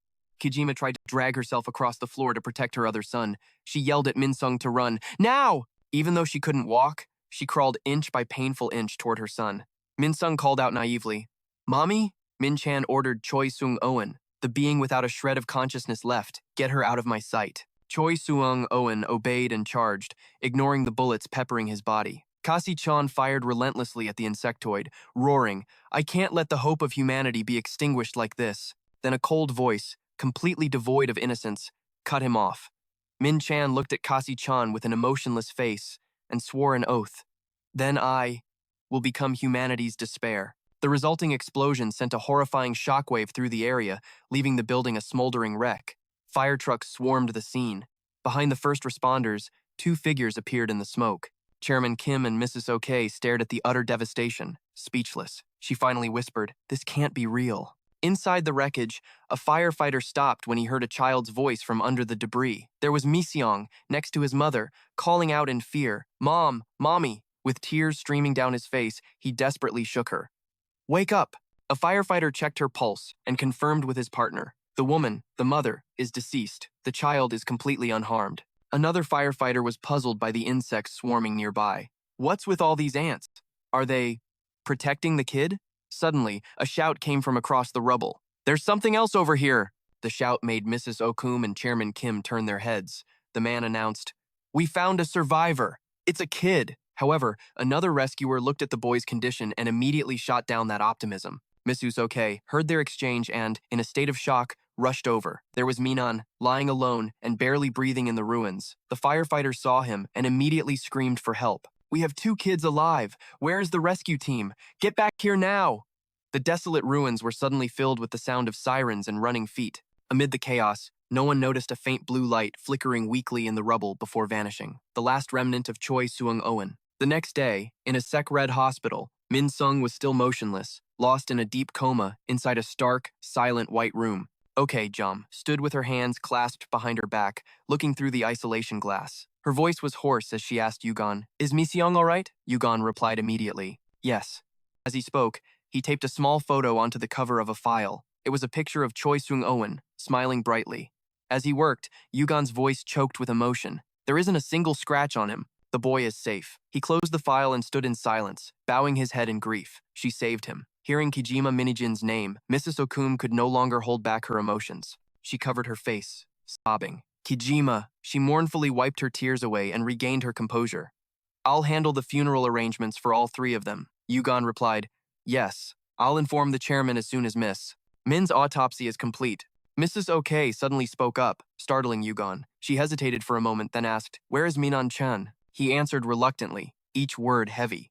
"Currently, Minhan is." Yugon pictured the place as he continued, being held in a maximum security underground facility in the suburbs. Hearing this, Mrs. Okay, couldn't believe her ears. Held? He's just a 5-year-old boy. Before she could continue, Dr. Yan cut her off, his voice firm but full of pain. Chairman, the fact remains that Min Chan is a dangerous individual. Okay, Jum clenched her fists, trembling with rage.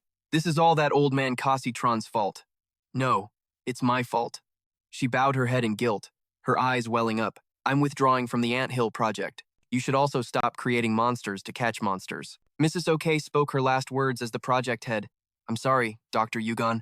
You're going to be unemployed. I have a plan for that place. Yugon interjected before she could finish. He placed the file with Choi Seung's picture on the table. Yugon continued. As Dr. Kasi-chan's assistant, I observe that research very closely. I share in the responsibility. He looked up with a determined face and said, I will go to that underground facility, and I will personally supervise Min Chan. The next day, at the cemetery, rain poured down as if the heavens themselves were weeping for the poor souls who had been lost. Below stood 3 headstones for the 3 who died in the explosion. Dr. Kasichan, Kijima, Minkijin, and Choi Seung-oen. OK Jum held Min Sung's hand. They both stood in sad silence before the graves. Suddenly, the boy spoke. Grandma? He turned to her with teary eyes. Am I all alone now? Though her own heart was breaking, she managed a small smile to comfort him. How could our sweet boy be all alone? You have me. Looking at the photo of a radiant Kijima on the tombstone, she made a silent promise, then said to Miss Yang, From now on, you're going to live with me. The next morning, within the sunlit halls of the Gobua Group headquarters, Chairman Kim, now just Secretary Kim, stood with his head bowed in sorrow before Occam's decision. She had finally sold the company. Her back was to him as she spoke. The Golden Redale Group, is finished. Then she turned, placing a thick file on the desk. Mr. Kim, I need you to take over from here. He saw the business registration for Bee Reaper, a private insect extermination company, with Ja-in Okum listed as the founder. He couldn't help but gasp in shock, Chairman. Unfazed, she continued calmly. From now on, you are the acting chairman. I'm only listed as the founder and legal representative. A gentle smile touched her lips, her expression as light as if a great burden had been lifted. Ja-in Okum. Ass retired. Back in the present, OK-Ja calmly finished her story. And that's how Bee Reaper was created. Seeing the stunned faces across from her, she asked, Did I talk for too long? Vic quickly shook his head, denying it. No, not at all. I had no idea things were ever like that. Beside him, Nan let out a heavy sigh, his shoulders slumping from the weight of the tragic tale. Min Sung, a grown man now, remained silent, his face an unreadable mask, as if the words were caught in his throat. Vic thought to himself, so that's it. That's why Kijima Minsung tore Bee Reaper apart searching for SecRed files. He suddenly turned to Okja, his voice low as he asked the most critical question. Where is Min Chan being held right now? She bowed her head and answered calmly. I came here to tell you just that. Her cold gaze swept over Vic and Nan. Okja's voice was sharp. But even if you knew, what could you possibly change? She challenged them. Are you planning to harm the boy? Vic and Nan were instantly flustered. Vic quickly tried to explain. That's not it. Okja cut him off, her tone firm. I've seen far too much tragedy in my past. Don't plant false hope. Leaving the boy imprisoned in peace might be for the best. Hearing this, Vic couldn't hide his growing desperation. He explained the urgent situation. If we do nothing, Kojima's relentless rampage will destroy Bee Reaper for good. He's frantically searching for his brother. Okja fell silent, her eyes filled with deep contemplation. Vic hesitated. There has to be another way. Just when it seemed they'd hit a dead end, Min Sung's voice cut through the heavy atmosphere. I'll put an end to this. Both Okja and Chairman Kim, standing behind her, stared in shock. Min Sung? She looked hesitantly at her grandson. Min Sung, my boy. Nan's eyes narrowed in disbelief. Are you saying you're going to kill your own brother? Min Sung didn't flinch, his tone low and cold, but his eyes burned with fierce determination. No, I'm going to erase his power. A memory flickered in his mind. I've done it before. Of course, back then it was just an artificial specimen, similar to an insectoid. But he reasoned, if the ants can digest the insect genes inside. Min Sung thought of his brother, a silent promise forming in his heart. Min Chan, I will save you. The scene shifts to where Jaein and Chidong were waiting. Chidong let out a huge bored yawn. Ugh, how much longer do we have to sit here and rot? Jaein didn't answer, lost in her own thoughts. Suddenly, he turned to her. Are you sure he's not being tortured? She shot him a glare, snapping. What the hell are you talking about? Don't jinx things. She rested her chin on her hand, her voice firm. We trust him, and we wait. That's all we can do. Meanwhile, the B Reaper building stood eerily silent, as if nothing had ever happened. Suddenly, a figure blurred past in the blink of an eye. Jayan's eyes went wide with shock, rendered speechless. The mysterious man's voice dripped with sarcasm. Working overtime again? He glanced at a small orb floating before him and continued, "Let's try to boost efficiency a little." Jayan's shock turned to fury as she growled, "That bastard." Beside her, Chidong jumped. What is it? She was losing control, her eyes blazing with anger. It's that guy from before. Zhenu stood silently in the shadows, as bubble after bubble gently floated from his hand into the distance. They drifted right into the facility. A worker spotted them, confused. Bubbles? He looked toward Zhenu and yelled, "Hey, you can't blow those things in here!" As he was pointing and scolding, the machinery next to him began blaring alarms. The worker's face paled. What kind of weirdo? The bubble popped the moment it touched his finger.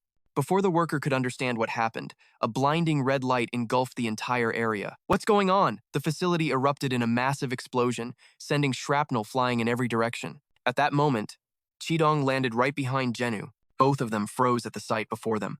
A six-legged symbol on the man's body. Heavenly insect.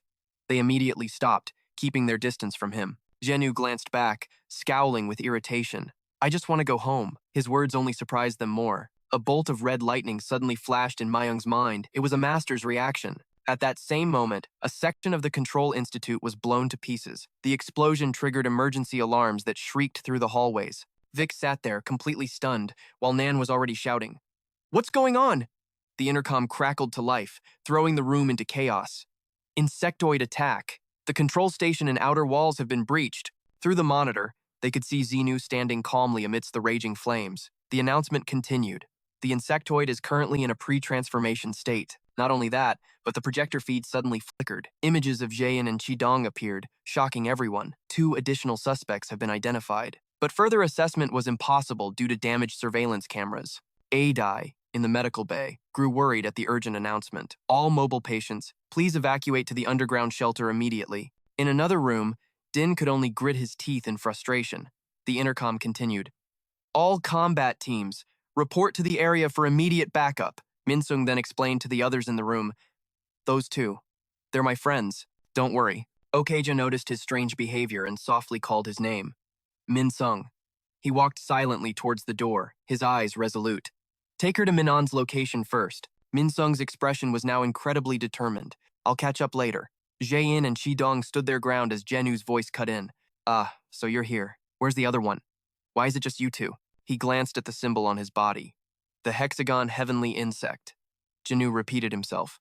"Have you reconsidered my offer to become heavenly insects?" They immediately shot him down.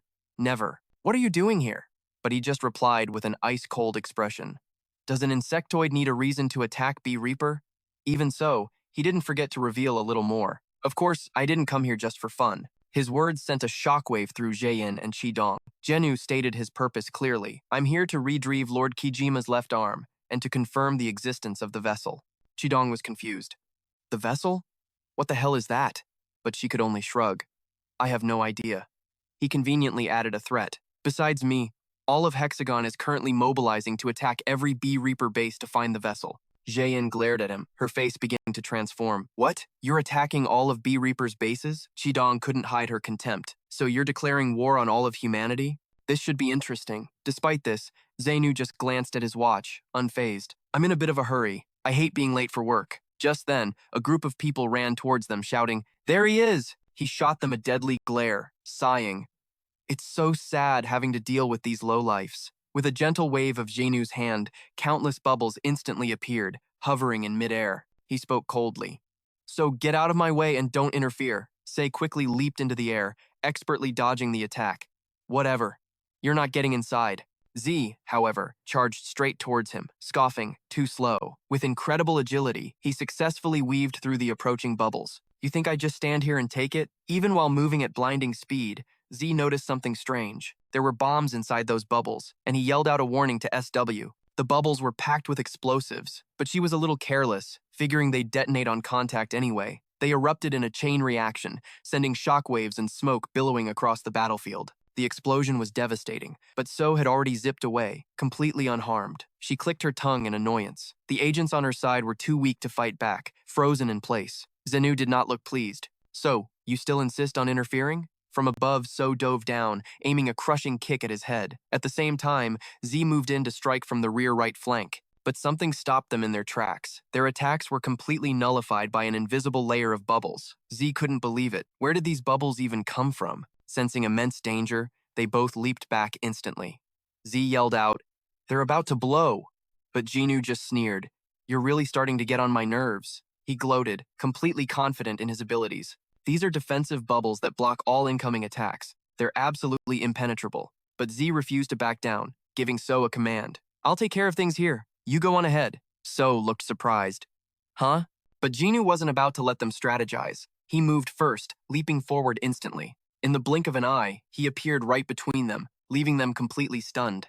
He faced Z, his voice dripping with condescension. "This is getting tedious. Why don't you both just attack me at once?" Jinu's sheer arrogance sent Z into a rage. "You bastard! Aren't you even going to state your name?" Z channeled all his power into a single punch, but it only hit empty air. He roared, "Don't mess with me!" Jenu was already behind him, whispering right into his ear. "Surprised I don't announce my name like the other insectors?" Z was stunned. What? How did he get back there? Before he could even react, a brutal kick sent him flying, launching his body dozens of meters across the ground. The sight horrified So. She screamed out Z's name in a panic. Jenu relentlessly pummeled him. The more an insector loses control, the more berserk they become, repeating the same attacks over and over. They exchanged blows at blinding speed, a flurry of attacks and blocks. Z couldn't help but curse. "You bastard!" Jinu just laughed, clearly enjoying himself. "It's almost starting to sound like my official insector title." Z decided to counter with everything he had, aiming a punch straight at Genu's face. But the result just made him curse Hyeon frustration. A bubble instantly formed around his fist, stopping it cold. Genu warned him with an icy tone, "Don't interfere." A devastating kick to the gut instantly doubled him over in pain. While Genu looked completely unfazed by the exchange, the shock of the blow finally registered in Z's mind. His slender legs stepped forward slowly. Genu's voice dripped with sarcasm. "This is why I don't have a designation. You two don't have proper names either, do you? You're just Ladybug Z. And then there's Silkworm So." He seemed to ponder for a moment. "Perhaps I should choose a simple name, just like you two. What should it be?" An image of a bubble flashed through his mind, and he let out a satisfied sigh. "At last, I've chosen the perfect, elegant name. How does bubble sound?" And so, he officially became the celestial hex insector, Spittlebug, Bubble. Then he hinted at something more. "In this form, I have another skill besides creating bubbles." Z's mind raced, and he screamed a warning. "That's not just some cute name. So, dodge!" But Bubble was already closing in on her. "Allow me to demonstrate." So scrambled to get away as he bore down on her. "It's useless," Bubble taunted. The look on her face was pure shock. He boasted, "Impressive leap, isn't it? This signature jump skill allows me to clear even the tallest buildings." The moment he finished speaking, Bubble unleashed an attack that tore through the air. A kick carrying incredible force, aimed directly at So's body. He sneered, "Think you can dodge this?" The impact of his kick created a massive shockwave. The force sent her plummeting into the ground, kicking up a huge cloud of dust. Z could only slam his fist into the ground in fury. Damn it! His mind flashed back to his arduous past. "I chose this path to test my own limits," he muttered to himself, "and I just keep getting my ass kicked. Over and over again." The blow to his pride fueled his rage. Invincible? Undefeated? What a load of crap. He suddenly gripped the armor on his chest. This thing was just holding him back. Without hesitation, he began to rip it apart. This heavy, restrictive shell. "This isn't my style of fighting." Pieces of his armor flew into the air. Z declared, "I am a brawler, a heavyweight." Bubble ignored him for the moment, landing somewhere else. Dane was lying there, completely motionless. He coldly raised a slender foot, his voice filled with contempt. "I'll finish this now." Activating his reverse jump skill, Bubble intended to finish Dine off for good. As his foot came down, it pulsed with immense power, shattering the ground beneath it. But Bubble was shocked to find nothing but empty space beneath his foot. Suddenly, two mechanical mantises swooped in, striking him in the head. He suppressed his fury with a frustrated sigh. Now what? His gaze fell upon Z's figure in the distance. Z gently laid Dine down, his voice cold. "Looks like I'll be working overtime again today." Suddenly, something about Z caught Bubble's attention. A smile of amusement spread across his face as he saw Z's new form. "Oh?" Z crossed his arms, taking a stance. I'm ending this with one knockout blow. He had finally transformed into his heavyweight brawler form. Ladybug RT. No overtime, he growled. Elsewhere, a voice called out softly. Hey, Han. The woman looked annoyed. You're still here? Can't you see I'm busy with my research? It was Chi Dong, and he still had questions. Does eating that disgusting stuff really make you stronger? Kunhana replied coolly. Of course it does. Who do you think created it? She picked up a gleaming golden larva with her chopsticks. All those other failures ate these, that worthless trash. Then, she offered it to him. You should try one. It doesn't taste good, but I can guarantee its effectiveness. Chi Dong recoiled in absolute horror. Ugh, get that thing away from me. You think I'd actually eat that? He clenched his fist, filled with resolve. I'll get stronger on my own. But Kunhana's reply was cryptic. Sooner or later, you'll hit your limit. Her words left Chi Dong speechless. What? Kunhana simply dropped the larva back into its jar. She explained, this larva is merely a catalyst, a way to borrow strength. When your desire for power reaches its absolute peak, you'll be able to shatter your own limitations. She held up 2 fingers decisively. That is the second awakening. And just as Kunhana spoke, across the battlefield, Z shattered the last of his heavy armor, revealing his true form, a powerful physique, with fists burning with fiery energy. He raised a single fist and muttered, this is shedding. The sight made Bubble pause and consider. How strange. Then, with an annoyed grunt, he shot forward to attack. Such a pain. Meanwhile, Z was overflowing with power. His body felt so much lighter, as if he could fly. He was more than ready to engage in a bare-knuckle brawl. Bubble launched a powerful kick, but Z blocked it with ease. This only boosted Z's confidence in his newfound strength. He thought to himself, I can block his attacks. I don't need to dodge anymore. He threw a straight punch, but Bubble tilted his head just in time. Even so, Z's other fist caught him square in the face with a devastating blow. The impact sent Bubble flying backwards, hurtling towards the ground. But he snapped back to his senses just in time, huffing in anger. With a simple twist of his body, Bubble landed perfectly on his feet. He growled, that's enough. He launched himself back to his original position, complaining, this is so tedious. Just then, 2 brilliant streaks of light erupted from Z's back. With newly formed wings of pure energy, he appeared behind Bubble in a flash. Going somewhere? Z asked. For the first time, a look of genuine shock appeared on Bubble's face. Before he could react, Z grabbed his head and slammed it straight into the pavement. Out from the thick cloud of dust created by the impact, Bubble's body shot out, seemingly without any serious damage. He let out a taunt. You've only shed your skin once. Don't get cocky. He faced Z and declared, I have also shed my skin countless times. Bubble unleashed an endless barrage of lightning-fast attacks to prove his point. But a mechanical mantis instantly activated a protective barrier, allowing Z to stand there completely unfazed, weathering the storm. The first ladybug reeled from the impact of his punch, and the second one suffered the exact same fate. They were sent flying into the distance, and an eerie silence fell over the battlefield. Bappo activated his ability, Bubbles foaming at his mouth with a menacing red glow. But Z was unfazed, unleashing his Red Storm technique to deliver the final blow. The mantises spun relentlessly, forming a vicious whirlwind in the air. He finally broke through and landed erect hit. The bubbles exploded, but his arm was still trapped in his opponent's writhing body. Bappo let out an agonizing scream as fresh blood poured from his mouth. He glared at the main character with pure hatred, while Z just mocked him. Oh, I didn't get to say this earlier. He continued his critique. Your title sounds like absolute garbage now. His words were the final spark, igniting Bappo's uncontrollable rage. A massive explosion erupted right where they stood. When the smoke cleared, he was gone. Only Z remained, standing tall amidst the billowing black smog. He held his victory pose before slowly reverting to his normal form. The result left Jane absolutely stunned. Did he really just defeat a hexagon-class insectoid? Suddenly, someone approached from behind, and she turned around, gasping in shock.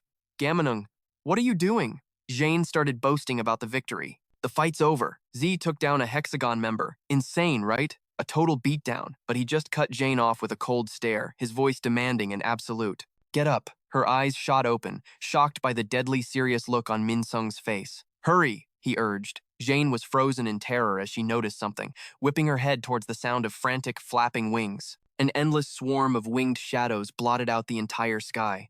Both of them were paralyzed on the spot.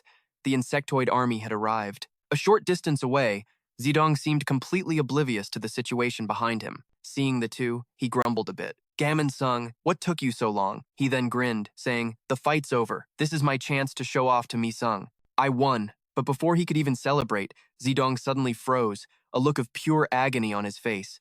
Asterisk, cough.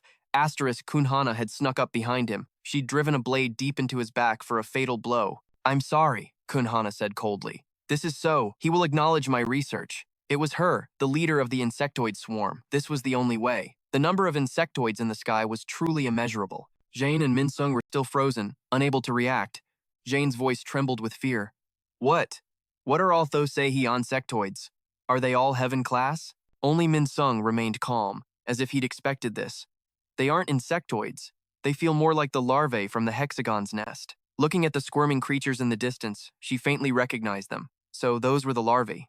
As she stared at the bizarre winged creatures, Jane could only confirm it. They transformed. Just then, a rocket came screaming out of nowhere at blinding speed. Its target was the insectoid army, which had just been hit by 2 opening attacks. This reckless move left Jane and Minsung completely speechless. A staff member stood there, holding a massive rocket launcher. A report crackled over the radio.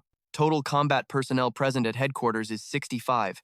That's everyone we have. The commander calmly observed the insectoid swarm from behind and asked, what about reinforcements? Thinking of the devastation in other areas, the staff member hesitated before reporting, we've requested aid from all sectors, but the situation with Roy and the others is also critical. His words only led to a grim conclusion. It seemed everyone was facing the same nightmare. Okay. The commander looked incredibly frustrated, muttering, damn it. With these numbers, it's impossible. Suddenly, a voice shouted from behind, why is your grandma in there? The scene cuts to 2 people rushing down a staircase, with Adai running right behind them. Another voice cut in, full of surprise. For real? It was a conversation between Jane and Minsung. Minsung looked around, assessing the situation. So, we'll have to fight them too. Yes, please, Jane pleaded. But before she could finish, the insectoid suddenly charged forward in a unified attack. Her eyes widened at the terrifying sight as she screamed a warning. Here they come. Immediately, Jane summoned a web of thread from her hands. Diamond weave. It expanded rapidly, shooting forward to block the insectoid swarm. One of them lost its momentum and slammed into the net so hard that sparks flew. Despite their injuries, they refused to retreat, which shocked her to her core. They're breaking through! One insectoid managed to push past the net and land gracefully on the ground. It opened its mouth wide, showing off rows of jagged, grotesque teeth. Jane could only stand there, frozen, her hands still busy maintaining the energy barrier. Just then, a savior appeared. A manta scuttled across the ground, and in a flash, it transformed, revealing an incredibly hard beak. It powerfully snapped up the insectoid in one swift motion. Jane stared at Minsung in this form, completely stunned, and blurted out, holy crap! Minsung had transformed into a black ant. He raised one hand, and a swarm of tiny creatures gathered around him. 3 more mantas appeared to annihilate the insectoids. The ones still trapped outside the net couldn't escape their fate either, torn apart by the ants and mantas. The staff below fought desperately to take them down one by one, supporting Minsung. Inside the base, the empty corridors were hauntingly silent and cold. Adai's eyes showed a hint of shock as someone urged her on. Let's go, quickly. A male staff member was transporting Kojima's arm in the storage room. Hearing a noise, he called out, what's going on? Before he could finish his sentence, a strange mist knocked him unconscious. A cold female voice rang out, if you enter without orders, you cannot. The one responsible for this was none other than the head nurse. AD witnessed the whole thing, too shocked to even speak. The nurse was reporting the situation to someone through her wrist device. Yes, I've secured it. And at that moment, her true form began to emerge. Deep blue wings, hidden beneath her human skin, slowly unfolded. She spoke into her comms. A vehicle will be leaving the back gate soon. Follow it. Adai couldn't hide the absolute horror on her face. Her pupils dilated when she heard that familiar voice say, I'll be taking this. At the same time, a car started moving in the basement. The group had safely escaped. One of them was urgently calling to report to someone, but their every move was being watched from above by Kunhana. Perfect timing, she thought to herself. If I follow their trail, I'll find its location. Without hesitation, she spread her wings, whispering, well done, now it's mine. My research. She praised herself. You did it because you are who you are. Good girl. Then she clasped her hands together, her voice filled with ambitious desire. With this, we can be together forever. Back in the control room, the deep blue wings were finally fully unfurled. AD couldn't stop the tears from falling as she whispered, it can't be. Because the person in front of her was none other than her best friend, Seijin. Despite her shock, she tried to remain calm as Seijin called her name, suddenly flying up with a somewhat surprised tone. I didn't know you were here. She gently cupped Adai's tear-stained face, looking at her carefully, then her voice turned soft and persuasive. Adai, come with me. Adai's eyes widened, staring at those deep blue wings. Then she hesitantly spoke, pointing at the container. Seijin asked proudly for her opinion. What do you think? Beautiful, right? She then landed and began to explain. I know you won't understand if I tell you. Thinking of her past, she stated with confidence. But I am a very rare individual. One of the few larvae who regained their consciousness among countless others. That's why I'm stronger. Seijin gripped Adai's shoulders to reassure and persuade her. You don't have to tremble in fear of the insectoids anymore. You don't have to rely on those useless humans. The gem on her bracelet swayed as she made her offer. So come with me. Sensing no response, Seijin became more insistent. I will protect you. But Adai's face was filled with sorrow. She cried out, Seijin, because of the disturbingly unnatural expression on her friend's face. Adai asked, Are you okay? Her words made Seijin pause for a moment. Just then, someone hurled a clothes rack at the two of them with incredible force. The stand's sharp point shot right at Seren's face. She instinctively flew up to dodge it, sending it crashing into the glass tank holding Kojima's arm. Out of nowhere, Jay was slammed hard against the wall. Blue preservation fluid gushed from the cracks. Someone's bare feet dug into the floor, launching them upwards. Jin unleashed a bolt of lightning, striking Jin. She screamed out in agony. Her eyes widened, locked on the massive blade in his hand. She thought to herself, who the hell is this guy? How can he fight with just one arm and one leg? In the nick of time, Addie rushed forward, wrapping her arms around Jin to stop the finishing blow. The man was stunned by her action. Kid, what do you think you're doing? But Addie refused to let go, sobbing, I'm so sorry. Watching this, Seijin was completely shaken. Addie's entire body trembled, but she still urged her friend on. Go! Get out of here! Now! Seeing the blood on her friend's face, Seijin's mind went blank. You're hurt. Because of me. Kijima's arm was gone from the preservation tank. It turns out Seijin had swiped it while Jin was distracted, and was already making her escape into the sky. But a gut-wrenching feeling made her look back one last time. Addie, completely drained, had finally lost her grip. Jin immediately sensed something was wrong. Still, Seijin clutched the arm and resolutely flew higher. Elsewhere, the war between humans and the insectoids raged on. One soldier screamed in agony, bitten right on the shoulder. In a flash, Tae was there, fending off the creature to rescue him. He swung his club, taking down a few more nearby, but there's a limit to human strength. Sweat poured down Tae's face as he stared at the three insectoids still standing, their fangs bared. He couldn't help but wonder, why won't these things just die? Sam, unloading clip after clip, came to the same conclusion. Even Arorect shot to the head was useless. They'd fall down, only to get right back up again. Suddenly, a dark figure blurred past them with blinding speed. In an instant, the three insectoids were obliterated before Tae's very eyes. The one responsible was none other than Mi Dung. He then opened his palm as golden creatures crawled from his neck, removing parasitic larvae. Then he shoved them all into his mouth after ordering his ants, Bring them to me. This sudden savage act made Tae's stomach churn in disgust. With a larva still clenched between his teeth, Mi Dung glared off into the distance. Jane was gritting her teeth, straining to maintain her web of threads. She groaned. I can't hold it much longer! Finally, her strength gave out and the web collapsed. The insectoids swarmed forward like a broken dam. The leader's face twisted in shock as countless blue threads pierced through their ranks, creating chains of corpses that led all the way back to Jane. She had successfully evolved, molting into her silkworm butterfly form. Meanwhile, a car sped down a road, leaving the chaotic war zone far behind. It drove for a while before pulling up to a luxurious-looking high-rise. Bish stared out the window, a little surprised. The car pulled into the building's parking garage. The whole group looked up, their faces filled with disbelief. Is this the place? Nan hesitated. In front of them stood a completely normal apartment complex. Okjum cheerfully introduced it. That's right, this is my home. The old security guard smiled. Hello, ma'am. Okjum replied with a friendly wave. Hello. In fact, every resident they passed greeted her with a warm welcome.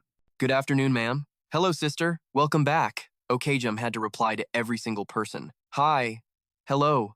Hey there. Then, she announced to everyone, You've all worked very hard. You can take the rest of the day off. Instantly, the crowd's friendly demeanor vanished, replaced by dead seriousness. In perfect unison, they all bowed low. Yes, ma'am. We will depart immediately. Okjum waved them off, while the others could only stare, completely stunned. Vi finally blurted out, You're all pretending to be regular civilians? What is going on? Okjum finally got to the point. We've arrived. Vi looked around skeptically. There's nothing here. Okjum simply smiled. Just wait a second. She held up her hand, revealing a strange insignia. Chairman Kim took a similar one from his coat pocket. "Yes, ma'am." Together, they placed them on the ground over two pre-marked spots. A line of light shot out between them, revealing a red passage into the earth. Elsewhere, a brilliant golden light pierced the misty sky. Seijin, carrying Kijima's arm, headed towards a cave carved into a sheer cliff face. As she reached the entrance, she saw all kinds of insectoids gathered together, tearing apart their prey. Seijin's face hardened, her body tensing up. The creatures, busy with their gruesome meal, suddenly stopped and stared right at her. Even the ones locked behind iron bars looked on with ravenous hunger. But she made it through safely, reaching the main base at the end of the tunnel. There, Kijima was waiting for her, and for the precious item she carried. As soon as she arrived, Seijin dropped to one knee. She respectfully presented the severed arm to him, her head bowed low to hide the terror in her eyes. "I have returned with your left arm, Lord Kijima, and I have also located Kage." Kijima slowly walked towards her, his voice chillingly cold. "This will have to suffice for now." His body began to reconnect with the severed limb. He commanded, "Give it to me." After the process was complete, Kijima flexed his new hand, clenching it into a tight fist. Next, he gently touched the top of Seijin's head, sending a jolt of pure terror through her body. Her dark pupils dilated as he spoke his next words. "Consider your life spared." But Seijin's relief turned to horror at the sickening sounds coming from behind her. An insectoid with a hideous jaw was gaping wide, dark blood dripping from its teeth. The insectoids from the entrance were now mindlessly tearing each other to pieces in a frenzy. It was then that Kijima gave a sudden order, making her break out in a cold sweat. "Lead the way." He stared her down with eyes that could freeze bone, to Kage's location. At the same time, deep underground, Okjum's group followed Chairman Kim down a long, narrow staircase. Vi couldn't hide her amazement. "I can't believe there's a red basement like this hidden in an apartment building." Nan, however, was much calmer. "I'm starting to get used to this kind of thing." Okjum looked apologetic. "It's my first time visiting in person, too. I'm sorry for all this trouble." But the woman quickly replied, "Chairman, please don't say that." She began to recount the history of the place. This building was constructed right on top of the research institute from the ant nest project that burned down. An image of Minixung's fist flashed in Okjum's mind, making her emotional. The Nemen apartment complex. She remembered smiling gently at the young boy back then. "This is where Minshung and I used to live." Her voice suddenly dropped, filled with sadness. "And it's also the place where Min Tran is being imprisoned." Soon, they reached an elevator at the end of a long hallway. Without a word, Chairman Kim walked up and pressed the button.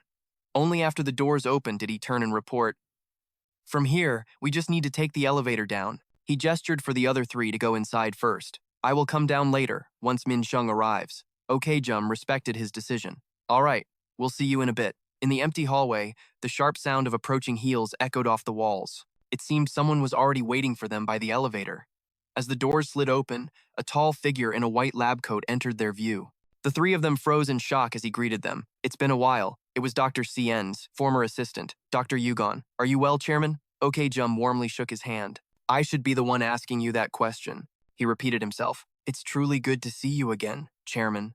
Yugon's smile seemed a bit strained. "I'm living quite comfortably, thanks to the unlimited food and supplies you provide." His words only made her feel more guilty. "I will never forget what you've done for us." He quickly turned away.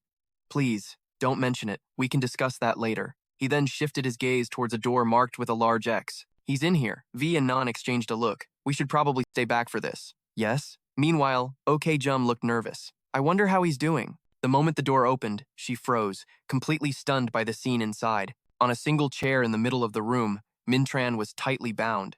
His ragged, broken appearance was a devastating sight that shattered Okjum's heart. Min-chan, back on the surface, the insectoids were being held back by Seijin's threads. She panicked, realizing something was wrong. "The ant nest, it's disappearing!" Countless threads hung Luseihi on the air, but the creatures still couldn't escape, because now it was Manta's turn to charge in for the attack. From below, Seijin saw the chaos and screamed, "Jinung!" One by one, the larvae were snatched up and devoured by Manta, following Minsung's orders. He targeted the larvae next, raising his arm to summon the swarm. At his command, they descended, merging with his body. The fusion was agonizing, forcing a scream from his lips as his face began to distort. In his mind's eye, Minsung's entire being burned crimson. He stood firm upon a single insect, gritting his teeth as a new, monstrous mask slowly took form. At last, the transformation was complete. Waves of energy pulsed from where Minsung stood. Watching it all, Sev was utterly bewildered. What was that new form? But Minsung simply looked at her with gratitude. Thanks for everything, he said, then immediately gave a command. Now, follow me. Sev was left standing there, totally lost. Huh? Without another word, he launched himself forward, moving like a blur. She couldn't help but curse as she watched him disappear. That idiot! How am I supposed to keep up with that speed? Still, Sev had no choice but to follow, smartly grabbing the unconscious Chidong to bring him along. The remaining staff just stared after the two figures, Min Sung and Sev. Who in the world were they? They wiped out those bugs in a flash and then just left. One of them whispered, but was cut off by a sudden, horrified shout. They're getting back up! The words made Tay's blood run cold. What? He yelled out. Sam, what's going on? Sam was just as clueless, his hands trembling. I don't know. Tay froze on the spot as the man confirmed it again, but they're really coming back to life. The insectoid husks began to molt, shedding their gray outer skin to reveal the human bodies underneath. Meanwhile, back with OK, she could only stare at Min Chan. Her face was a mask of guilt as she took in his broken state, but Min Chan just kept his head down, refusing to even look at her. Despite the silence, he finally spoke, his voice raspy. I missed you, Grandma. Hearing this, OK's eyes widened in shock. Min Chan. He finally looked up, his expression full of blame. So why are you only coming to see me now? She stammered in response. That is, I'm sorry. I was always too afraid. I only ever made it to the gate. Vic was a little surprised, thinking to himself, what's with this kid? Nan stared, her eyes wide, trying to confirm what she was seeing. Min Chan looked exactly like Min Sung. Their whispering caught Min Chan's attention. Who are these people you brought with you? He asked. His gaze fell on the sword strapped to Vic's back, leading him to a grim conclusion. Are they here to eliminate me? His words stunned them into silence. OK quickly pointed at the man to explain. No, it's not like that, Min Chan. The more she spoke, the more frantic she became. They're employees from the company I founded. They're not here to destroy you. But her words died in her throat when Min Chan cut her off with an ice-cold question. Then why are they here? His gaze was cold and lifeless, staring into nothing. What do you possibly want from me now? OK gave a simple answer. Min Sung. He's on his way here. Hearing that, he looked up in surprise. What? She tried to reason with him. Maybe Min Sung can help you. But that only seemed to fuel Min Chan's rage. He snarled, what did you just say? Then he started laughing, a strange and unsettling sound that chilled OK to the bone. His laughter grew more and more unhinged, his expression twisting into a mask of insanity. Then, the venomous words spilled out. Have you gone senile, old woman? It's been a long time since I've heard anyone say that bastard's name. The sheer contempt in his voice shocked both Vic and Nan. What could that freak, the one who keeps ants inside his body, possibly do for me? Min Chan then turned his resentment on Yugon, who was trying to remain calm nearby. This guy tried everything to get rid of this cursed power. He used every method imaginable, but no matter what he did, it never went away. I've been locked away in this room for 11 years. Finally, Min Chan declared with chilling finality, even if he could help me, I don't want it. I refuse to accept anything from someone who was born at the finish line. He was adamant about rejecting any help from Min Sung. I would rather die a failure. The words shattered OK Jum's heart. Min Chan. But just then, a deafening explosion ripped through the air behind them. Vic and Nan immediately spun around. What was that? They saw Chairman Kim being hurled from the elevator, crashing hard onto the floor. Vic cried out in alarm. Everyone was instantly on high alert. Driver Kim, Chairman, stay back! Chairman Kim screamed a warning, and before they could even process what was happening, the attacker announced himself. Kijima. The sight of Kijima made Yugon's world stop. It can't be. Min Chan, on the other hand, was completely frozen, his eyes wide, locked on Kijima, who seemed to be trying to speak to him. The creature gathered energy in its palm, preparing to strike. So, you're the master of this perfect form. But Vic wasn't about to let Kijima do as he pleased. He charged forward, sword in hand, shouting, Protect the chairman! The monster didn't even flinch, casually swatting in his direction. My hero. A beam of violet energy slammed directly into Vic, forcing him to grit his teeth against the impact. The attack detonated instantly, engulfing the entire area in black smoke. Vic trembled from the force of the blow, badly wounded. From behind him, he could hear Nan screaming. He whipped his head around to see her desperately calling out to OK. Chairman! Chairman! Vic's expression went numb as Nan's cries grew more frantic.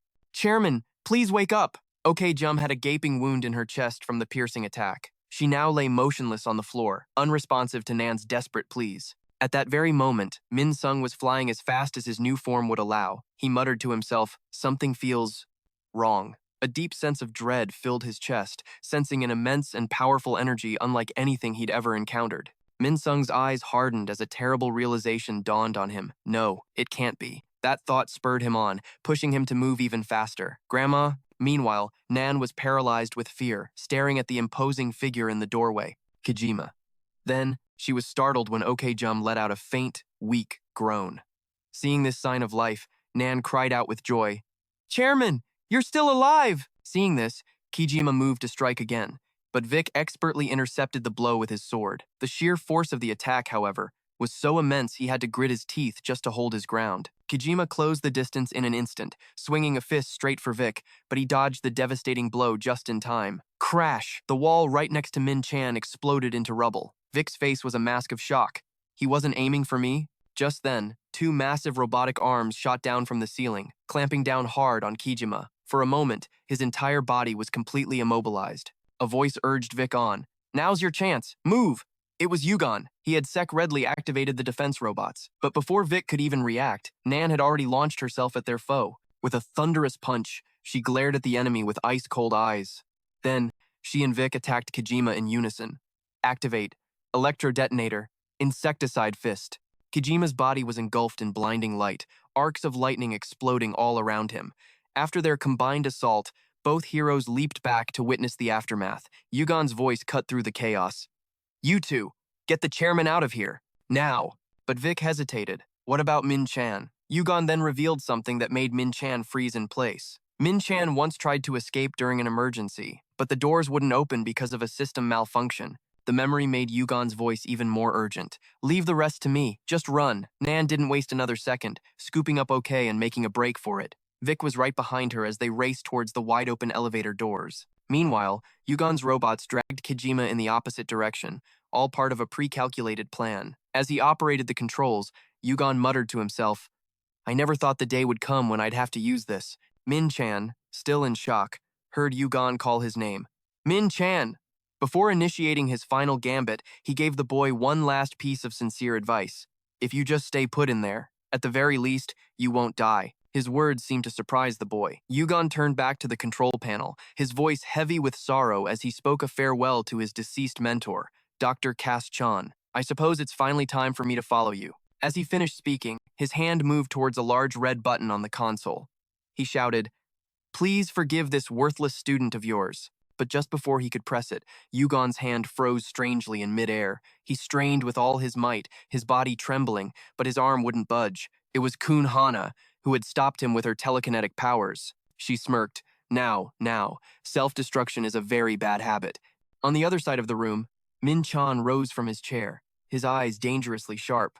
"I'm not falling into that trap a second time." The sight left Yugon speechless. He could only wonder, how did he get free? Kunhana looked incredibly proud of herself as she began to boast. "I've set him free." Min Chan advanced slowly, step by deliberate step. His expression was ice, radiating pure, murderous intent. "Don't even think about getting in my way." Min Chan had a few words for the man who imprisoned him. "You've had a long run, old man," Yugon screamed in pure desperation. "No!" But his pathetic pleas were ignored. Min Chan coldly unleashed his cursed ability. A horrifying power surged through Yugon, paralyzing him instantly as his body began to twist and transform. Meanwhile, Kunhana leaped back, narrowly avoiding the terrifying effect. Watching him morph into a monster before her eyes, she finally understood. So this is the power an insectoid can create? Now I see. Her gaze fell on Kojima and Minhan, and her resolve hardened. This is why Lord Kojima never acknowledged me. Just then, a hidden door in the courtyard slid open. Vic and Nan's team rushed out into the chaos. Each of them carried either Chairman Kim or Madam OK. Without wasting a second, they started planning their next move. Vi ordered, "Get them in the car and to a hospital, now." Nan shot back, her voice filled with worry. "What about you?" Vi's face was grim. "In a worst-case scenario, I'll stay and fight Kojima." But just then, Kunhana's familiar wings blotted out the sky. She dragged Yugon, now a colossal monster, flying high above them. Behind her was Minhan, looking utterly ecstatic to be in the light again. He took a deep breath. "It's been so long since I've seen the sky." His sudden appearance left Vi and Nan completely stunned. They thought he'd rotted away in that basement years ago. Min Chan turned to Kojima with a sickeningly cheerful smile. "Thanks, old man." He was like a twisted child exploring a new world. After being locked in that apartment basement for 11 years, this feeling of freedom was absolutely unbelievable. His bizarre attitude sent a chill down Nan's spine. Why does he look so happy? Suddenly, a voice called out, Min-chan turned, his tone dripping with innocent malice. Oh, are you badly hurt? No? That's a shame. Then his eyes drifted to Madam OK. The chairwoman has lost a lot of blood. Let me help. But his help was a monstrous suggestion. She's not going to last much longer anyway, so why not let her spread her wings and fly? Without a shred of hesitation, Min-chan launched his power straight at his own grandmother. Give me a chance to get my revenge, Vi screamed, diving out of the way. Get clear! But the devastating attack missed its target and struck a pigeon roosting nearby. Its body began to warp, twisting into a giant insectoid horror. In a flash, it unfurled its wings and let out a terrifying shriek. Min-chan just looked on like an innocent child. Yay, it worked! Before Nan and Vic could process it, Nan cried out, "What in the world is that? A pigeon can't just..." But the monster was already on them, diving between the two. Its razor-sharp wings slashed deep into their shoulders. Nan screamed in horror as the shockwave sent Madame OK flying. The bird creature lunged, its beak aimed for the kill. But just in time, someone intervened, destroying it instantly to save her. Crunch! It was Min-sung. He stood there defiantly, crushing the head of the newly made creature under his boot. Its head rolled gruesomely across the pavement, not far away. Kojima and Min-chan's expressions twisted with a mix of fascination and pure hatred. Min-chan muttered, "Mother's color," but Min-sung ignored them completely, rushing to his grandmother's side. Grandma, are you okay? Nan quickly explained the dire situation. Ga Min-sung, the chairwoman is in critical condition. We have to get her to a hospital now. Guilt washed over Min-sung. I'm sorry. I failed to protect the chairwoman. Min-sung turned back to Nan, his voice firm. You need to get her to the hospital. Go. Then, he turned to face Min-chan and Kojima. As for me, after a tense pause, he made a powerful declaration. I will destroy Ga Min-chan. His words only fanned the flames of Minen's hatred. Ga. Min-sung. Kojima didn't waste time with words and exploded forward. He threw Erect Punch to test their power, and the impact sent sparks flying through the air. Kojima smirked, almost friendly. Long time no see. Number 1. As Min-sung struggled to block, recognition flashed in his eyes. Kojima! The two titans clashed, neither giving an inch. They traded blows relentlessly, the shockwaves shattering the windows of every nearby building. Clad in his new armor, Min-sung's confidence surged as he unleashed his skill. He poured his strength into Erect Punch, aimed straight for Kojima's face. Take this! Feeling that wasn't enough, Min-sung followed up with a furious barrage of kicks, striking all over his opponent's body. To Kojima, it barely felt like a tickle. He praised him with pure sarcasm. Quick with the counterattack, aren't we? Then, Kojima casually pivoted and unleashed a devastating punch of his own. The sheer force sent Min-sung flying backward, and in the distance, a skyscraper was sliced cleanly in two by the aftershock. He changed tactics, circling Kojima at high speed, searching for an opening. Kojima seemed amused. The power of the fire ant, huh? But as he spoke, Min-sung suddenly closed the distance and slammed a powerful knee into his face. Grabbing the horns on Kojima's head, Min-sung hammered him again and again. But Kojima was completely unfazed, his expression filled with contempt. To have all that power and still be nothing compared to me. Now, it was Kojima's turn to counter, and everything Min-sung tried was utterly useless. How disappointing. His arm shot out, easily grabbing Min-sung by the throat. His voice dropped to a low growl. Number 1. Holding Min-sung in place, Kojima shifted his target to his opponent's stomach. This time, the blow launched him like a cannonball into a high-rise building. He crashed through floor after floor at terrifying speed, creating a series of thunderous booms that echoed through the city. But Kojima wasn't finished. In a flash, he was on him again, raising his fist over Min-sung, who was now buried in a pile of con-reed. He slammed his fist down, cratering the very earth beneath them. All Min-sung could do was grit his teeth and take the punishment. He was completely powerless to fight back. Kojima then delivered a punch straight to Min-sung's face, a perfect mirror of the attack he'd received earlier. After beating him so badly he fell into a deep pit, Kojima's voice dripped with venom. I admired her so much. Every time I saw her, the dream of becoming a hero burned inside me. With that, he dove down at the speed of light to continue his assault, kicking up a storm of dust and debris. He stood over Min-sung's broken body with mock pity. It's a shame I could never become a hero.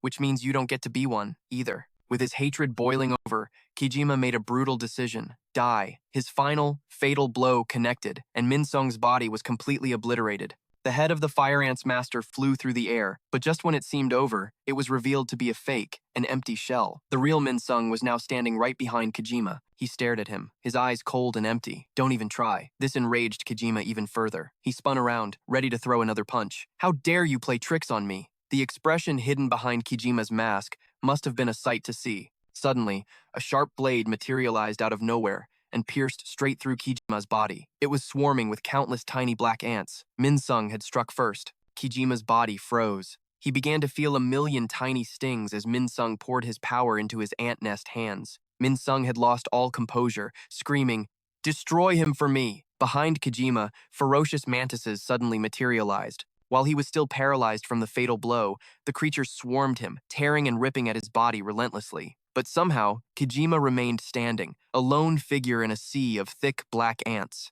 At this point, Min-sung was completely spent and collapsed to his knees, letting his summoned creatures do the work. His face was pale, his eyes vacant, his ragged breaths echoing in the aftermath of the difficult battle. He flinched as a familiar voice cut through the air. "Kijima." Min-sung looked up and saw Kijima's outer shell begin to crumble away. The face of Choi Sung-woon was revealed beneath, looking utterly pathetic. Min-sung could only stare, completely frozen by the psychological shock of this revelation. The Kijima half of the face began to groan in agony. It repeated over and over, "Don't mess with me. Don't mess with me," Min-sung stammered, horrified. You were supposed to be dead."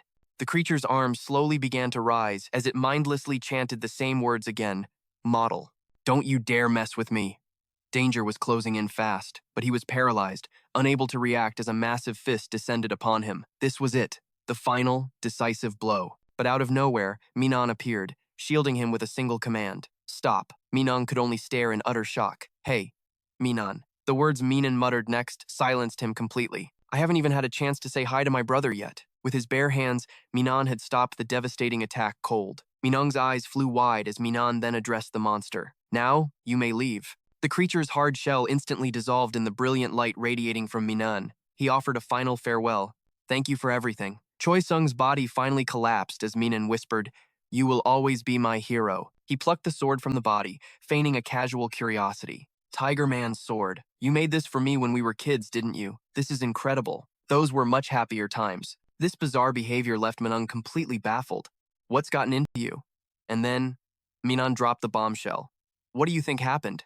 "After the research lab exploded, he became me, and I became him." He glared at his brother, his eyes freezing cold. "I am the real Kijima." The shocking truth hit Minung like a physical blow. But before he could even process it, Minan's sword plunged straight through his body. Minan's voice was a venomous growl. "Brother, while I was gone, did you live a happy life?" He ripped the blade out without hesitation, his face twisted with pure hatred. "Because my life has been nothing but misery." They locked eyes, a storm of conflict raging between them. Minan spat an accusation. "You even stole all of Mom's power for yourself, didn't you?" Minang choked out in agony. "Minan, you!" A skeletal hand slowly rose. He declared, "Your time enjoying yourself is over. Now, it's my turn." He aimed straight for Minung's stunned face.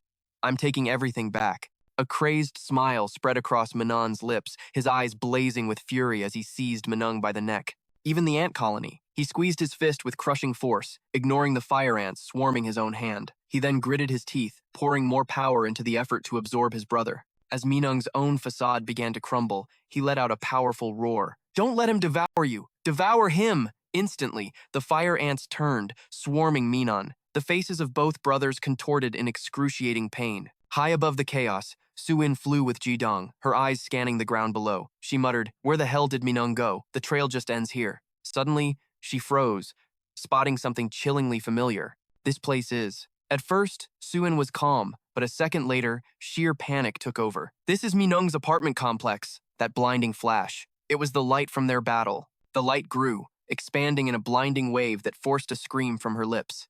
A corner of the building suddenly erupted in a deafening, earth-shattering explosion. A short time later, a blurry white ceiling slowly came into focus. It only took a few seconds for the world to sharpen. It was Minung, waking up to a body covered in deep wounds. His eyes darted toward the source of a voice. "You're awake?" Minung struggled to sit up, his own voice weak. "Where am I?" V explained. "This is a hospital. That friend of yours saved you." In the distance, Jane waved enthusiastically. "You okay?" A critical memory suddenly surfaced, and he glanced around frantically for his grandmother. But Oh-kung was nowhere to be seen. Minung asked numbly, "Where's my grandma?" He was met with a hesitant reply. "About that." V finally delivered the gut-wrenching truth. The chairman went missing after the explosion. Hearing this, Minung immediately tried to bolt upright as Jane shouted, "Don't move! Your wound!" A sharp pain shot through his shoulder, making him wince. But that couldn't stop the wave of sheer terror. "Grandma!" V looked on, guilt-ridden. B Reaper, the police, and the army are all mobilized to find her. I am so sorry. Just then, a breaking news story flashed across the TV. The world was already in chaos over the bug humans. On the television screen, an anchor was reporting the latest development.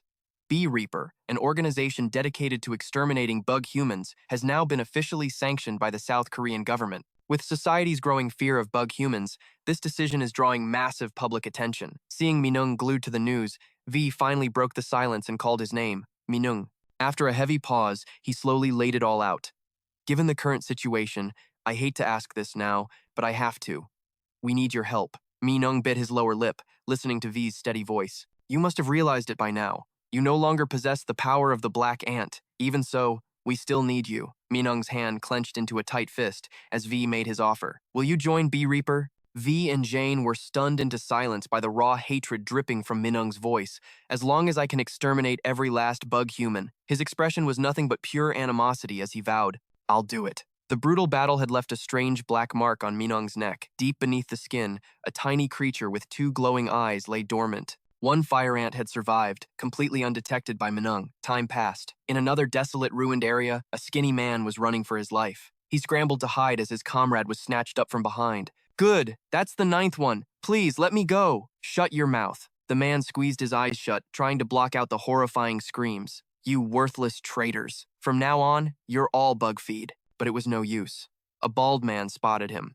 "There you are, number 10. The skinny man begged for his life. "Please, just let me go. I already lost an arm. Isn't that enough?" But his captor just cackled with glee. "Are you kidding? Of course it's not enough." Seeing the ant head mark on the bald man's neck, his anger flared. "Why are you doing this? We're all human." But the bald man looked at him with pure disgust, his face twisting into a perverse grin. "Don't you dare compare us to inferior trash like you. Today, I'm sacrificing a weakling like you to become a true bug human." He was frozen on the spot by the man's vile intentions. "Offer up your pathetic life for my evolution." Not long after, in a quiet corner of the city, the afternoon sun cast long shadows over silent, empty buildings. It all started 2 years ago. A catastrophic explosion in downtown Seoul had obliterated a skyscraper in mere seconds. Ever since, the city has been a desolate ruin. An insect landed peacefully on a block of conreed, only to be snatched from the air a second later by a black crow. But in the next instant, the crow itself became prey for an even larger creature. So many things had changed, especially with the appearance of monsters of every shape and size. Insects and bugs, once at the very bottom of the food chain, were now hunting humans and other life forms. It was an undeniable, terrifying truth. They were clawing their way to the top, invading every corner of the world to dominate the food chain. Outside a gloomy church, the sky was rapidly darkening. The bald man from before dragged his hostage to be delivered to the black ant. He spoke in a rushed, eager tone. "Here, 10 people, just like I promised." He quickly held out his hand, begging, "Now give me the drug, just like we agreed." "Come on, make me a bug human," he called out to the massive figure sitting hidden in the shadows. Black ant. The black ant just watched him, silent and calculating, then seemed to ponder for a moment. He was counting the delivery. 1, 2, 3, 4, 5, 6, 7, 8, 9. But when he reached the 10th person, the black ant paused. Because of the man's missing arm, he valued the delivery at 9.7 people. This infuriated the bald man. "What?" he started to argue. "It's just one arm. What's the big deal? You freaks ate it anyway." "I don't give a damn, that's 10 people. Next, he tried to use force to get his way. "Now give me the drug." But the black ant coldly collected the missing payment from the bald man himself. "Arr!" A blood-curdling scream echoed through the church. His severed arm fell to the ground with a sickening thud. The black ant calmly stated, 10 people. The bald man, now terrified and whimpering, collapsed. "You damn insects. I was a fool, a complete fool to trust you." But the black ant was unfazed. Why so worked up? This seemed to surprise the man. Huh? He held out a single blue pill, declaring with a twisted sense of honor, "This black ant always keeps his promises." The battle at NM Church. The appearance of the fake black ant. The pill was tossed through the air, tumbling before it landed near the bald man. The fake black ant coolly turned his back and issued a final command. "Eat it." He let the taunt hang in the air, stirring the man's greed. "Go on. Feel that power for yourself." The bald man's eyes were locked on the pill, and he roared with pure excitement. "Fine. Let me feel it. I'm about to become an insectoid too. All around them, the other insectoids targeted the trembling civilians. Their eyes glowed a menacing red as they made a declaration. Time for a feast, don't you think? The grotesque forms of the monsters sent the humans screaming, fleeing in a hopeless stampede. Outside, two figures were rocketing toward the Neiman District Church at incredible speed. It's been about half a year, huh? One of them was in. She calmly gave an order through the team's comms. Full-scale assault. The Bee Reapers were making their move. Just as the bald man was about to swallow the pill, a single thread zipped across and sealed his mouth shut. The church's massive stained glass window suddenly shattered into a million pieces. Thin, blue threads instantly wrapped around the hostages, yanking them high into the air, safely out of the monster's reach. The bald man was also hoisted up, struggling as he let out a muffled scream. "Wait, my pill!" The one responsible for this was Jayan. She quickly reported the situation. Confirmed. 1 blue pill. 3 insectoid entities detected. Those threads were her special ability. Jayan was a silkworm-type insectoid, codenamed Siu. Immediately after her report, she received her orders. Proceed with extermination. On the ground, the insectoids started to panic. It's the damn Bee Reapers. Just then, Vic leaped into the center of the chaos, pointing his hands toward them. In a single flash, he eliminated the 2 insectoids about to attack the hostages. He clicked his tongue, correcting them. Idiots. We're the Bee Reapers. The fake black ant observed in silence, while another insectoid spat an insult. You worthless traitors. I've heard of you. It sneered with contempt. Who do you think you are, getting in our way? With that, it launched itself at them. I'll offer you all up as a sacrifice. But while it was still suspended in midair, a sharp glint of light tore through the atmosphere. In an instant, the creature's body was sliced clean in two, right before Vic's eyes. The one who struck was Minun. He swung his sword without hesitation, ending the monster's life. His insectoid form was the Rena Water Strider. Minun irritably adjusted the collar around his neck. This is so annoying, damn it, he grumbled. Do I really have to wear this thing? It looks so stupid. He immediately started arguing with In. She simply told him if it was so annoying, just take it off. Minun shot back. You said this thing would explode if I tried to take it off. In provoked him further. Then go ahead and try. He glared at her. Are you asking for a death wish? Vic flew in to separate the two hotheads. Are you two fighting again? Got too much energy left since you only used 20% of your power? But even he couldn't stop their war of words. Don't test me. In. Minun snarled. She wasn't backing down either. Are you defying your vice captain? Watch your mouth. Vic felt completely helpless. Give it a rest, you two. Our team has been active for half a year already. Taking advantage of their distraction, the fake black ant accelerated and lunged forward to attack. Vic noticed, but his face twisted in panic. Oh, crap. The creature's single blow sent the whole group scattering. Jayan turned and snapped at him. Vic! It's been 6 months and you're still abandoning your teammates? Vic tried to explain. He was too fast. All I could do was dodge. A sudden cloud of gray smoke appeared, making Jayan freeze. Minun was now locked in Ararect, hand-to-hand clash with the fake black ant. He spoke with a smirk. I can't believe it. You're supposed to be Black Ant? The imposter shot back with confidence. Just as he times planned. He said that just by using this name, I could take care of all of you. He swung his arm violently, sending Minun flying. He roared, You damn traitors! Minun dug his feet into the ground to stop his momentum, veins popping on his face. What did you just say? The fake ant was putting on a tough front, but inside, Minun was getting worried. This bastard is stronger than I thought. The fake black ant showed off his power, bringing his hands together to create a storm of sharp projectiles, leaving his opponent with no room to escape. A piercing pain shot through Minun's stomach, making him scream in agony. Just then, tiny bullets peppered the imposter's armor, grabbing his attention. Vic rushed in, delivering a powerful kick to his body to save his comrade. The fake black ant was still overconfident, not noticing the thread stuck to his body. Just a bunch of pathetic tricks. But before he knew it, Jayan had already bound him tightly in silk, perching casually on his back. She leaned in close to his ear, whispering mockingly, And it's not just because he's my friend, but for someone like you to use that name. It's a total waste. With the enemy restrained, Minun had a perfect opening for a counterattack. A wicked grin spread across his face. I don't care about anything else. But getting bitten by an ant is something I just can't stand.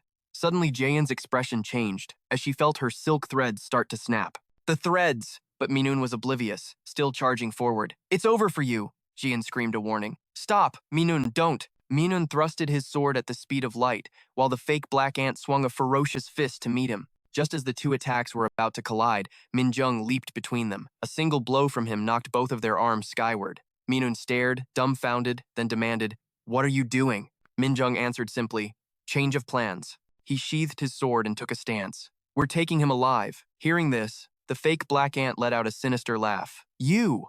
But Min Jung's gaze was unwavering. He activated his Thunder Pike Division skill, and instantly, the imposter's entire body was paralyzed by electricity. With his long sword in hand, Min Jung walked calmly right through his opponent's guard. Even as the wounds across his body began to spread and burn with pain, the fake black ant managed one last shout. He was right, after all. After the battle in NM and the encounter in the cocoon, before he faded, the fake black ant kept repeating one thing that no one cared about. Everything is going according to his plan. His massive body collapsed to the ground, kicking up a thick cloud of dust. Meanwhile, Min Jung stood tall beside the corpse. Only then did he calmly give an order to his team. "Dr. Butter ordered us to capture any valuable specimens alive. Tie him up. I'll see you all back at B Reaper headquarters. I have to go ahead." Jaein acknowledged the mission for the group.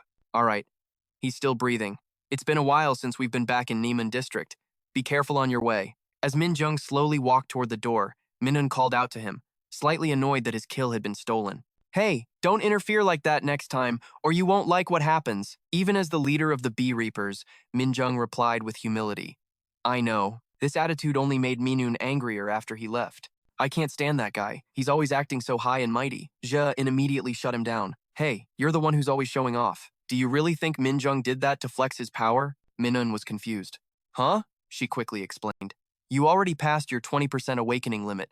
If Min Jung had been even a second later, you would have been electrocuted and knocked out cold." "You really are an idiot." Minun could only let out a heavy sigh, muttering, "And he's supposed to be the leader. This is so frustrating." Jaein shook her head, exasperated. "This moron." A strange object in the church then drew their attention as Vic called out to them. "Guys, come check this out."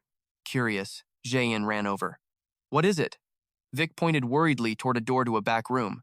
"There's something weird over there." The team quickly gathered to take a look. "What is this thing? An egg sac? It looks more like a cocoon." The strange object was trembling non-stop. Jaein's voice suddenly sharpened. "It's moving!" Vic started to get nervous. "What the hell is that?" Min Jung had returned by now. He stared intently at the object and then uttered a single phrase. "It's an insectoid." His words left everyone stunned. In a flash, the other three had their weapons drawn and aimed right at the cocoon. However, Min Jung stopped them. His expression suddenly became distant. "I can feel a familiar energy coming from inside it." After a moment of violent shaking, the first crack appeared on the cocoon. Vic panicked. "It's breaking!" Minun's temper flared. "We have to destroy it before it hatches." The cocoon's shell ripped open, and a powerful light burst forth, blinding everyone. A girl with white hair emerged from within. The sight left Min Jung completely frozen, while Jaein hesitated.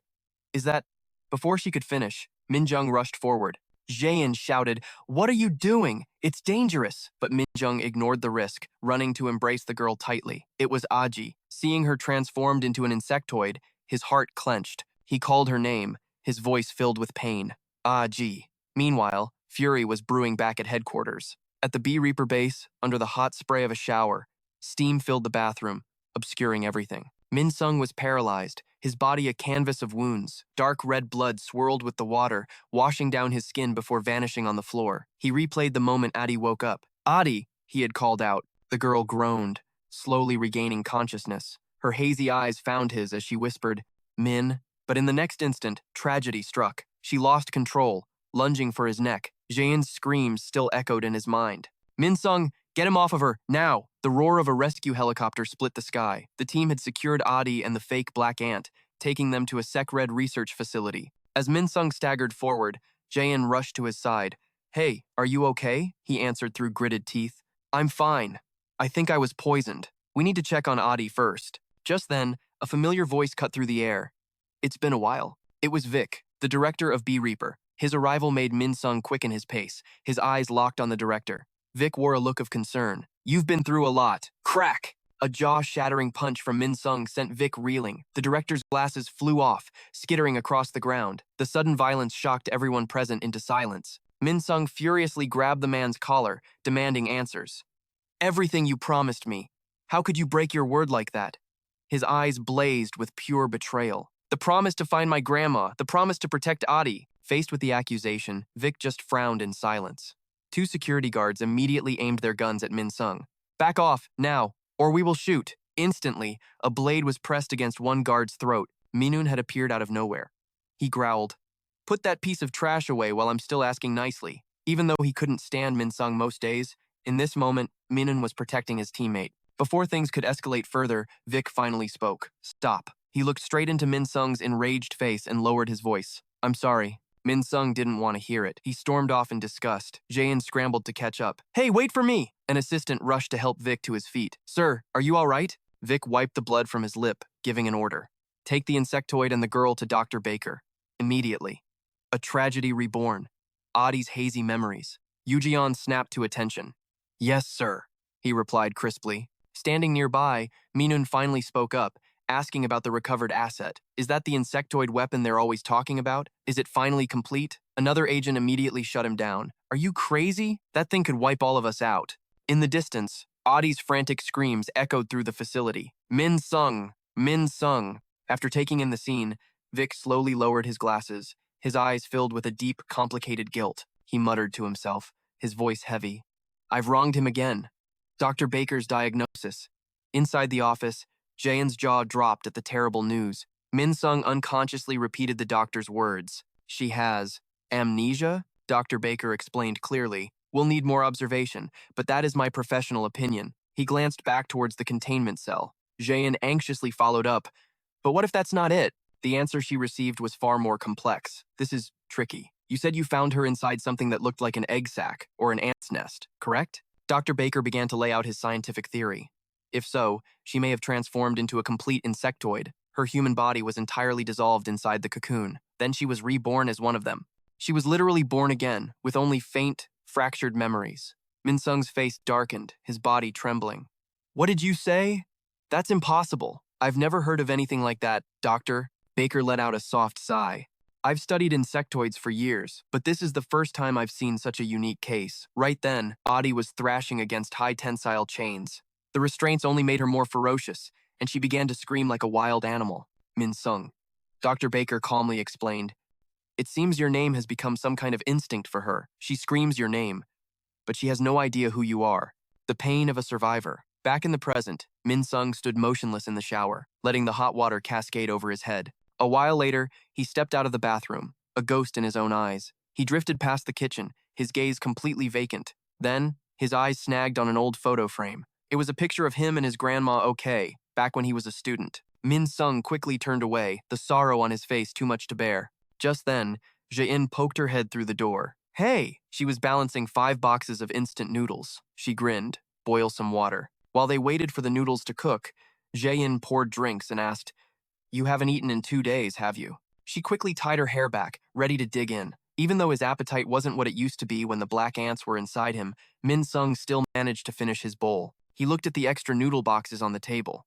Are the others coming by later? But Jae-in suddenly hugged all of them to her chest.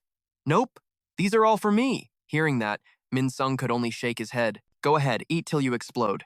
Meanwhile, outside Bee Reaper headquarters, a stray insectoid was trying to sneak towards the buildings. It was instantly vaporized by a bolt of blue lightning that tore through the sky, crashing into the wreckage below.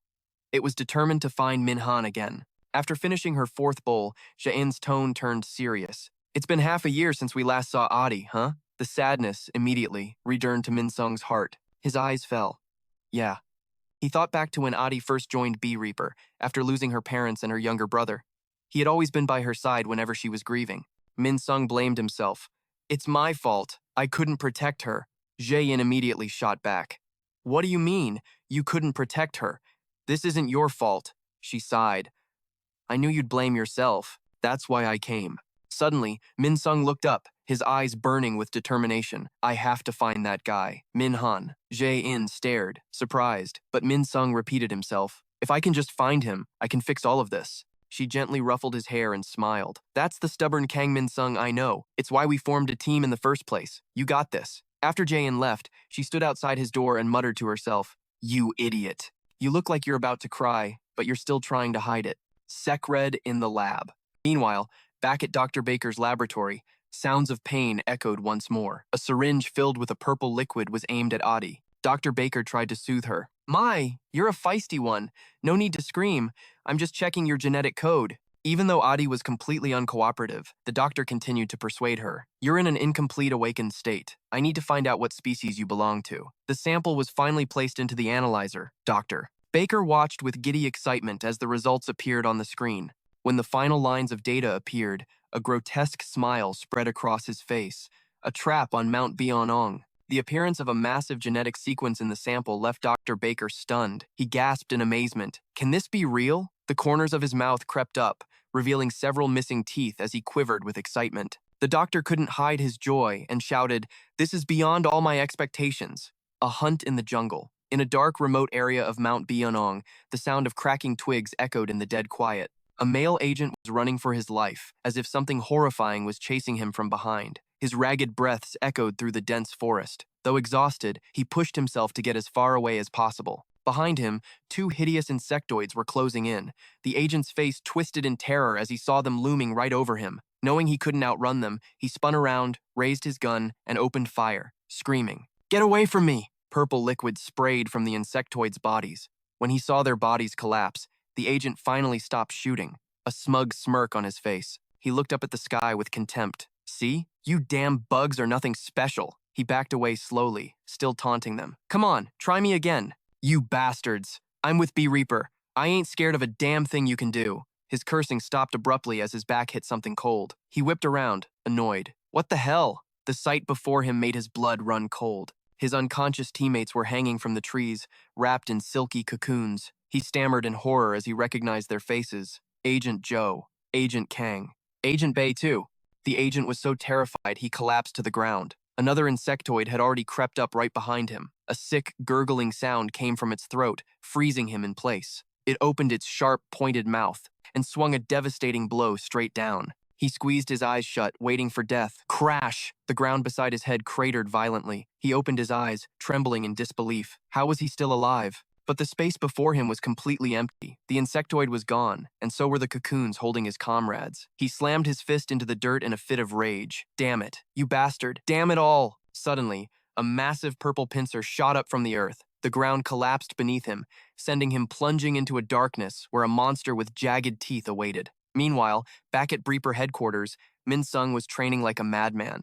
The steady clang of iron echoed as he lifted and lowered the 20-kilogram weights on each side, pushing his body to its limits. He sat up, drenched in sweat, his eyes glinting with calculation from behind his damp hair. A few hours earlier, Min Sung had been in Dr. Bear's research lab. The doctor looked up as he entered. "Ah, Min Sung, you're here." Min Sung reported calmly, "The interrogation is ready." The fake black ant was now bound to a wooden frame with reinforced chains. He then asked, "Any unusual reactions?" Dr. Burr replied, frustrated, "He's mute as a stone. Why don't you try talking to him?" Min Sung stepped in front of the prisoner, getting straight to the point. "Listen up. Just answer my questions. Where are Kojima and Minan? How did you create that blue pill?" The only response was a series of menacing growls. Finally, the fake black ant let out a twisted, triumphant laugh. "Have you received your gift yet? That little girl."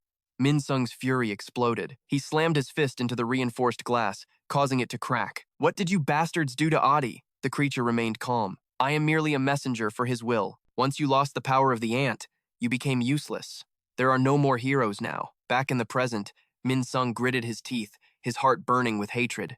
"Minan." Just then, the piercing shriek of the alarm bells filled the air. "Emergency situation. Emergency situation." Dane burst into the training room. "Min Sung, we have an urgent dispatch order. The special agent team at Mount Byongkang has completely lost contact. We have to go now." Min Sung immediately shot to his feet. "Got it. I'm on my way." In the hallway, Dr. Burr called out to him, "Min Sung, wait a second. Are you okay?" A mysterious look flickered in the doctor's eyes, making him pause for a moment, but he quickly continued on his way. A short while later, their helicopter arrived over the Byongkang mountain range. Min Sung, Jain, and Min Yoon sat in the back. While Sai-hee was scouting ahead with his drone, Min Sung asked over the comms, "Sai-hee, what's the situation?" Flying over the dense forest canopy, Sai-hee gasped in shock. "What the hell is this?" "Min Sung, you have to see this for yourself." Before them was a vast mountain forest completely covered in a thick, tangled web of gigantic threads. Min Sung laid out the plan. "We need an entrance." "Sei-hee, can you do it?" "Let me try." Sei-hee clenched his fist, aimed his weapon downward, and unleashed a continuous barrage. 5 streams of energy shot out, cleanly severing the threads. Sei-hee cheered. "All right, I broke through." But his joy was short-lived. The severed threads instantly retracted and fused back together in the blink of an eye. He quickly reported back, "It's regenerating. I'll have to hit it harder this time." The battle at Mount Byongkang. The rise of Vier. At that critical moment, a massive ball of webbing shot out of nowhere, latching onto Seihi's legs and immobilizing him completely. Seeing the swarm of insectoids charging toward him, he could only scream in terror. Insectoids! Where did they all come from? No matter how much he struggled, it was useless. "I can't move." Seeing his teammate in danger, Min-jun let out a sarcastic remark. How pathetic. He looks like a bug caught in a trap. With that, he leaped from the helicopter. In a flash, he drew his sword, creating brilliant arcs of light that tore the webbing to shreds. Min-jun landed gracefully after rescuing his comrade, then stood up with a teasing smirk. Well, if it wasn't for me, our little dragonfly would be in big trouble. The other three had now arrived on the scene. Seihi let out a nervous laugh and replied, "Thanks." Only then did he feel safe enough to touch down and continue the mission. Min-sung immediately gave tactical orders. "We're on site. Everyone stay alert, watch all directions, and search for the missing agents. Let's split up." Min-jun, who had his back to them, suddenly spoke in a low voice. "Wait, there's no need to split up." He had already spotted the cocoons dangling from the trees. He scowled. "Look what they did to our teammates." After a careful observation, Min-sung immediately changed his strategy. "Our priority is rescuing the agents. Saihi, you stand watch." Saihi quickly replied, "Roger that." The appearance of Vier the giant deer. Suddenly, the massive foot of a strange creature slammed down on the ground. The action made Min-jun wonder, what's with this guy? But he had no idea it was an air stress signal, sent to a monster lurking deep within the earth. An abnormality in the air made Min-sung realize that something incredibly dangerous was coming. While Min-jun was still oblivious, Min-sung shouted a warning.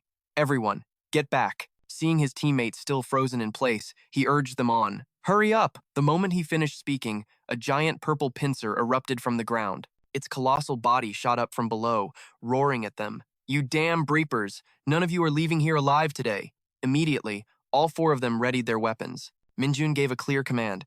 "All breeper units, activate instincts, 20% power." The order was given, and the three of them moved like a perfectly programmed fighting machine. Saihi activated his transformation mode, becoming a dragonfly with a long-range weapon mounted on his arm. Min-jun, filled with killing intent, transformed into Rina the Water Strider, his twin blades glowing with a deadly blue light. Dane transformed into a silkworm, shimmering threads beginning to coil around his palms. Dane roared and charged his opponent. "Take this!" As he closed the distance, he unleashed his threads, wrapping them tightly around the target and pinning it to the ground like a bug in a spiderweb. Min-jun charged in excitedly, shouting, "Hold him tight! Silkworm!" He then unleashed a flurry of slashes, leaving a series of deep gashes across the enemy's body. Finishing his attack, Min-jun slid across the ground and yelled, "Dragonfly!" Taking his cue, Saihi immediately raised his integrated cannon, his voice firm. "Right here." He opened fire. A brilliant flash erupted, leaving a trail of light in the sky. The blinding energy beam shot straight toward the monster. The incredible power sent rocks and dirt flying everywhere. Min-jun watched the scene, his eyes sparkling with excitement. Impressive, Kijima's plan.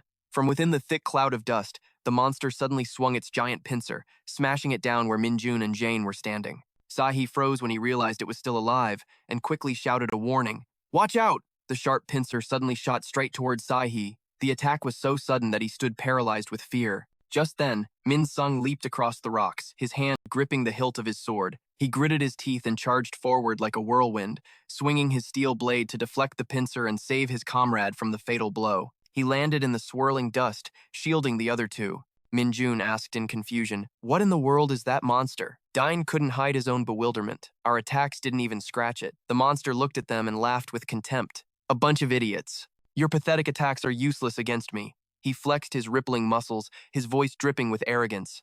"I am Vier. He spoke with pride of the one who created him. "This is the perfect body chosen by Lord Kijima." Saihi was shocked. "That's clearly a scorpion. Aren't insectoids supposed to be insects?" Min-jun shook his head, his eyes still locked on the enemy. "Not necessarily. That's just a general term, bikasehi. Insect forms are more common." Min-sung was deep in thought. If it's the Kijima of today, he's probably created beings many times stronger than this one. Hearing this, Vier snorted coldly. "Nonsense." He furiously slammed his fist on the ground. "There is no one stronger than me!" Min-jun leaped into the air, mocking him. "You fool! You're just big. You can't even compare to our speed." At that moment, Vier's tail shot up, whipping through the air. Its massive body spun around, delivering a devastating tail strike towards the two of them. Jane and Minjun took air erect, venomous hit. They both screamed in agony as they collapsed to the ground. Decisive battle at Mount Bayonkang. The twin blades awaken. On the other side, a panicked Saihi yelled out, Jane! Minjun! Viper tilted its head, feigning a friendly smile. Was that quick enough for you? Sign, struggling to get up, choked out. No way. Leaning on her broken sword, Rina Minun cursed, damn it all. If we were fully awakened, you wouldn't be worth a damn. You want to experience what it's like to be completely erased? Let me give you a little taste of what real power is. Before it could finish, its body convulsed in agony as it vomited blood. Seeing this, Viper's scorpion tail twitched with glee. The poison was working. Just one little scratch is all it takes to poison you fools. It shrieked, focusing its power on them. This toxin will send you straight to your graves. Suddenly, a barrage of bullets rained down on it from Aristance. Sai roared, unleashing a constant stream of fire to protect his comrades. Vi muttered, pathetic little tricks. It swung its pincer with disdain. That's not even enough to make me itch. Just then, Sei and Rina secretly wove silken threads, binding its arms tightly. Viper struggled and growled, You damn brats! Rina poured all her strength into her call. Minung, now, attack! The sword in Minung's hand blazed to life, gathering an overwhelming amount of energy. He plunged the blade into Viper, unleashing a powerful electric current to install a thunder core. He was about to follow up with another move, but his ordinary sword couldn't handle the pressure. A loud crack echoed out. The moment stunned him as his sword shattered in two. At the same time, Viper swung its massive pincer right at him. Sai dashed in front of Minung, shouting, You little punk! The brutal impact sent Sai flying. He slammed hard against the ground, tumbling through the debris before coming to a stop. Minung was also thrown far, crashing onto the cold, hard floor. He twisted his body, sliding to absorb the impact, then looked up in a daze. He whispered, Sai, his eyes fixed on the man who had just taken a fatal blow for him. He had risked his own life to protect him. Minung glanced left and saw So clutching his wound, then looked at Rina, writhing from the deadly poison. They were all in critical condition. Sweat beaded on Minung's face as thoughts raced through his mind. He had to do something, but without a sword, he was useless. Just then, a glowing object hanging at his hip caught his eye. Viper sighed and advanced, its massive shadow falling over the exhausted warriors. You pathetic traitors, it roared, raising a pincer to bring it down like a sledgehammer. I'll offer you as a sacrifice to Lord Kijima to earn my promotion to Hagen. In that split second between life and death, Minung shot forward like a red bolt of lightning across the battlefield. A flash of continuous attacks rang out, followed by the monster's blood-curdling scream. Viper staggered back, staring in shock as its pincer arm shattered into pieces. It shrieked, its voice a mix of fury and pain. It hurts! What was that? You bastard, what kind of trick did you just pull? Two crimson steel blades hovered in midair, so sharp they seemed to warp the space around them. Minung landed, his twin daggers gripped tight and glowing with killing intent. A cold light flashed in his eyes as he hissed, I'm going to tear you to shreds. A memory of Dr. Baker's new weapon surfaced. In his office before the mission, Minung stared into a glass case where a pair of crimson daggers lay still. Dr. Baker's voice echoed, I made them for you. Take them. Minung clenched his fists, suppressing his anger. Why would you do that on your own? We could have gotten more information out of him. Dr. Baker shook his head. I couldn't wait any longer. How could you not extract the ant core? He gave a cunning smile. That's why I separated it. Minung gritted his teeth, pure rage rising in his throat. Dr. Baker calmly cut him off. Don't get so worked up. You already know. He pictured the structure that was now locked deep inside Minung. The ants can no longer reproduce inside your body. All you have left is a physique slightly stronger than a normal person's. Glancing at the distracted boy, he lowered his voice. You think that's enough to fight the insectoids? That body of yours won't even work with insect remains anymore. As he spoke, the old man's hand slowly placed the crimson weapon into its holster. From now on, the only way you can fight is with this. I hope you understand. Now, take it. Back to the present. The fury of the twin daggers. Viper exploded with rage. You bastard, what the hell did you just pull? Minung gripped the two daggers floating in the air. He dove from above, his body like a black lightning bolt tearing through the sky. He roared, I'll rip you to pieces! His entire body tensed, channeling all his power into the crimson blades with a scream that shattered the silence. A clean, sharp cut sliced through Viper's remaining arm, causing it unimaginable pain. Watching its arm fall, it let out a deafening shriek.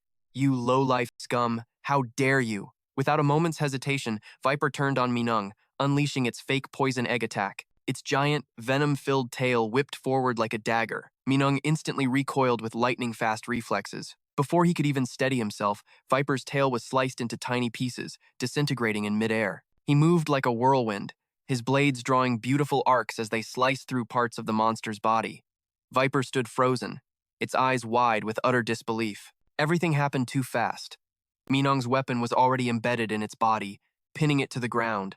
He pulled the shards from its flesh, and streams of dark energy sprayed out. His eyes glowed with a cold red light, focused on the creature before him. He lowered his hand, resting it on the monster's skin, then suddenly plunged a blade deep into its chest, making Viper howl in pain.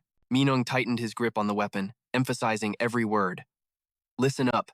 No matter how strong you think you are, you will never beat us. After the storm, Minong interrogated the dying enemy with raw frustration.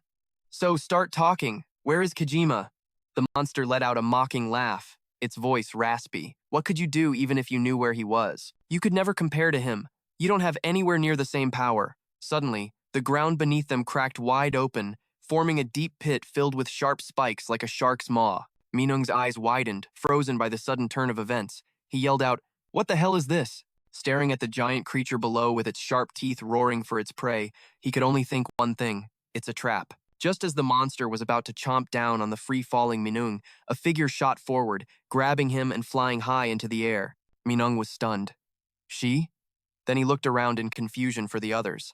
The man quickly explained as they landed in a safe spot. While you were fighting it, our team and the captured agents were all moved to safety. Then, Sai-Hai stopped mid-air, looking down at the pit the monster created, questioning, more importantly, what the hell did they just do down there? An argument at Breeper headquarters. Time passed, and a deep purple sunset fell over the Breeper base, behind a lone metal door in a silent hallway. After finishing her work, a nurse stepped out and said gently, "Treatment is complete. You should all get some rest." The three of them, Minun, Jane, and Sa-A, bowed their heads in silence, not a word passing between them. A heavy tension filled the air. Suddenly, Minun's harsh voice broke the silence. He used it, didn't he? That damn weapon. He doesn't give a crap about us. Jane frowned, cutting him off immediately. Hey, knock it off. If Minung hadn't done that, we'd all be dead right now. He touched the control collar on his neck, his face full of irritation. Damn it, if we weren't being treated like this from the start, I would have finished them off myself. Walking away, he grumbled with frustration. Crap. I should have been the one to wipe out those damn insectoids and get my revenge, but instead I'm stuck being controlled like this. Minun walked to the wall and kicked it hard to vent his anger. Breeper, it's all their fault. Sa-A stood between them, murmuring sadly. It's because we could be a danger. He hesitated for a moment, then continued in a resigned tone. I think we just have to accept it. Hearing those weak words, Minun's brow furrowed. Huh? He got close to Sa-Hai, shooting him a contemptuous glare. Hey, Dragonfly, you think it's natural for us to be controlled like this? Sa-Hai slowly replied, That's not what I meant. Minun sneered, his voice dripping with mockery. Or maybe working with humans made you think you could be one again. Then, he twisted the knife, dragging up Sa's blood-soaked past to attack him. Don't you forget what you did to end up here. Wiping out an entire high school class, 2 Marine squads, and a platoon. Minun got right in his comrade's face. Stop trying to pee reddened, you're a normal person. Dine, watching from the side, finally snapped and screamed out, Hey, shut up! But the man just tilted his head back, his voice dripping with provocation. I'm actually impressed. How many people did you send to their graves back then? Aw man, let me see. You've killed more people than I have. You deserve to be controlled. Dean exploded, grabbing him by the collar and growling with pure rage. Hey, I told you to knock it off. Minun just smirked back. What? Did I say something wrong? If you think about it, he's the real reason we're being controlled. She cursed at him, telling him to stop being such a monster. Just then, Owen appeared. As the tension was about to boil over, a new voice cut through the argument. Oh my little bugs still have so much energy, huh? Owen strolled in casually, sounding thrilled. Just like a chimera, you recover crazy fast. That was Owen, the general leader of B Reaper, wielder of a powerful insect morph. He leaned against a wall, grinning from ear to ear.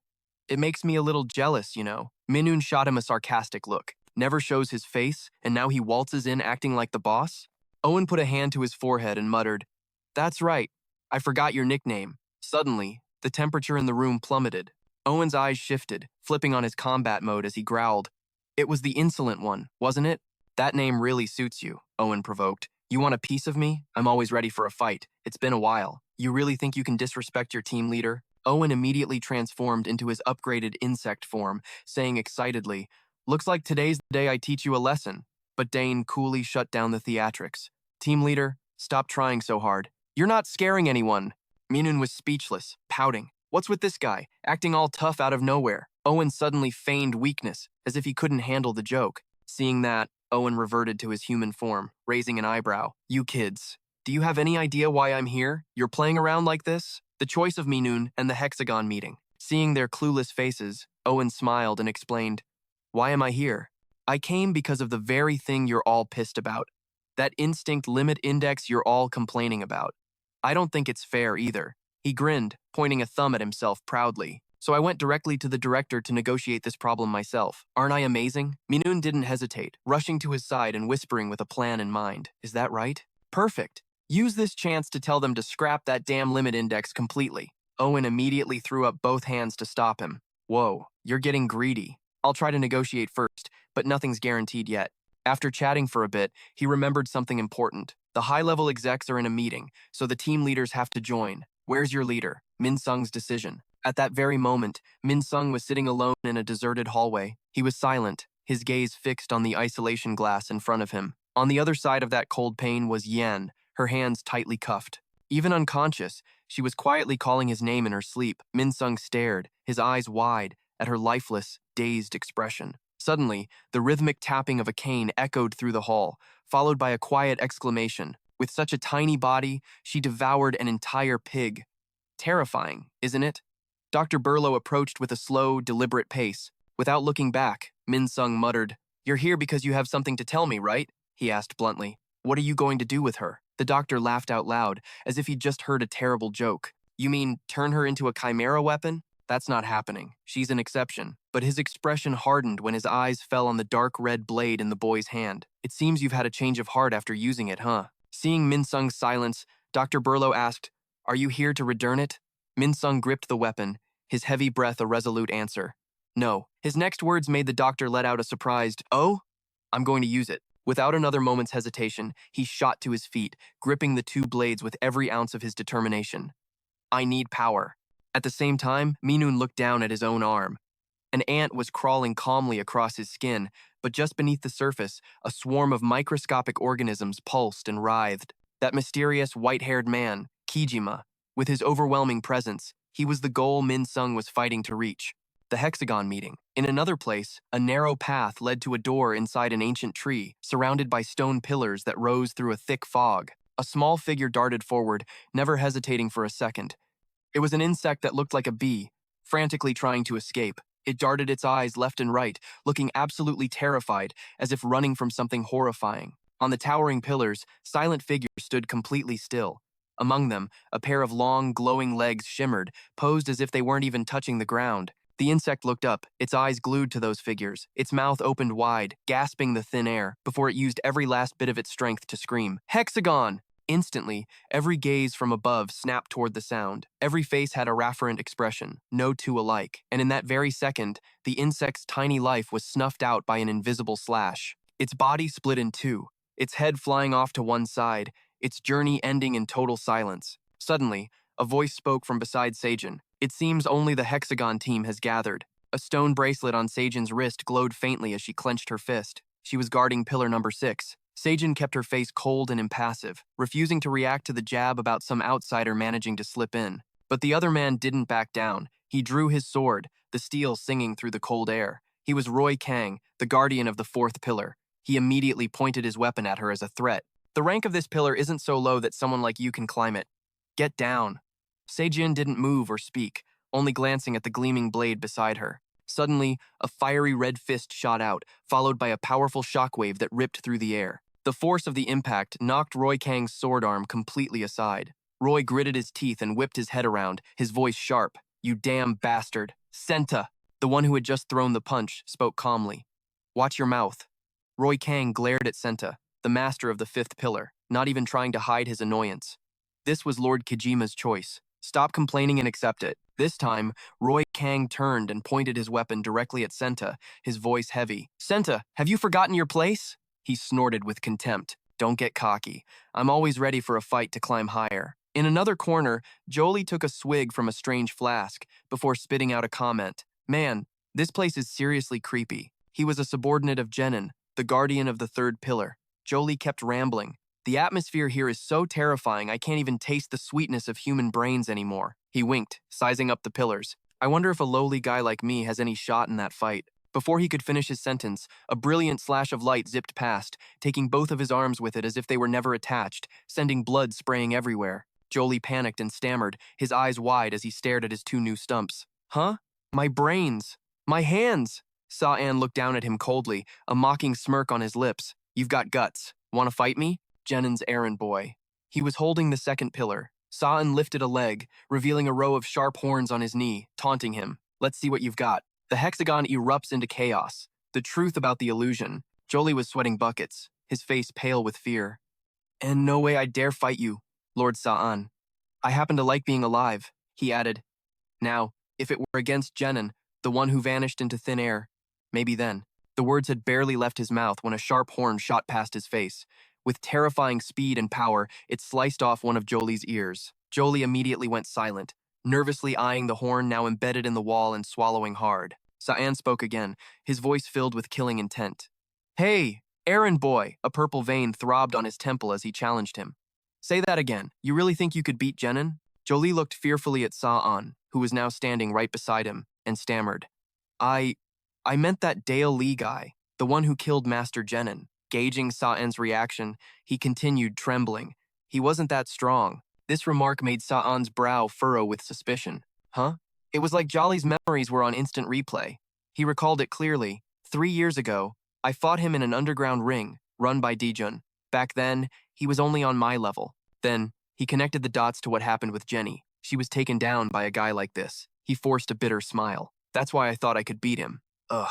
In that same moment, Sa-an's knee slammed hard into Jolly's gut. The man gasped in agony, spitting out saliva and the straw that was still dangling from his lips. Sa-an grabbed his head, hissing through clenched teeth. The more I hold back against you, the more you think Hagen is some kind of joke, huh? Beating a low-level errand boy like you brings me no glory. Jolly grimaced, one eye swollen shut and bleeding, but he still strained to listen.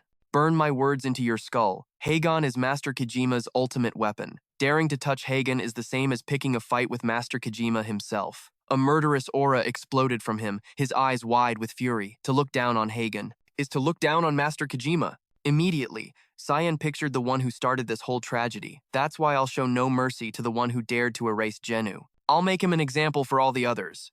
Sa-an released Jolly, turning his back as he mumbled. This is the fate of those who touch Hagen, who dare to challenge Master Kojima. In another corner, a chaotic battle raged between the pillars. Senta relentlessly threw punches, his blazing red fist flying straight for Roy Kang. Roy Kang gritted his teeth and dodged, the blow only grazing his shoulder. He drew his sword, its chilling aura pressing down on the space around him. Senta clenched his fists, his energy surging for a final, decisive blow. No stood nearby, tears streaming down his face as he trembled. Stop! But the two of them just charged forward like a hurricane, ignoring his pleas completely. Old Man Nogu strained, forcing out each word, unable to hold back any longer. Stop it! He opened his mouth, ripping through the air with a violent shockwave. The sonic blast shot towards the two fighters, threatening to crush everything in its path. Senta and Roy Kang instantly leaped apart, narrowly escaping the impact. The piercing sound echoed everywhere, forcing everyone to cringe and cover their ears. A terrified Jolly squeezed his eyes shut, gasping for air as he shielded his head. Senta was thrown to the side while Gongmin endured, his jaw clenched tight.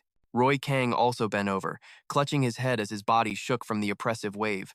Sa-an lost his cool and roared in fury. No, you damn fool. I told you not to open your mouth without permission. Hearing this, the old man frantically slapped his hands over his own mouth. Now, Hagen's first pillar stammered out an apology. Sorry. I'm so sorry. I told them to stop. Seijin, too. Just then, the stone pillars beneath them began to crack and crumble. Sa-an watched the stalactites shatter and fall before him, muttering in frustration. This is a complete mess.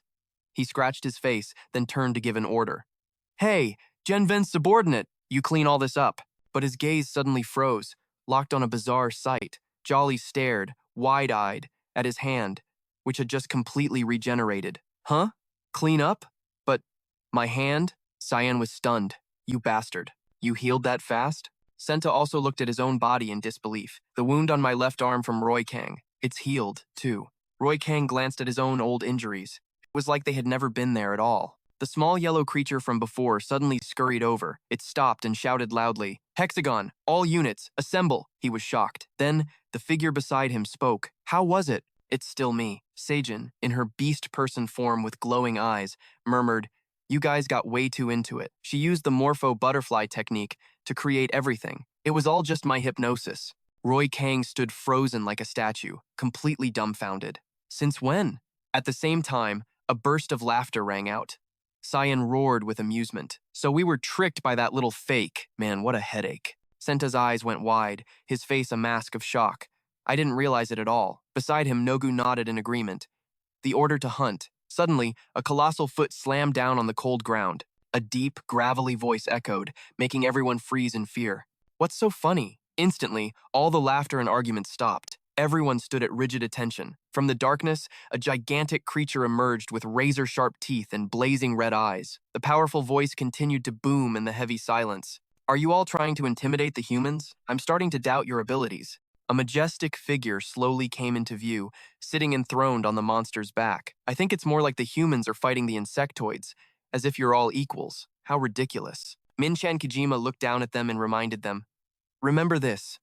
We are the hunters." He sat firmly on the massive creature, emphasizing every single word. "To us, humans are nothing but prey. Using the word fight is a luxury. Carve that into your souls. It's time to hunt." His empty gaze swept across the entire team as he gave a chilling command. "Leave none of them behind. Annihilate every single one of them for me." At that moment, dawn was just breaking over the Bee Reaper base. Inside, everyone had gathered around a long table in the command room, preparing for the life-or-death battle ahead. Chapter, the DP Plan and the Champion's Refusal. In the strategy room, a heavy silence mixed with unspoken tension filled the air. Dane rested his head on his hand, his eyes glazed over from lack of sleep, seemingly uninterested in his surroundings. Minun was glued to his phone screen, his thumb scrolling endlessly without even looking up. Sam sat in complete silence, his intense gaze focused solely on the team leader. Only Owen seemed excited, a constant smirk on his lips and a sparkle in his eyes, as if waiting for something interesting to happen. Misyong sat beside him, quiet as a shadow, his cold expression revealing no emotion at all. Tae stood in the middle of the hall, his calm voice breaking the silence. "Well then, I will now begin the briefing." Vi, sitting at the head of the table, gave a slight nod, her hand resting on a file in front of her. That file contained the critical plan for adjusting the instinctual limits of the Dark Reapers. Tae began his presentation. The Bee Reaper organization is a specialized alliance that brings together carefully selected, powerful warriors. Within it, the Dark Reapers are a special project team formed to combat the high-level insectoid group, Hexagon. He pointed towards the people sitting at the table. The group includes General Manager Owen, Leader ACF, Number 1 Gaming Ung, and warriors who are all insectoids. Tae gestured to the projector screen, which now displayed each member's profile. "The 3 individuals you see here," he said gravely, "are the insectoid warriors currently active in the Dark Reaper team." He paused for a beat, zeroing in on the core issue. These 3 have a history of causing massive damage to humanity in the past. Owen suddenly coughed, cutting in to defend one of them. "As far as I know, she wasn't one of them." Tae didn't respond directly, instead continuing his presentation. "First, I will introduce Line. According to our investigation, she was an insectoid who fought actively alongside Min Sung on the side of humanity in the last great battle." The screen switched to an image of Jine. Tae continued, "In recognition of that achievement, she was invited to join Bee Reaper. However, a crucial piece of information was revealed by the subject herself." The atmosphere in the room grew heavy as Tae made the announcement. According to the initial plan, her power was not going to be limited during missions. But as soon as Dark Reaper was formed, she confessed to having a prior criminal record related to human trafficking. Tae concluded coldly, "For that very reason, the intensity of her training will be raised to a higher level, and a power limiter index has been set to keep her in check." Immediately after, Tae added a sentence that made Min Sung's face go blank. Additionally, despite being an insectoid, her social skills are far superior to Leader Gaming Ung's. He finished decisively. "She is the only potential candidate for consideration of a limit index increase on the future." Hearing this, Owen puffed out his chest with pride. "See? She may look cold, but she's a good kid." Sam quickly jotted it down in his notebook. "Yes, sir." Tae turned back to the screen. "I will now introduce the next subject." As the words echoed, he let out a weary sigh. "Whatever's coming is coming." A close-up of Minzoon's arrogant face appeared on the screen. "Park Minzoon," Tae said, "also known as Rena. There's no need for a lengthy explanation on this one. He's a genuine villain." Tae listed his crimes. "He has a dark past, ran an underground deathmatch ring, manufactured insectoid-creating drugs, and has sent countless people to their graves. However, Tae had to acknowledge his value. Thanks to all that, he has the most practical combat experience when it comes to facing B Reaper. This guy was stabbed in the back by his own comrades. The only reason he joined Dark Reaper is for revenge against Hagen, the ones who abandoned him. Tae warns that once he gets his vengeance, he could turn on our entire organization. Meanwhile, in his seat, Minjun is just messing with a notebook. He scratches an itchy ear as his name comes up, happily jotting down names for his own personal kill list. Sean, check. Then Jae-ren and Roy Kang, followed by Senta. He lists them from number 1 to 6, then mutters, I need to take out Jinu too, but his soul's already gone.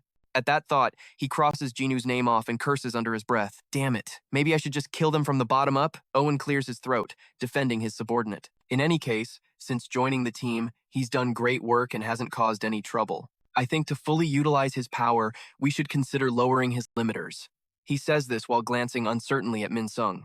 Now that I think about it, this is a problem. Why did we recruit Minjun anyway? Min-sung replies calmly, his gaze firm. We need more power. Suddenly, a familiar name mentioned in the discussion makes Min-sung pause for a moment. Chi-dong, he thinks to himself. If only we had that champion. His memory drifts back to an unfinished construction site where Min-sung had once invited Chi-dong to join him. If you're still here, then fight with me. Chi-dong had bluntly shot him down. I refuse. Min-sung tried to persuade him again.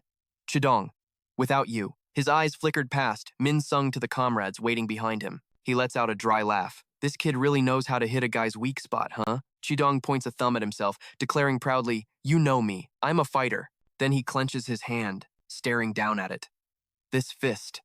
Then, without warning, he swings it right at Min-sung. But the punch stops dead in midair, just millimeters from his face. He lowers his hand, announcing, this fist isn't meant for noble deeds. Like taking responsibility for other people's lives. Chi-dong powerfully declares his life's philosophy, to fight the strong, to win, to destroy everything. All I want is to win for myself. His hand relaxes, as if letting go of all burdens. He continues, this fist only does those things. Then he places a hand on Min-sung's shoulder with finality. So, I'm going to enjoy my own battles. A smile spreads across Chi-dong's face, like a final goodbye to their shared path. I will never, ever lose. I'll definitely hold on to this position. So I'll see you later. The devils return and the heated debate. Chi-dong turns his back, calling out as he walks away, his tone arrogant yet familiar. Next time we meet, you better call me Hyung. I'm out of here. Tae's powerful voice snaps Min-sung back to reality. Next profile. The screen immediately displays the most dangerous insectoid human, his wings stained with blood. In just 2 short days, he sent 256 people to an early grave. Clad in solid crimson armor, he is the one known as the long-lived dragonfly. However, his profile shows a gentle face, completely lacking any killing intent. And Sai-hee, also known as ST, continued the presentation. Sai-hee was captured and sent straight to the Gon OB medical station after being apprehended by Min-sung and branch director Nan. A flashback begins. A battle broke out while Sai-hee was under confinement, but everything went sideways because of one unplanned event. Amid the chaos, a battered and broken Sai-hee still slipped out at lightning speed through a damaged steel door. He seized the opportunity and made his escape. At the same time, a nurse was desperately trying to evacuate the injured. Everyone move to the shelter now, she urged them frantically. Hurry up! And then her eyes widened in terror, fixed on the hazy space right in front of her. Sei-hee, looking like something out of a horror movie, suddenly materialized behind dozens of patients fleeing to the bunker. From outside, winged creatures smashed through the glass and swarmed in, their mouths gaped wide, lined with jagged teeth like saws as they lunged forward, full of bloodlust. His mask shattered. Sei-hee silently glanced at the horde of monsters. Boom! Suddenly, a earth-shattering explosion erupts, making the nurse's face go pale. He had single-handedly taken down the entire swarm of monsters. The patients and medical staff were saved by an insectoid human. After that incident, Sei-hee was thrown back into his cell, but while serving his time, he was recruited by leader Min-sung. The once gaunt face and empty eyes were now strong and full of life. Sei-hee now lives with his family in the shelter, happy and actively participating in the Dark Reaper group. Tae shuts off the screen, concluding the report. That concludes the background checks on all members. Today's meeting is to gather your opinions on increasing their instinctual limiters. Min, the head of science and technology, pulls a lollipop from his mouth. He speaks casually, making Owen click his tongue in annoyance. I object, Min explains his position. They're plenty strong even with the current limiters. I think that's enough. He adds a sharp, taunting comparison. You don't walk a beast without a muzzle, not knowing when it'll bite someone. That's a basic rule in the dogfighting pit. Or is my comparison off? Min Sung's brow furrows as he stares at him. Owen is so furious he grinds his teeth. You little brat. But someone from the other side chimes in. At least dogs can be trained to obey. Ren, the leader of the shelter's defense team, stretches and yawns, her voice dripping with contempt. But these guys are just bugs. How can we possibly trust them? Owen angrily. Redorts, Ren, that's crossing the line. I agree, we need a pact to keep them in check. But as images of his 3 fallen comrades flash through his mind, his anger flares up again. But the current pact is too strict. They can't unleash their true power. It was the same this time. The entire team released their basic limiters and still got wiped out. Roy, the head of tactics who had been silent until now, finally speaks up. It's true that the Bee Reapers need a power boost. Hearing this, Owen lights up. Roy, I knew I could count on you. But Roy crosses his arms, continuing without even looking at Owen, but not from an insectoid human. Owen is stunned. What? Old Roy brings up a painful memory. We lost 2 branch directors in the battle 2 years ago. I barely escaped from Hagen's clutches myself. With that reasoning, his resolve hardens. Yes, we need power, but we can't trust the same power they used to commit atrocities in the past. Owen clenches his fists in frustration. Sam, sitting next to him, leans in and agrees. I'm a little worried about those 2 as well. Unable to take it anymore, Min Sung cuts in, his voice ice cold. Are you all afraid? Afraid of being betrayed by the Dark Reapers and dying at their hands? He stares directly at the 3 opposing him and lands a final, chilling blow. I think that would be a better outcome. As he speaks, his presence explodes like a shockwave, a crushing pressure filling the room, because at least that would only happen times after times all the insectrons have been annihilated. The entire meeting room falls silent, no one daring to utter a single word. Big, who had been observing quietly, suddenly smiles. He taps the table a few times, then speaks decisively. This meeting is over. Before leaving, he adds a final piece of advice. This was a Raskashin to find a better way to grow. Think about that. The Sekred of Seihi's family. Outside, night has gently fallen over the shelter. Seihi's parents stand near the door, seeing their son off. His mother asks hesitantly, Are you leaving already? Stay for 1 night. He quickly turns his head. I can't. We don't know when the deployment order will come, so I have to go now. As he finishes, the wings on his back unfold neatly. Below, his parents can only look up, their eyes filled with longing. Sei soars into the night sky, heading straight for the base. He joyfully swoops and glides, muttering to himself, This is awesome. The cool air on his face and the wind in his hair puts him in a great mood. Then, he realizes something's wrong. He reaches up to his head. Crap, I forgot my helmet. Without hesitation, Seihi banks and loops back toward his parents' home, but an unexpected sight freezes him in midair. 2 familiar figures, each carrying a large backpack, are walking silently through the night. Where are Mom and Dad going at this hour? His eyes go wide with shock as the scene below comes into full view. With practiced ease, they brushed aside the tall grass. Their movements were so sekredive, so skilled, as if they'd done this 100 times before. Beneath it, a massive hole was revealed, cleverly concealed from any wandering eyes. Sahai was speechless, frozen in the air. He could only watch as his own parents disappeared one by one into the darkness. Where on earth were they going? Later that night, Miseong trudged into his room, the weight of the world on his shoulders. He let out a long, heavy sigh. The exhaustion was written all over his face when a sudden voice made him jump. Why the long sigh? Yojin Lee, fresh from a shower, gently asked while drying her hair. I can tell just by looking at you how the meeting went. You worked hard. Seeing her, Miseong had to ask, Why do you always end up in my room? She answered without missing a beat. Because the water pressure in my room sucks. Then, her curiosity took over. So, were you able to persuade them? Do the higher-ups just hate us or something? Miseong nodded, his worry returning. They were completely set against it. I tried to say a few more things, but I'm not sure if it just made things worse. Seeing his spirits plummet, Yojin Lee stepped forward and gently pinched both his cheeks. Shaking his face playfully, she said, You did a good job. Her hands kept fussing with his face as she chirped, I don't know exactly what you told them, but even if the result wasn't what we wanted, all that matters is that we tried, he mumbled for her to let go. She blinked her big, sparkling eyes encouragingly. We just need to ramp up our power from 20% to 100% like before, right? So don't you worry so much. Miseong let out a small laugh and nodded, his expression finally brightening. Yeah. He then wondered where everyone else was. She replied casually, I think Min Jun is asleep in his room. And sure enough, in the next room, Min Jun was hugging a pillow, sleep-talking about raising his limit stats. You heavenly insects are all dead. Yojin Lee thought for another moment, then guessed, as for Sahai, he probably crashed at his parents' place for the night. But in reality, Sahai was deep in a forest, scrambling through his parents' sec-red tunnel with a furious look on his face. As he squeezed through, he muttered to himself, "Seriously, what is this? When did they even dig this thing?" Sahai cursed himself as he saw his parents getting further away. He should have shouted to stop them back then, but he was so stunned he couldn't get a single word out. He steeled his resolve. "I have to find them, bring them back, and find out why they left the shelter." Then, a sudden thought stopped him dead in his tracks. The reason they left the shelter, could it be because of me? A flood of old memories suddenly washed over him, taking him back to a time when his hair was much neater. Back then, both his mother and father worked as veterinarians at an animal hospital, and he was an elite soldier. The son of two people who saved tiny lives had become the cause of a massive population drop during the insectoid tragedy, but they didn't learn the truth right after the incident. It wasn't until a full year later, when he reappeared as a member of the Dark Reapers, that the horrifying truth was revealed. When they saw Sahai in his monstrous form, they broke down and sobbed. Before that, they thought their son had been killed when the insectoids attacked the Marine Corps unit. They were so thankful to the heavens just to see him alive again. It was a tearful, choked-up reunion, even though he was the cause of that horrific tragedy. When he returned, Sahai no longer had a normal human body, and yet, they still opened their arms and held him.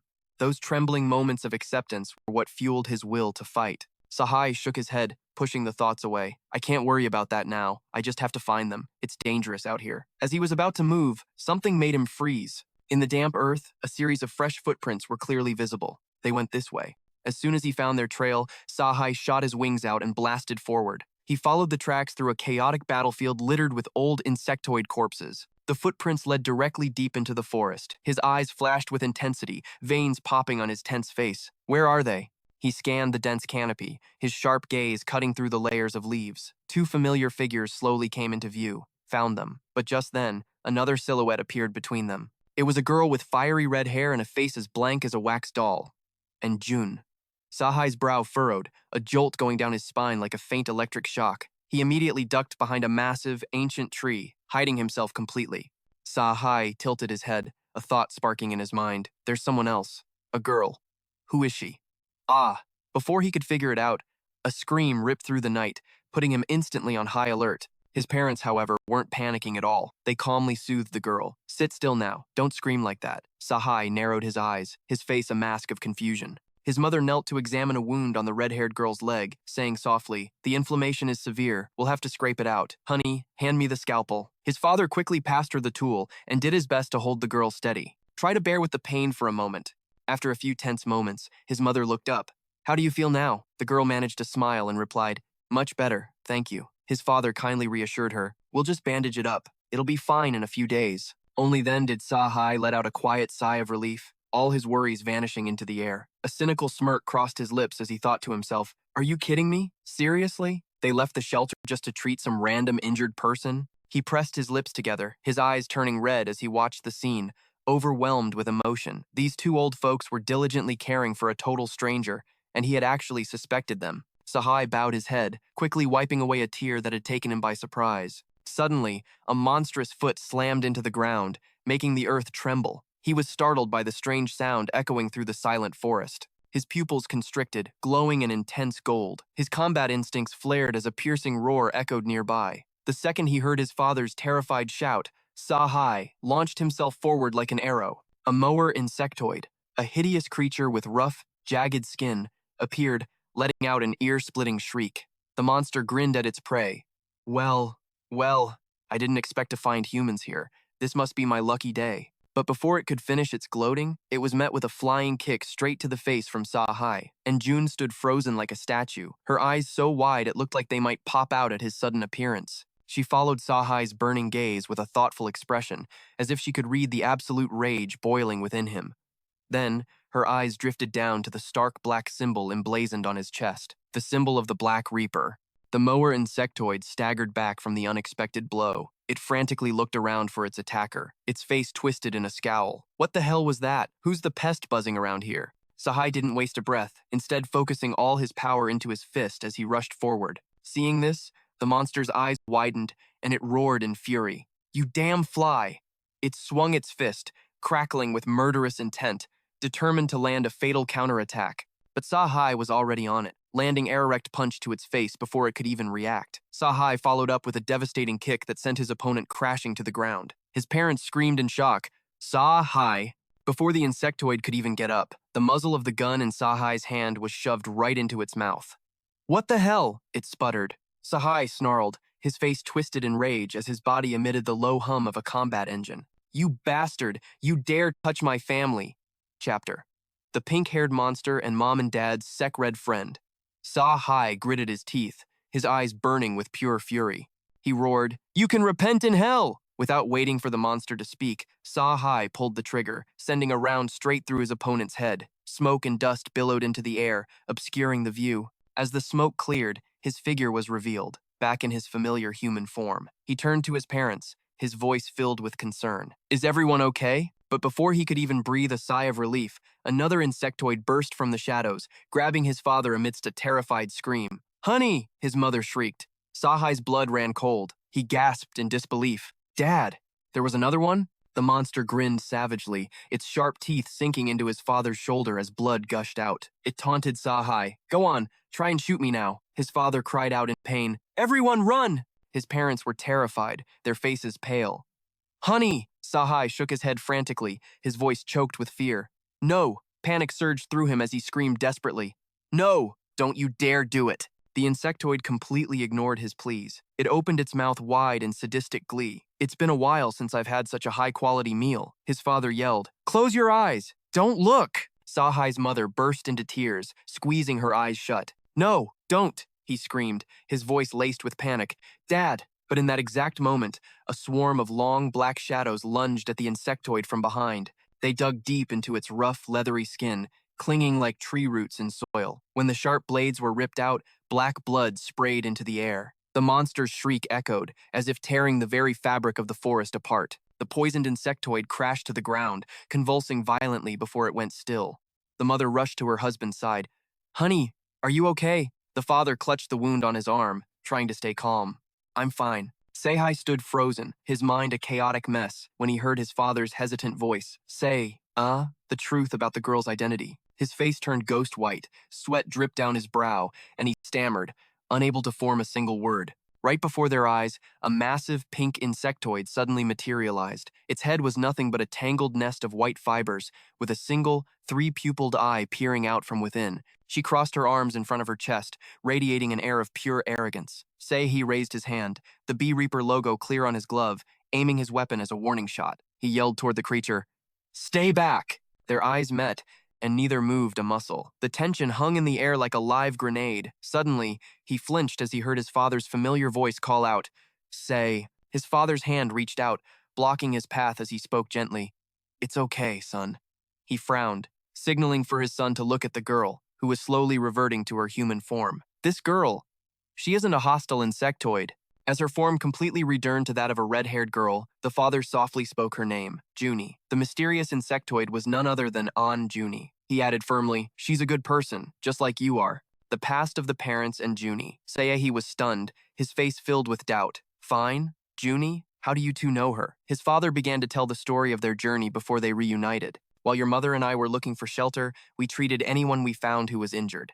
You knew about that, didn't you? A memory surfaced of them trudging through a deserted path, both of them freezing at the sight of someone collapsed and barely breathing on the road ahead. He continued, During that journey, we met Junie. At that time, Seihi's mother had pointed in horror at a strange pool of blood. That's her blood. The father had hesitated, telling his wife, We should just leave.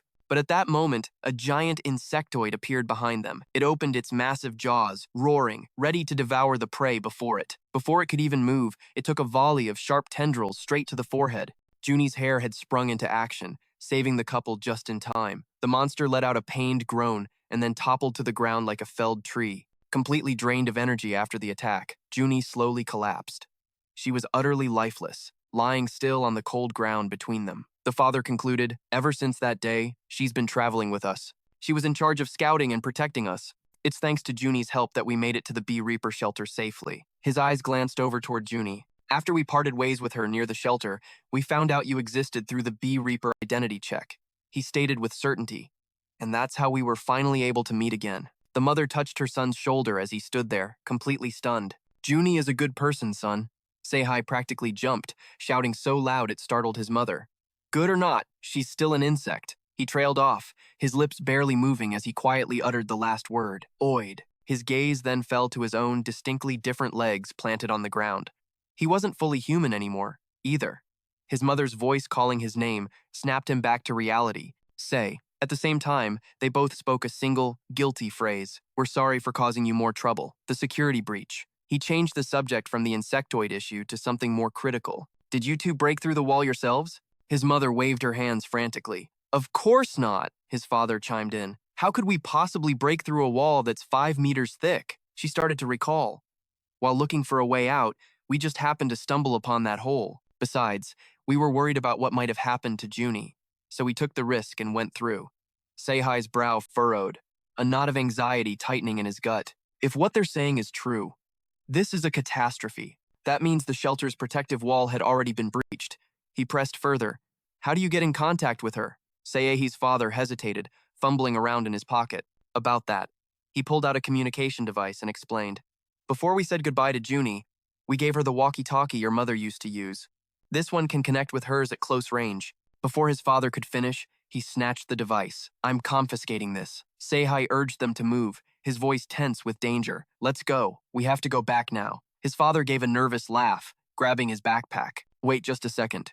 He didn't say a single word in reply. He just stood silently, watching his parents' every move. His mother handed Junie a bag of food and gave her careful instructions. This is food. Remember to throw the trash away where no one can see it. The story continues, with every detail laid bare. Every line of dialogue is captured, just as it was spoken. The father also pushed a box of medicine into her hands and advised, if you get hurt, remember to use this. You still remember how, right? Junie nodded as she took it. Yes. With heavy hearts, they walked away with Sai, their heads turning back to look at her, until she disappeared from view. Junie stood motionless, bowing her head, her heart filled with gratitude for everything they had done.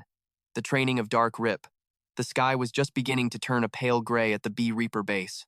A heavy steel door was shut tight, a silent object in the quiet space. However, behind it, a completely opposite scene was unfolding. Jane transformed her silk into weapons, whipping them through the air as she pursued Sei. He charged forward like a tornado, quickly closing the distance to counterattack. She spun in midair, then swung her leg sideways as if performing a martial arts dance in an arena. Just as he dodged the first blow, a second kick from her other leg slammed into him, sending Sai flying. His back crashed hard against the wall. He groaned internally. Did I overdo it yesterday? Jane walked over, a curious expression on her face. Say, are you tired? He pushed up his glasses and offered a compliment. Jane, you've been training hard lately. Your skills have really leveled up. I can't even keep up anymore. Hearing this, her eyes widened with joy. So my training is really paying off, huh? He confirmed. Definitely. She jumped up and down, giddy with excitement, while he just tilted his head back and let out a long, exhausted sigh. Minung and the Blue Blade Demon were on the other side of the battlefield, their two swords clashing with a brilliant spray of sparks. Minung and Minun gritted their teeth and charged at each other, their sword paths and killing intent swirling together. They locked their weapons, steel grinding on steel, the air tense enough to snap. As Minung finished his swing and prepared to counter, Minun leaped into the air with lightning speed. A moment later, the cold steel of his weapon was pressed against Minung's neck. He mocked him. Should I send you on your way or give you a chance to start over? Your technique is still so green. Then, he leaned in close to his ear and warned, Hey kid, you need to try a lot harder. You're not the black ant with superhuman strength anymore. Minung suddenly spun around, swinging his blade backward, but Minun leaped away, dodging in a split second. He landed as lightly as a feather and asked, Should we stop here? He then casually sheathed his sword behind his back, half joking and half serious. If we fight any longer, I'm afraid I might kill you by mistake. Minung didn't flinch, shifting into a fighting stance to retort. Shut up. Let's keep going. Gripping his dual blades tightly, he growled through clenched teeth. Get ready for the next round. But then, strangely, a bizarre black aura began to rise from his weapon. It slithered like a living creature, crawling up his arm before piercing directly into Minung's flesh. A strange sensation shot up his spine, causing him to freeze involuntarily. In that instant, the dual blades in his hands clattered onto the cold, hard floor. The crimson blade continued to emit a hazy, unsettling demonic aura that was terrifying to behold. Minun clutched his stomach, roaring with laughter. What's the matter? Don't have any strength left in your hands? He smirked, taunting him. I told you we should have stopped. Minung didn't bother to reply. He just looked down at his own two hands, his mind a tangled mess. What is this feeling? At the same time, somewhere nearby, someone was still intently siphoning an unknown substance. Minung suddenly looked up, his face showing a flicker of suspicion as if he had just realized something was wrong. He whipped his head around, trying to find the source, while Minung just smirked mockingly. Shaking your head? You don't want to admit that I defeated you, do you? Minung lowered himself into a ready stance and whispered, "The Master's energy." He narrowed his eyes, his mind in turmoil. This is impossible. The source of this energy was Jane, who was rushing over in a panic. Mung, are you okay? Meanwhile, Hexagon was still wrapped in its usual deceptive peace. From the horizon, 3 dark silhouettes materialized, soaring toward them at an insane speed. On the back of each beast rode a silent figure, their legs clutching dull gray containers. Suddenly, the main character's pupils flashed a bloody crimson. He knew they were here. Without a second's hesitation, he shot forward, but not before shouting a command over his shoulder. "Daper, prepare for battle." Elsewhere, the creature who'd been devouring the air began to stir. Jai sat enthroned on a giant hummingbird, his stomach swelling as if pumped with compressed air. "Guess I'll kick things off." The moment the thought crossed his mind, he unleashed a blazing torrent of energy that shot forward. The blue vortex of fire spiraled like a tornado, moving so fast the very air seemed to suffocate. It slammed down on the shelter's housing district, as if trying to wipe the entire map clean in a single breath. He stood there like a living monument, one hand shielding his eyes to get a better look. Awesome shot. In the control room, alarms blared. Metal doors slammed shut, with faint blue light seeping through the cracks. A man in a Bee Reaper uniform sat before a monitor, his face tense as he tracked the signals. The screen flashed erratically as a dense cluster of red dots popped up on the right side. He glanced back and reported urgently, "We've got 6 insectoid individuals approaching, about 1 kilometer out at our 3 o'clock. Ren, sitting nearby with her legs crossed, narrowed her eyes. "Huh? Zoom in on that." On the screen, 3 dark shapes soared silently through the still clouds. The interface slowly zoomed in, the blurry outlines gradually sharpening with each passing moment. As the distance closed, the 3 figures were revealed, riding on the backs of monstrous beasts. She immediately gave the order, "This is bad. Target them now. We're going to intercept." The technician quickly complied. 2 anti-aircraft cannons pivoted, aiming for the dark shapes against the blue sky. The giant insectoid charged forward, the bug person on its back still inhaling deeply, prepping for the next devastating attack. Chapter: The Attack on the Shelter. The technician froze, his face a mask of pure shock. Ren turned to him, demanding, "What's wrong?" He screamed in a panic. "They're attacking first!" She was stunned. From that distance, after inhaling his fill of that mysterious energy, Jolly fired it back through a long metal pipe. A stream of brilliant blue fire erupted from the nozzle, surging forward like a fire dragon. It roared through the air before slamming into the defensive wall, causing a massive shockwave like a thunderclap. High above, the attacker shielded his eyes with his hand and laughed. Awesome shot. After that earth-shattering blow, a huge chunk of the reinforced wall was completely blown away. The technician turned back, his face white as a sheet, and scrambled to report, "The sector wall has been destroyed." Ren shot up from her commander's chair, slamming the red alert. Her sharp voice echoed, "The entire shelter is under attack." Without pausing, she snapped her next order, "Shoot them down. Do not, under any circumstances, let them inside." He shot back a quick, "Roger." 2 massive wall-mounted cannons immediately swiveled into place with a sickening screech of metal. In an instant, they both opened fire. A volley of shells tore through the air, screaming toward the insectoids. The 3 monsters stood motionless, except for one whose right arm suddenly twisted into a grotesque shape. Without warning, he launched himself forward, becoming a vortex of destruction. A massive shield materialized out of thin air, shattering the volley of energy blasts and distorting the very space in front of him. The remaining turrets unleashed everything they had, streams of burning energy ripping through the sky. But he didn't even flinch. Instead, he charged recklessly, like a cornered beast ready to counterattack. In a flash, all the machine guns erupted in a chain of explosions, sending sparks flying everywhere. The giant shield in his hand spun like a steel hurricane, shredding everything in its path. Thick smoke billowed from the city wall, which was now torn to pieces as flames raged high into the air. The invaders watched from above, silently observing as chunks of steel armor rained down on the ground below. The scene was a vision of hell on earth. Jolly blinked, pleased with himself, his voice dripping with arrogance.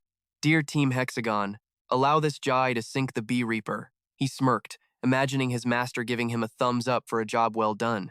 Lord Jen would be so proud of me. Suddenly, a voice beside him made him jump. "In your dreams, I'm the one who's gonna sink the Bee Reaper." She gave him a playful wink and announced her name, Gong Du I Am.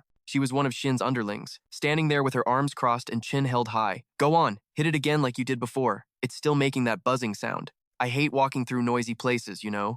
Jai scratched his head, embarrassed. But I kinda threw away my straw, she scoffed. Seriously? That's so lame. I'm super disappointed. He quickly replied, I'll go get it right now. Just then, the arrival of the insectoid slayer was interrupted by another, more irritated voice. Stop messing around. She shot a look over her shoulder. Sen turned his head, his face grim. Let's just charge in. He was the second pillar under their leader's command. I'll take the lead. Gong Duai and blushed slightly, stealing a glance at his strong back before mumbling. Okay. He looked back and waved to the group behind them. All right, let's move in. Sen frowned, his guard up, completely unaware of the object plummeting toward him from above. He said, I'll go first. An immense pressure suddenly crushed down, forcing Sen to snap his head up instinctively. Before he could even process what was happening, a giant steel foot slammed down, pinning him to the ground.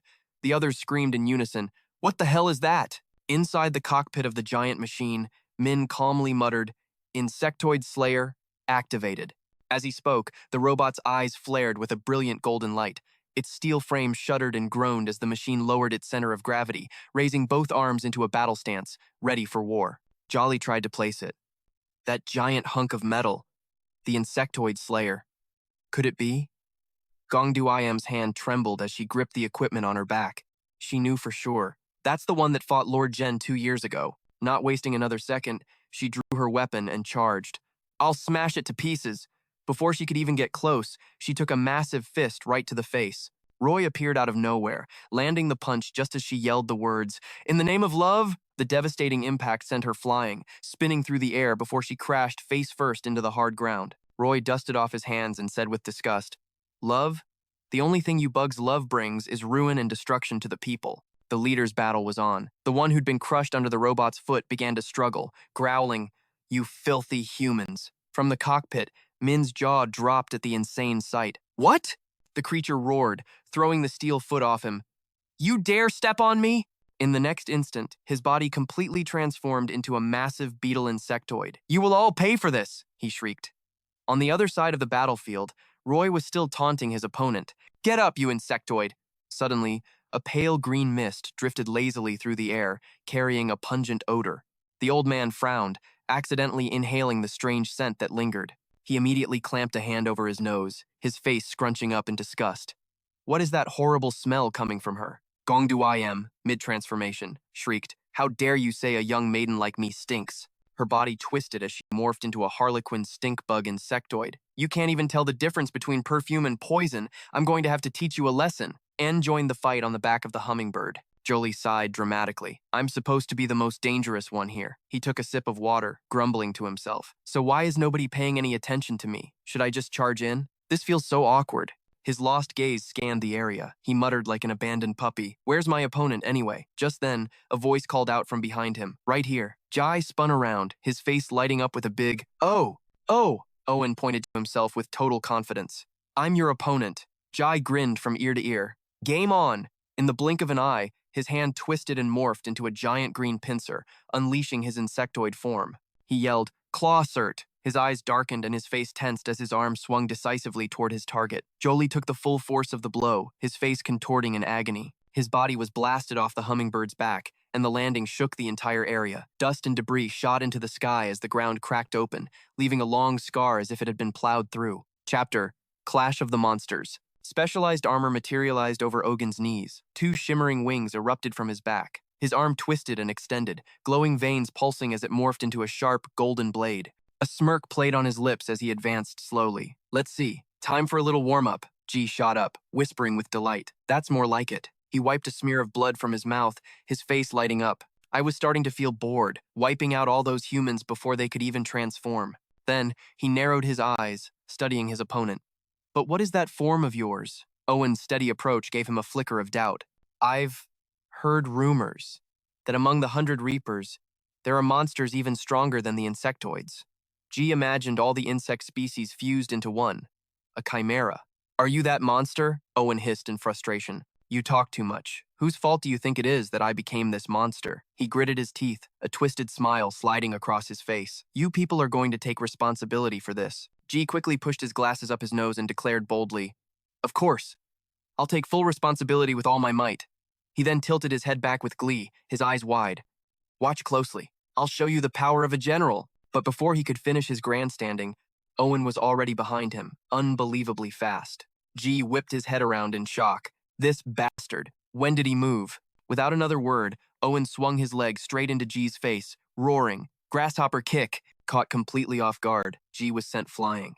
He clutched his already bruised cheek and let out a laugh. Just like a human. Attacking while I'm powering up? You like to play dirty, don't you? The moment he finished speaking, Owen appeared right in front of him, making him jump. Again? He asked, getting a calm reply.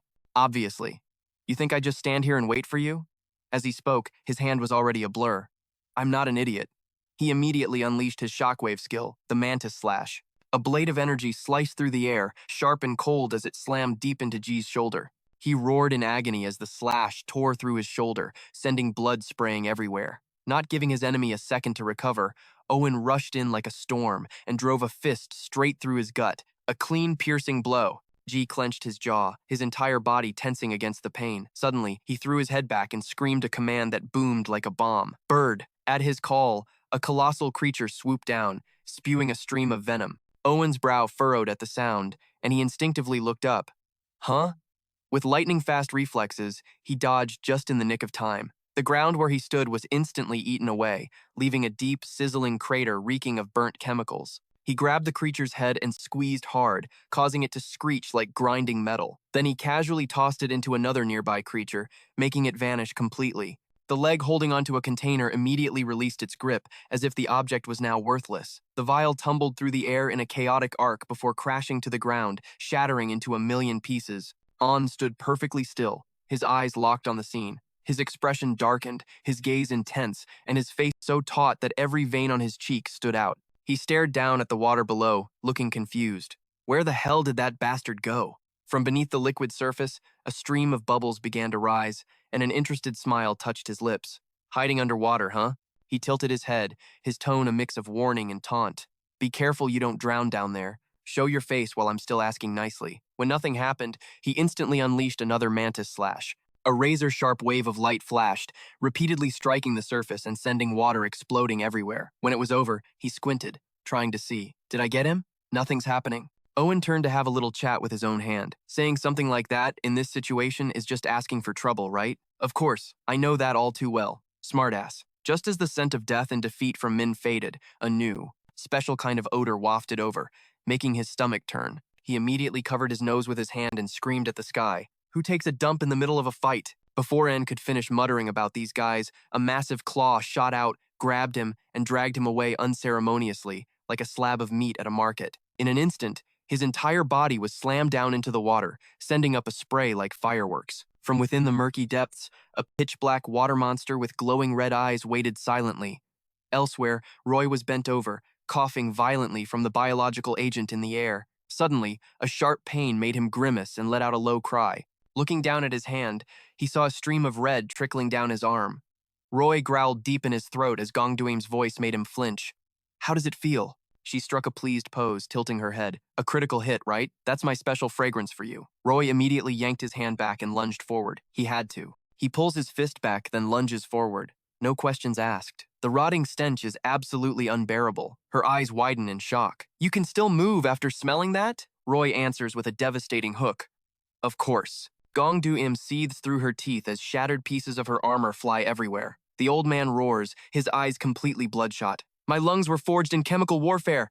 Without giving anyone a chance to react, he unleashes a relentless barrage. She's at a loss for words. Is this dude singing? As Roy rushes in, he lets out a low, humming growl. Is he a mountain? She wonders if he's completely lost his mind. But the old man doesn't seem to care, landing blow after blow with a cold, emotionless face. The devastating impact, like a hammer from the heavens, sends Gongdu flying off the ground and into the air. A red glint flashes in Roy's eyes as he continues his assault, snow falling all around them. Gongduim grips her weapon, totally bewildered. Damn it, I don't know the first thing about fighting up close. In a panic, she swings her staff wildly, accidentally striking his iron armor. The moment it connects, Roy's entire body erupts in a blazing inferno. Surrounded by crimson flames, the old man stands perfectly still, muttering in a daze. We just keep moving forward. She stares at the scene, both thrilled and utterly confused. Are you freaking kidding me right now? To be honest, I have no idea why it caught on fire either. I heard something about the poison gas making it more flammable. Long story short,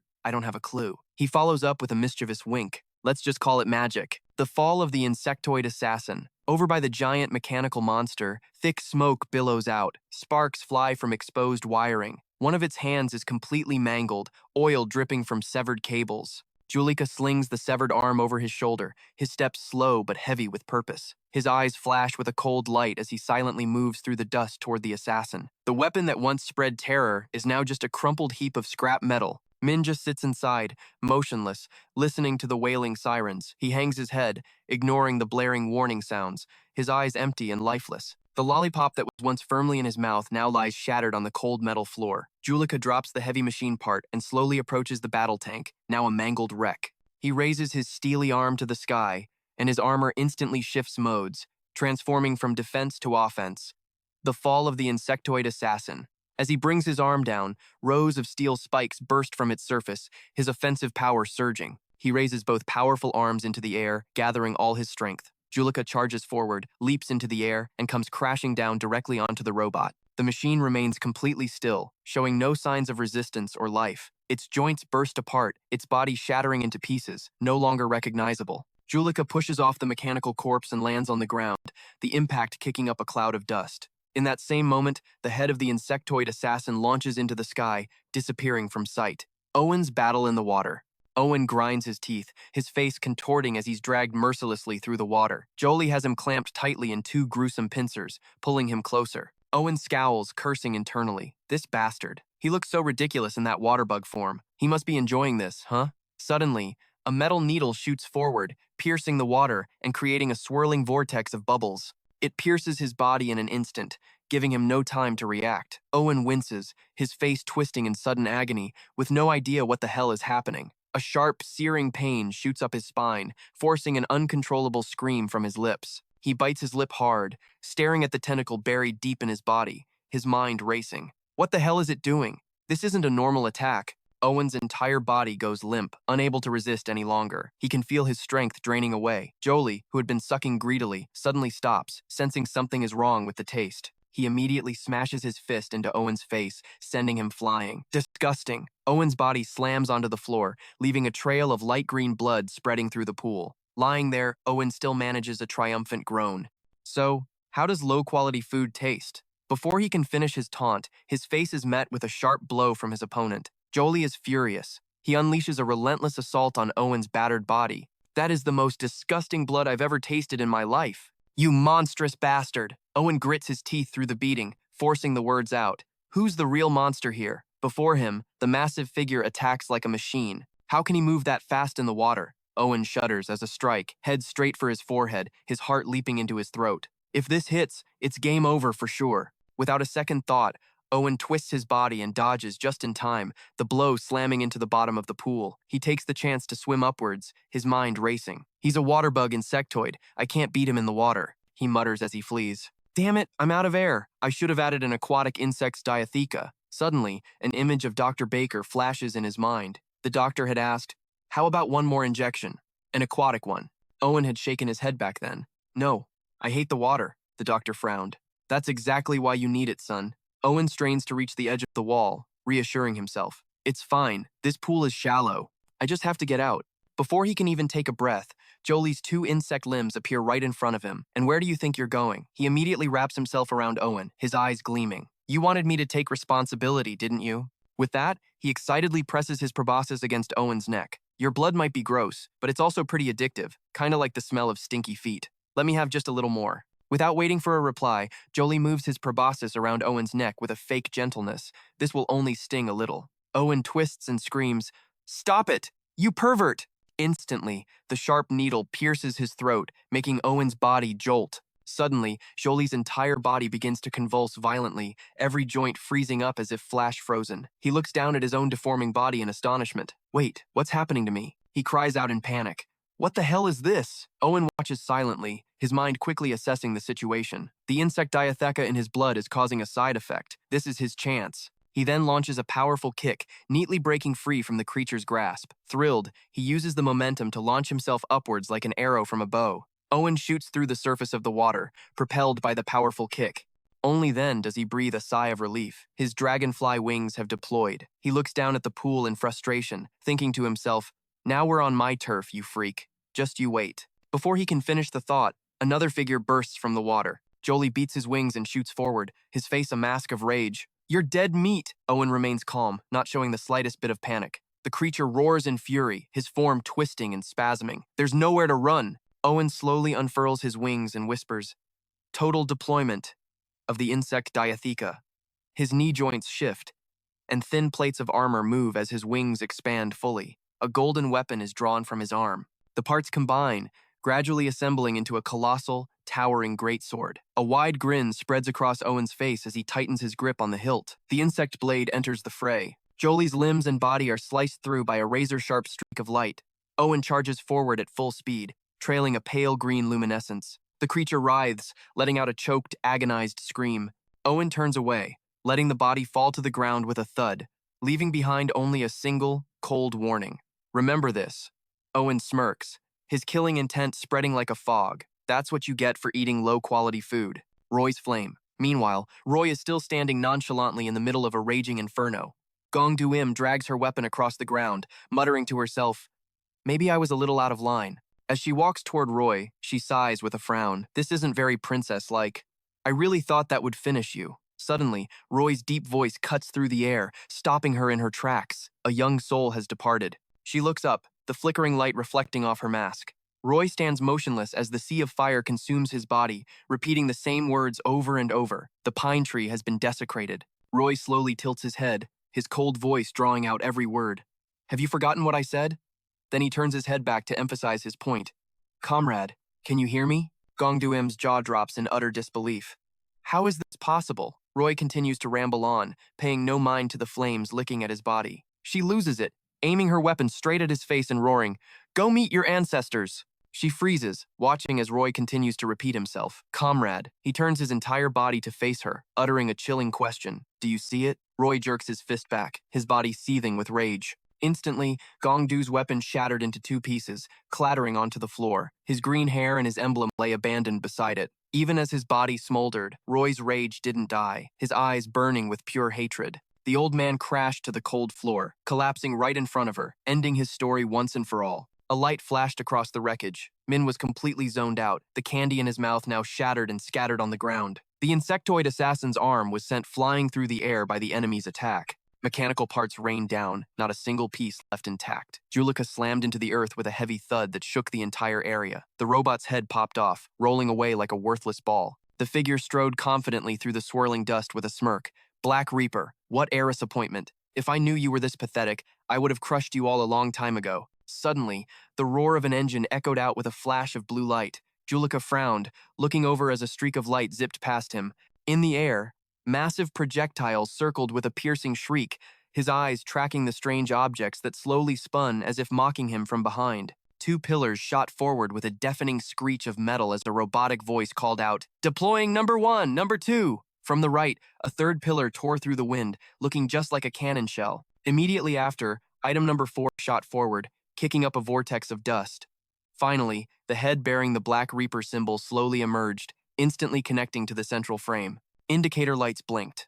Number 5. They closed in, rotating in a perfect orbit before lining up to reveal a new designation. Insectoid Assassin, Spray Type. Julika's lip curled. "Trying to get fancy, are we?" He narrowed his eyes in contempt. What kind of trick was this now? You can't hope to beat me with human technology. Minsung popped a fresh piece of candy into his mouth. Let's see if you're still talking big after a taste of this, you damn bug. He steeled himself and yelled, "Laser!" 2 steel orbs flashed, unleashing a beam of energy that ripped through the very air. Insectoid diffraction mode, activated.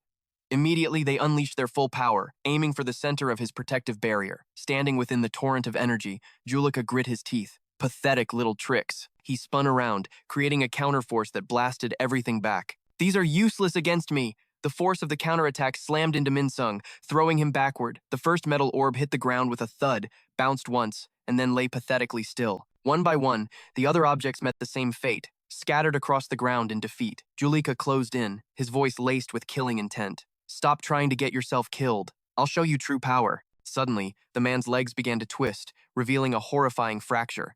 Then, his lower leg snapped clean off from the ankle, as if the joint had been brutally broken. he screamed in fury. Just go die already. Before he could finish, his head dropped with a sickening thud, rolling away like an out-of-control ball. Minsung looked down and muttered, Insectoid mode targets the most vulnerable joints on the body and destroys them. No matter how strong you think you are, you're still just a bug. When modern tech gets involved, taking you down is just a matter of seconds. He looked up, his face dotted with sweat but wearing a triumphant smirk. Don't underestimate humans. The arrival of Gen Ren. High in the sky, a hummingbird-like craft circled, observing the devastated, dust-covered scene below. It remained silent, its eyes fixed on the ground with a grim and pensive look. After a moment of hesitation, it suddenly dropped the container dangling from its feet. The massive, heavy object plummeted through the air, spinning amid the howling wind. It smashed directly into the ground, shattering into a million pieces that exploded through the thick dust cloud. From within the dense smoke, a pair of legs in spotted yellow pants calmly walked out. A face covered in tattoos and dark, tanned skin slowly came into view. Minun stepped forward, his eyes full of suspicion. Is that him? The insectoid energy you were talking about? Minsung nodded in confirmation. He's on a whole other level. The group held their breath, watching the man emerge from the chaos. Minun slung his sword over his shoulder, annoyed. What do you mean, not to be messed with, you idiot?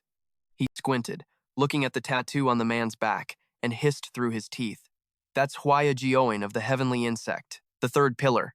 The muscular, tattooed man with sunburnt brown skin was Gen Ren. He clenched his fists, staring down Minsung's team of 4. Sahai frowned in disbelief. So that's really him? Gen Ren's brow furrowed, the veins and tattoos on his cheek twitching with every breath. He immediately recognized them as members of Hagon, the third pillar. Renrenshi hovered above, totally panicked. Look at his body. He hasn't even transformed yet, has he? Minun looked up to remind them. Hey, don't just stand there with your mouths open. He gave a contemptuous smirk. Today, we've got to show them what we're really made of. Hwaya Jioin, my ass. A bunch of ladybugs could take them down. Jae-in, standing beside him, glanced down with a mocking tone. Maybe if it was Jidong. Then he teased. Getting scared? Minun pointed a finger at his own chest and laughed. Scared? Why would I be scared? Do you know who Rina is?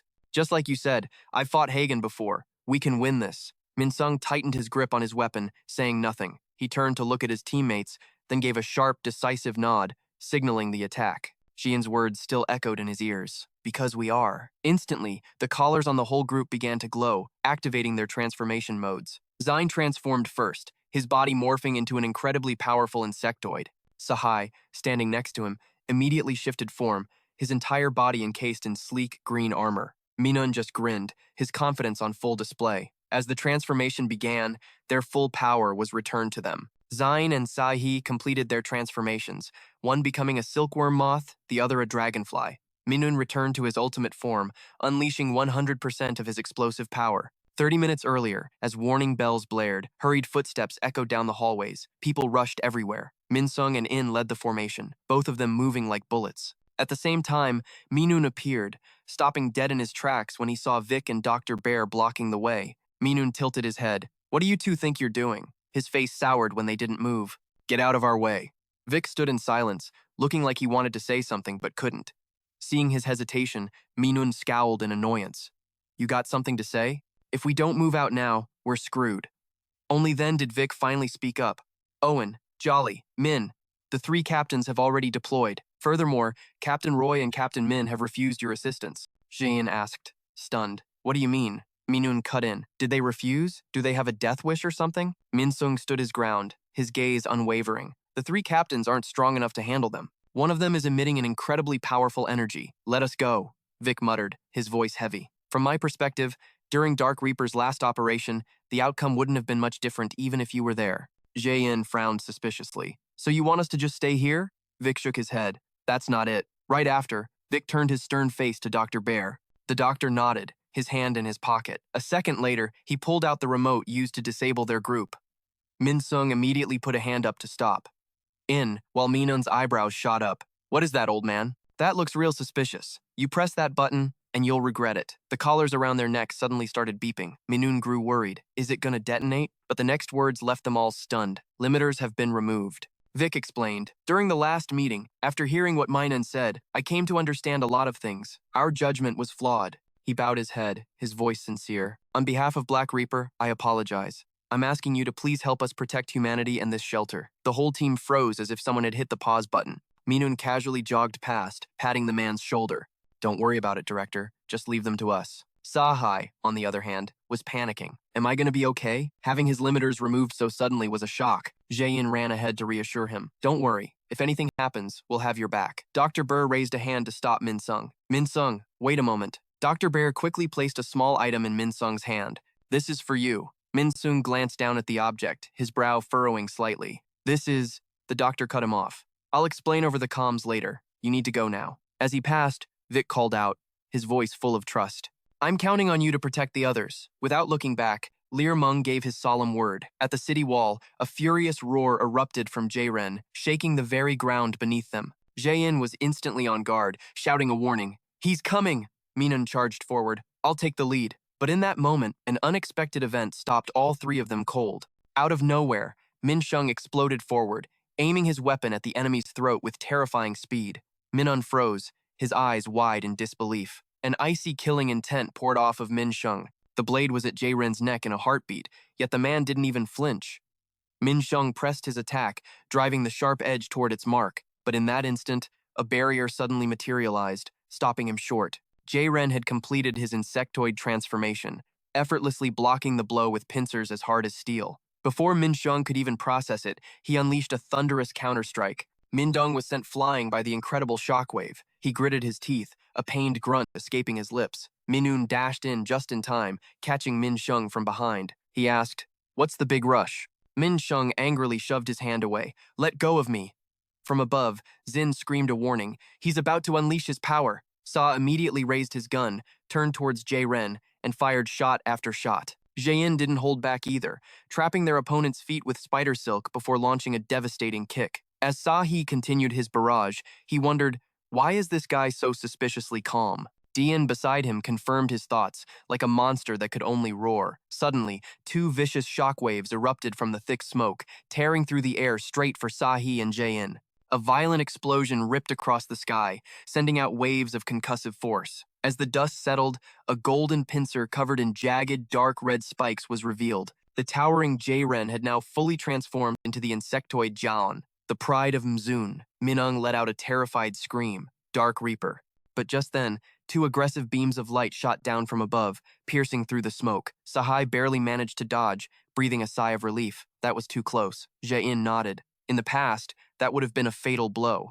Minun shot Min-shung a confused look. Hey, what's with that expression? Aren't you glad the team is safe? He wouldn't shut up, continuing his verbal jabs. You're probably just regretting that reckless move that put your teammates in danger, right? Min-shung raised his weapon to block. Cut the crap and get ready to fight. The guy casually walked away, still muttering under his breath. Yeah, leave the rest to me. Our leader can just hide somewhere and watch from the sidelines. Minun crouched, then looked back at Minung with a taunting expression. Now you'll see how strong the members are without their contract. With that, he launched himself into the air. Min-dong stood frozen, watching that retreating figure, his teeth grinding audibly. His fingers tightened around his weapon, his lips pressed into a thin line. Damn it! Bloodwind form. Through the swirling dust, the round, pink eyes of Jaon appeared.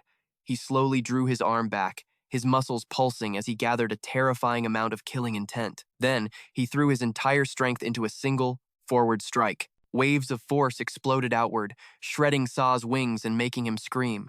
My wings! Jae-in glanced over, puzzled. It just grazed him.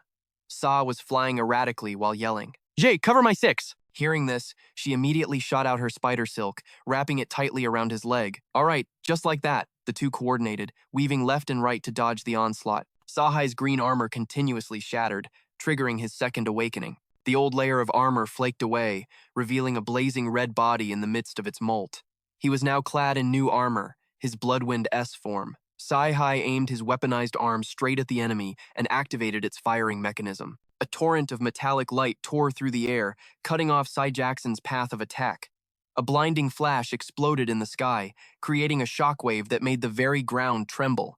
Jaon burst from the smoke, his massive body rocketing forward. He let out a piercing shriek that made your skin crawl as he flew right past Sa-hee. Sa-hee stood frozen, too stunned to react. Dian rushed forward. Seeing the enemy biting down on Sa-hee's arm, she unleashed her second awakening, molting, hysteria silk. Her cold steel blade fell like lightning, slicing off Jaon's leg with her counter skill. Blood sprayed into the air, making In flinch. But the monster didn't say a word. It immediately sank its teeth into her and slammed her into the ground, sending earth and rock flying.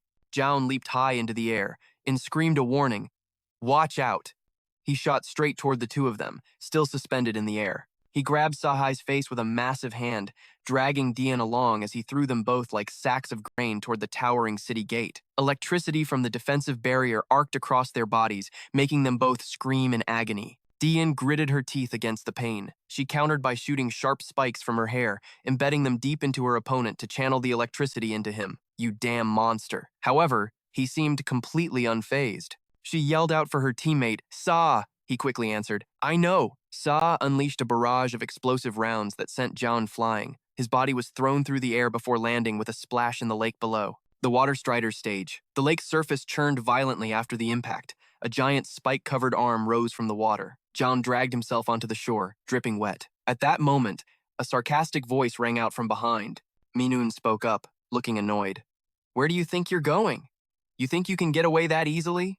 Some huge monster had sprayed water all over the ground. He cheered with glee. "This is my stage now!" Phase 2 is officially starting. He crossed his two weapons into an X, his giant pincers spreading to their full extent. Second awakening, molting. At the same time, Jaein and Sahi finally broke free from their captor's grip and began to free fall. Min Sheng ran from Aristance yelling, "Dark Reaper!" He skidded to a stop, panting heavily, his eyes widening at the chaotic battle unfolding before him. Seeing them both back in their human forms, sprawled on the ground, Min Sheng stammered, breathless, "You guys," and wiped a streak of blood from her lips and asked urgently, "Sahi, is your arm okay?" He shook his head. "I'm fine." Jae-in is the one who's seriously hurt. She suddenly spoke. Startled, Min Sung softly called her name. "In?" She lay on the ground, clutching her stomach and rolling to one side, whispering, "What are you doing here?" Jae-in winced in pain, then dismissed him with a tired sigh. "Go away." When Min Sheng saw her trying to sit up, his face went pale. "What are you doing? Don't move." Jae-in grunted through the pain. "Your job isn't to play medic for us." She stared at him, her eyes burning with resolve. "Fight. He's still alive. Min Sheng, you have to kill him." Min Sheng hesitated for a second. "But right now, Jin raised her scratched and bleeding arm, gave him a bright smile, and pinched Min Sheng's cheek, assuring him, "You can do it. Because it's you." Min Sung smiled and nodded, accepting the mission without hesitation. He then dashed away, never once looking back. Jae-in and Sa stood together, silently watching his back until he disappeared from sight. Sa-ae turned to her, anxious. "Is this really going to be okay?" "We're in this condition," Jae-in answered bluntly. "Of course not." He was stunned. "Huh?" She lowered her voice, dead serious. "It's going to be incredibly difficult, but Min Sheng has always overcome the odds. This time will be no different. Because he's our hero, Dr. Bear's secret weapon." Just then, a voice suddenly crackled in his earpiece. "Minek Sung, can you read me?" He answered while running, loud and clear. Dr. Bear instructed, "Take out the thing I gave you earlier." Minung pulled out a tiny object in his hand. "Now listen to me very carefully." His voice grew deep, each word heavy with meaning. "I'm going to explain how to use it." Dr. Bear gave a stream of technical instructions that left Min Sung completely skeptical. "With this thing?" The doctor paused, then sighed in admission. "Sorry for giving it to you without testing it first. I hope it's as effective as my research indicates." While still running, he replied quickly, "I understand." It wasn't long before he entered an area shimmering with light reflected from pools of water. At last, Min Sheng reached his destination, drenched in sweat from the speed of his run. The betrayal of Mezun. Suddenly, a sharp clang rang out, the cold sound of metal striking metal. He flinched, squinting into the distance. Minun was standing there, radiating an overwhelming aura, yet his expression was as casual as if he were taking a walk in the park. At the man's feet, the Cypherax monster lay sprawled out, its body riddled with wounds. He looked up, his eyes widening in pure shock when he saw Min Hyung. "What the hell? I told you to find a place to hide and stay put." Min Jun let out a triumphant laugh, a flicker of glee in his eyes. "No worries, your timing is perfect. Look here, I took this thing down all by myself." He then cockily reverted to his human form. Heh. What a bunch of pathetic weaklings. Shoving his hands in his pockets, he slowly stepped off the monster's corpse. Or maybe, I've just gotten abnormally strong. It's been a while since I got a good stretch. Just as he finished speaking, he suddenly slapped a hand on Min Hyung's shoulder without any warning. "All right, buddy, let's head back to headquarters." Before his laugh could even fade, Min Hyung's blade was at his throat, cold and sharp like a slap to the face. Min-hyung instantly swung his arm, the blade slicing through the air with a single, decisive strike aimed right at him. Without a moment's hesitation, he leaped backward to create a safe distance.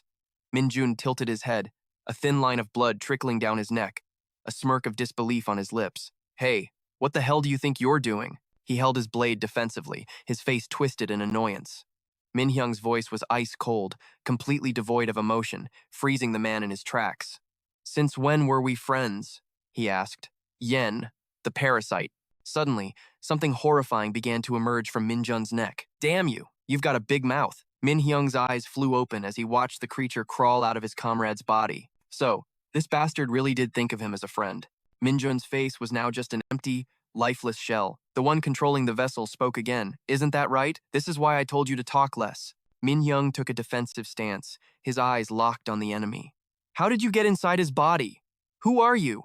The creature laughed as if watching a pathetic circus act. "You're looking right at me and you still don't know? What a blockhead. I thought you would have realized immediately." From the shadows behind Min-jun, a pale white object slowly began to take shape. It looked like a living cord, long and slithering through the air like a snake, and it was crawling out of the dried-up husk of a cricket. He introduced himself with sadistic pleasure. "I am Jen, the third pillar of the Hagen parasites." Before he could spew any more nonsense, Min-hyung gripped his weapon and charged forward like a whirlwind. Jen let out a wild laugh as two sharp blades clamped down on his face. Min-hyung didn't hesitate, leaping into the air and bringing his blade down hard on the writhing white body. The creature slithered to the side, dodging like a water snake, its voice dripping with contempt. "Don't even dream of it." Then he screamed and flew past his waist. "I won't be taken down that easily." Jen now bore deep red gashes on its body, a sign of pure arrogance. It hovered in the air with a provocative posture. "Why bother covering your wounds? Afraid I'll parasitize you through them?" Seizing the moment, he shot forward and threw a punch straight at Min-hyung's face. "I don't give a damn about human bodies. The only thing I crave is a powerful host species." Jen glanced over at the corpse lying nearby. That Cypherax cricket was insanely strong, but it was still no match for this guy. That's why I had to take over his body immediately. He's a perfect match for me. Vile and a total loudmouth. Jen slithered back into Min-jun's body. "I'll use this host to wipe out every last human in the shelter." The moment he finished speaking, he began to transform. In the blink of an eye, long, hairy spider legs sprouted from his back. Min-jun's body was now completely under the parasite's control. But then, a familiar voice suddenly echoed from that very same mouth. "Who told you to disobey me?" I said to Hyde. "So what are you doing here?" The dim-witted Jen froze in confusion. "Huh?" He was stunned, trying to explain himself. "Wait, that wasn't me just now. It was this guy talking." The real Min-jun spoke from within again. "You idiot. Can't you just stay put for once?" After a moment of silence, Min-hyung spoke, stopping them both. "I don't want to run away anymore." He stated it with conviction. "I won't let myself get left behind again." Raising a hand to his neck, he hesitated for just a second. Then, Min-hyung ripped the bandage off his neck, holding Dr. Baker's evolution device in his other hand. With that, he plunged the device straight into the wound on his neck without a second thought. Min-jun, still controlled by Jen, stood completely paralyzed, his eyes wide as he stared. As the item activated, veins bulged all over Min-hyung's face in agony. His hand tightened around his weapon, continuously absorbing the dark energy from the blade. In his memory, when Dr. Baker contacted him, he had asked, "Min-hyung, have you noticed anything strange when using the insectoid weapon recently?" He had answered quickly, "Yes, it happened during training, right before they deployed." At that moment, a strange energy from the blade had seeped into his skin. He felt as if his body was absorbing the power radiating from the weapon. The doctor looked at the data from his double helix on the system and explained, "Actually, after your fight with the scorpion insectoid, I found something suspicious in your test results. It was a large amount of bullet ant DNA." Hearing this, Min-hyung was completely shocked. "What?" The doctor theorized that during their previous battle, while he and his brother fought together, a part of his brother's power had been absorbed into his body. "That's my guess." Min-hyung pressed. "What do you mean?" Dr. Baker, sweating bullets, tried to calm him down. "Just calm down and listen to me." Min-hyung immediately fell silent, waiting. The doctor continued, "I have amplified this power source, returned it to you, and embedded its data into this device. In other words, this is evolution." The intense surge of energy coursing through his body made him scream in pain. Jen regained control and charged. "You bastard! Don't even think about trying any tricks." But as he got close, a violent aura exploded outward. Hit by the powerful shockwave, he was forced to rapidly retreat. After the impact, a thick cloud of dust rose Sahi onto the air. Jen turned to look at him, completely stunned. You son of a bitch. Seeing his strange new form after the transformation, he guessed, an insectoid? A crimson-red ant glowed, emitting powerful sonic waves. Minhyung stood up, clad in brand new armor, and coolly announced, initiating Anthill Operation Number 1. Meanwhile, Dee was still inside a containment chamber, her wrists tightly chained. A sudden jolt of electricity shot through her head, making her twitch unconsciously. As if every nerve cell was being awakened, she suddenly opened her eyes and shot upright. She uttered a familiar name, one deeply etched in her memory. She held her head high, repeating the name over and over, as if sensing he was very close. Minhyung. Minhyung's sharp, metallic footsteps clanked against the ground. Jen rested his weapon on his shoulder, watching Minhyung with amusement. His eyes were wide, carefully observing every single movement, but nothing happened. He wondered, why aren't you attacking? Minhyung held his defensive stance, not saying a single word. Jen spun around, elegantly lifting his leg high. All right then, I'll make the first move. He faked a kick, but instead, two sharp pincers shot straight toward him. But what happened next shocked Jen. He never expected Minhyung to take the hit head on. His arm, steady and strong, blocked the ice-cold thrust. He gritted his teeth, his hand clenching as if to crush his opponent's armor. Now it's my turn.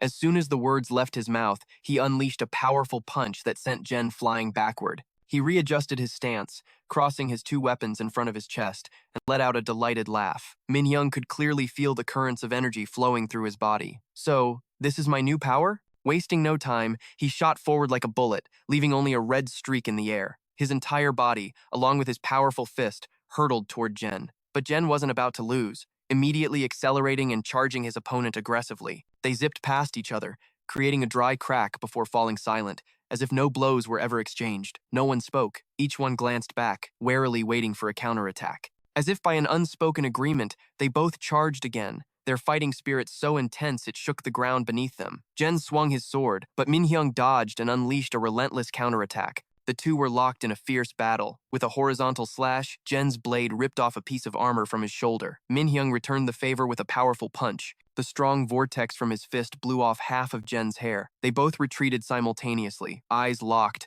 their fighting intent still blazing. The world around them shook as Jen's energy erupted, his battle armor awakening with roaring blue flames. He unleashed his ultimate ice technique. The world exploded in a brilliant flash of blue.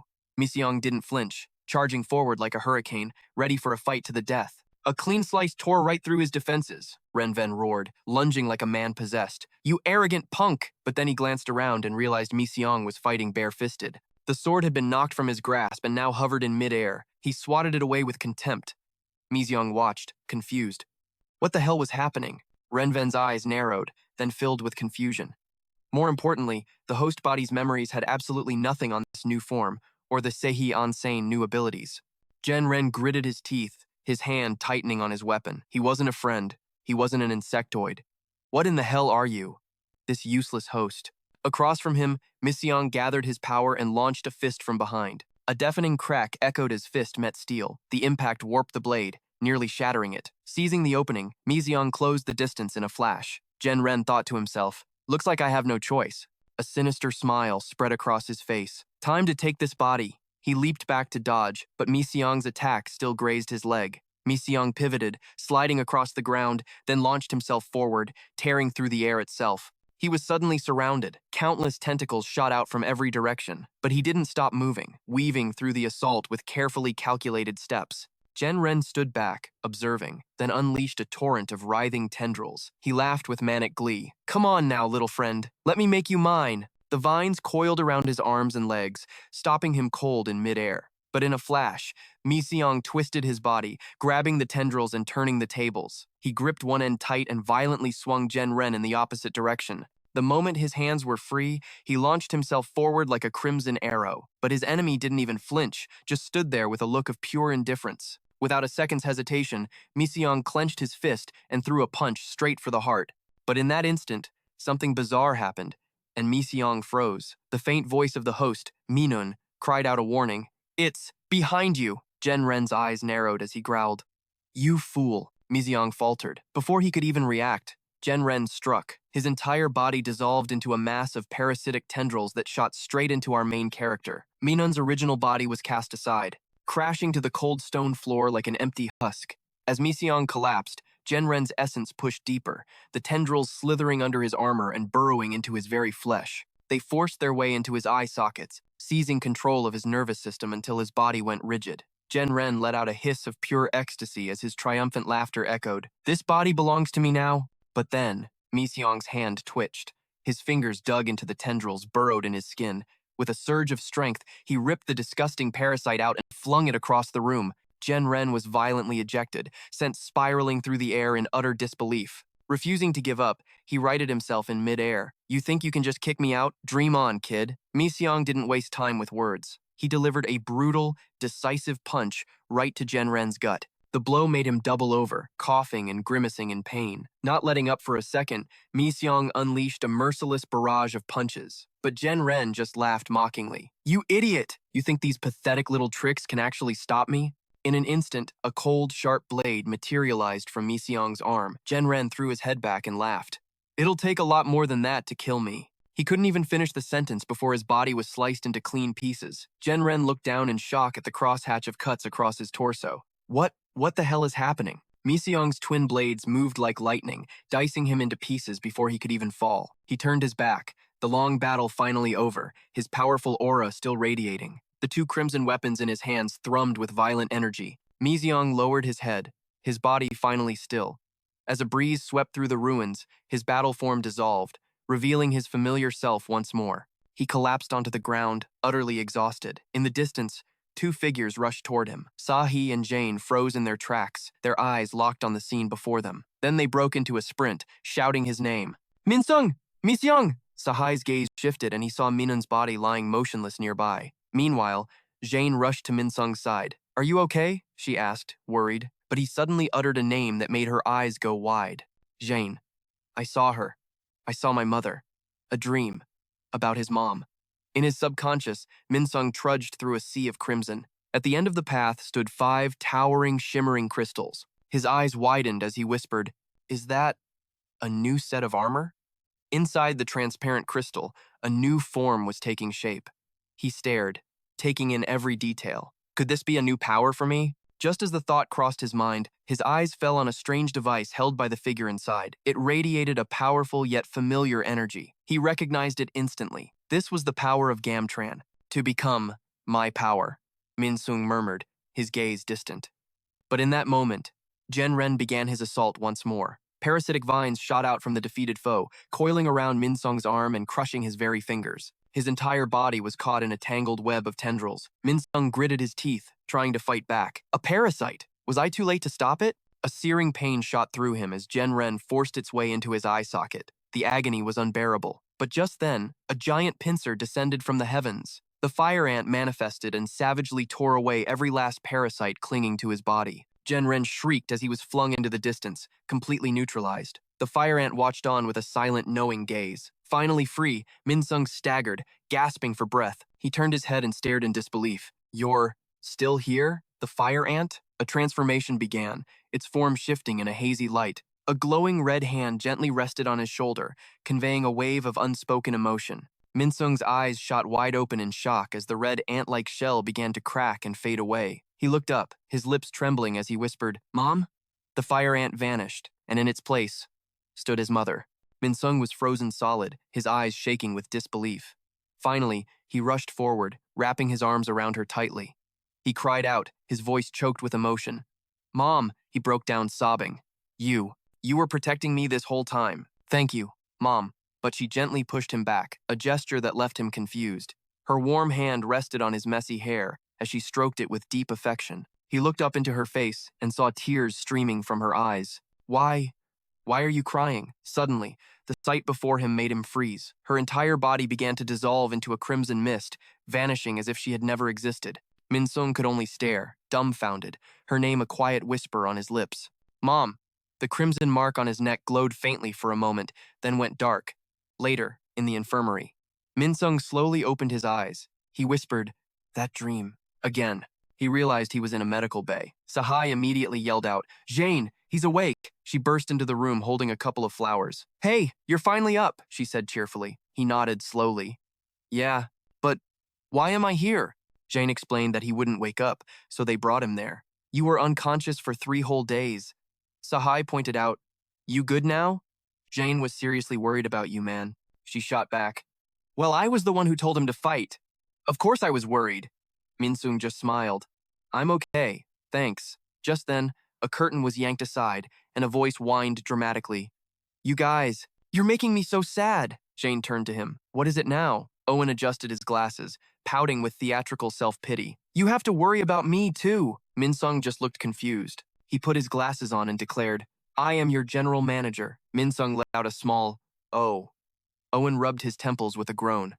"As your manager, seeing you guys handle this mess, I'm so proud. I've been under so much pressure lately, I could just faint from the stress." Jane completely ignored him and asked Minsung, "Do you need anything?" He nodded. "I'm kinda hungry." Owen threw his hands up. Hello? Am I invisible here?" Sahai stood up. "I'll go get you something to eat." Jane called after him excitedly. "Bring back a ton of stuff." As he was walking down the hallway, Sahai suddenly stopped. He saw Minoon leaning against a wall nearby. "What are you doing out here?" he asked. "Minsung's awake. Aren't you gonna go see him?"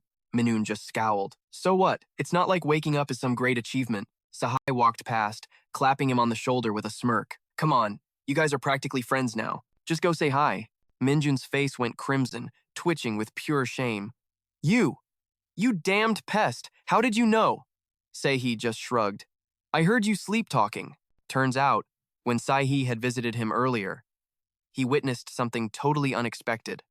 While delirious with fever, Minjun had mumbled, "Hey, can't we be friends?" "That idiot," Seihi chuckled, retelling the story. Minjun's voice had sounded so desperate. His shame instantly boiled over into rage. He pulled a weapon from thin air and started chasing Saihi for his life. "You're dead meat! Wait, hold on!" Saihi yelled, running frantically.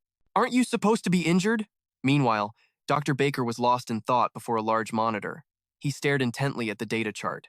No matter how he ran the numbers, the results were completely off the charts. Clearly, something extraordinary was happening inside Minsung's body. A flicker of excitement crossed the doctor's face. The moment he wakes. "I need to run a full diagnostic." Suddenly, the phone on his desk lit up and rang insistently. Dr. Baker picked it up, speaking. "Oh, Minjun? It's you. I see. Perfect timing." He glanced behind him, his voice dropping. "There's something I need to discuss with you." Behind the lab's reinforced glass, a lone figure was waiting. At that moment, the clinking of chains mixed with a clear voice. "Excuse me, sir, but where am I?" A young woman pressed her face against the glass, full of curiosity. Dr. Baker walked over, leaning on his cane, his gaze analytical. "Now, should I tell you the truth?"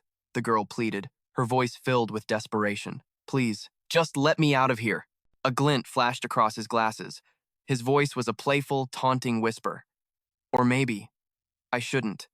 The secret of the disposal site. Meanwhile, outside the city walls, two men were hard at work. They were busy collecting the corpses of the insectoids from the last battle. Broken fragments and monster carcasses were piled high onto a cart. The older worker cracked his back with a groan. "Ugh, my back isn't gonna last much longer at this rate. I have no idea what they use these corpses for, but they always make us haul them back." He then turned to the young man beside him, scratching his head gratefully. "Still, I'm lucky to have you, kid. You look like a bookworm, but you're stronger than you look." A small smile touched the young man's lips in response. "Yeah, I guess I just look frail," the old man chuckled. "What was your name again?" The young man gave a grin so wide it could light up the sky. He answered politely, "It's Sudong." "No, Sudong." In another part of the base, Minsung stood alone by a window. He held a cup of hot tea in his hands and let out a long, weary sigh. He felt so alone. Behind him, cheerful voices chattered away. But none of that care was directed at him. "Here, you should eat this too." "Minjun, have you ever tried combat rations before?" Saihi asked, feeding him a bite. "So, is it good?" Jayan chimed in, joining the fun. "One more bite! Say ah!" Minjun was getting food shoved in his face, barely able to mumble. Okay, that's enough." After a round of laughter, Jayan pouted, then noticed someone had already passed out asleep. Seihi, meanwhile, was busy flexing his muscles. Minsung, however, was already putting on his jacket. Seihi was startled when he saw Minsung getting ready to leave. "Where are you off to?" Minsung glanced back, his reply sharp. "I'm just going to see Dr. Baker. I'll be back soon." Saihi immediately shot up like a spring. "Oh yeah? Then I'll go with you." As they walked down the quiet hallway, Saihi suddenly spoke up, a hint of hesitation in his voice. "Minsung, there's something I've been meaning to ask you." But when they got there, a sign on Dr. Baker's door read, "Away." The door was locked tight, Sei-hee stuffed his hands in his pockets, annoyed. Where would he go? He almost never leaves his lab. Where else could he be? Ah, maybe we should check that place. An unexpected encounter. The sky was casting a deep golden glow over the roofs of the insectoid disposal center. Inside, the roar of machinery was deafening. Workers in protective gear moved around still warm corpses, their hands deftly sorting the different parts. Sei-hee explained, "They say this is where they process materials for making insectoid weapons. I bet the doctor is here." A cart rumbled past and Sei-hee quickly stepped aside. "Yeah, thanks for your hard work," he said to the workers. Min-sung asked worriedly, "Are you sure you're okay in a place like this?" Sei-hee just shrugged. Why wouldn't I be? Suddenly, a voice from behind made them both turn around at the same time. Huh? What's going on? A container of freshly harvested bodies came to a halt. An employee announced, "Dr. Baker's orders. Just leave the designated insectoid corpses here. That's it for today. Everyone can head home." The old worker from earlier looked confused. "We're just leaving them here? Without sorting them?" he muttered. "Hope the pay's still the same." The staffer just smiled. "Of course. You two can go home now." Hearing that, the old man turned to leave, delighted. "All right, I'm definitely getting a drink tonight." But Sudong remained frozen in place, his face serious as he stared intently at the pile of bodies. Seeing him rooted to the spot, the old man called out, "What's the holdup? Let's get going." Min-sung sensed something was off and narrowed his eyes at the young man. Hearing his name, Sudong nodded. "Yes, right behind you." But as he turned to leave, he suddenly froze. Min-sung and Sudong were locked in an intense stare-down. It was so strange even Sei-hee felt a spark of curiosity. Then, without warning, Min-sung started walking forward, making Sei-hee's eyebrows shoot up in surprise. He calmly strode right up to Sudong. Min-sung leaned in close, his voice as heavy as lead. "You." A bone-chilling aura exploded from him. He growled, "What is your game?" The young man just blinked innocently. "Huh? Is there a problem?" Without another word, Min-sung's hand shot out and grabbed the man's face. Leaving no room to breathe, he lifted Sudong clean off the ground. Min-sung's grip was so tight that veins bulged on the back of his hand. "How dare you bring your filthy corpse here?" Min-sung snarled, his teeth clenched. The old worker cried out in shock. "Hey, what do you think you're doing? Put him down right now." Sei-hee also rushed over to intervene. "Min-sung, what's gotten into you? Let him go." Sudong grabbed Min-sung's wrist, trying to break his grip. "Let go." But then Sudong's hand clamped down, crushing Min-sung's wrist with unbelievable force. Min-sung froze. A wave of searing pain shot up his arm, stunning him completely. His instincts screamed, "Danger!" He immediately channeled his strength and flung Sudong through the air. Seeing him fly across the room, the old man screamed, "Sudong!" Min-sung gritted his teeth and charged forward again, but Sudong just lay there on the ground, completely motionless. Sei-hee instantly spread his wings, blocking Min-sung's path. "What the hell is wrong with you?" he yelled. "Get out of my way, that bastard is." But suddenly, the man on the ground screamed, his voice clear and sharp. "I'm human!" At the same time, fresh blood started pouring from Sudong's nose and mouth, streaming down his chin. Min-sung stopped dead in his tracks, his entire body frozen solid. He and Sei-hee could only stare in disbelief at the puddle on the floor. His blood, it was red. A torrent of old memories flooded back, a vivid image of that disgusting monster devouring people whole. Because back then, No Sudong was, without a doubt, a true insectoid. Min-sung stood there like a statue, completely lost, until a voice broke through the haze. "Min-sung." Sei-hee was looking at him, his voice low with concern.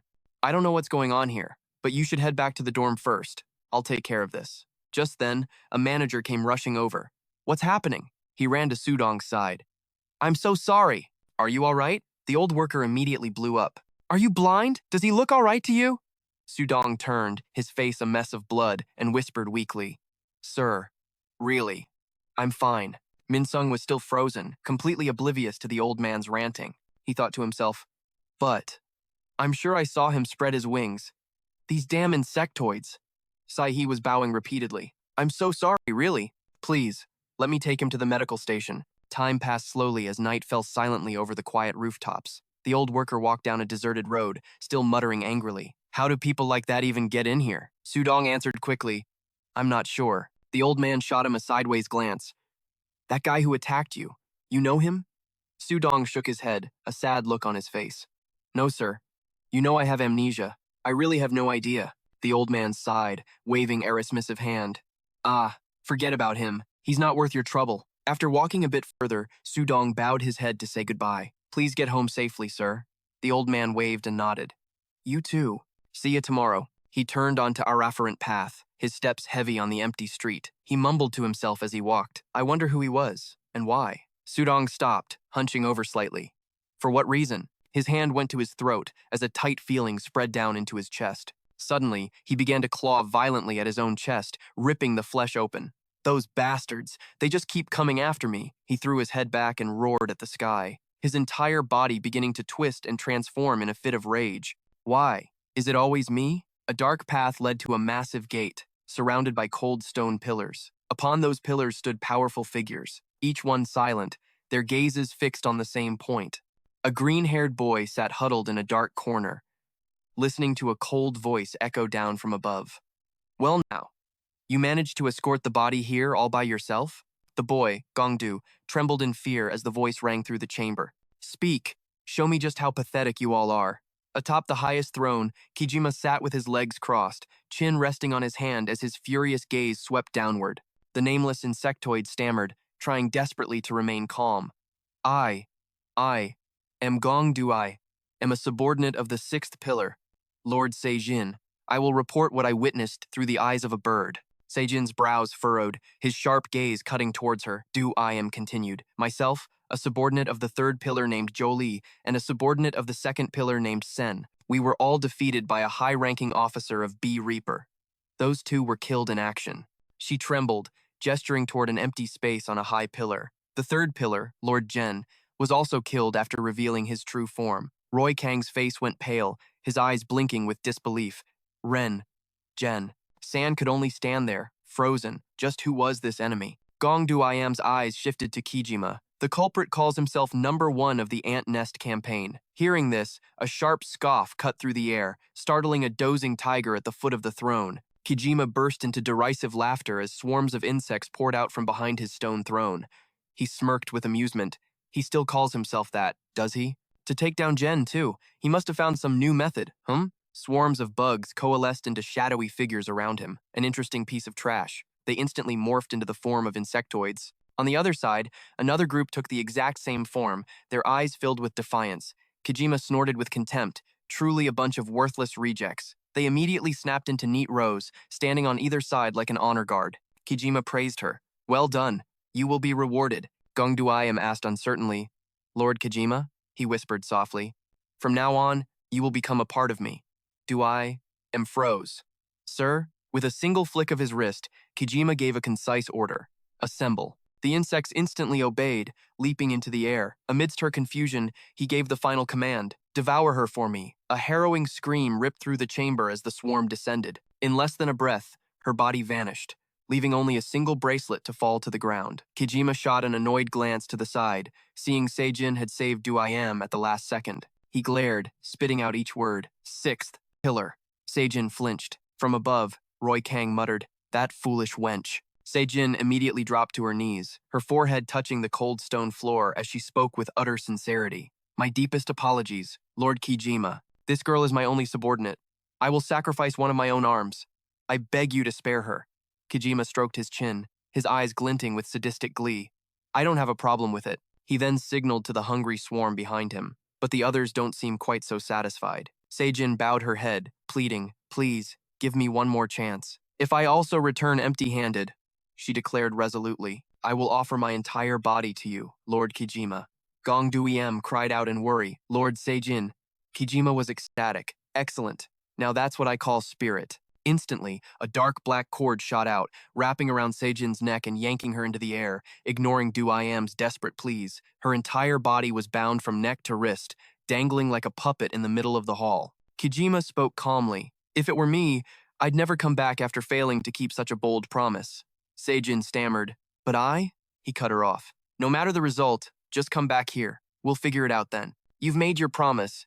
Meanwhile, at the processing station, a crane was hoisting a colossal corpse, stunning all the onlookers. Seodong looked up, watching it ascend. First time I've ever seen an insectoid this huge. The older man was sweating, completely shocked. Me too.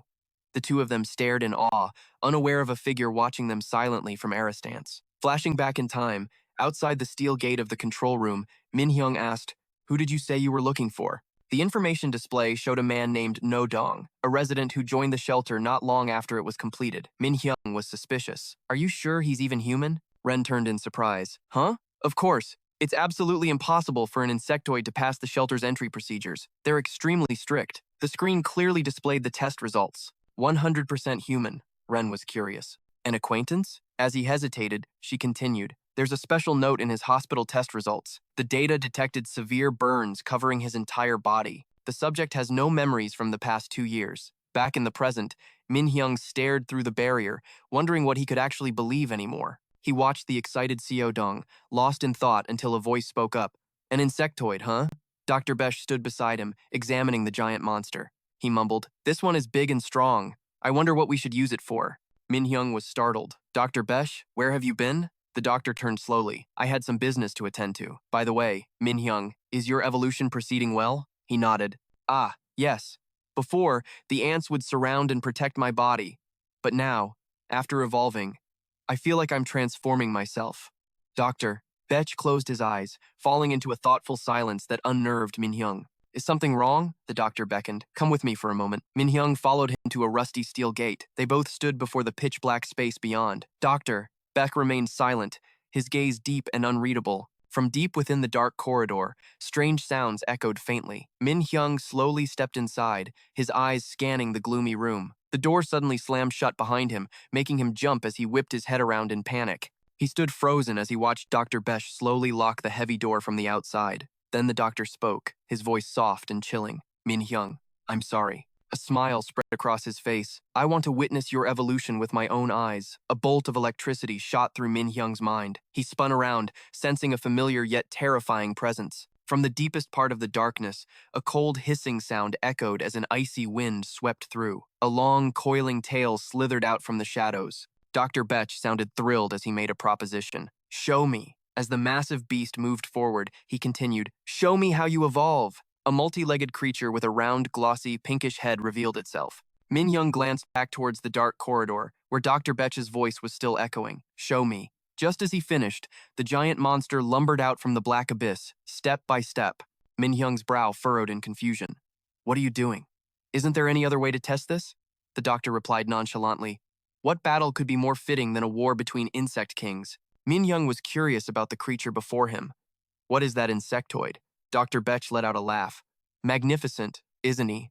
He turned to the long creature, introducing it with a grin. That is Genti. Then, he slowly added, the strongest killing insectoid. It's almost a waste to use it for a simple test. Min Hyung's face contorted in confusion. I don't understand. Why is there an insectoid here? The doctor dismissed his question. There's no time to explain. At that same moment, a giant claw shot out like lightning, making him scream in alarm. Here it comes. The long, coiling tail whipped down, shattering the icy ground and shaking the entire floor. A deformed arm shot out like an iron rod, lunging violently toward him. But then, unexpectedly, Genti paused for half a second, seemingly confused by the invisible pressure radiating from its opponent. Min Hyung stood his ground, catching the blow as his armored hand easily blocked the strike. Dr. Besh smiled, full of excitement. Inside him, the crystal flared to life. A new form had been chosen. He realized the form Min Hyung now possessed was the evolution of the bullet ant. A gleeful smile spread across his lips. You're just as magnificent, Min Hyung. Standing outside, he cheered relentlessly. It's incredibly strong. Show me everything you've got. Fight! A brutal battle and a painful truth. Immediately after, Min Hyung swung his arm, knocking his opponent's sharp limb away. His decisive movement was followed by the dry whistle of wind. A thick, viscous fluid covering Genti's pincer shot towards him like a spear, reeking of a foul stench. Min Hyung simply tilted his head to the side. The hard armor screeched as it scraped against the attack. The blow glanced off as Dr. Beck's cold voice urged him on. Attack! He instantly moved from his position, lunging forward without hesitation. As Genti's limb recoiled, it left a deep, slime-filled hole in the ground.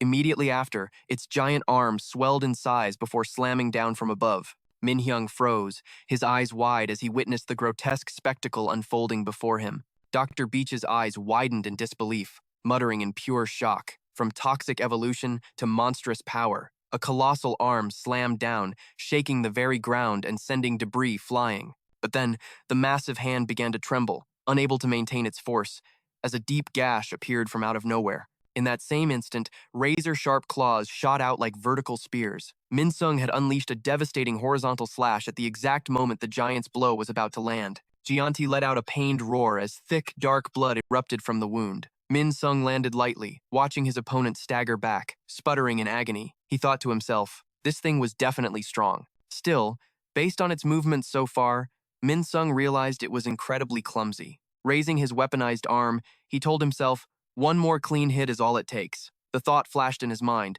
and he instantly lunged forward with everything he had.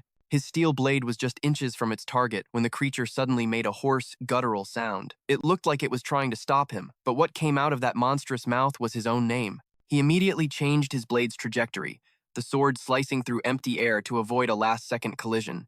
The sheer force of the swing blew a massive hole in the wall behind him. Min-sung had held back. Gianti cautiously retreated, keeping a safe distance from him. Dr. Beach stared, stammering as if he couldn't believe what he'd just seen. Hey, Min-sung, did you miss on purpose? What was that? He kept nagging. That was a golden opportunity to see the bullet ant's venom in action. Do it again. Before he could finish, a sharp gleam tore through the air, forcing him to duck for his life. The steel door behind him was sliced in two, his eyes wide with terror. Min-sung roared, "Shut your mouth!" His voice thundered with uncontrollable fury. What did you do to Aji? Sweat poured down Dr. Beach's forehead from the sheer stress. It's over, he knows. Min-sung's rage exploded like a thunderclap. You damn old bastard! But before he could charge, Gianti unleashed a devastating, world-shattering blow. Min-sung took the full impact, his body sent flying like a cannonball. His back slammed into the wall, creating a massive crater as a cloud of dust and debris erupted. He slid down into a sitting position as Gianti roared and charged, the ground trembling under its violent footsteps. The creature rushed toward him, desperately calling his name amidst the chaos. Min-sung looked up and recognized Aji's silhouette within the monster's shell. But instead of the warm embrace he expected, a brutal punch came crashing down, shattering the mask he wore. Dr. Beach screamed in shock. Min-sung! Even so, the boy remained motionless, enduring every single attack without a hint of retaliation. The doctor yelled out in pure, panicked fear. Why are you just taking the hits like that? You're going to die for real. Are you trying to defy me? Min-sung offered no response, only a cold, burning glare filled with rage.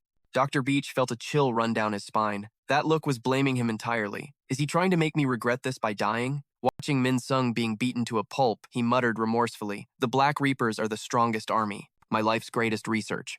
I can't let this happen. He pulled a controller from his pocket, silently admitting to himself that his own curiosity made him want to see what Aji would become as an insectoid. After waking up, Aji had become more docile, but her insectoid index kept dropping. That's why he was forced to amplify it with the device. Just then, Gianti raised both hands for the final, deadly blow, its mouth still calling his name. In that instant, the doctor screamed, "Forgive me!" Gianti's body immediately froze in midair, completely motionless. He had pushed the button to cancel the experiment. He bowed his head without another word, a heavy silence filling the suffocating space. Min-sung, his body battered and broken, just sat there quietly. A heartfelt call echoed through the room. Aji was returning to her human form as the monstrous armor flaked off in pieces. Her eyes welled with tears. Min-sung, are you okay? Min-sung gave a slight nod, his intense gaze softening. Leaning against the cold wall, he reassured her, Aji, I'm fine. Later, at the less-than-peaceful research facility, a surprised voice echoed in the control room. Just a warning?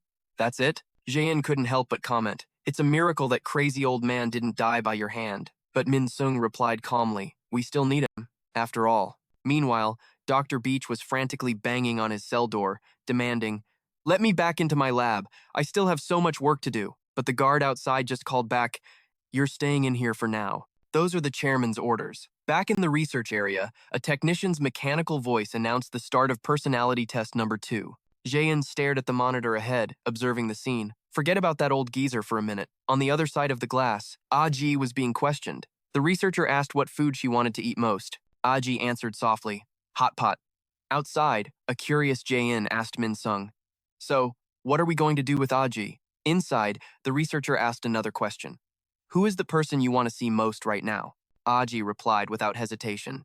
My brother. The young woman had no idea people were watching her from the other side. Jaein asked worriedly, is she going to join the Dark Reapers? Min-sung didn't have a clear answer for that. We'll have to wait and see.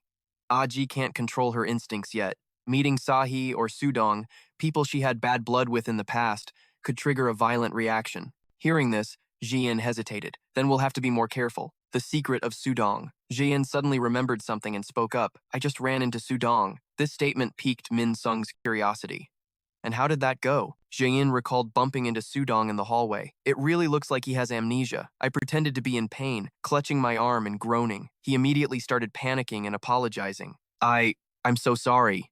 According to Jian's story, Sudong didn't recognize her at all. I was the one who ran into him, but he was the one freaking out and apologizing.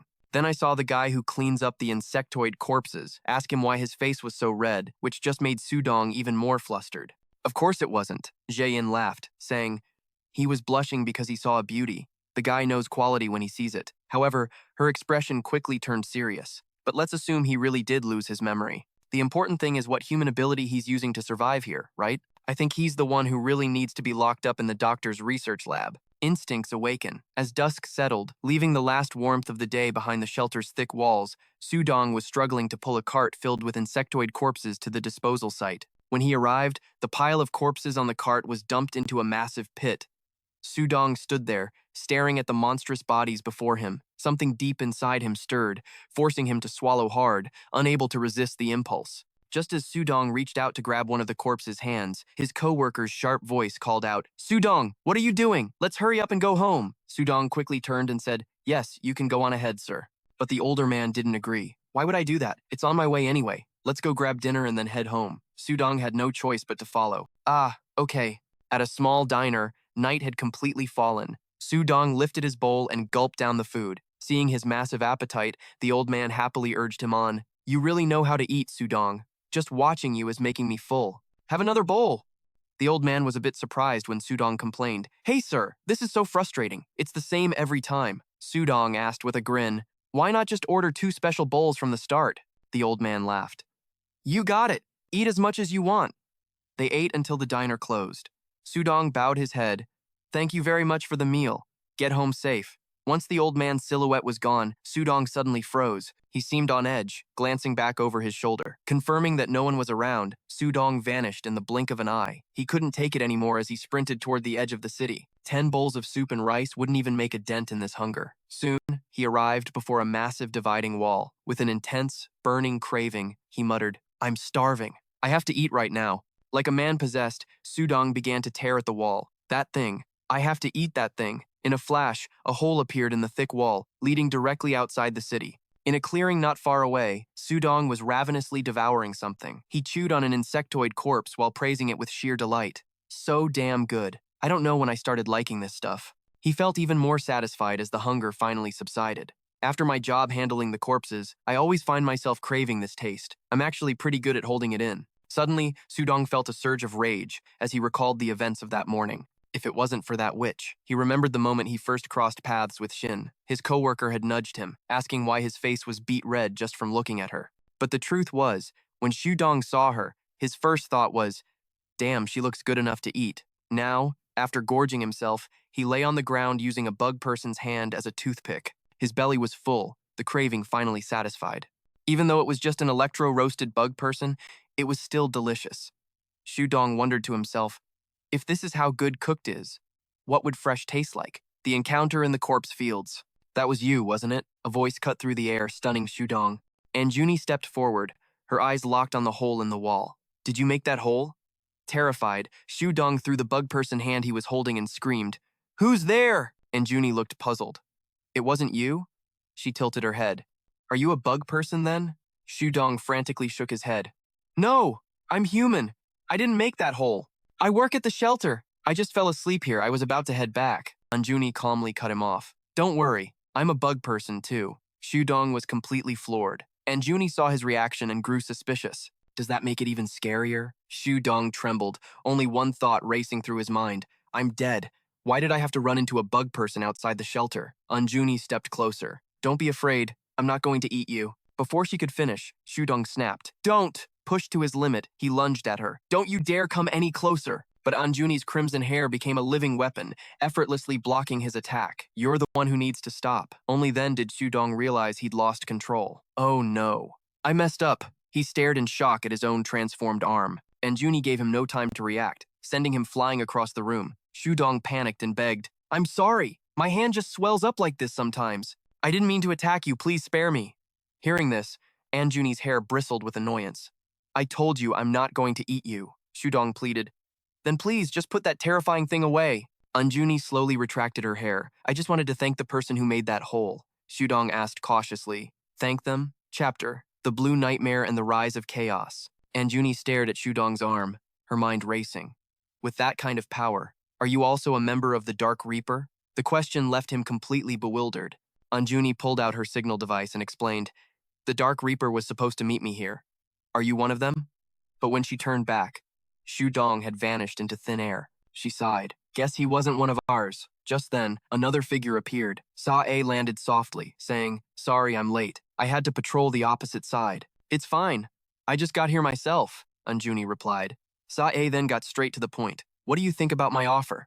About protecting the humans? She answered, Yeah, I want to give it a try. Hearing Anjuni agree to join the Dark Reaper, Sa-A was overjoyed. Really? He said excitedly. In that case, I have a favor to ask. While the two of them talked on one side of the wall, they had no idea Shudong was hiding just a short distance away. He was sweating bullets, thinking, that was way too close. The Dark Reaper squad is even holding meetings outside the shelter now? Suddenly, a strange blue light appeared in front of Shudong. Staring at the glowing speck in his palm, he was confused. What is this? High above, a giant blue butterfly soared through the sky, scattering the same bizarre blue light across the ground. Shudong stood there, mesmerized, watching the shimmering blue particles fall like rain. He looked up, squinting in disbelief. A butterfly? Madness in the shelter. In another part of the shelter, a citizen was running for his life, screaming, Help me! The man ran and shrieked in absolute despair. Bug people are here! The bug people have arrived! In his eyes, a grotesque bug person was roaring right behind him, fueling his terror. Somebody, help me! A patrol officer chasing him was also confused, yelling, Hey, what the hell are you doing? Nearby, another man was relentlessly beating someone on the ground with a baseball bat. He put all his strength into it, cursing with every swing. Die! Die, you damn bug! The patrol officer was even more horrified by the scene. In his warped vision, a bug person was brutally smashing an innocent citizen's head in. A girl, not yet affected by the hypnosis, stared at the chaos unfolding before her. She screamed, Hey, why are you doing that? The officer, wearing the Bike Reaper emblem, immediately reported to his superiors over the radio. This is shelter number 2. Bug person detected during patrol. By now, the officer was completely hypnotized by the blue powder. He pointed his gun directly at a civilian and declared coldly, It needs to be eliminated. Now. The night streets instantly descended into chaos. A house was suddenly destroyed, sending the women nearby into a panic. Just then, Minzoon appeared, his voice booming with authority. What are you doing in front of someone's house? The Back Reaper officer whipped around. He suddenly recognized Minzoon of the Dark Reaper. Minzoon stood protectively in front of the girl and repeated sternly, I asked what the hell you think you're doing. The officer, his eyes glowing from the hypnosis, yelled back, I should be asking you that. Can't you see the bug person right behind you? The moment he tried to fire, Minzoon moved like lightning, chopping the back of his neck and knocking him out cold. Minzoon sighed, looking around in disgust. What in the world is going on? He stood in the middle of the street, watching two crazed men beat each other with clubs. Have these lunatics lost their minds? What bug people? Tension in the control room. Inside the surveillance area, Vi was stunned by the citywide riot displayed on the screens. 94 casualties? Why are the residents killing each other? Explain, Jeno reported quickly. It's not just the residents. Members of the Bake Reaper are attacking each other too, Vi demanded. Have you found the cause? She responded. The entire incident originated from outside. We suspect it's the blue powder that fell from the sky. We've currently restricted residents from going outside. Captain Min and the Dark Reaper are already on site investigating. The more Vi heard, the angrier she got. No direct attack, and yet it's causing this much danger. The bug people are getting stronger and more cunning. Alarms blared continuously with an announcement ordering all residents to remain indoors. Attention, do not go outside under any circumstances. At Sa-A's house, his mother was in a panic. I've locked all the doors. I don't understand what's happening. His father couldn't hide his worry either. I wonder if Sa-A is okay. Meanwhile, outside the city, Anjuni was still asking, Fight? Sa-A replied, Yes, to protect humans. She was confused. But, fight who? Hearing this, he smiled and waved his hand. I'm not saying you have to fight right away. Controlling a bug person's instincts isn't easy. I mean, you have to learn to control your instincts, times and times, fight to protect people. Can you do that? Anjuni answered without a second thought. Yeah, Just then, they both heard the alarm blaring from inside the city. Sa-A, what's going on? She urged. You should go check it out. Sa-A nodded. Okay, I'll go on ahead. The moment he finished speaking, the ground beneath them began to shake violently. Sa-A was shocked. The ground is shaking. An earthquake? Anjani suddenly saw something hurtling towards them from the distance. Even though they couldn't see the enemy yet, they could feel an incredible pressure racing their way. Aerial patrol? Jane was currently flying high above, observing the situation. Where's Sa-A? He's supposed to be faster. Min replied arrogantly over the radio. Don't worry, I'm stronger than that piece of scrap metal. She just commented, all talk, aren't you? Jane, flying ahead, suddenly asked, see that? Where is this powder coming from? Min denied it. I don't sense anything. She scoffed at his response. Really? And here I thought you were so great. Just then, Min's radar displayed the heat signatures of two unidentified objects. Hold on, I've got them. Min stared at the screen, bewildered. Two targets, both with massive energy signatures. Jane frantically looked around. Where? I don't see anything. Min barked out an order, turning his mech. Follow my lead. His machine shot straight towards Seijin and Kang Hana, but Seijin didn't even flinch. Looks like they've found us. Kang Hana grinned beside her. Don't worry, I'll take care of things here. But just as Seijin was about to leave, she called out, Hana. The sudden call made Kang Hana turn back in confusion. Seijin's voice was filled with gratitude. Thank you. For healing my arm, she added. And for coming here with me. Kang Hana glanced at their approaching enemies, her voice urgent. Go! Before my foresight ability runs out. As they parted, tears welled up in Kang Hana's eyes. She choked out a warning, don't you dare get hurt, you little brat. Seijin felt a little helpless against her sister's intense worry. I know. Just as Min and Jane arrived on the scene, the two parted ways. Min's radar clearly showed the targets splitting up. One of them was breaking away from the initial position. Min immediately opened fire, trying to cut off the escape route. He roared, You think you can run? But out of nowhere, a strike from the void pierced Min's mech straight through the cockpit. The machine exploded right in front of Jane. A chilling voice echoed through the comms. You will not lay a hand on her. Jane's eyes widened. She vaguely recognized that silhouette. It was Kang Hana. The figure matched a memory buried deep within her. Realizing her cover was blown, Kang Hana didn't deny it. That's right. It's me. Elsewhere in the city, Minun casually knocked a crazed citizen unconscious. He turned and dropped another one right next to him. He effortlessly neutralized the brawl between the mesmerized civilians. Just then, he spotted a familiar figure up ahead. It was Min Hyung, tying a group of hallucinating people to a utility pole to stop them from slaughtering each other. Suddenly, Min Hyung noticed Minun's presence as well, but Minun didn't seem to care and just walked right past him. Annoyed, Min Hyung had to rush to catch up. Min Hyung pulled out a gas mask he had prepared. Breathe in this green powder and you'll start tripping. Put this on. Minun's steps faltered when Min Hyung asked, or do you want to get your butt kicked again? He was getting seriously tired of Min Hyung's constant nagging. Are you even listening? Finally, Minun snatched the mask from his hand and yelled, Fine, I get it. I'll wear the stupid thing. Even with the mask on, the nagging didn't stop. We're friends, you know. Minun's temper flared and he screamed into his ear. That was the stupid parasite talking nonsense. I'm not friends with you, and for the record, I'm 3 years older, Minun muttered under his breath, completely unaware of the figure blocking their path. Damn it, why'd I get stuck with this arrogant brat? Suddenly, a flash of sharpened steel appeared right in front of him. Min Hyung heard the motion too, and was forced to watch as Roy Kang delivered a devastating blow right through Minun. His eyes dripped with contempt as he gave a cold command. Get out of my way, you lower-class insects. Meanwhile, Sudong was desperately running for his life alongside the city wall. He ran, gritting his teeth while an internal scream echoed in his mind. Don't look at me! Sudong's eyes were wild, clearly lost in a powerful hallucination. Before him, he saw the suspicious glares of his own friends, filling him with terror. Stop looking at me like that. Then, he saw it. Min Hyung's look of utter disappointment. Next came a stare of bone-chilling hatred. And then, Seijin's familiar back appeared before him. He saw her cold, detached eyes from the day she got that deep wound in her head. The horrifying memory of Seijin's first transformation into an insectoid sent Sudong spiraling into absolute terror. His muscles suddenly contorted with immense power, shredding his shoes to pieces. Finally, Sudong's mind snapped completely. He transformed into a hideous insectoid and let out a monstrous roar. Stop looking at me with those hateful eyes! Back at the confrontation with Roy Kang, he glanced at the strange color of Minun's blood on his blade and deduced. An insectoid, huh? Minyoung screamed in horror. Dr. Minun! He instantly drew the black ant's dagger from his own body and lunged straight at Roy Kang. As he parried the blow, he made a cold deduction. You must be the traitors from Dark Sea Reaper. But just as Minyoung was focused, another blade appeared from the side. Minhyung's eyes widened at the glint of steel right beside his face. Roy Kang knocked him back with immense force. Using the friction of his boots, Minhyung managed to grind to a halt, but the gas mask on his face had been sliced clean in two.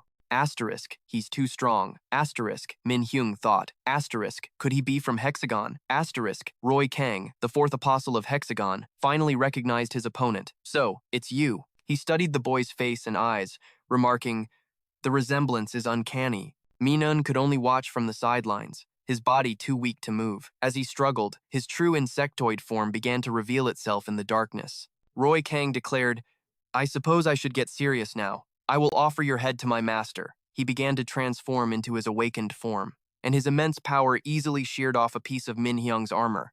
In the ruins of the city, two insectoids faced off in a tense showdown. One, the evolved black ant. The other, the shield mantis insectoid.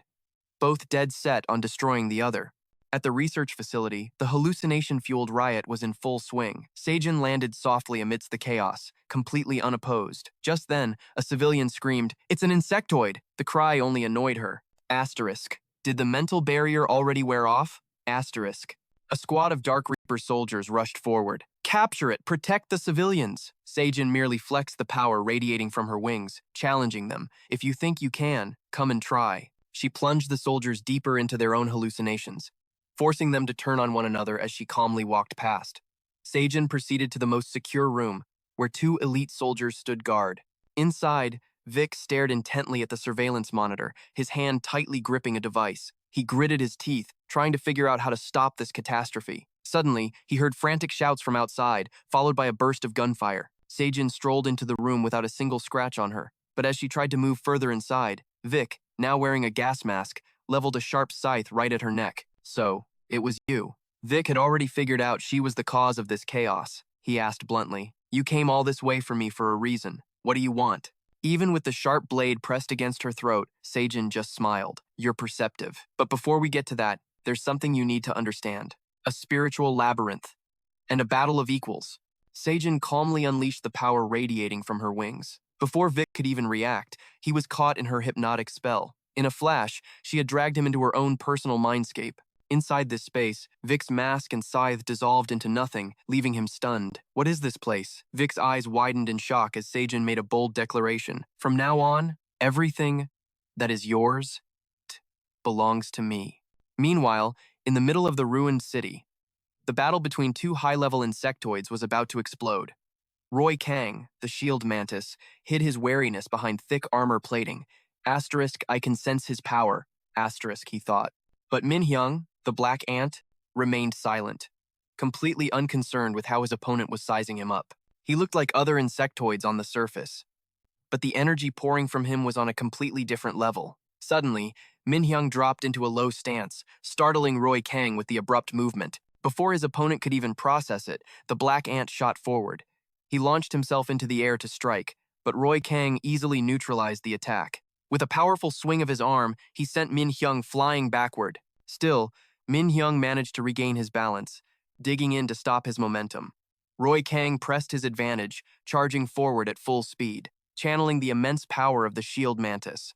Minhyung braced himself and rushed to meet the charge head-on. The two forces collided with a massive impact, sending out a shockwave that obliterated everything around them, yet both stood their ground, perfectly matched in strength. A sudden smirk crossed Roy Kang's face. Trying to play surprise attack, are we? Model, that look doesn't suit you, Minhyung answered with another strike, but Roy Kang blocked it easily. He shot back with pure arrogance. Is there anything I can't do? Seizing the opening, Minhyung unleashed a ground-shattering blow, but Roy Kang dodged it in a flash. He'd seen right through it. So this was the power that took down Jen Ren? A massive pincer suddenly formed from Roy Kang's arm, smacking Black Ant's hand away. It spun through the air like a deadly propeller. He sneered, I'm not a pushover like that parasite, the Shudong variable, and the truth about Hexon. Roy Kang activated a skill, hovering before his opponent. Down below, Minsung was completely on the defensive. Seizing his chance, he lunged forward, unleashing a devastating attack. Just as it was about to connect, a massive, veiny foot slammed down. Before Roy Kang's strike could land, a giant hand snatched Miss Young's head. Shu Dong had completely lost it, roaring as he charged forward. "Don't look at me!" His colossal hand clamped down on Black Ant's head, and just like that, he bolted, escaping right under Roy Kang's nose. He stood there, completely stunned. There was another one? With that, Roy Kang quickly vanished, leaving nothing but ruin behind. Meanwhile, in another part of the vast, dark sky, a brilliant explosion ripped through the air. Yojin Lee was being hunted by a Hagen-class insectoid. Her pursuer just laughed. "Tired already? I was just getting warmed up." Pissed off from the constant harassment, Yojin Lee launched a powerful kick and vanished. But her opponent dodged with ease. Just then, the insectoid noticed the green powder had stopped falling. Did Seijin actually pull it off? The creature suddenly tried to leave. "Get out of my way now. I don't have time for this." Yojin Lee froze, a shocking thought hitting her. Was that Seijin? The insectoid replied, "Yep, that was Hexagon." She lunged again, but Yojin Lee was faster, shooting out silk that snared her weapon. "Hexagon? Hey! What the hell did you do to her?" The creature replied coldly. "I didn't do a thing. She just evolved. Get rid of this stupid bug screen. Now." The demand just fueled Yojin Lee's rage. "You're giving me orders? Get real. You're not in my league. Snap out of it if you want to live." Yojin Lee wrapped her silk threads around the enemy's neck, yanking her back for the final blow. Time to die. But she froze mid-kick as the creature spoke. "We're going to become human again." Every muscle in Yojin Lee's body locked up. "What did you just say?"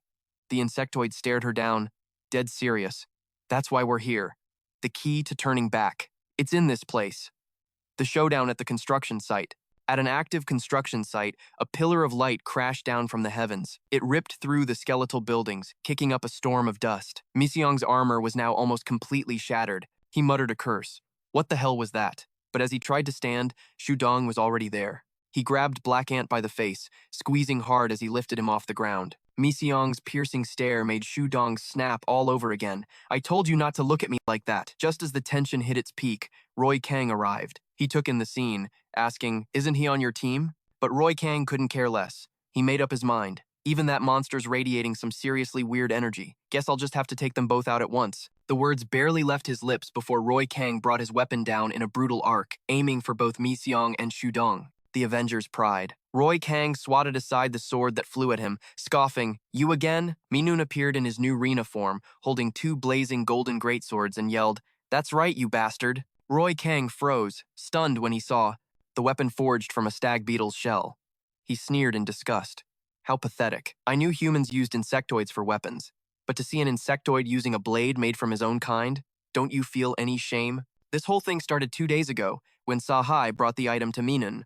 He was trying to read when Sahai nervously handed him a black-wrapped bundle, explaining, "The professor said you should take a look. We've been through a lot lately." The second Minun saw the two swords made from the stag beetle. He absolutely exploded with rage. "What the hell? Get that damn thing away from me before I kill you!" Sahai hesitated, trying to warn him. "If you don't use this, aren't you the one who's gonna ray first?" Before he could finish, Sahai got a book to the face before being kicked straight out a window. Minun roared, "Piss off, you idiot!" But even as Sahai flew away, Minun quietly kept the sword right by his foot. Back in the present, Minun shot back at his opponent. "You talk too much. How about I chop you up and turn you into a weapon?" The clash of their blades sent sparks flying, the shockwave cracking the walls around them. Blocking the blow, Minun pressed him. "If you care so much about your own kind, why'd you abandon Shish Sat?" Roy Kang looked genuinely confused. "The hell is a Shish Sat?" That ignorance sent Minun into a fury. "You piece of trash! You better remember this. This is the birthplace of the Avenger, Rena." He charged, pouring all his strength into his blades, determined to utterly crush his enemy. The truth of the key to becoming human. Meanwhile, Miseong was still trapped, his face crushed in Shu Dong's massive hand. Shu Dong just kept roaring like a maniac. "Stop looking at me like that!" He reeled back for a final punch, but Miseong stopped the blow with just one hand. He snapped, his voice ice cold, "Move." Miseong grabbed Shu Dong's massive wrist and slammed a brutal punch into his face, making him howl in pain. Elsewhere, Yojin Lee still had the striped insectoid trapped in her dense web. She yelled a warning. "Listen up! If you think a little trash talk is gonna save you, you're dreaming. You're not leaving this spot." But Yojin Lee froze when the creature repeated with absolute certainty, "We're going to become human again. That's why we're here. The key to turning back is here." An image of Shu Dong flashed in her mind, and the terrible truth of those words slammed into her. Back at the construction site, Miss Young and Shu Dong were locked in a brutal struggle. Misyong unleashed a furious volley of kicks, pouring all his power into the assault until Shu Dong's giant form finally collapsed. In a last-ditch effort, a smaller mouth opened inside Shu Dong's, lashing out for a sneak attack. But Misyong dodged and sliced the creature's grotesque tongue clean off. Misyong declared coldly, "It's over, no Shu Dong." But as he raised his blade for the final strike, Shu Dong suddenly shrank back to his human form. He collapsed to his knees, whispering, I'm sorry, guys." The roar of Minun's battle finally broke through to Min Sung. Over there, Roy Kang was completely defeated. A single, powerful slash from Rina had left him critically wounded, collapsed on the cold, hard ground. Minun looked down at his fallen enemy and let out a cold, humorless laugh, declaring, "I win." But he was completely drained, forced to lean on his own sword just to stay upright in the city's wreckage. Seeing that Rina, or Minun, was about to collapse, Black Ant approached him and asked if he needed a hand, but Minun shot him down instantly. "Stay out of it. Let me enjoy my victory." The Shield Mantis Master, Roy Kang, was still calmly turning his back to them, which shocked Min Sung when he realized this monster was only the fourth pillar of Hagon. The Rina user raised his stag beetle blade, admitting that without this weapon, things would have gone south fast. But he froze when Roy Kang's cold voice cut through the air. "It's not over yet. The power of the second shedding." The two of them listened as Roy Kang muttered about not even having used his second form yet. This revelation hit Rina like a physical blow. Huh? The fourth pillar got to his feet, declaring he would show them the true power of shedding his skin. Watching the explosion of energy, Minung offered to help again, but Minun just gritted his teeth and cursed, "Damn it all to hell." Despite everything, Minun stubbornly took a fighting stance, warning Min Sung, "If you get in my way, don't blame me." He quickly got ready too, shooting back. I should be the one saying that. Meanwhile, Shu Dong was beginning to stir, clutching his mangled body in agony. It hurts so much. Drawn by the sounds of a nearby battle, he was about to question what was happening the moment he recognized Min Sung's face, but a hand suddenly clamped over his mouth. Shu Dong spun around warily to face the strange woman. Who was she? Kana motioned for silence, and in a flash, they both vanished from the battlefield. The war between the two factions officially entered its most brutal phase, as Roy Kang completed his second deployment, becoming the Sword Shield Mantis Insectoid. His very bone structure had warped to contain this overwhelming power. Minun scoffed in disgust. "Cocky, aren't we? Just because you shed your shell?" He charged forward, unleashing the full might of his mammoth sword. "Don't you dare underestimate my power." But this was a hopelessly one-sided battle. Countless blades from Minun's equipment transformation rained down, but Roy Kang dodged them all with ease, infuriating him even further. Just as he raised both swords for a final, decisive slash, Roy Kang's armor unleashed a devastating counter. He commented coldly, a gutter trying to compare itself to the ocean. Roy Kang swung his blade with practiced ease. "You are still far too weak." Rina was left completely defenseless, barely escaping death when Min Sung grabbed her head and yanked her back. Minun seethed, "You bastard, let me go." But Min Sung used the momentum of that pull to launch himself into the fight. "I'm here to join the party." The two combined their strength to block Roy Kang's attack, but the immense power behind it sent them both flying. Min Sung realized his opponent had grown exponentially stronger in just moments. Roy Kang instantly closed the distance like a rocket. "Still have time for a chat?" His primary target was Min Sung. "You're all looking down on me." The very instant the blade was about to pierce him, Minun appeared, knocking him backwards to save him. Min Sung watched in horror as his comrade's blood sprayed past him, a deep gash carved into him by Roy Kang's sword. Absolute rage consumed him. He charged forward, but Roy Kang unleashed a flurry of slashes that shattered all of Min Sung's weapons. The assault at the shelter was beaten back towards the fallen elephant tusk sword. Min Sung heard Roy Kang declare, "I'll see you off on your final journey." He gritted his teeth and aimed a decisive strike at his neck, but it had absolutely no effect. He even mused, as expected of his brother, "But your sword skills are far too clumsy." Suddenly, Minun stabbed him from behind, screaming, "You like fighting dirty with two cheap shots, don't you? Now, have a taste of my sword and tell me what you think."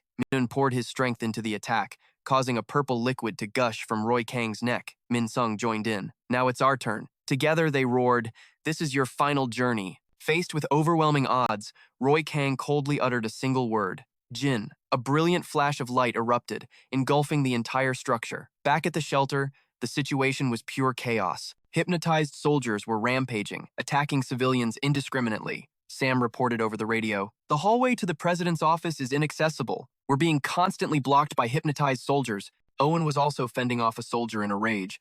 "Don't you recognize your general manager? Get out of my way, you brat." In the control room, a horrified Gino demanded a status report on the Dark Reaper team, only to receive a grim answer. We can't contact Min Sung or Dr. Minun at the moment. The incident at the shelter and her awakening.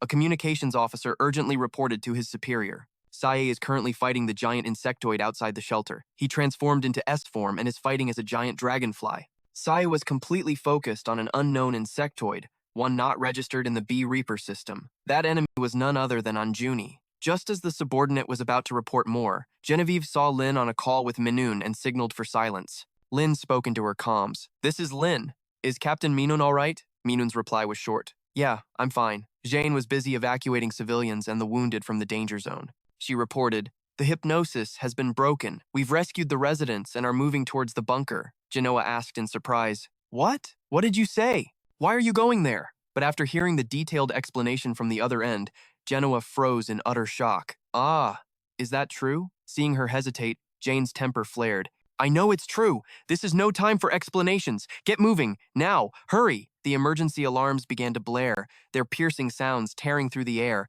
echoing all the way to a room deep within the research facility. Yun, lying in a medical bed, grew curious from the noise. She wondered aloud, "What's going on?" She could sense the chaos outside, but the hallway was completely empty. She rushed to the door, banging on it and shouting, "Hey, sir, what's happening out there?" Instantly, the door swung open, making Ayun's face go pale with fear. She backed away, trying to explain, "You're not supposed to open this door. I'm a dangerous subject." But the soldier's eyes flashed with a threatening light as he coldly announced he had found his master. Ayun, still clueless, answered honestly, "Yes, that's right, But he cut her off, pointing his gun straight at her and giving the order to eliminate her immediately. Just as Ayun was paralyzed by terror, the soldier was struck hard on the head from behind. Dr. Bitch roared in fury. "How dare you? Don't you lay a finger on my precious Ganti." Ayun couldn't believe her eyes. The doctor was her savior? She stared blankly as the doctor waved his hand urgently. "Get out of here, hurry!" Worried for everyone's safety, Ayun still hesitated. "I can't, The doctor's face twisted with impatience. He screamed, "Just follow me now!" The final battle and the absorption of power. In another desolate, ruined area, Roy Kang stood alone, his body covered in horrific wounds. His sword had long since been shattered. He muttered bitterly, "I followed the sixth pillar here, only to run into you guys." Nearby, Minun had reverted from his Rena state, lying motionless amidst the rubble, covered in wounds. He looked at the wreckage with regret. Is this how it ends? Min Sung had also returned to his original form, lying perfectly still. Roy Kang raised a broken piece of his sword, intending to eliminate any future threats. "Now, I'll take your head back with me." He stalked forward, but Min Sung, though weakened, forced his eyes open to stare down his enemy. His hand slowly reached out, gripping a fragment of his own sword. He thought to himself, "Is this really the limit of the bullet ant's power?" He squeezed the shard, as if trying to embed it deep into his palm. Just then, Minun staggered to his feet, his voice full of defiant pride. "Hey, you think I'm not a worthy opponent?" he taunted. "You bastard, come and get me. This isn't over yet." While Roy Kang was distracted, Min Sung launched a sudden attack from behind. Roy Kang sensed the danger and spun around, slashing with his arm, but Min Sung ducked just in time. Enraged, he was about to deliver a decisive blow for this dirty sneak attack, but Minun lunged forward and grabbed his arm. He smirked mockingly. "As long as you win, who cares how you do it?" Roy Kang roared in helpless fury. "You damn bastards!" Seizing the opportunity, Min Sung rushed in and delivered a powerful punch to his gut. Though in pain, Roy Kang still managed to sneer at the cheap attack. Suddenly, Min Sung's eyes filled with killing intent as he yelled, "Jin!" Roy Kang realized something was terribly wrong as his body was caught in the vortex of Min Sung's own technique. He stared in shock at Min Sung's transformed arm. "That arm, how did you—" Before he could finish, Min Sung coldly grabbed his face and announced, "By the way, I'll be taking what's left." He used his transformed hand to pierce straight through Roy Kang's body. In a frenzy, Min Sung screamed as he began to wildly absorb his opponent's power. Roy Kang finally realized the terrifying truth, but it was too late. He could faintly see the silhouette of Kijima radiating from Min Sung. In a fleeting moment, his entire body dissolved into an illusion and was completely devoured by Min Sung. After witnessing that unbelievable sight, Minun became wary. Min Sung's arm suddenly morphed into a grotesque shape of no known species. He gritted his teeth against the agony as a new power raged inside his body. In the deepest level of his consciousness, next to the crystal of the black ant, the form of the shield mantis insectoid now appeared, frozen in ice. The consequences of evolution. Once he regained control and reverted to his human form, Minzun's rage exploded. Damn it. If you had a move like that, why didn't you use it sooner? I should call you the praying mantis now. When Ming Sung reached out a hand, Minun flinched in absolute terror. Enough! Don't touch me! He stared blankly at his own hand and explained, I took a gamble and threw myself right at it. Turns out, I can absorb the insectoids themselves, not just their weapons. Hearing this, Minun quietly shuffled further away, keeping a safe distance. Suddenly, Ming-sung coughed up a massive amount of blood, his body racked with violent tremors. Seeing his friend's worried face, he answered weakly, It's rampaging inside of me. Deep within his consciousness, Roy Kang was frantically trying to claw his way out. This only sent Minun into a deeper panic. The guy asked frantically, Hey, are you okay? Despite the blood trickling from his mouth, Ming-sung just grinned defiantly. I'm used to it. An ecstatic look then spread across his face as he reveled in the agony tearing through him. He thought to himself, It's been a while since I've felt this. It's just a little shocking, that's all. This bizarre reaction made Minun's face drain of all color. He's completely insane, he thought. How can he be smiling while coughing up blood? Just then, Minun noticed a sound echoing all around them. What is that? Why is the warning siren going off again? Ming-sung clutched his wounded body, gritting his teeth in fury. Let's go. This isn't over yet. But at that moment, a shadowy figure appeared behind them. As they turned, a voice advised, It would be best if you didn't. When he realized who stood before them, Ming-sung's face went dark. That bastard. He was just as shocked to see the figure who had arrived. The blaring warning siren, which had been ringing non-stop, suddenly went silent without warning.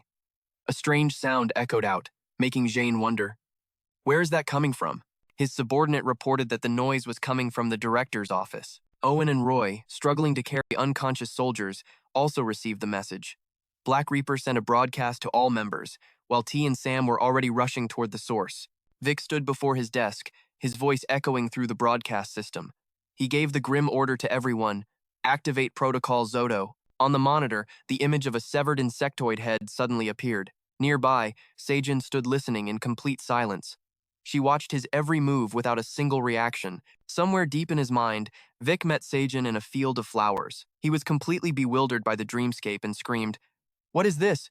What the hell are you doing? She just coolly brought up the protocol for humanity's extinction. In the worst-case scenario, the final measure to protect mankind is to blow up Black Reaper headquarters. Vic asked with suspicion, How do you know about that? Seijin simply replied, I read it in your mind. She then stated coldly that her plan was to destroy Black Reaper today. He gritted his teeth, trembling with absolute fury. Don't be ridiculous. I don't give a damn what your plan is. As long as I am here, that will never happen. And then, back in reality, blood began to pour from Vic's mouth, shocking even Seijin, who never could have predicted this. Fresh blood streamed down, soaking his chin before dripping onto the formal suit he was wearing. Vic suddenly shot up and lunged, splattering blood across his desk. Grasping his scythe tightly, he bolted from his office and charged. Seijin was still in shock that he had escaped her mental world. She quickly spread her wings, preparing a counterattack. A red circle instantly locked onto Vic's face, but he used his scythe just in time, shielding himself and shattering her technique. Vic's eyes burned with pure rage.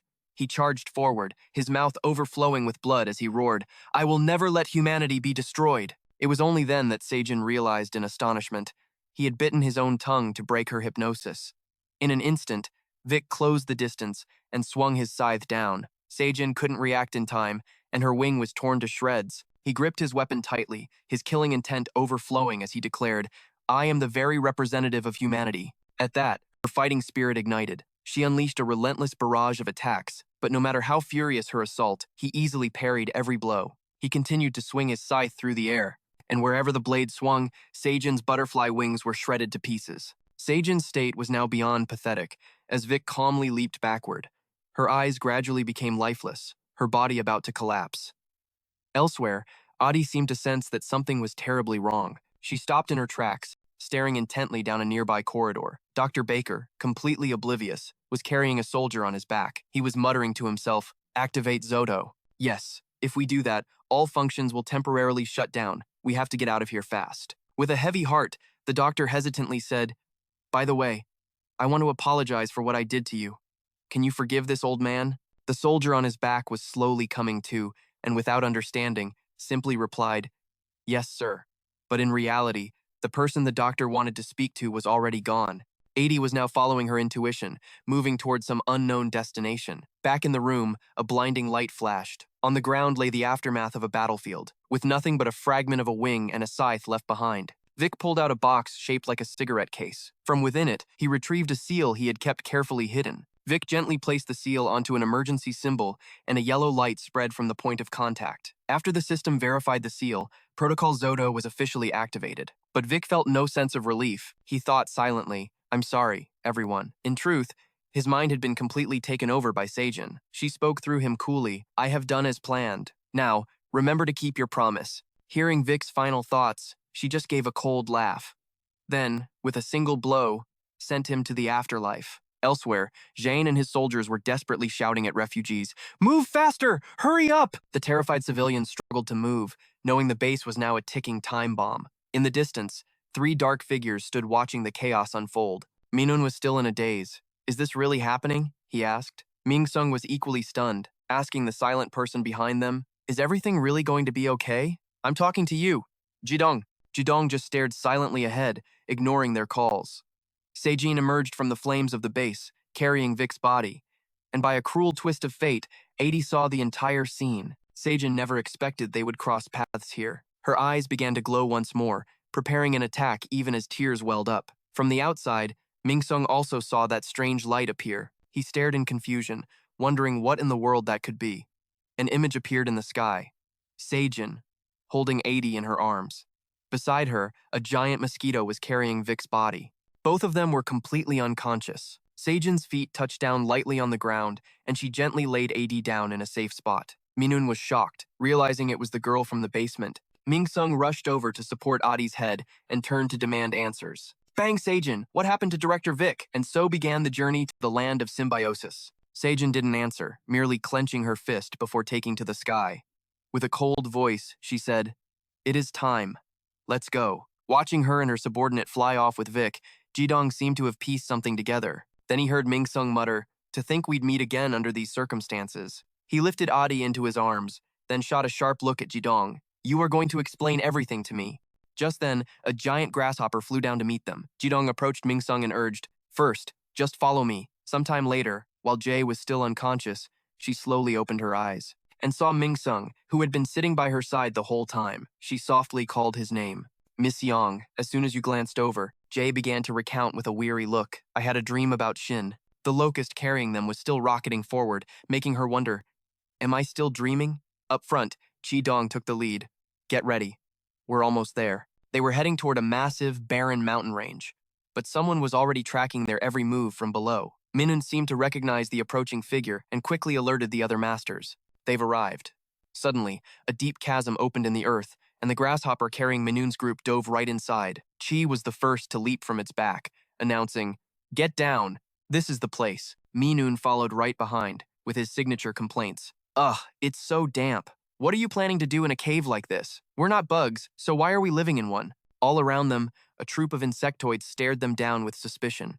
Minun glanced up at the higher levels and wondered, is this some kind of lawless land or something? He was immediately told that was a stupid question. Mindung walked on, offering a warning. "Be careful. There are humans here, but it's mostly insectoids." Dai skipped along behind him and replied, "Don't worry, I'm an insectoid now too," which left him totally speechless. Just then, they heard Jane's familiar voice calling out, "What took you so long? You gotta be on time, you know?" Chidong's tense expression finally relaxed into a greeting. "Hello, Jane." That's when Jane finally noticed the quiet swordsman beside him. "Well, if it isn't you! Long time no see," she said, immediately greeting him with a few loving kicks and a scolding. "Long time, my butt! You're the one who ghosted me, jerk!" He dodged her attacks while retorting, "Hey, we're seeing each other now, right?" Only for her to yell back, "Yeah, and you're about to see my fist." Just then, Min Shung curiously asked, "Jane, why are you here? What about the people at the shelter?" Chi Dong, now completely tangled in her silk threads, just grumbled for her to let him go. Jane completely ignored him and answered the boy, "Don't worry about the residents." She recalled leaving everyone with she just a few minutes ago. He insisted it was fine, especially since their new friend was there to help, which is why she came. Hearing that, something clicked for Minun. Wait a minute. The person you came here with, is it her? A shockwave of surprise and pure rage rippled through the league. Kang Hana appeared, dragging a hooded figure who was tightly bound. The sight of her sent Min Chung into a blind rage. He lunged forward, grabbing her by the throat and demanding, "What the hell are you doing here?" But she just played the part of the innocent victim. Min Sung's aggressive move caused dozens of insectoids to raise their weapons in unison, forcing Jane and the others to shout in shock. Min Chung, stop! He froze as one of the insectoids ordered him to back off. Min drew his bow taut in a clear warning. We're not the ones you want to mess with. Minun tried to rush in to help, but Chidong grabbed his shoulder, holding him back. Hey, get your hands off me! Chidong just advised. These guys have short fuses like you. Just cool it. Mindong shot an icy glare over his shoulder at Chidong and demanded, "What is going on here?" Just then, another person stepped forward, ordering everyone to stand down. "Let me explain," he said. Every master in the cave listened intently as the man made a declaration. "We want to become human again. We want to live together with humans." All eyes turned to face the speaker as he introduced their group. "We are the symbiotics." Min Chung's world completely shattered when the man mentioned his younger brother, Min Tran. Ugon finally revealed himself, a single, shimmering butterfly wing emerging from his back, his sights set on destroying Kijima.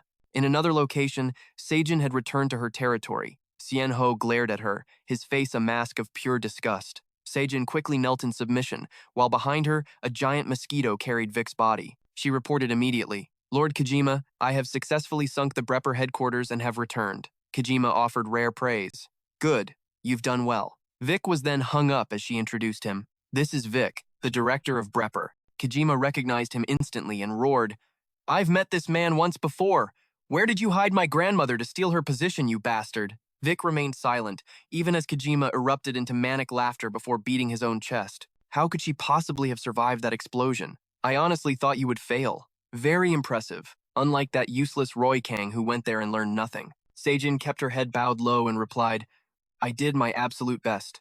Kijima asked her why, and she answered that she wanted to save her subordinate. She remembered taking responsibility back then, not just to protect Gong Dweem. It was the perfect excuse. Kijima seemed to understand something. "Ah, that's right.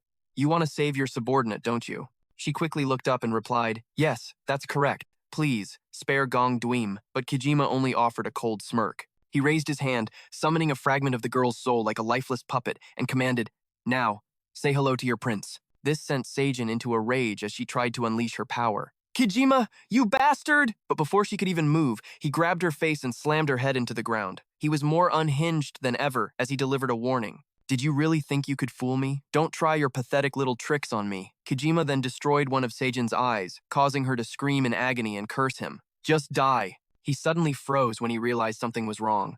A long blade was being drawn from the body of the mosquito. Vic dropped from above, moving in for a clean attack while Kijima was still completely stunned. Powerful bolts of green lightning crashed down from above. Vic brought his weapon down hard on Michan's head, and the lightning-infused sword slid all the way down his spine. But the grotesque laughter that followed left Vic completely stunned. Michan was still able to mock him.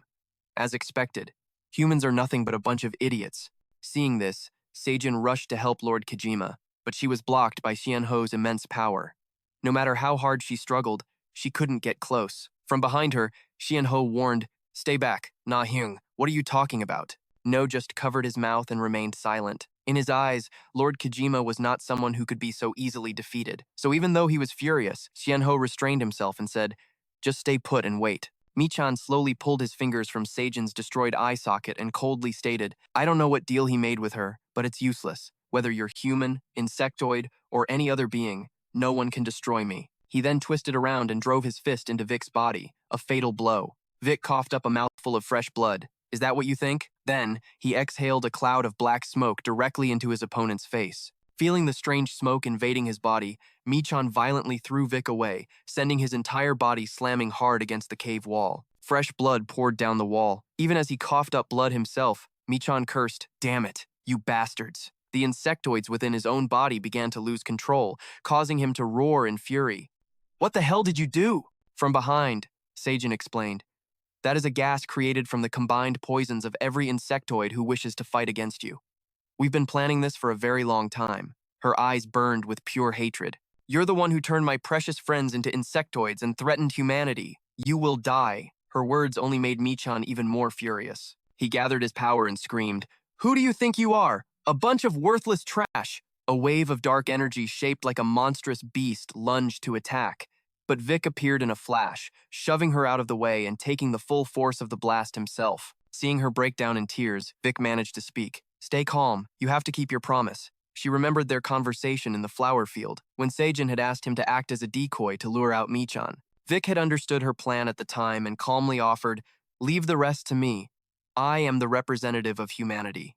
Even though we are enemies, I am willing to do anything for the future of the human race. You absolutely must survive to create a better world. Promise me." Back in the present, the dark energy completely swallowed him whole. After his entire body had disintegrated, the only thing left on the ground was a pair of broken glasses that the ants couldn't dissolve. Michan was stunned to see his ants suddenly dying off and wondered if there were other toxins in Vic's body. Seijin gripped her sword tightly and flew straight at her opponent. While Michan was distracted, she landed erect, hit with her sword. He quickly grabbed her head to stop her and asked, "Do you know the one crucial factor that makes it impossible for you to kill me?" Seijin was drowning in overwhelming grief and screamed, "I will definitely eliminate you."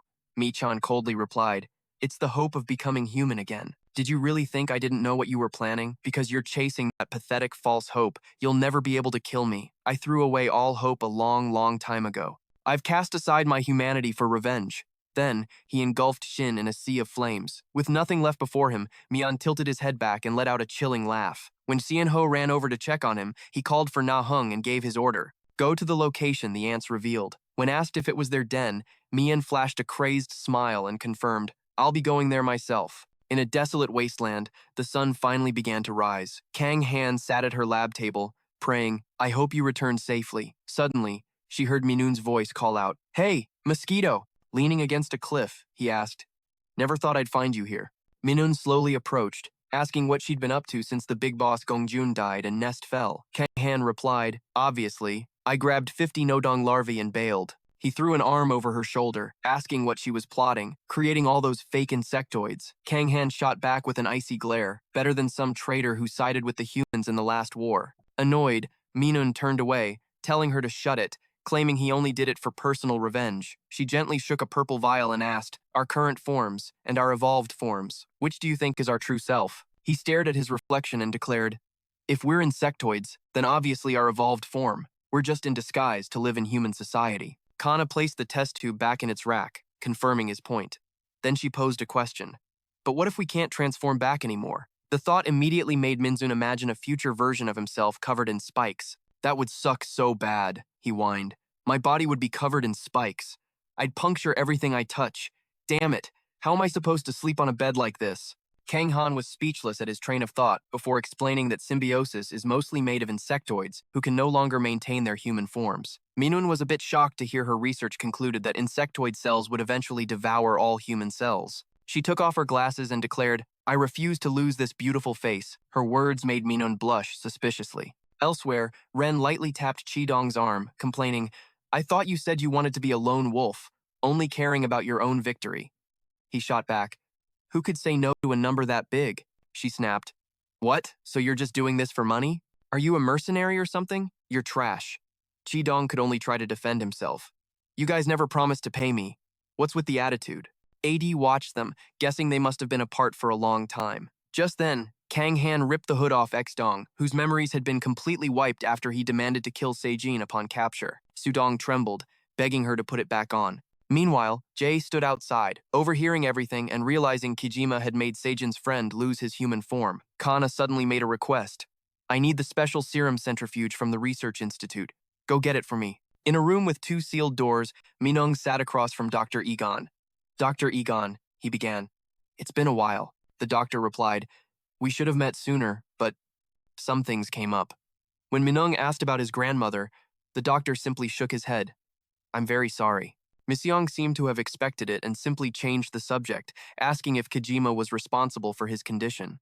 Egon lowered his head, recalling how it all happened in a flash. "I suppose Kijima hated me for holding him captive for so long." He looked at his own ruined arm and said sadly, "It's getting harder and harder for me to maintain my human form. I'm lucky I still look human for our meeting." He never expected such an emotional answer. A long while later, under the bright moonlight, the 5-person team prepared to move out. Ren was already annoyed by Minung's posturing, while AD was determined to help despite Minung's warnings. Qidong, only caring about his pay, earned a sharp rebuke from Ren, who called him a money grubber. A research assistant named Min bowed politely. I'm Min, Miss Hannah's research assistant. The path is treacherous, so please stick close to me. Miseong led the team forward into the forest. When two dung beetles blocked their path, claiming it as their territory, Min swiftly took them both down with an arrow to the head. Ren muttered, "Not bad," while Chidong proudly bragged that Min's skills were second only to his. Suddenly, Minung ordered a halt, sensing imminent danger. "Stop. Insectoid reaction. There's someone incredibly strong nearby." Min didn't believe it, asking if he was mistaken since they were surrounded by insectoids. But Chidong also sensed something was wrong, his voice low. "This energy, it's different. I feel it too." This time, it was Jaein who looked at him with doubt. "You too?" They all turned their gaze toward Hannah's research institute, where an overwhelming power was surging. Without warning, the institute's wall erupted in a massive explosion. From inside emerged two figures, Na Hung and the transformed, black ant form of Mitron. Seeing Mi's familiar group in the distance, he was momentarily surprised, then broke into a grin. "Look who decided to deliver themselves to me." The trio of Miseong, Jae-in, and Chi-dong stared back at him, their eyes burning with the fury reserved for a traitor. Miseong remained silent, his gaze as cold as ice. From the other side, the black ant watched Miseong with a calculating gaze. Just then, an arrow ripped through the air, but before it could hit Na Hung's head, the black ant intercepted it. Na Hung turned and commanded, "Black ant, fall back." The moment the two separated, Jaein launched herself forward, delivering a powerful kick straight at Na Hung's face, but he effortlessly blocked it with his hand. Na Hung said smugly, "Well, this saves me the trouble of hunting you down." Jaein roared in fury, "How could you possibly know where to find us?" Suddenly, her movements seized up as her body was thrown off balance. With a mere flick of his wrist, Jaein was sent spinning like she was trapped in a vortex. She could only watch in shock as a foot descended straight for her. Na Hung stared coldly at the person he was about to crush, while Jaein was still suspended helplessly in midair. In the nick of time, Chi-dong shot forward, slamming his body into Na Hung's knee. Enraged at the interruption, Na Hung spun around and threw a kick at him, but Chi-dong managed to block it. "You're a patter, aren't you?" he asked. Na Hung casually confirmed it. "That's right." Hearing this, Chi-dong's excitement grew. He grinned and said, "Now my blood's really pumping." Min now realized Na Hung was the fifth pillar of Hexagon, wondering in shock why he was here. Adai, confused, turned to ask what Hexagon was. At that moment, the black ant suddenly flew right in front of them. She looked at it, bewildered. "That's Miseong."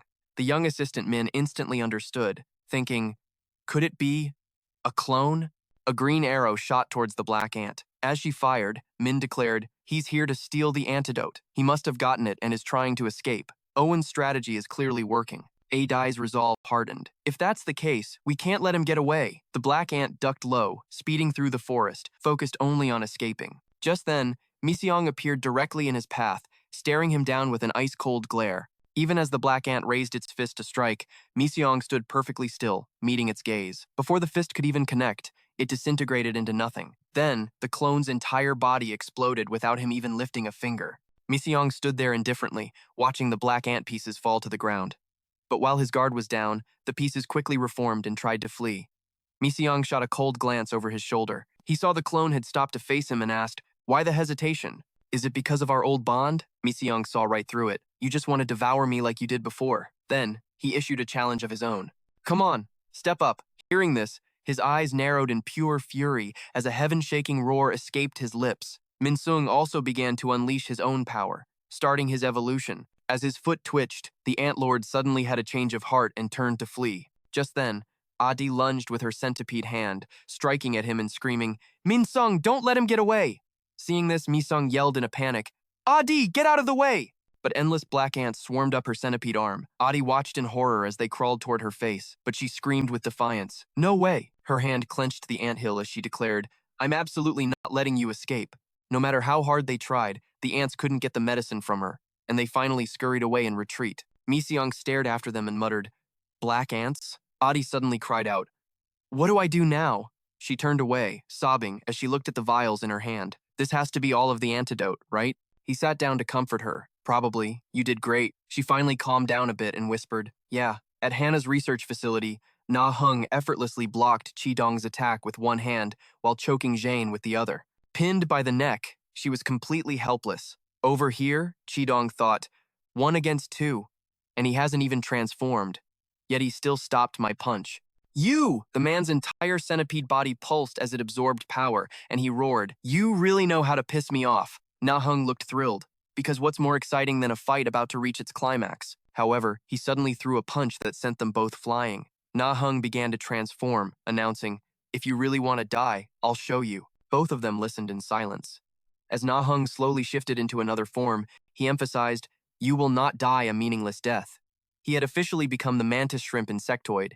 Chidong cracked his neck and issued a challenge. "Whatever. Let's fight. I'm not scared." John stepped forward. "Let's end this." The two of them quickly transformed for the second time, shedding their human forms. High above, Min took aim below. Her targets now were Jine and Chidong. She whispered, "Please forgive me." The girl squeezed her eyes shut and yelled, "I'm so sorry." Then Min let go, and two arrows shot straight down. At that moment, they had no idea what was coming for them as the two arrows sliced through the air, heading straight for their targets below. During the clash at the research facility, one arrow slammed directly into Siu's body, while the other embedded itself in Red's back, leaving them both stunned as they felt something strange. The mantis shrimp insectoid was also completely baffled by what was happening. Siu slowly realized the arrow was from Min, while Red angrily ripped the arrow out of his body and snapped, "I told you not to pull these stupid tricks on me." He then threw the arrow straight into a nearby wall. Finally, they sensed another presence right above their heads. Seeing Min gasping for breath as she looked down at them,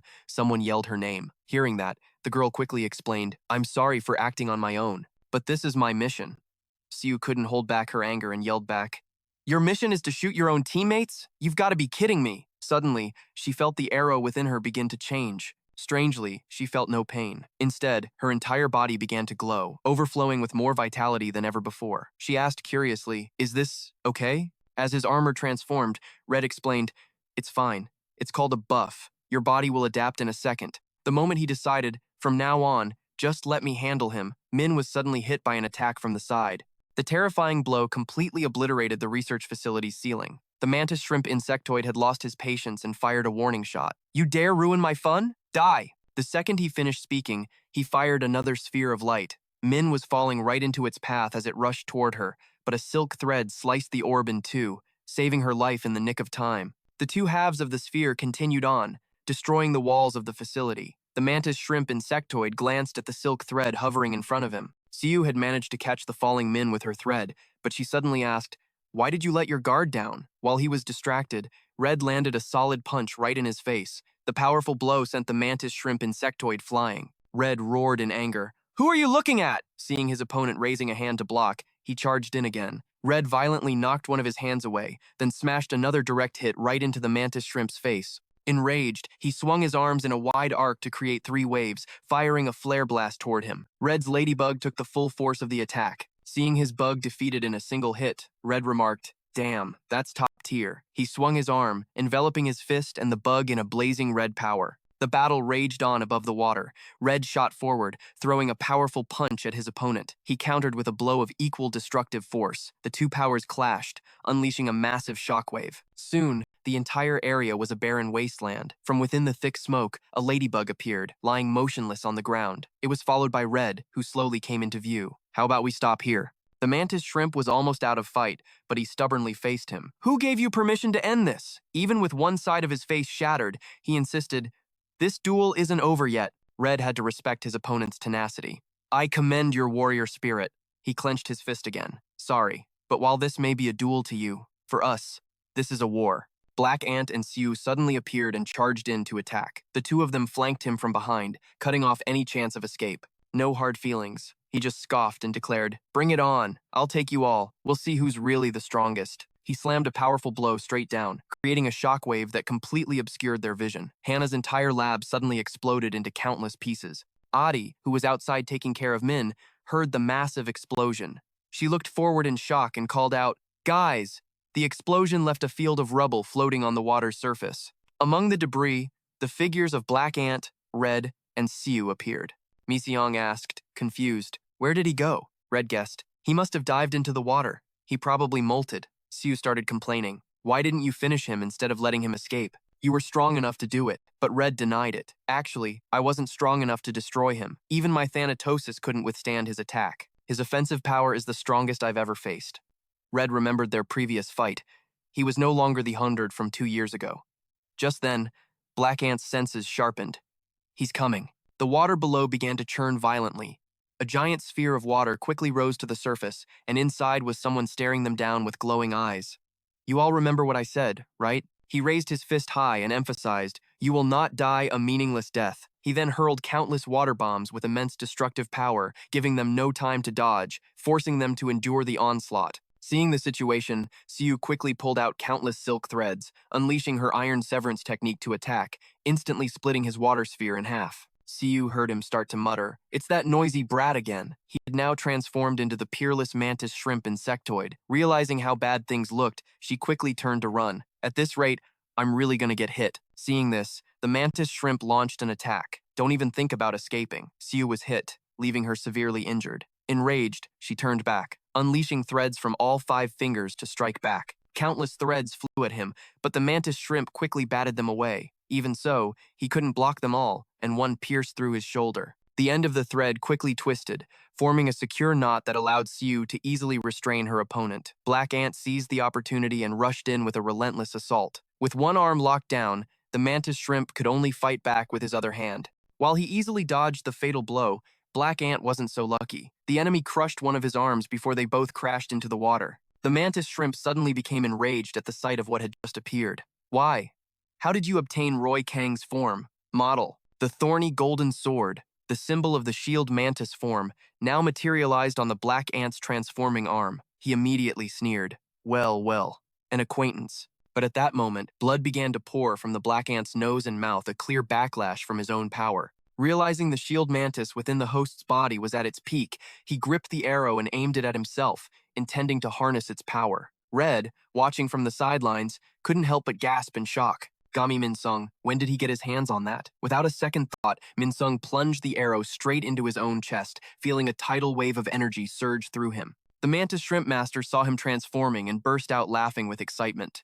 I get it now. This is interesting. Besides, I've been wanting to settle the score with that whip guy from the 4th pillar for a long time. Min-sung's transformation was now complete, reborn as the shield mantis with razor-sharp scythes. Mantis shrimp charged in instantly to begin the battle. The two warriors collided, blades and fists clashing, creating a storm of brilliant sparks that lit up the sky. They were perfectly matched, clashing and teleporting at blinding speeds. The mantis shrimp master, throwing a flurry of punches, exclaimed, "I never thought I'd fight you in this form. This is a real thrill." But then his voice suddenly turned cold as he warned, "However, if you dare tarnish his reputation, I won't let you off the hook." He calmly replied, "Don't you worry about a thing." With that, they both leaped back. Mantis shrimp fired a volley of projectiles, demanding, "Then prove it to me." The shield mantis used his 2 scythes, slashing relentlessly to destroy the incoming barrage. Using the thick cloud of dust as cover, he lunged forward to close the distance, swinging for his opponent's neck. However, the shield mantis took a vicious uppercut from mantis shrimp's counterattack,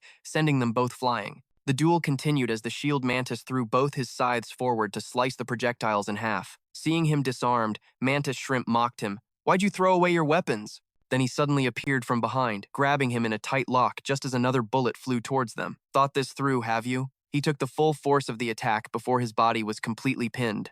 Mantis shrimp arched his back and slammed the shield mantis's head into the ground, shattering his armor before hurling him forward. He turned to Red and clicked his tongue. How boring. But Red simply stared ahead silently, raising a hand to his neck in a slicing gesture. Distracted by the gesture, the mantis shrimp master never noticed the shield mantis appearing right behind him. He swung his scythe without hesitation, taking off the side of his opponent's face.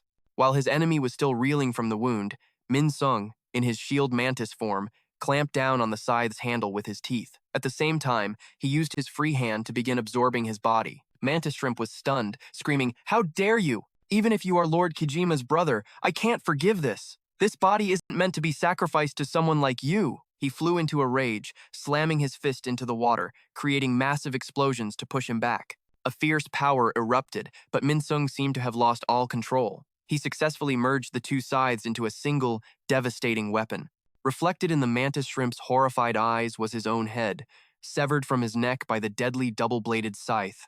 Min-sung coldly caught the head, his eyes burning with murderous intent as he stared them down. "If you've got the guts, then come on." He then began using his energy to break down and completely absorb the head. Siu flew over, asking in shock, "Is it over?" as she saw both of their power signatures dissolve. Ren clutched the wound on his stomach and remarked, "So? Pretty incredible, right? That's Minsung's new power."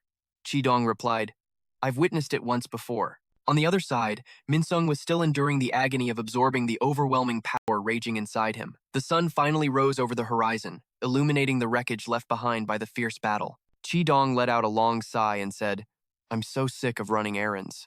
Jae-in, who was supporting Minsung, heard this and asked, "Are you really being picky about jobs right now?" Just then, Min suddenly appeared behind them and reassured them, "If you're talking about the centrifuge, don't worry." The young girl smiled as she pulled the device off her body.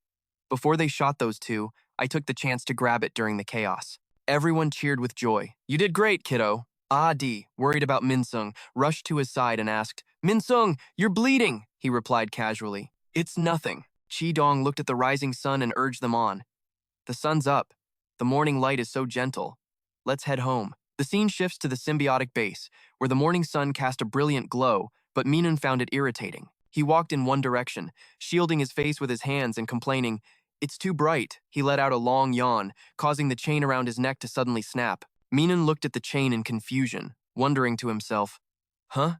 Why did this dog leash just fall off?" He pushed aside a curtain to enter a room, intending to ask for help. "Hey, can you help me take this thing off?" But before he could finish, he heard Kang Hannah scream into her phone in horror. "What? Near Hesa?" "Yeah," she replied, sounding somewhat defeated. "Oh, is that so?" The target was the antidote. "I understand. You all worked hard." Minun heard the keyword and yelled out, "Hesa-gun." "Yeah, who? Where did you meet?" Kang Hannah turned and replied, "It's all been handled. They said we won." Minun exclaimed in disbelief. "What? I was supposed to be there." But Kang Hannah couldn't care less, sarcastically remarking that he was nowhere to be found when needed and told him to get going. He asked, annoyed, "Go where?" She replied as she walked, "They worked so hard. We have to prepare a meal and bring them home." Minun laughed and asked, "What? You're gonna make them breakfast?" Now that's a first. Kang Hannah suddenly stopped and asked, "Did you just say breakfast?" "Yeah. So?" Minun asked, confused. They both looked up in bewilderment as the exit to the base was suddenly plunged into pitch darkness.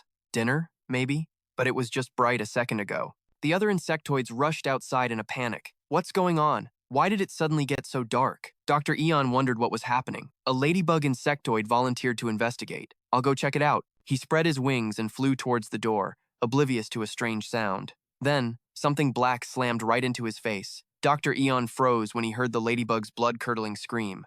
His body was swarmed by an army of ants and torn to pieces. Mizun screamed in terror, "Get away! Everybody run for your lives!" The swarm of black ants grew denser, and from within its dark heart, Kojima emerged with a look of pure madness on his face. "So this is the place, the grave of all you worthless trash." The massive swarm of black ants surged forward, and the insectoids below could only scream for help in utter despair. Kojima controlled the ant swarm from above, wiping everyone out. A grasshopper insectoid, a poison thorn user, and one with a drill for a mouth all charged at once. But Kojima was completely unharmed, protected by his shield of ants. Yet, blood continued to stream from his nose and mouth due to the toxins. Just then, the Antlord returned with the antidote, prompting Kojima to smile and complain, "You're slow as a snail." As the other insectoids continued their assault, Kojima used his claws to fend them off, gravely injuring the three strongest among them. He looked up, assessing his work. "You all seem pretty useful." Then he commanded, "Now, bring their spirits to me."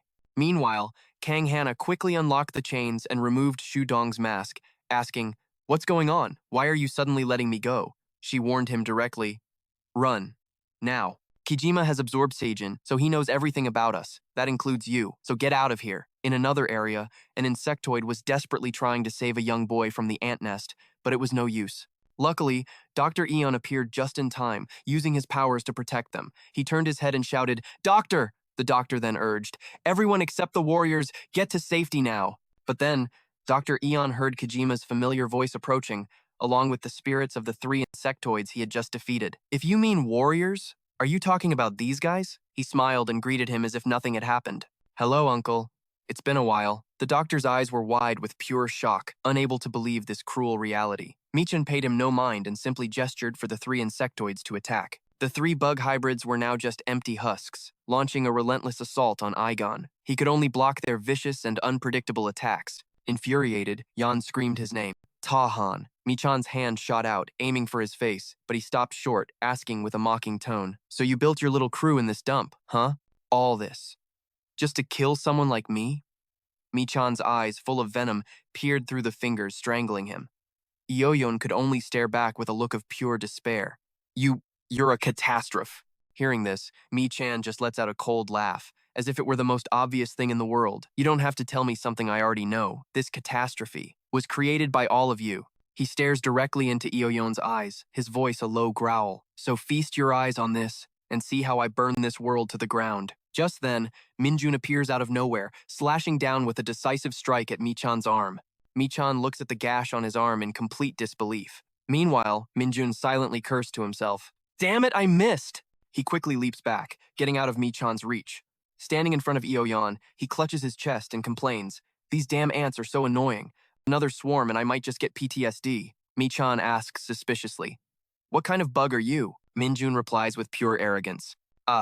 Allow me to introduce myself. I was once loyal to the heavenly bugs, but after a little betrayal, I'm now a vengeful demon. He points his sword forward, adding one more thing.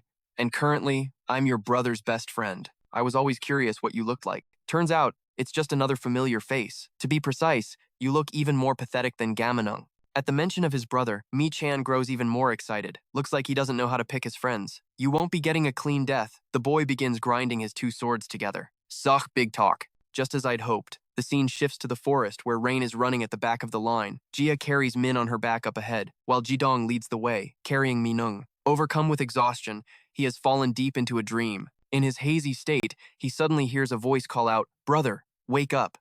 Minung, as a child, opens his eyes to see a young Mi-chan jumping with excitement. Come play with me! Hurry up! He smiles softly and replies, I'm coming. He walks over and asks, What should we play today? Mi-chan thinks for a moment, then says, Let's see. How about a game of tag? Minung agrees. All right, but then Mi-chan makes a request. You be the Tiger Man. Minung, a little confused, asks, How come you always want me to be the Tiger Man? Just as he finishes speaking, a cold blade is pressed against his neck. Mi-chan has now returned to his adult form, declaring, From now on, I'll be the villain. The adult Minung is silent for a moment before agreeing. All right. In the next instant, he jolts awake from the dream. Jidong notices something is wrong and asks, What's the matter? Should I slow down? Minung, panting, replies, No, it's fine. We have to hurry.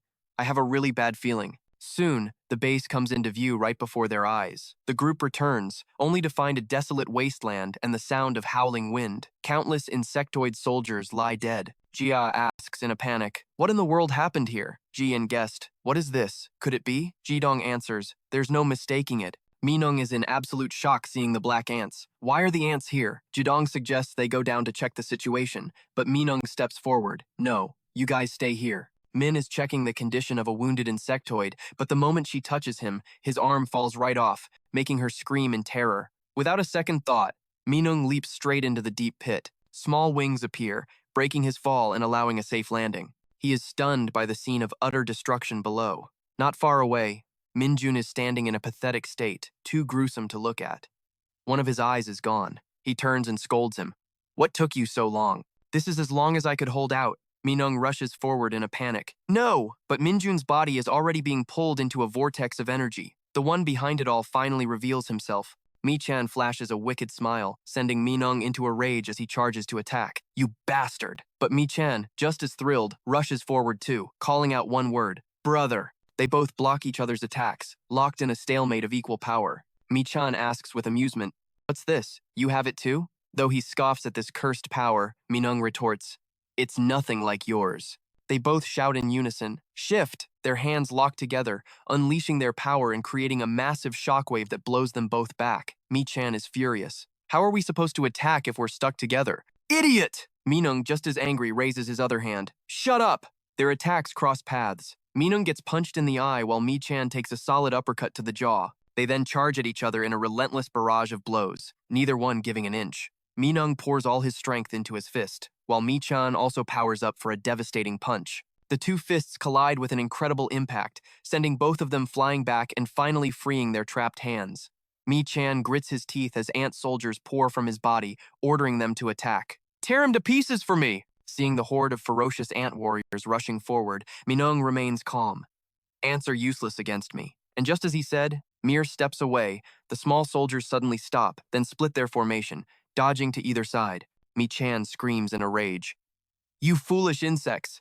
I am your master. Obey my command now. Hearing that, the ants quickly turn around and attack Minung all at once, creating a massive shockwave that engulfs the area. Minung is blown away. Despite his severe injuries, he grits his teeth. I'm used to being torn apart by bugs like this. With that, he transforms into his praying mantis shield form. Seeing this, Mi-chan scoffs. What? What's with that ridiculous look? He doesn't transform himself, instead using other insectoids to attack. Minung draws his sides and rushes in, slicing the insectoid's entities in half. Seizing the moment of Mi-chan's surprise, Minung dashes forward, slashing twice across his body and leaving Mi-chan severely wounded, coughing up a mouthful of blood. While Jidong's group of 4 waited patiently outside, Jia accidentally spots a familiar figure running for his life. She recognizes him as No Sudong. Sudong is startled when a centipede leg blocks his path. He looks up in shock and calls out, Miss Jia? Jia asks angrily. Where do you think you're going? Jidong is confused. You know him? Gyo-eun replies, Know him? We know him all too well. Min is also bewildered. Even his expression is exactly the same. Sudong stammers, Well, of course. I was just. Jia cuts him off. Planning to run away. Weren't you? He looks flustered. Huh? At least because of you all, I had to find a way to survive. That's why I did it. Jia coldly replies, I don't care. Say what you need to say, then go wherever you want. Sudong blurts out, Huh? Jia continues her interrogation. How did you get up here so safely? He points towards the pit. You want to go down there? It's certain death. Even if you make it down safely, the ants will tear you to shreds. Everyone else is already gone. Jia just shrugs. Since when did you care about other people? Whether we die or not is none of your business. She frowns, her voice firm. I don't want to lose another friend. Jia demands he show them the way. Sudong reluctantly agrees. The group follows him to a mysterious area. At the bottom of a staircase, a doorway appears. Jia's group is amazed. So, there was a path here all along? I had no idea this even existed. Sudong points ahead. Hannah, she created it, since she didn't know when her wings would disappear. Just follow the stairs down and you'll get there. Jia walks past him. Thanks. Now get lost. Sudong pushes up his glasses. Fine. Min asks curiously. Is Hannah still there? Sudong waves his hand dismissively. She just vanished, so I have no idea. Gyo-eun urges Jidong to hurry up. He groans in annoyance. Hey, don't push me. She calls him out. Stop trying to change the subject.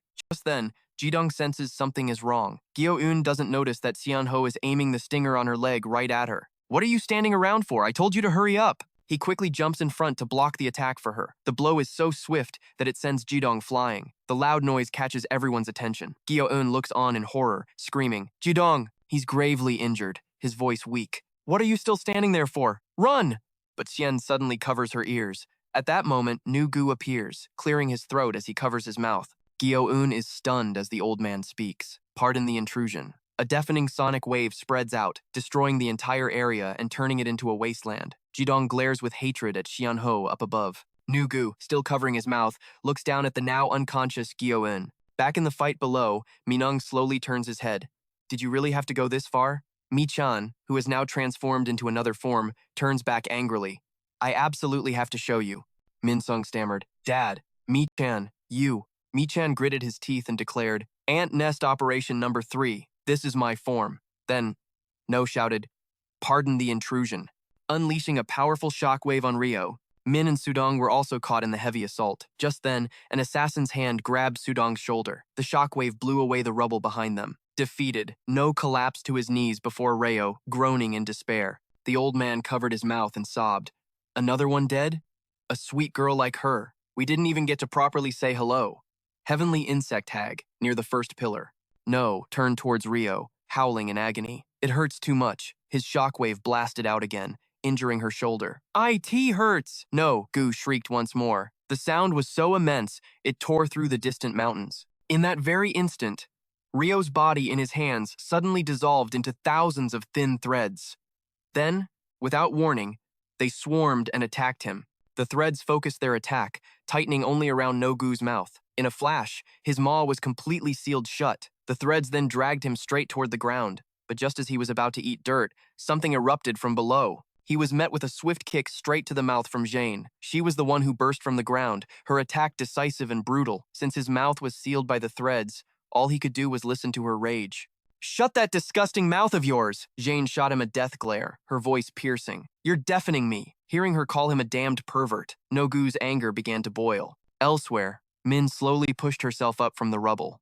Dazed, she covered her ears, feeling like they were about to burst. Then, she turned to check on the others, realizing she'd managed to fly up just in time to dodge the fatal blow. "Hey, is everyone all right?" she asked, but the sight before her was staggering. All that remained on the ground was G's severed centipede arm. Beyond it, there was nothing but a desolate, empty wasteland. Just then, another shockwave blast erupted. The intense sonic wave forced Young Min to clutch her head in agony. No unleashed a continuous barrage of shockwaves, while Jane desperately dodged the onslaught, the attack carving through another mountain range. Seizing an opening, she unleashed her web net technique. Instantly, a massive spiderweb covered the old man's mouth. While the cicada hybrid was distracted, Jane shot in from behind.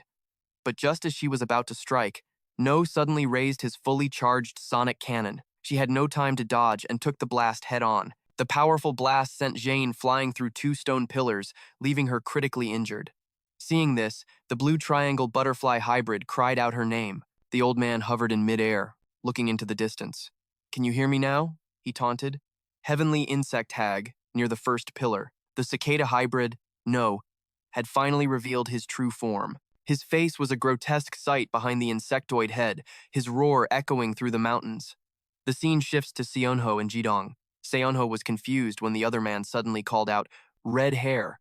"So it was you." Heavenly insect hag, near the second pillar. Seonho stared down coldly, the one who killed Dogyom. Hearing this, Jidong just smirked. "Yeah? So what? You want my autograph or something?" Hearing that, he grew excited. "Better use what little strength you have left to sign your own gravestone." Seonho finally began to rise. "Fine by me." Jidong's excitement reached its peak. "Then let me sign yours first." The two transformed instantly, one into the ladybug hybrid, the other into the hornet hybrid, and charged into a fight to the death. Meanwhile, Sudong was lying motionless on the ground. It took a while before he finally regained consciousness. Giant boulders blocked the exit, startling him. "Whoa, I'm still in one piece?" he wondered. But then Sudong sensed something and turned his head. At the bottom of the stairs, he saw splatters of fresh blood. He was stunned to see Ji, her body bandaged and covered in wounds. The thing she was wrapping so tightly was her own severed arm. He remembered what happened. It was Ji's centipede arm that had grabbed him in time, pulling Sudong out from under the rubble. She had used it to shield him from the attack. As the memory flooded back, Sudong broke down, sobbing uncontrollably. He recalled how he'd pushed Sinjin while trying to escape, making her hit her head on a rock right in front of him. Sudong collapsed to his knees. "Why would you save a guy like me?" he cried out. She was silent, maybe annoyed by his wailing, before calmly replying, "I don't know either." She continued walking. "I really don't know why I did it." Behind her, he kept wailing, consumed by guilt. "I'm sorry, I'm really, really sorry." Meanwhile, the shield mantis, Min Sung, was facing off against Mi-chan Kijima. He noticed the ants were multiplying rapidly. In the blink of an eye, the entire area was swarming with them. Mi-chan smirked. "Watch closely. This is how you use these ants to their full potential." In a flash, the superorganism swarmed right behind him. Ants erupted from the ground, piercing straight through Min Sung's body and making him cry out in pain. Racked with agony, he quickly transformed into his mantis shrimp hybrid form, crushing the ant nest and lunging forward to attack. Mi-chan simply stood still as the punch flew toward his face. But even as Min Sung's fist made contact, the thing that shattered was his own mantis shrimp armor. The last fragments of his armor were completely devoured by the ants. The fall of the black ant, the wrath of the superorganism, Min Sung was finally forced back into his human form. He could only lie there helpless, as a triumphant Kijima gloated, "It's useless to struggle, brother. The superorganism can swallow anything whole." He tilted his head slightly, his voice dripping with resentment. "After gaining the ants, I realized something. I finally understood why I was treated like I was so useless." Countless sharp ant spires shot up, impaling Min Sung and forcing him to endure unimaginable agony. All of Min Sung's power was being drained away, flowing directly into Kijima. One by one, his abilities from the shield mantis to the bullet ant and even the mantis shrimp were ripped from his body. Kijima reached out his hand, calling out arrogantly, "Bullet ant, Royang, even Patter. All of you, come to me now." However, as he absorbed the final sparks of energy, Kijima suddenly felt that something was wrong. His hand clenched tightly for a moment, but then he burst out laughing. "It's finally all mine. Not bad, holding on to them like that." But suddenly, he was the one coughing up blood, the immense, conflicting energies warring inside him. He looked down at the unconscious Min Sung and muttered, "That's right, brother. You really are unlucky. Did you really think you could get revenge with this empty husk of yours?" I will never let you get in my way again. The brutal ambush, Jinti and the I-80's mosquito. Just as Kojima moved in to finish Minsung off, his hand struck nothing but empty air. Kojima looked around, bewildered. Where did he go? At that moment, an invisible assassin's fist shot forward, aiming a vicious blow straight at Kojima. He coolly noted that his own armor had been chipped. What the hell was that? Before he could react, Kojima was hit with a barrage of blows from behind. His black ants were completely useless, unable to sense their target. Kojima roared in pure frustration. Who is it? Flashback. Not long ago, as Ji and Sudong were making their way to the lower levels, they ran into Dr. Egon and Kang Hana heading up. Hana asked, "Did you manage to stop those crazy kids?" "It's a living hell down there," Hana warned, but Ji was resolute. "I can't let Minsung fight by himself. I don't want to lose another friend." Faced with such determination, Kang Hana finally relented. "Fine, if you want a death wish, be my guest. I'll help you become completely undetectable." Back in the present, Ji, in her Jinti form, was pouring all her strength into shattering Kojima's armor. Even though the ants pinpointed her location, she landed a devastating punch that shattered his armor. "Move now!" Hana, in her 80s mosquito form, appeared in a flash, clutching a vial of poison and stabbing it directly into Kojima. "I'll take it from here. Surprised, aren't you?" She began pumping the deadly poison into his body, a dose 10 times stronger than before. Kojima shrieked in agony as the heavy-duty toxin began to ravage him from the inside out. Xu Dong's sacrifice, and the final key. Amidst the raging battle, Su Dong desperately races down a stairwell, gasping for air. A flashback. Earlier, while Dr. Eigen sorted through the wreckage, Xu Dong found a familiar device Adi had brought back.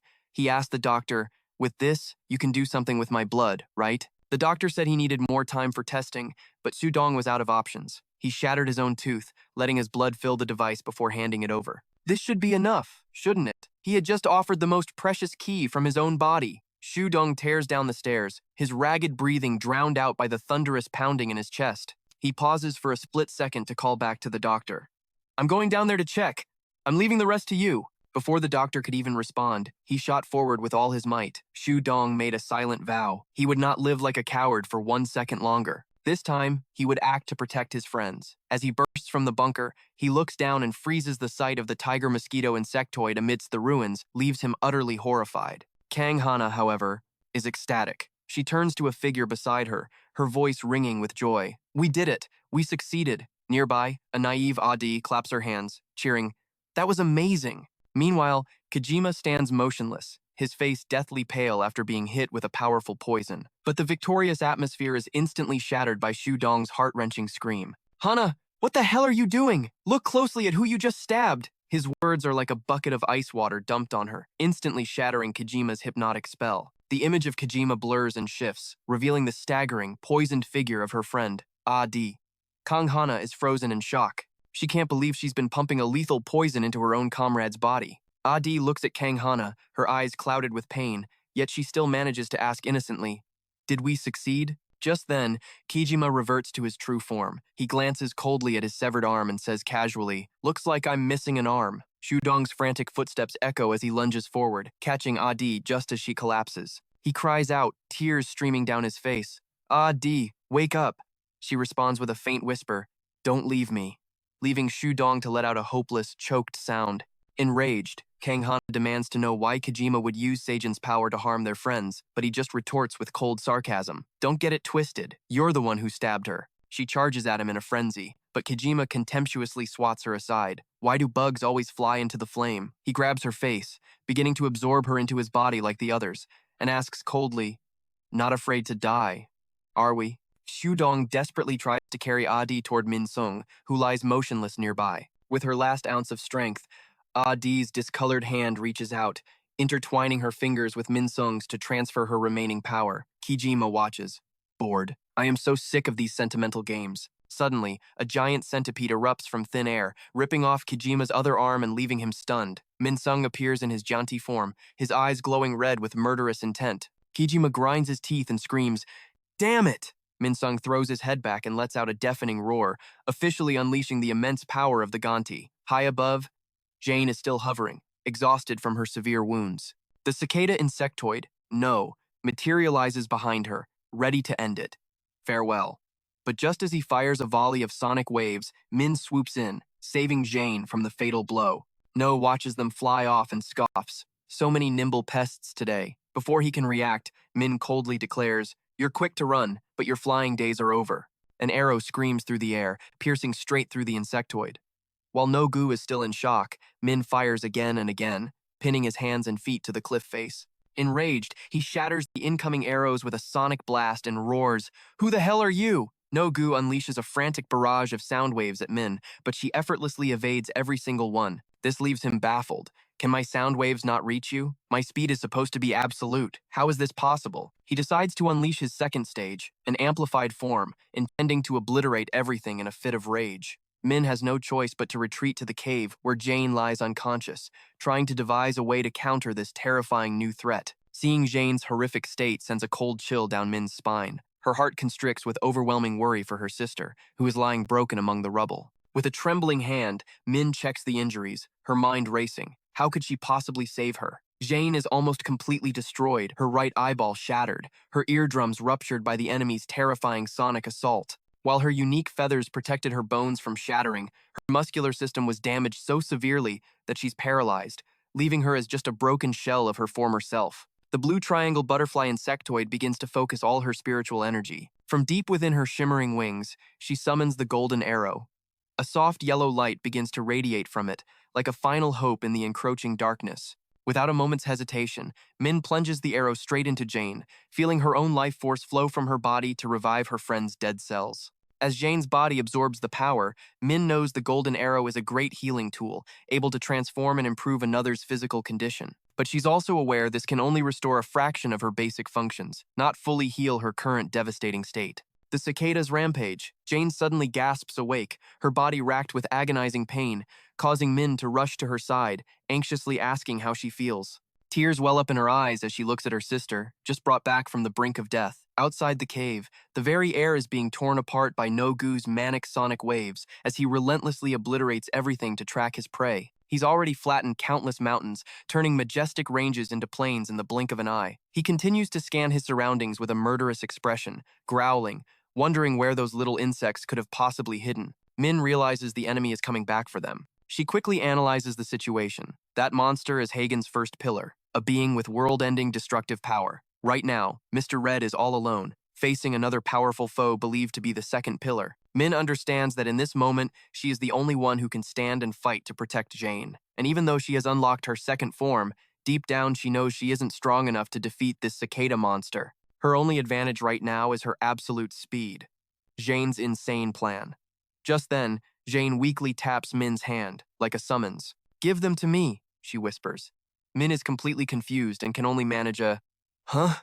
Jane lies there, her cold eyes filled with an iron will. She repeats her request firmly, "Give me all of the arrows." The girl is horrified by her sister's intent. Outside, No-Gu continues to slam his hands together, creating massive shockwave fields. With every clap, the ground shakes, and another mountain peak is crushed into dust. As his sonic waves turn a huge area into shattered rubble, he suddenly spots the blue triangle butterfly flying by and screams, "There you are!" He immediately adjusts his aim, tracking her flight path with a cruel smile on his face. But just as he claps his hands to deliver the final blow, he sees his target is completely unharmed. Instead, a thick web of silk threads appears before him, forming a giant cocoon that traps him inside. This was a soundproof membrane, a desperate invention of Jane's.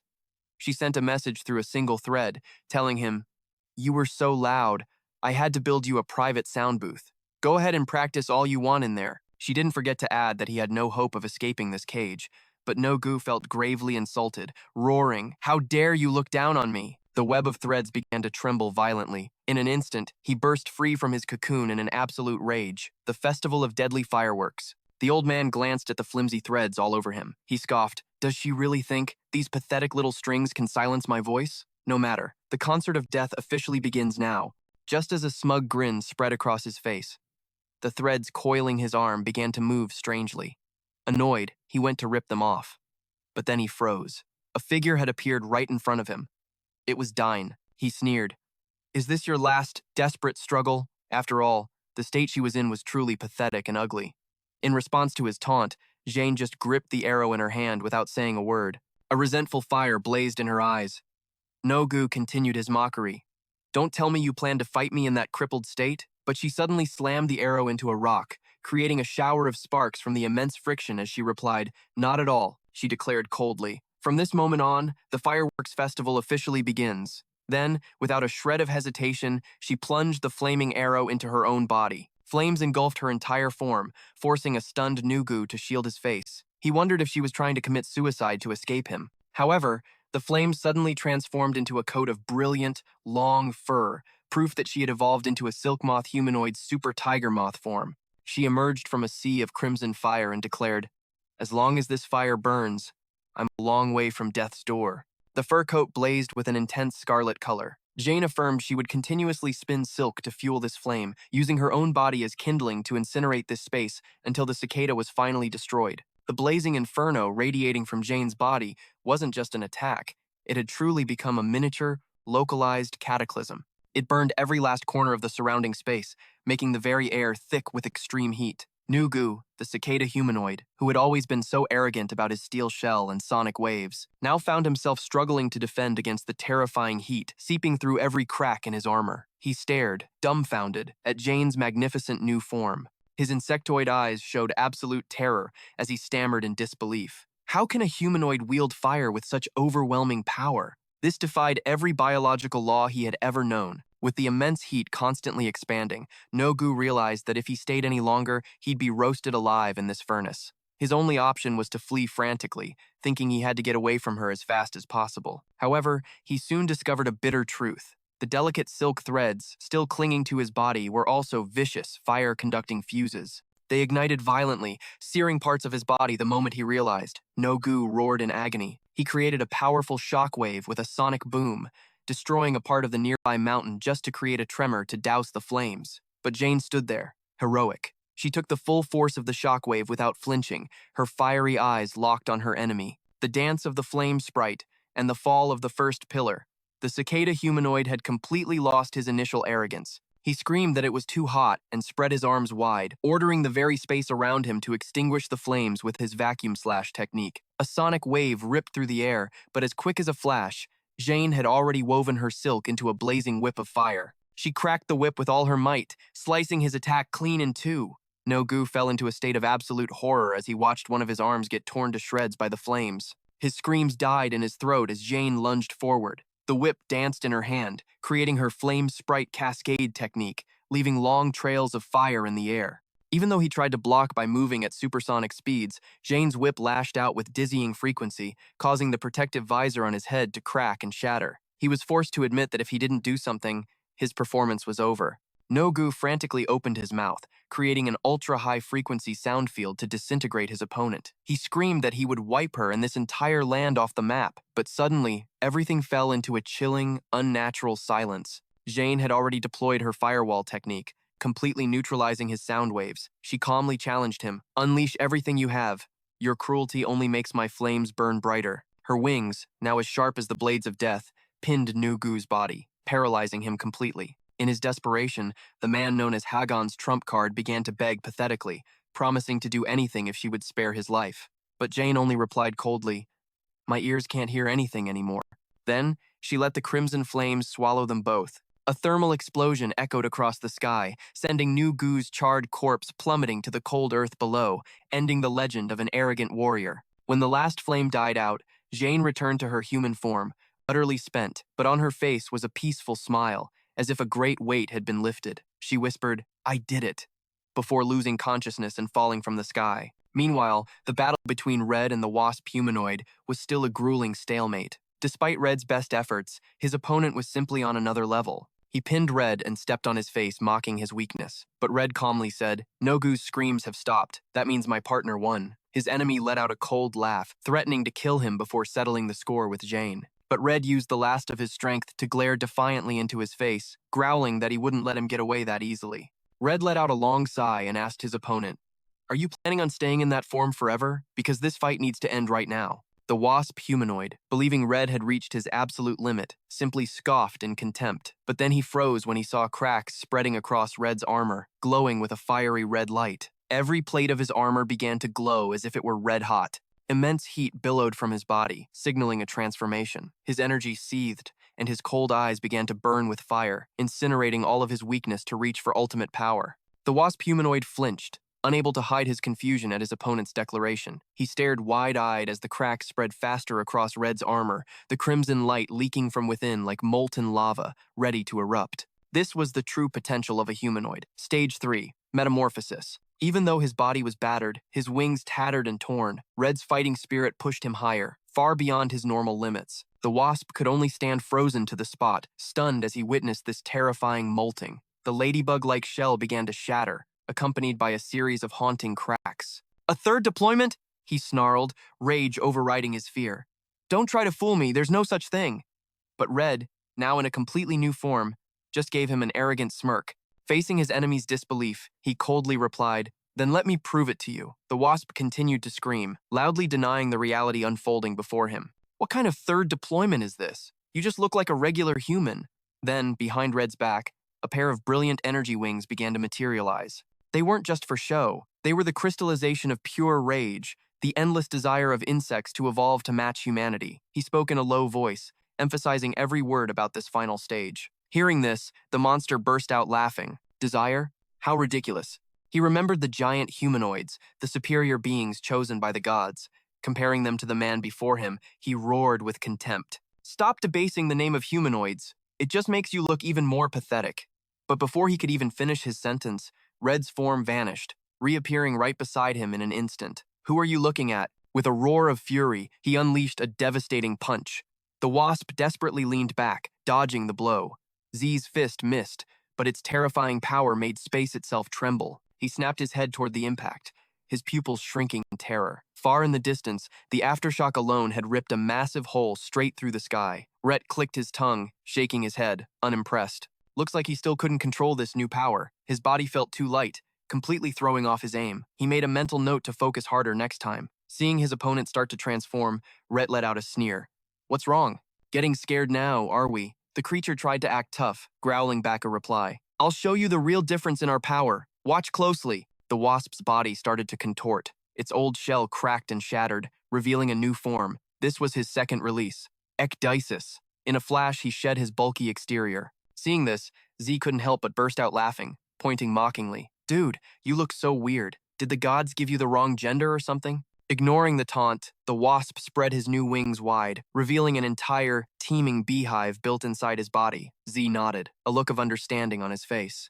"Ah, now I get why you never used your ecdysis before." Suddenly, the monster lunged forward in a surprise attack. Z swiftly tilted his head, dodging the razor-sharp drill. Next, a swarm of venomous bees shot out like bullets. Z accelerated, moving like a phantom wind, leaving the buzzing horde behind. Heh, a little backup. Guess what? I've got my own. Z activated his skill, and his combat gauntlets instantly materialized. Facing an overwhelming number of enemies, he didn't even flinch. One punch shattered a stinger, the next spinning kick obliterated another bee. Z moved like a dancer in a den of wolves. Every strike he threw down another foe. But while he was busy cleaning up the small fry, the wasp suddenly rushed in, landing a powerful kick to Z's side. Though Z blocked it easily, his opponent pressed the attack relentlessly. While parrying the blows, Z commented with amusement, "That's more like it. The queen bee should have joined the fight sooner." The insult was like fuel on a fire, making the wasp scream in pure rage. "I'll tear that filthy mouth off your face and see if you can still run it."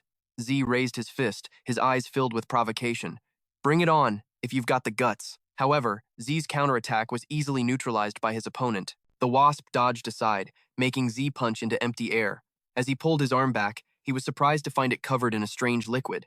"What the hell? Is this honey?" Seizing the opportunity, the villain spun around, his hand morphing into a razor-sharp drill that pierced straight through Z's body. Z gritted his teeth, glaring at the cheater. "So you like to play dirty, huh?"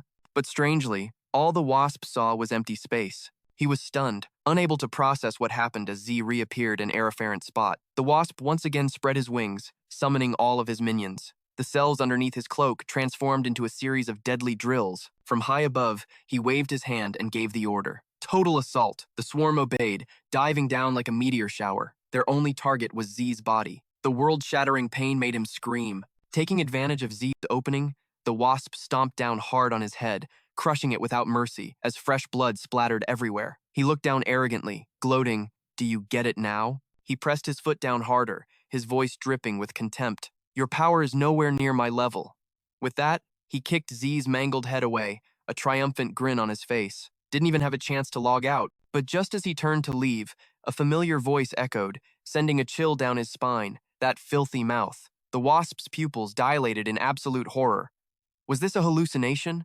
Z was still standing there, completely unharmed and full of energy. He charged forward, roaring, "Bring it on, if you've got the guts." He unleashed his ultimate technique, his fist wrapped in raw energy, smashing it straight into his opponent's head. In a single blow, the wasp's head was severed from his neck, flying high into the air, trailing a spray of blood. Now back in his human form, Qi coolly brushed back his hair and mockingly repeated his enemy's words. "Do you get it now? Your power is nowhere near my level." The battle was over. Qi began to walk away with heavy steps, when suddenly a familiar voice called out to him. "Sir Z." Min ran towards them, carrying Reo Juen on her back, sighing in relief. "I knew you'd be all right." Qi quickly asked about their teammate's condition. "Juen, is she okay?" The little girl replied quickly. "Not really. She fought and defeated the first pillar." Reo Juen groggily woke up. Despite her severe injuries, she still managed to raise a hand in greeting. "Hey, you're here?" Her casual attitude just made Qi furious. "You idiot! You think you can still smile?" Min quickly tried to calm him down. "Sir, don't worry. I'll definitely heal her." Qi nodded. "Okay, I'm counting on you." Since her hearing hadn't recovered, Reo Juen asked blankly, "Is he cursing me out right now?" Suddenly, all three turned their heads towards the horizon, where a massive column of black smoke was billowing into the sky. A giant black centipede coiled through the air, letting out terrifying screeches. Qi jaw dropped in shock. "Is that?" He was speechless at the sight of the monster, Janti, roaring in a frenzy. Facing him was Kijima, nicknamed the Hour, a man who, despite losing an arm, was still laughing like a maniac. He stood tall, his eyes overflowing with madness. "How long are you going to keep this game going?" he growled, his declaration ice cold. "It's time for this to end." Unable to contain his rage, Kijima charged at Janti. "Die." He unleashed a blinding beam of light. Instantly, the mantis shrimp insectoid appeared to support him, attacking the centipede's head. Kijima continued his assault, firing continuous beams of purple energy from his hand. The bullet ant and shield mantis were also summoned, joining their master in battle. Janti's reflexes were insane. He used his hand to swat away the shield mantis's blade. Seeing his attack neutralized, Kijima cursed. "Damn it." He opened his hand again. "Summon Water Strider." "So, how about this friend of mine?" The appearance of the Water Strider startled Janti. Taking advantage of that moment, the Water Strider's blade pierced through Janti's body. Kijima screamed, "Give it back to me." However, Janti still managed to land a punch to Kijima's face, followed by a kick that sent him flying. The giant centipede seized the chance, rushing forward to wrap tightly around Kijima, coiling and squeezing before slamming him into the ground. Janti dove down from above, driving his knee into his opponent with brutal force. Suddenly, Janti threw his head back and shrieked, activating a destructive technique. "Superorganism!" The ground instantly turned pitch black, covered by tens of thousands of ants. Qi screamed in terror. "What the hell is that?" Kijima maniacally gave the order. "Ant nest, devour him for me." Before being completely submerged, Janti roared, unleashing one final attack to shatter the ant swarm and blast Kijima back. Kijima coughed up blood and collapsed to the ground. Janti looked down coldly, then slowly transformed back into Mi-Song. Though severely wounded, his face was as cold as ever. Around Kijima, cracks in space began to appear. The black ant swarm gradually vanished. Qi was stunned as he watched the entire swarm crawl back into Mi-Song's body to heal his wounds. Lying on the ground, Kijima coughed violently, muttering angrily, "Damn, ant nest, I brought you so many insectoids. Are you really going to abandon me too?" Mi-Song was surprised to hear Kijima call out to him. The man just burst out laughing like a complete psycho. "What are you laughing at?" Kijima cut him off, his voice full of defiance. "Not a chance. Don't even dream of it. You can't do it. A human like you. Dare to kill your own little brother?" Mi-Song was infuriated by his nonsensical words. "You absolutely can't do it." Kijima's eyes became vacant as he whispered, "You were born a hero, and I'm the villain. I want the ending to be absolutely perfect." He raised his hand to his face, mumbling, "I'm so sick of these games. This will be the final battle. Number 1. Mi-Song yelled in alarm. "What the hell do you think you're doing?" Kijima didn't answer. He just shouted a name. Bakan. The power inside him exploded. From the symbiosis zone, a giant worm with a grotesque, toothy maw emerged, striking absolute terror into Qi group. "What in the world is that thing?" The worm turned towards them and charged. From within it, Kijima emerged in a new form, with long horns on his head and majestic wings on his back, he declared loudly. That's right! To become the Lord of Insects, you have to at least reach this level.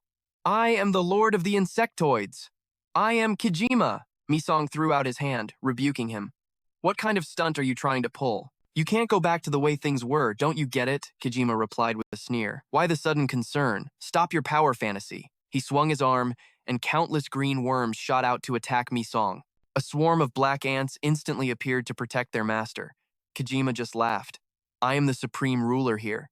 Don't even dare to have the smallest thought of opposing me. Misong was critically injured but still countered, slamming a fist of black ants right into Kijima's face. They crashed against each other in a world-shattering battle of life and death. It all ended in a cataclysmic explosion that blew everything away. When the dust finally settled, the ruined cityscape was revealed. Kijima stood among the rubble, gazing off into the distance. You know, I always wanted to come back to this place with you. Misong followed his line of sight, and his blood ran cold when he saw Miss Okeg tied tightly to a pillar. Kijima announced with a chilling smile, Our beloved Miss Okeg is here to join the party too. Misong's ant form scrambled toward her, screaming, Grandma! He desperately tried to shake her awake. Grandma, it's me! Miss Okeg's eyes weakly fluttered open. My sweet boy, you're here. Before he could even feel relief, Kijima sent him flying with a single insect. He looked down from above, his voice echoing, You're not the only one who missed her, you know. I missed our dear grandmother very much, too. Misong's voice was raw with fury. Explain yourself. Why is she still here, looking exactly like she did 2 years ago? Kijima clutched his head in mock agony. Wow, my quiet little brother finally opens his mouth the second he sees Grandma, huh? But does it really matter? He glanced at the old woman and continued with a shrug. Well, she's only existing, and that's the problem. She's barely hanging on, fed by nutrients from my insects. You have me to thank for all this. Seeing Misong about to snap back, he held up a hand. Let me finish. I saved her for a very good reason. He pointed toward a giant insect queen that was clawing its way out of the ground. Now, why don't you take a guess at what I'm about to do? I'm going to use this power to turn every last human into an insect. Misong was frozen in shock. What did you just say? Kijima then offered him a cruel choice. So, you choose. Will you save all of humanity, or will you save this dying old woman? Misong screamed in pure desperation. Stop talking crazy and just end this. Kijima's voice turned to ice. If you can't choose, then I guess there's no other choice. I'll just have to destroy them both. He raised his hand to end Miss Okeg's life. Farewell, my beloved grandma. But in that split second, Shudong lunged forward, using his own body to block the queen's devastating attack. That sacrifice gave Misong the one chance he needed to break free. He shot forward, driving a fist carrying all his pain and fury straight through Kijima's chest. Kijima collapsed, but a strange, relieved smile played on his lips. You had to push things this far, just so I'd finally kill you. This is the end I've always wanted. Misong fell to his knees, sobbing. You turned the entire world into this chaotic mess just to die some pathetic death? Don't you die! Turn everything back to the way it was, Kijima whispered his last words. Mother. And you too. It was so good. And to see everyone again. His body slowly dissolved into motes of light that drifted up into the sky. The spirits of his mother and Uncle Minyun appeared, offering a final, warm smile before departing together. Slowly, everything began to return to normal. The black ants vanished, and sunlight finally shone upon the world again. Time passed.